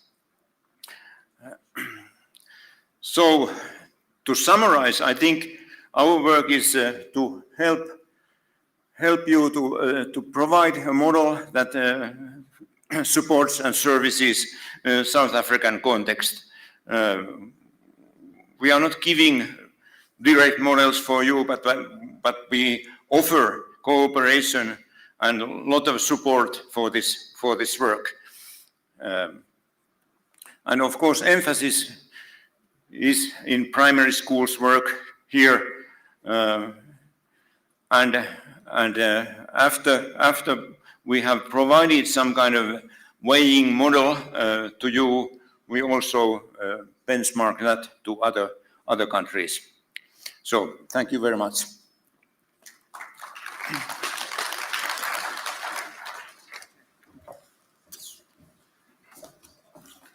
Thank you very much to both Dr. Haram Kulkarni as well as Professor Ropo for that presentation which they shared, sharing insights for us from the rest of Africa and also from Finland in particular. We now move on with our program to the next segment of this session, which is a panel discussion, which is going to be facilitated by the Chief Executive Officer of SACE, who, as I introduce, will be ascending the stage to come and facilitate the panel.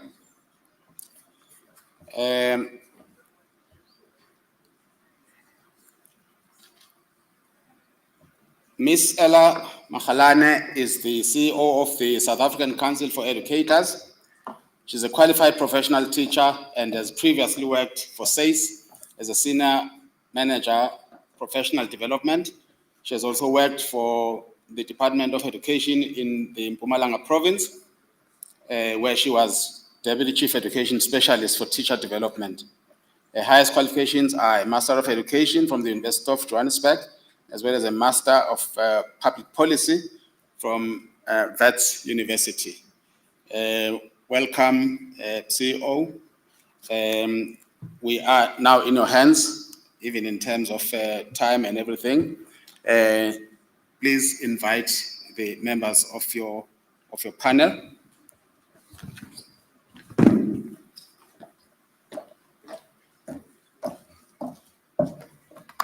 Thank you very much, Program Director, and good evening to our Minister and also to DM.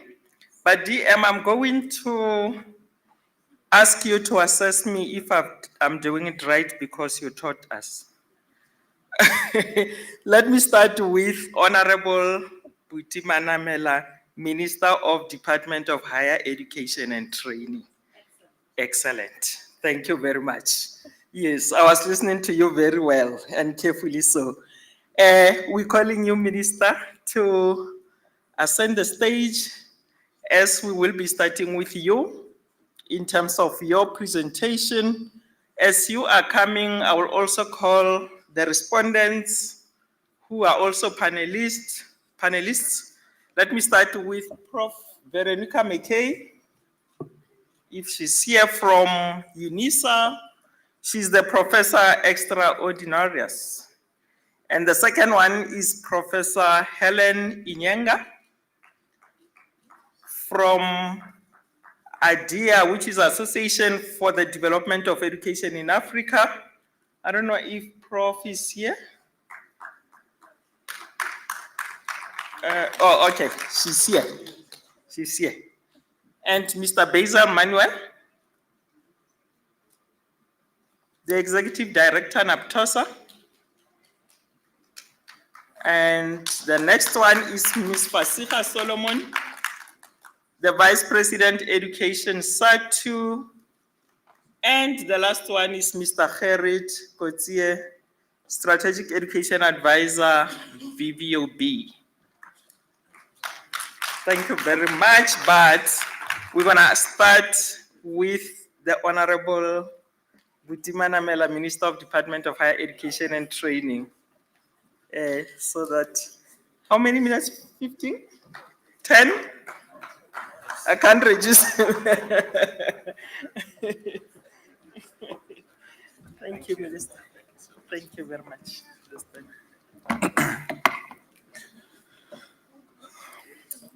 Thank you, Program Director. Deputy Minister of Basic Education, who says to me, it is the person who's honorable, not the position. So that's why it's Honorable Regina, not Honorable Deputy Minister, Director General and senior officials of the Department of Basic Education, and also of the different departments that are here, representatives from the different organizations, both local and international, esteemed educators, colleagues, and partners. I must indicate that I've been granted leave and to be assisted in this discussion by our Chief Director for Learning and Teaching, who's here, who's one of your own. You'll see him, he'll come and join here as soon as I'm done with the presentation. Foundational learning lies at the very heart of human development and educational success. And so the foundation phase, which spans from grade R to grade 3, is not simply an early stage of schooling. It is the bedrock upon which the entire education system stands. It is during these formative years that children develop cognitive, social, emotional, and linguistic foundation that shape their relationship with learning for life. Attitudes towards education are formed here. Confidence is nurtured here. Potential is either unlocked or constrained here. And so for this reason, investment in the education and professional development of foundation phase teachers is not optional. It is imperative. Equally critical, though sometimes less visible, is the preparation and continuous development of the academics and professionals within our universities who carry the responsibility of educating and mentoring these teachers. The quality of foundational learning in our classroom is inseparable from the quality of learning and scholarship within our higher education institution. The Department of Higher Education and Training has therefore made a deliberate and sustained investment in building the capacity of universities to train high-quality teachers. And I want to say this clearly and apologetically because we are very proud of our university educators. These are teachers of teachers, professionals whose knowledge, compassion, and commitment translate policy into practice and transform the promise of quality education into a lived reality for thousands of students across the country. They are educators who go beyond the call of duty, nurturing not only competent graduates, but also future leaders of our nation. And so our engagement in teacher development is firmly grounded in the belief that meaningful and lasting transformation of the education system can only be achieved through strong partnerships and collaboration. No single department, no single institution or sector can do this alone. And therefore, in this regard, I wish to express my appreciation that we're having this discussion with the Department of Basic Higher Education and for us to participate in this basic education Lekgotla, because this platform reflects a shared understanding that our mandates are deeply interconnected and that system coherence is not a slogan, but a necessity. We ourselves have just emerged from a post-school education and training sector-wide strategy session this past weekend, where we embarked on a collective assessment of progress in transforming higher education and skills development to respond meaningfully to the demands of society and the economy. At the center of those discussions was a fundamental question: how responsive is our system to the realities of basic education outcomes, learning achievements, and the lived transition of young people beyond school? The interface between basic education and post-school opportunities remain one of the most decisive fault lines in our system and one we are determined to strengthen. And I'm pleased that earlier today, our Minister of Science and Innovation also raised some sharp questions around the issue of a qualification that transitions young people from being not in employment, education, and training into the various multiple pathways that are available in the both education and work environment. And it is a discussion that we've been seized with for quite some time at the Department of Higher Education and Training, which will culminate into much more decisive interventions, including the introduction of a national senior certificate for adults. The adults is still being debated, which will comprise not just linguistic competence and mathematical proficiency and so on, but which should, we debating quite hard, include some form of vocational or skills program. And I think that discussion should, Deputy Minister, also be intensified in the light of our discussion as both departments on the question of the, us replicating resources by providing similar programs within the same NQF level. Our work is not confined, of course, to domestic priorities alone, we continue as a country to play an active role in continental and global education platforms. And during the current financial year, which was late last year, our country hosted the G20, which included the Education Working Group. Of course, for this year's G20, we may be sitting on the bench. We will see how that pans out. But we also participated in the Pan-African Conference on Teacher Education, which was held in Addis in October last year. These engagements were not merely ceremonial. We placed at the G20 Working Group as both departments 3 strategic priorities: quality foundational learning, which we are seized with, mutual recognition of qualifications, but also education, professional development for a changing world. And so within this framework, the emphasis on educational professionals for solidarity, equality, and sustainability reaffirmed a simple but powerful truth: there can be no quality education without a qualified, motivated, and professionalized teacher workforce, especially in early childhood care and foundational learning. Whether they are practitioners or they have a certificate or a diploma or a degree, but we need motivated and professional teaching workforce at that level. These global and continental discussions align directly with the mandate of the Department of Higher Education and Training. Our policy frameworks are deliberate instruments to improve quality, coherence, and system responsiveness. The policy on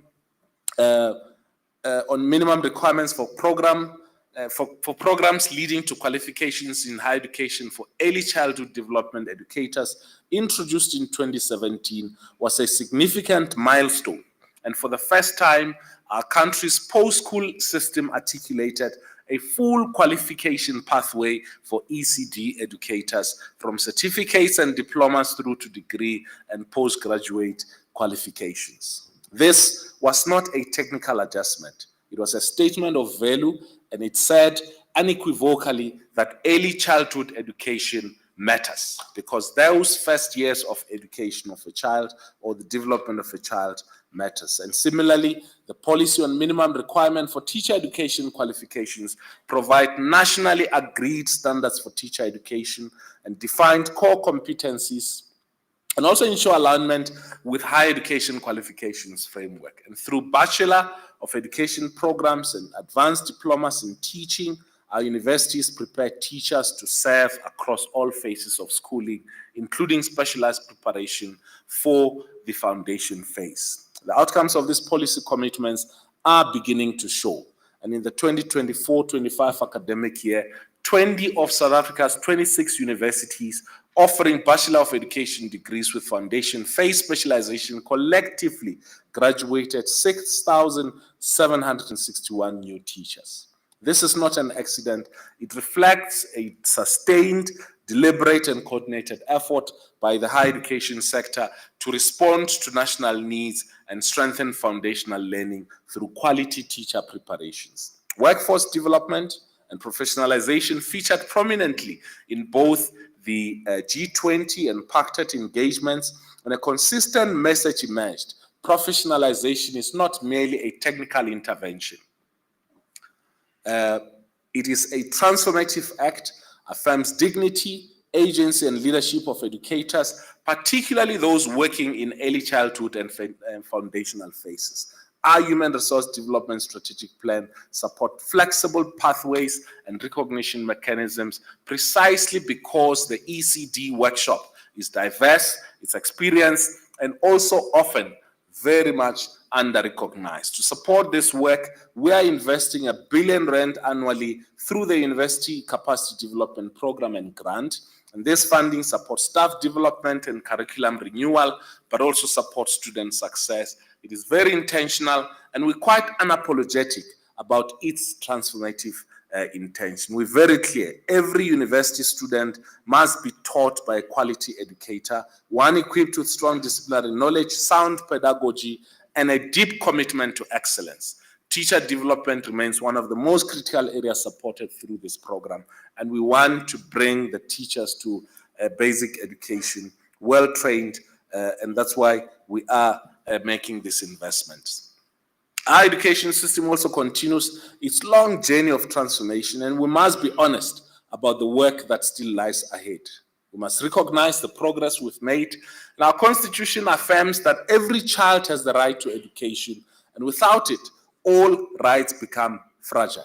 Without it, freedom cannot flourish, and also without it, empowerment cannot take root. And so quality education, however, does not emerge by chance. We build it deliberately, patiently, and collectively, and requires vision, resources, but more importantly, it also requires partnership, and crucially, the partnership between basic education and higher education. A qualification, in our view, is just the beginning for qualified teachers, and not the destination.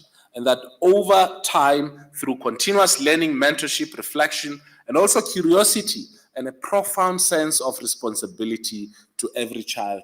And thus, we build the type of teacher who should stand before the classroom. No matter how strong our policies or programs may be, there is one element that government cannot legislate: the ethical core of teaching, the values, the passion, the heart, and these are qualities that breathe life into classrooms, and qualities that children remembers decades later. As we look ahead, UNESCO reminds us globally 6 million pre-primary education are needed by 2030, and to meet the target of Sustainable Development Goal number 4. Closing this gap will require sound, smart, and sustained partnership, and we intend as a country not only to participate in this effort, but to lead where we can for the benefit of our children, the present, and also the future. In conclusion, allow me to leave you with what I believe are 3 takeaways, which I hope will also help in contributing to the discussion. Firstly, that our department, the Department of Higher Education and Training, is responsive and deliberate in creating multiple post-school pathways.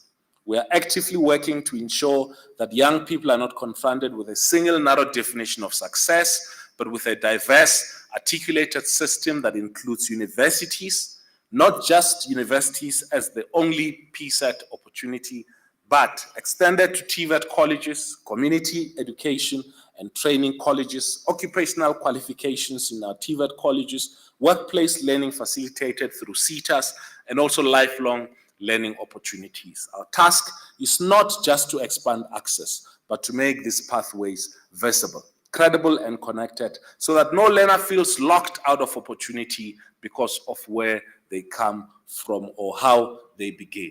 And part of the key issue we've been raising here is our discussion, Deputy Minister, on the categorization that basic education uses, because it creates expectation.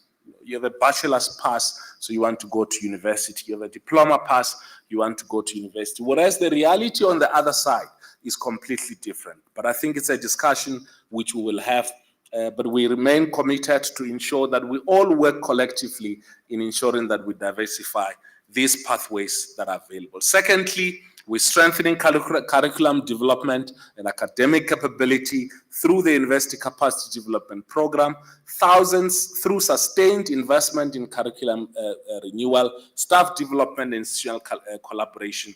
UCDP, which is the Capacity Development Program, enables universities to continuously improve how teachers are prepared, knowledge is produced, and also how pedagogy responds to changing social and economic and technological realities. Thirdly and finally, we committed to strengthening the teaching of science, technology, engineering, and mathematics through closer, more internal collaboration between higher education and training, basic education, and the Department of Science and Innovation. And I think that this year we've raised sharply our observation of the matric results, particularly as it relates to the areas of maths and science. And we believe that through collaboration, we can be able to, to improve not just the throughput, the participation in terms of maths and science, but also the pathways that are available for learners at this level. Last year when I was here, Deputy Minister, I spoke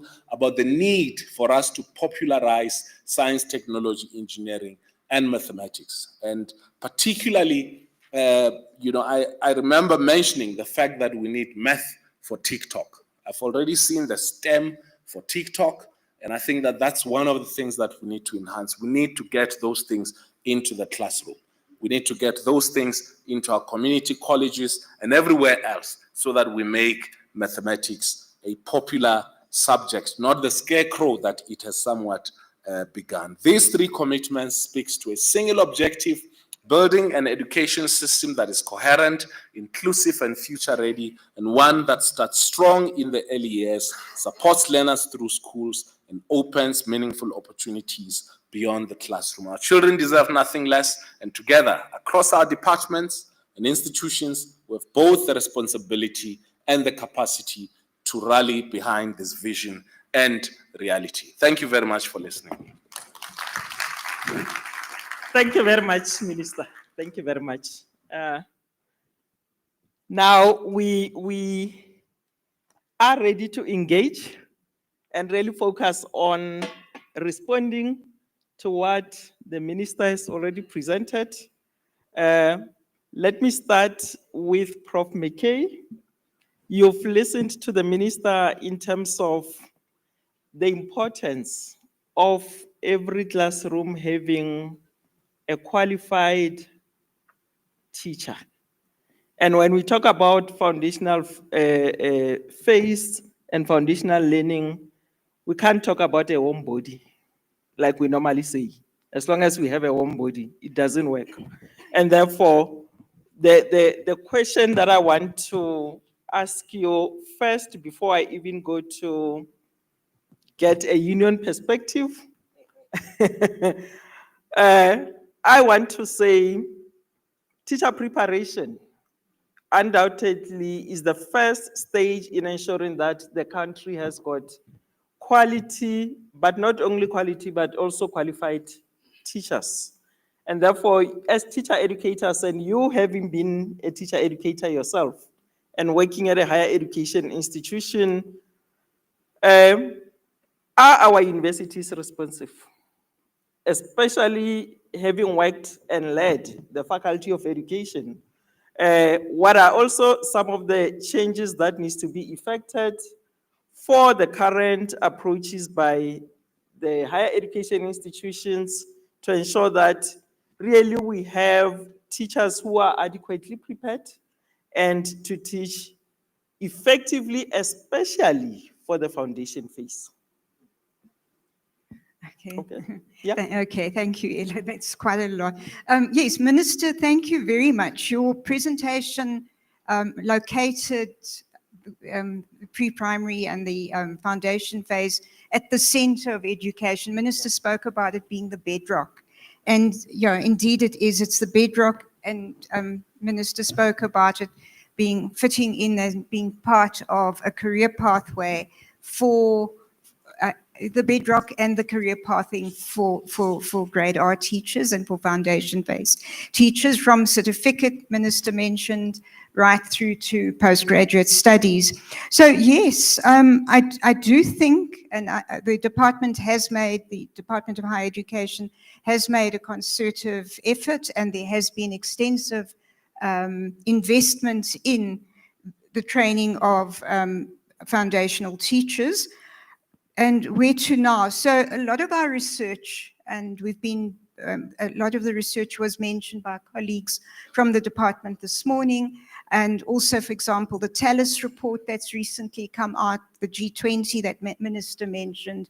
And we recently in the department, in our teacher branch, in the DBE, conducted a study, and we were hoping to get a sample, and in the end we got universal. Almost every single grade R teacher responded to the survey. So it wasn't a sample, it was universal, but teachers wanted their voices heard.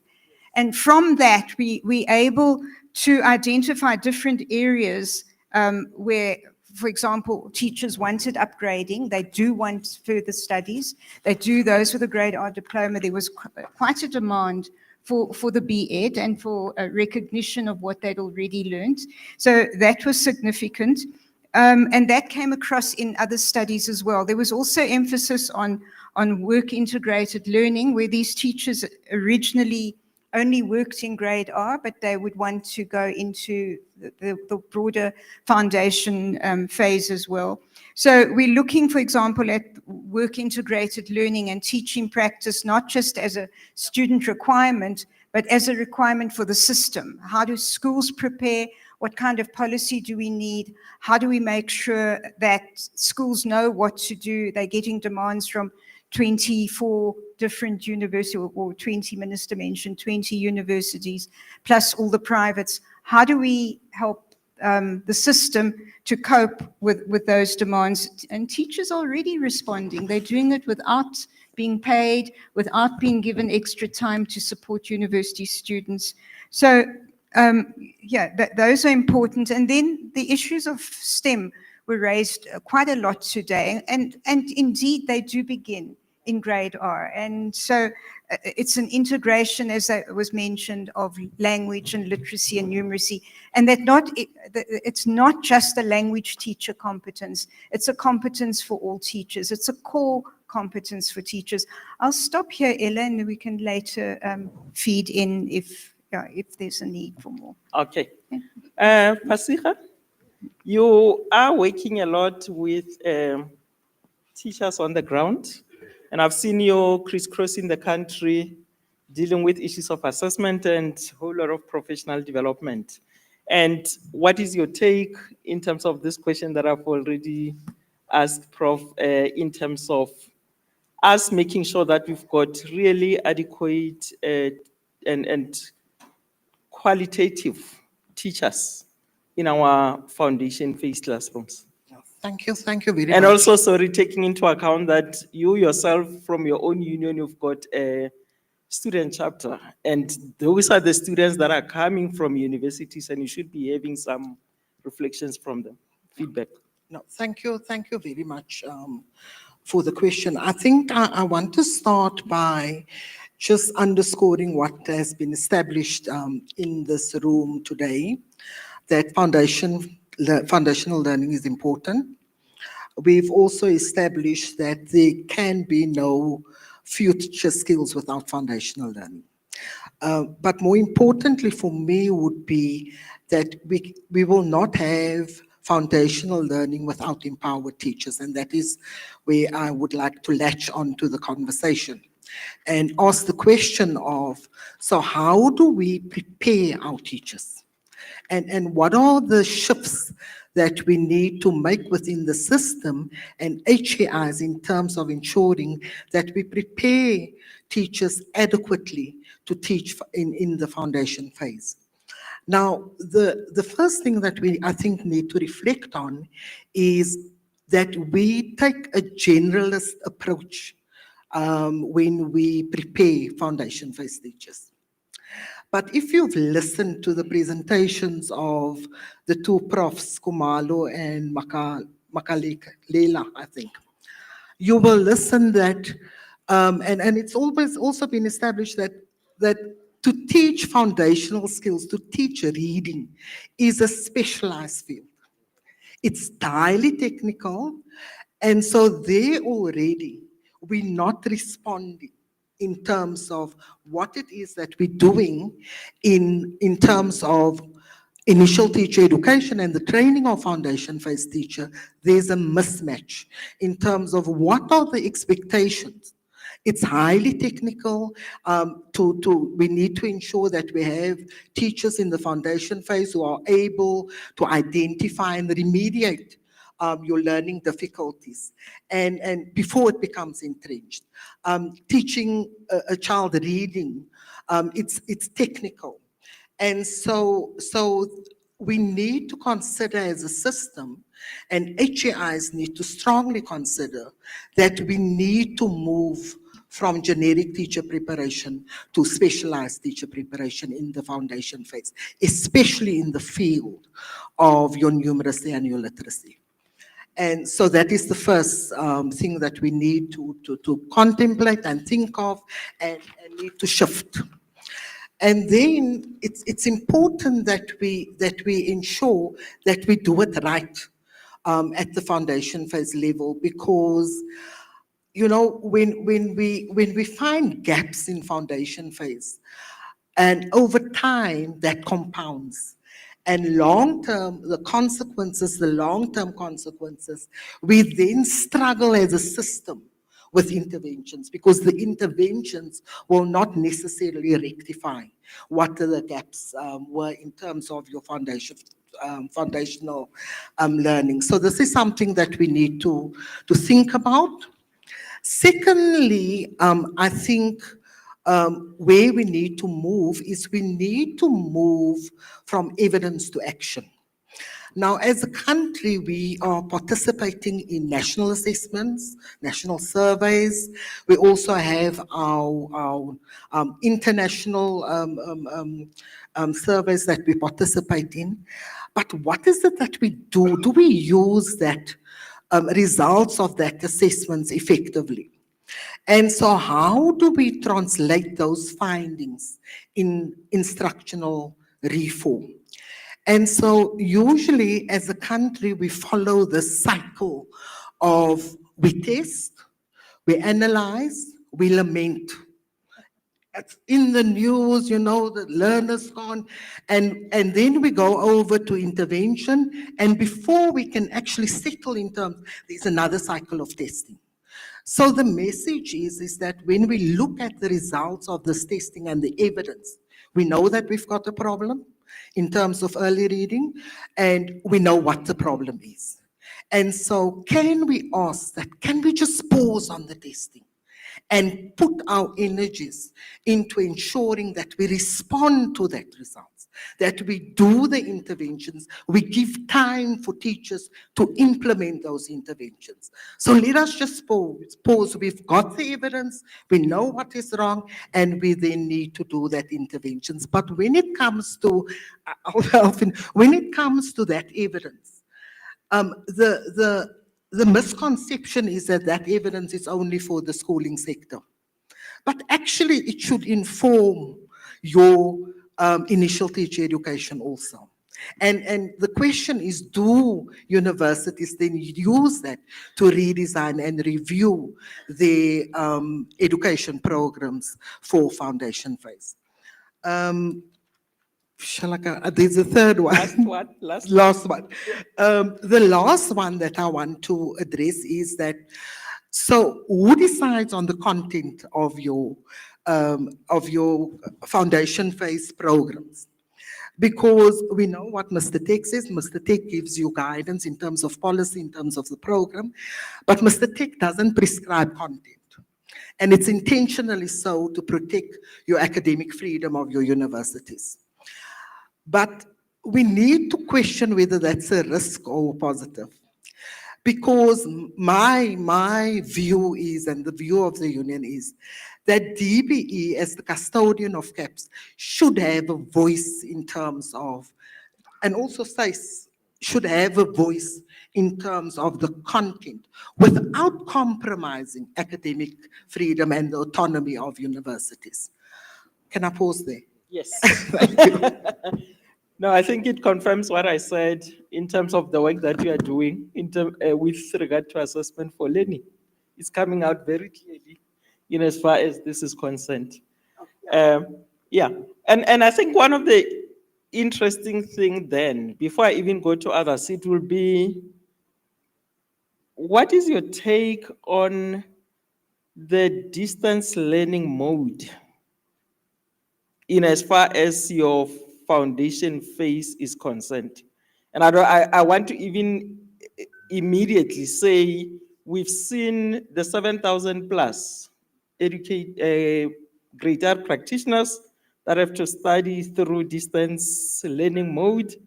And having listened to what you said, is that relevant? Is that even important? And I want to hear from you. Just 1 minute. Yeah, no, I think it's something that should not be encouraged, especially when it comes to foundation phase. Yes. In the same way that the PGCE in foundation phase will not work. Because there's no way that you can prepare, because it's about practical and it's about practicing. In terms of assessment for learning, I think it's important because I was going to come to that in terms of the content of of your program also, because if we look at the skills and we're very good at identifying and clarifying the skills that the learners must know. But do we match that with ensuring that the teachers are able to teach that skills? We cannot assume that they do. And so therefore it must be intentional, it must be explicit. But in terms of assessment for learning, and the unions have all started, and we've trained, I think, over 50,000 teachers collectively in assessment. But what the assessment for learning should form part of foundation phase. Because assessment for learning is not about assessment per se, but it's about how do you teach to place the learner at the center of the learning process. And that is what assessment in essence is about. And therefore we need to ensure that we incorporate that. All teachers should be teaching with that pedagogical strategy. Thank you. Thank you. Yes, and I can clearly see the relationship between content issues and what the minister has just said in terms of the second area of dealing with curriculum strengthening. Basil, we've listened to the presentation on post-provisioning, the models that have been presented earlier on. And in the morning, the minister confirmed that the post-provisioning norms are being reviewed. And we know we've got challenges in our schools, especially at foundation phase level, with regard to class sizes, with regard to overcrowding.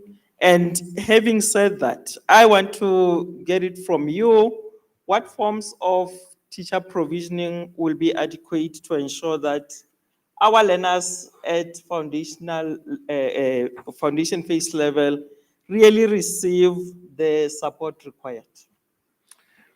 Thank you, Ella. Let me start by saying one of the biggest tasks that the department has taken on is bringing the grade Rs into the formal sector of education. It's a massive undertaking.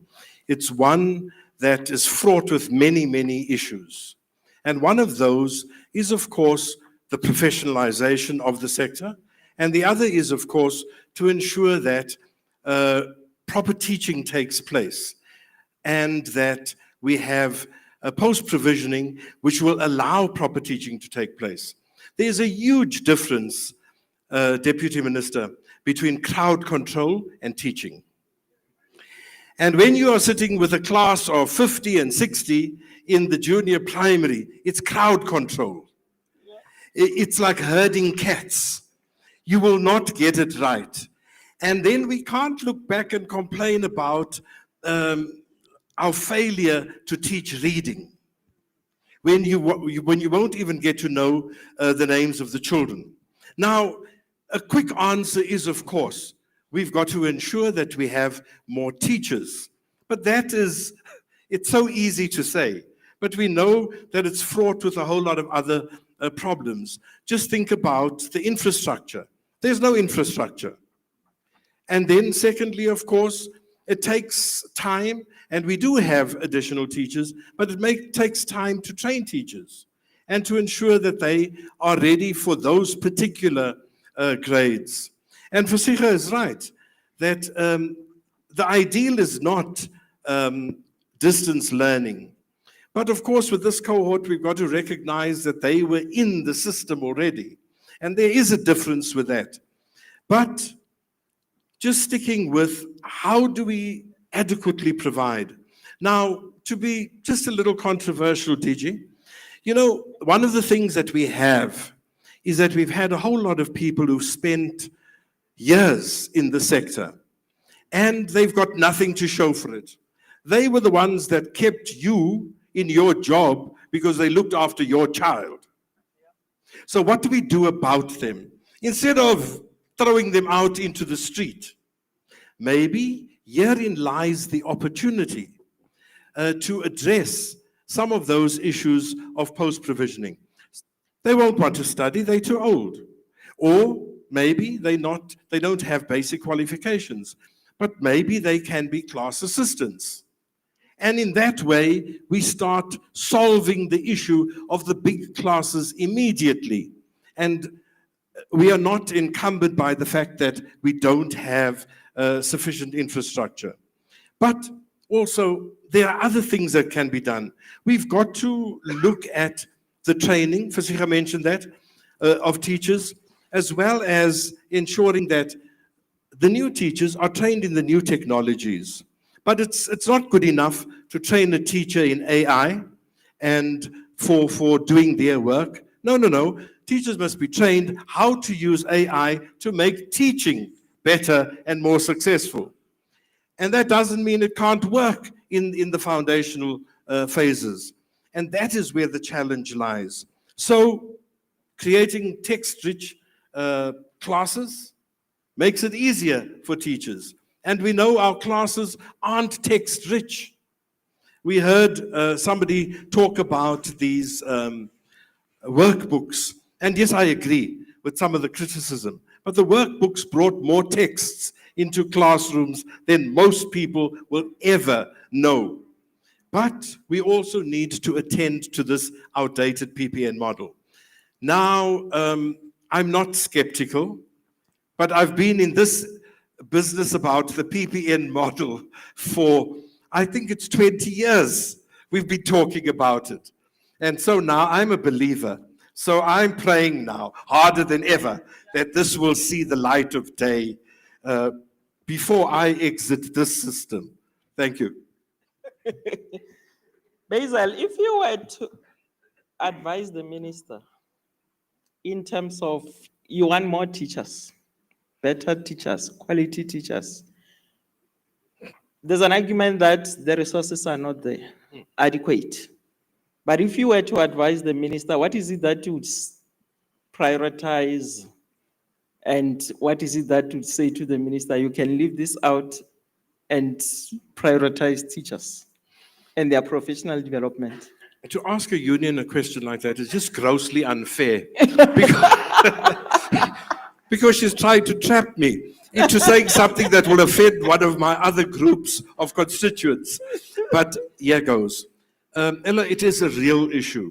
And I said to our current minister when she was newly appointed that the education department is almost like a huge ship, like the Queen Mary, that takes 280 nautical miles to turn with the engines in reverse. Yes. That is the challenge. The challenge is there's nothing that is easy, and there's nothing that is as easy as switching on a light. So you will have challenges no matter what you do.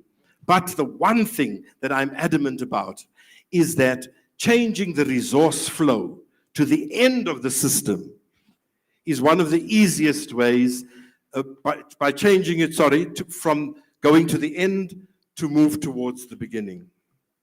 Thank you. Okay, thank you very much. Coming to you, Prof. Inyenga from IDEA. We all need our teachers to go through continuing professional development. That one is not even negotiable. It's not negotiable. But I want to say to you, teacher development is not only about quantity in terms of the number of teachers that we want, but it's also a quality issue. But above all, it's about access to quality continuing professional development. That is also relevant, that is also fit for purpose. So the question that I'm asking you is what measures must be put in place to make sure that teachers really have access to quality professional development programs and not what teachers are calling microwave kind of professional development? Wow. Thank you for that great question. I would like to stand on already established protocols and to say that I am representing Association for Development of Education in Africa, ADEA, but I'm also a full professor at the University of Nairobi. So, Madam Minister, I don't have genes and all that. You know, we as teachers and trainers of teachers, we want to model what it means to be a proud teacher, and that is one of the entry points.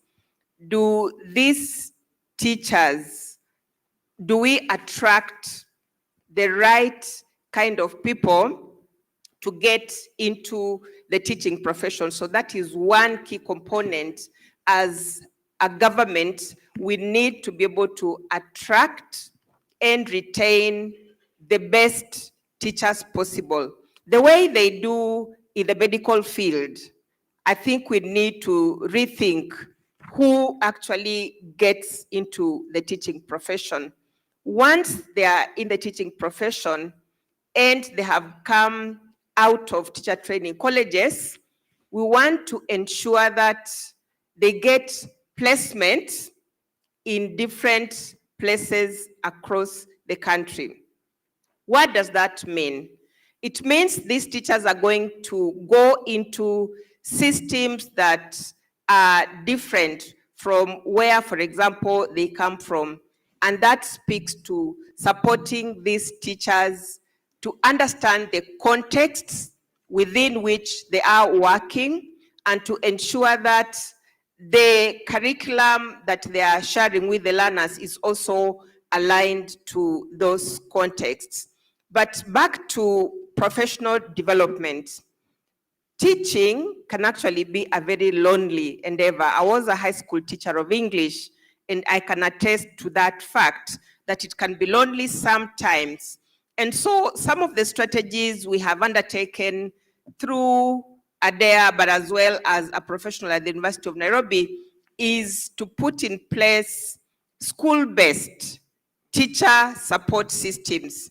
In Kenya, we have a program called School-Based Teacher Support System, where teachers engage in team teaching, they engage in co-planning lessons, as well as engaging in what we call teacher action research. And this is something that was mentioned earlier on today, such that if there are problems within the classroom, the teachers themselves will be able to undertake research, to troubleshoot and find solutions. We also have what we call cluster-based teacher support. So within the schools, but also within a particular radius, 6 or 7 schools within that radius, coming together to support each other, maybe around a difficult concept within their various disciplines in foundational learning, where they exchange knowledge, innovation, and new practices, best practices within the education system. So really tightening that school-based teacher support system, and it's multi-tiered.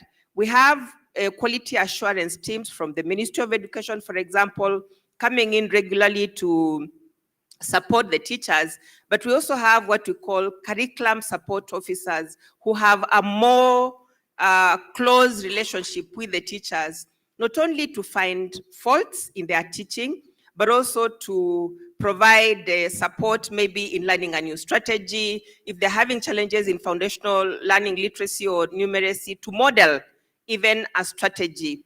But also we have learned to integrate technology, so we have video cases that are put online in a curated platform for the teachers that is managed by the Kenya Institute of Curriculum Development, as an example, where a teacher can go to if they are having a challenge with a given strategy.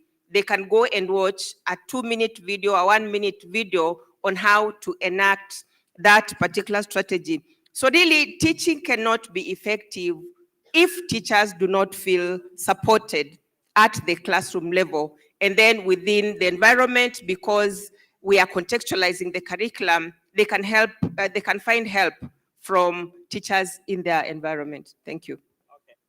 I'm happy you mentioned the issue of the school-based professional development. And I like talking also about, in addition to that, school-focused and also school-embedded kind of professional development, which is really dealing with the issues at school level.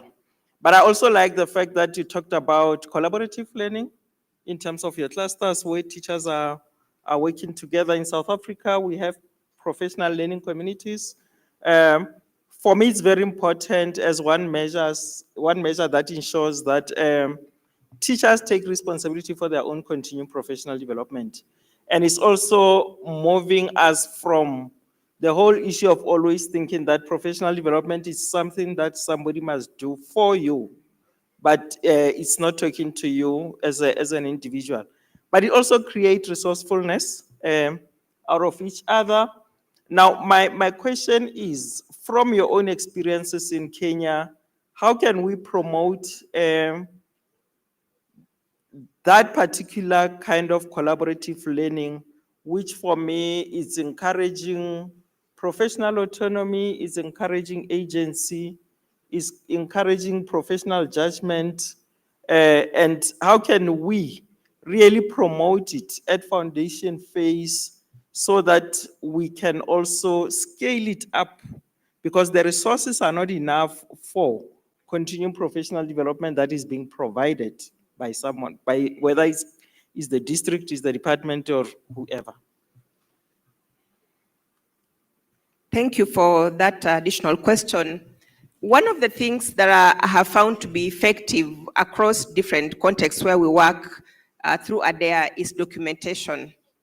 And when you have a good practice, for example, the school-based teacher support system, you want to be able to document what is working and how it is working to create teacher change in terms of their practices.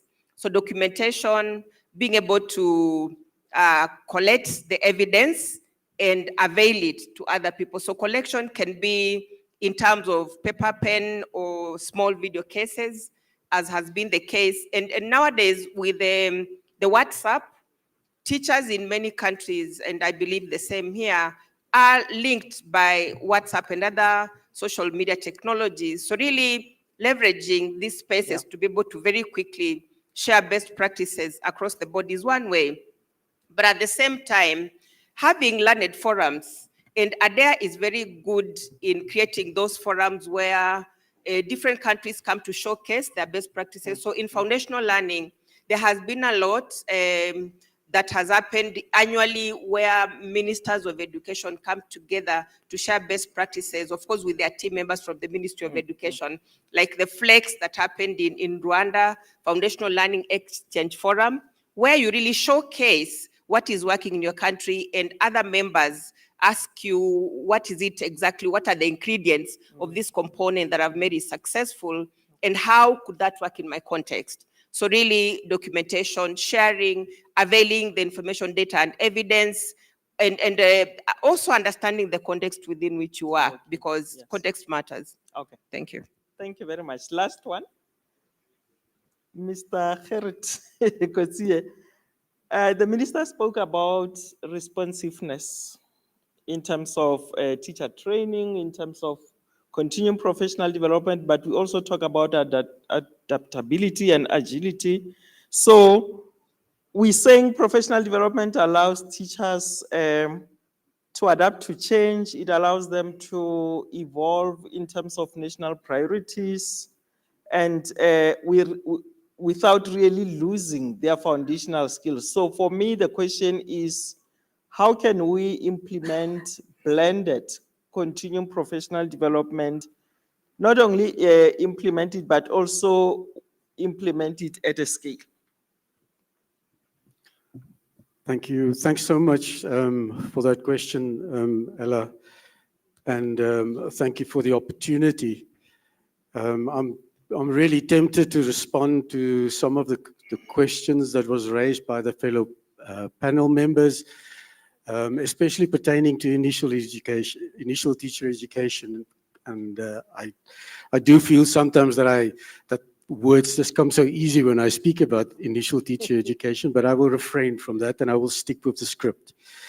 I think what is important, and I also wanted to pick up on the point of responsiveness, because I think that is where the secret of a blended continuous professional development lies. So responsiveness linked to what you've said earlier in terms of teacher agency, teacher autonomy, because that is what a blended continuous professional development approach does. It starts to put the agency on the teacher to take charge of their professional development. And of course, that agency is very closely linked to quality online materials and resources that is available, that is accessible through various tools, but also that engagement with fellow professionals, with fellow teachers. And that link with professional learning communities is therefore very important. I think as a civil society organization, VVOB, and I think all civil society organizations must work in partnership. And I think the Minister of Higher Education emphasized the whole concept of partnerships very, very clearly as well. But also not to focus on parallel programs, but on strengthening what exists. And I think that is the secret. It's about working next to government, working next to important partners within the basic education sector, and to hear and listen to the needs that they express, and then to respond to that. And I think in the end, we would like to have a continuous professional development system that will be able to strengthen teacher capacity in the long term. And I think that is another secret. It's that long-term investment, not just a flash in the pan kind of activity. What we were privileged to do in VVOB within the basic education sector, working very closely with the South African Council of Educators, but also closely with the National Institute for Curriculum and Professional Development, is to develop online courses around the foundational literacy, around the foundations for learning, and in particular around isiZulu home language reading programs, and then to have the privilege to work within the KwaZulu-Natal province and to work within the system to be responsive to the needs that they express, and then to start slowly but surely building a body of evidence in terms of what we are able to achieve. We are still on the journey, and we are hoping to in the next few years to be able to say substantively, this is what can be achieved through an online blended approach around continuous professional development. VVOB, together with the NICPD, has developed an online learning platform that enables educators across South Africa to access CPD resources. Those resources are SACE endorsed. They can earn CPD points for that. And we are very proud, and I think the basic education sector can be very proud, because at the moment you have more than 70,000 teachers that is enrolled on that online platform, and that is in a trajectory of completing those courses. We are also able to support some of the key initiatives within the Department of Basic Education. One of those is the professional learning communities. Teachers are able to enroll online on how to establish a professional learning community, how to lead a professional learning community. Those are online, available. Teachers can do it, school leaders can do it. And I think that's the next very important thing that we need to aim to, is that how do we continue to strengthen school leaders to be able to support the continuous professional development of teachers and how do they utilize platforms like this to establish that. I'm going to stop there for a moment. Thank you. Okay. No, thank you very much. Thank you very much, Gerrit.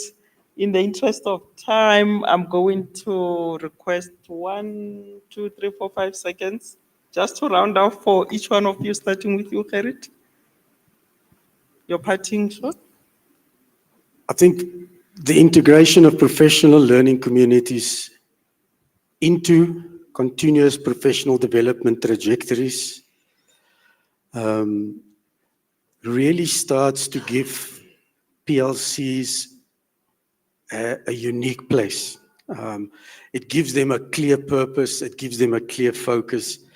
And PLCs is able to mitigate the kind of human resource capacity constraints that we experience in terms of subject advisors, in terms of district support, etc. And I think that is maybe something that we can look at more deeply as we go from the Lekgotla and maybe pick up on it again next year as well. Prof? Thank you again. Just back to the initial comment I had about the school-based teacher support system. When professional support is job embedded, when that professional support is in school, it's ongoing, it makes it easier for the teachers to thrive. And I have seen other things added to it, like instructional leadership that my colleague from VVOB mentioned. Instructional leadership from the school leader is critical to support the teachers in the classroom. I also needed to mention something about working with teachers on what we call school-based assessments for teachers to feel comfortable to track the learning outcomes within their own classroom using their own tools. I think that is a very important thing. And the last one is in regards to performance appraisal and development. I think it's important for teachers to feel like they are making progress, and if they have any gaps in their repertoire of skills, that they have a place they can go to and appraise themselves and update their skills. And that is linked very closely to certification. It's something we need to think about, just like doctors or lawyers have their certification. So I believe embed the professional development in schools, empower teachers, even in terms of also their psychosocial support. If it's within the school level, a comprehensive approach, the teachers will not only thrive, but will also experience improved learning outcomes. Thank you. Thanks. Prof. Meki? Okay, thank you. Yes, I want to follow on what my two colleagues have just spoken about, to say that CPD and ITE are not separate systems. We need to, they're not parallel systems. They're actually one system, where with initial teacher education, we go through, the teachers come into the school and we do an orientation and an induction for them. They have a mentor support, which is very important within the school. They complete their tasks. They could be online, and most online these days is not just distance education. That's mainly blended, so that there is that contact, that they would have blended learning, and then they would have CPD ongoing, driven by themselves, but something that should be timetabled for. I think that we do need to look at resources, that we rely on school-based mentors, and that those mentors need to be recognized for the role that they play. They play a coaching role. They work with new teachers. They work with student teachers who come into the school. So that recognition, yes, and then obviously time, teachers, lifelong learning, if we look at it as a lifelong learning, we don't just do it, this is something that will carry on for the rest of their careers. Our programs change, our curricular changes, that it gets modified, and we really need to cater for that whole paradigm, for the continuum of lifelong learning. And then just to say that we need a lot of collaboration between the HEIs, the Department of Basic Education, obviously higher education, and SACE, and our sisters in the unions and brother. Thank you, Ella. If, as the Minister said, the foundation phases and foundational learning is the bedrock of our education system, we can't afford to make it fail, not even for resource constraints. We've got to make it work, come hell or high water. Thank you very much. I think I want to fully support the school-based professional development because we need to develop and support schools and classrooms as sites of professional development. We need to enforce that. Then for any professional development to be successful, we must have a systemic approach. So we must ensure that we train our initial teacher education, our student teachers. We must train our teachers through continuous professional development. We must train our SMTs to support the teachers to implement. We must train our subject advisors to support, because support for teachers is very important if we want to make an impact through the professional development. Thank you. Thank you very much, Fasiha. Thank you, thank you. From my side, in closing, I want to say foundational learning, or even if you want, if you like your foundation phase part, it's really the what in the education system in terms of the national priorities that are there. But also teacher development and learning becomes the how part. How do we really make sure that we achieve those national priorities, and in this case, the foundational learning priority?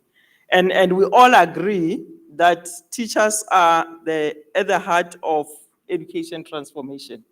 It can happen. We can talk about all this, that all the issues that we are talking about, but if teachers are not at the center of making sure that transformation is taking place, then we are in trouble. And therefore, we agree with the minister that then makes quality education for those learners in foundation phase really a fundamental right. It's a constitutional right. And if it's not there, if we are violating it, it means we are denying the children of this country the education that they need. And like I saying, all the things we are talking about will not happen. We've talked about how do we get more teachers. Teacher training is very important. I think as we gather next year, we need to be hearing in terms of and assessing to what an extent is our initial teacher education space really giving us more teachers, but quality teachers. It's not about more only, but it must be more with quality and better teachers who are really going to make sure that they take the whole priority of foundational learning to greater heights. And therefore, DM, the post-provisioning norms that we are talking about, we need to, when we come here next year, get just a feedback, and also to see if there's any progress with regard to that. But I like what Basil said, the post-provisioning goes hand in hand with the infrastructure. Because you might have more teachers, but you don't have the space, you don't have the resources to deal with what you're supposed to do. From content perspective, I like what you said, Fasiha, in terms of those issues that you've raised. How do we deal with quality, but even variety of issues that must come along, and different modes of delivering that content from initial teacher education, but also from continuing professional development. In that way, we'll make sure that professionalization is a glue that will bring both the initial teacher education induction, admission into the profession, certification that you're talking about, and also continuing professional development. That is both lifelong learn, but also life-wide. Because we like talking more about lifelong, we forget about the life-wide to move in and out of the space of where teachers are. So in fact, we are resonating well with that, what the minister has already said, because that content will also link up with the curriculum strengthening. But But we also I like the issue of the pathways that the minister have spoken about in terms of the focus area that they have, looking at the post-schooling sector. And I think it's evident from the number of bachelor's DG you're producing from the basic, and whether the P sector will be able to really absorb is another issue. But those pathways, when again, we need to reflect when we come, but also the collaboration, the institutional arrangements that have already been highlighted, the collaboration between DHET, DBE, Department of Science and Technology and Innovation, but also the stakeholders. It's going to be very important to make sure that all of us are moving in one pace. So we can't wait. The Department of Higher Education and Training, through Council on Higher Education, the finalization of Mr. Tech.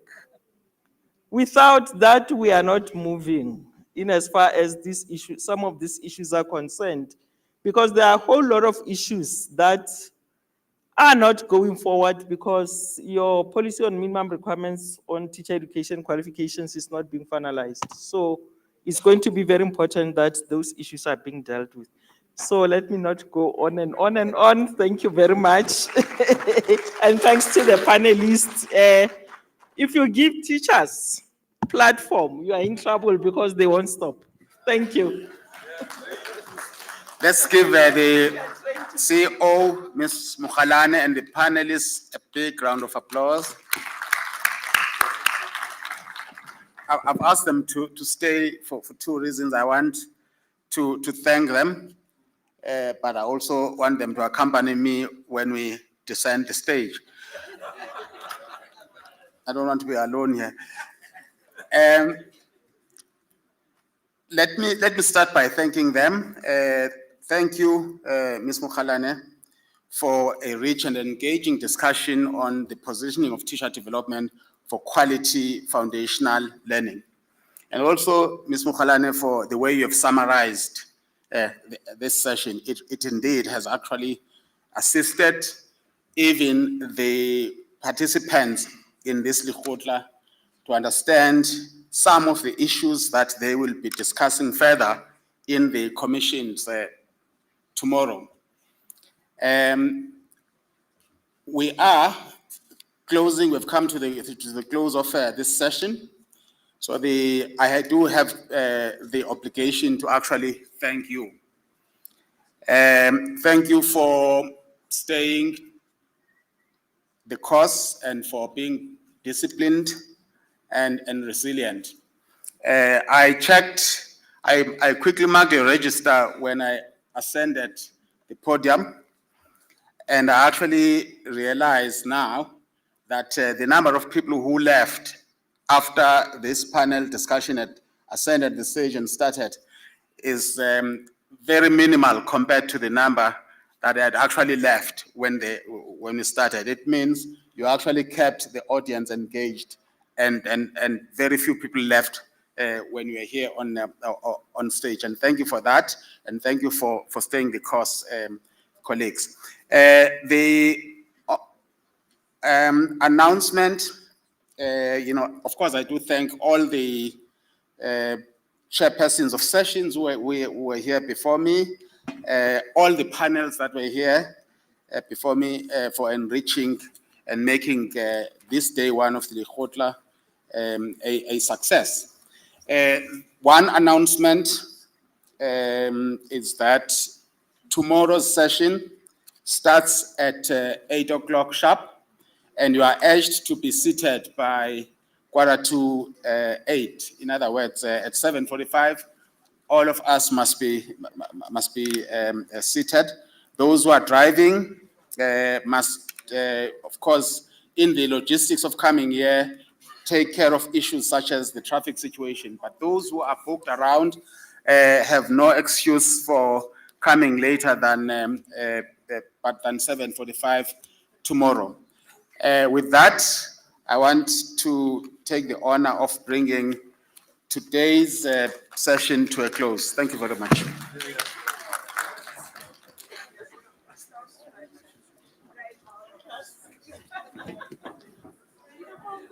Thank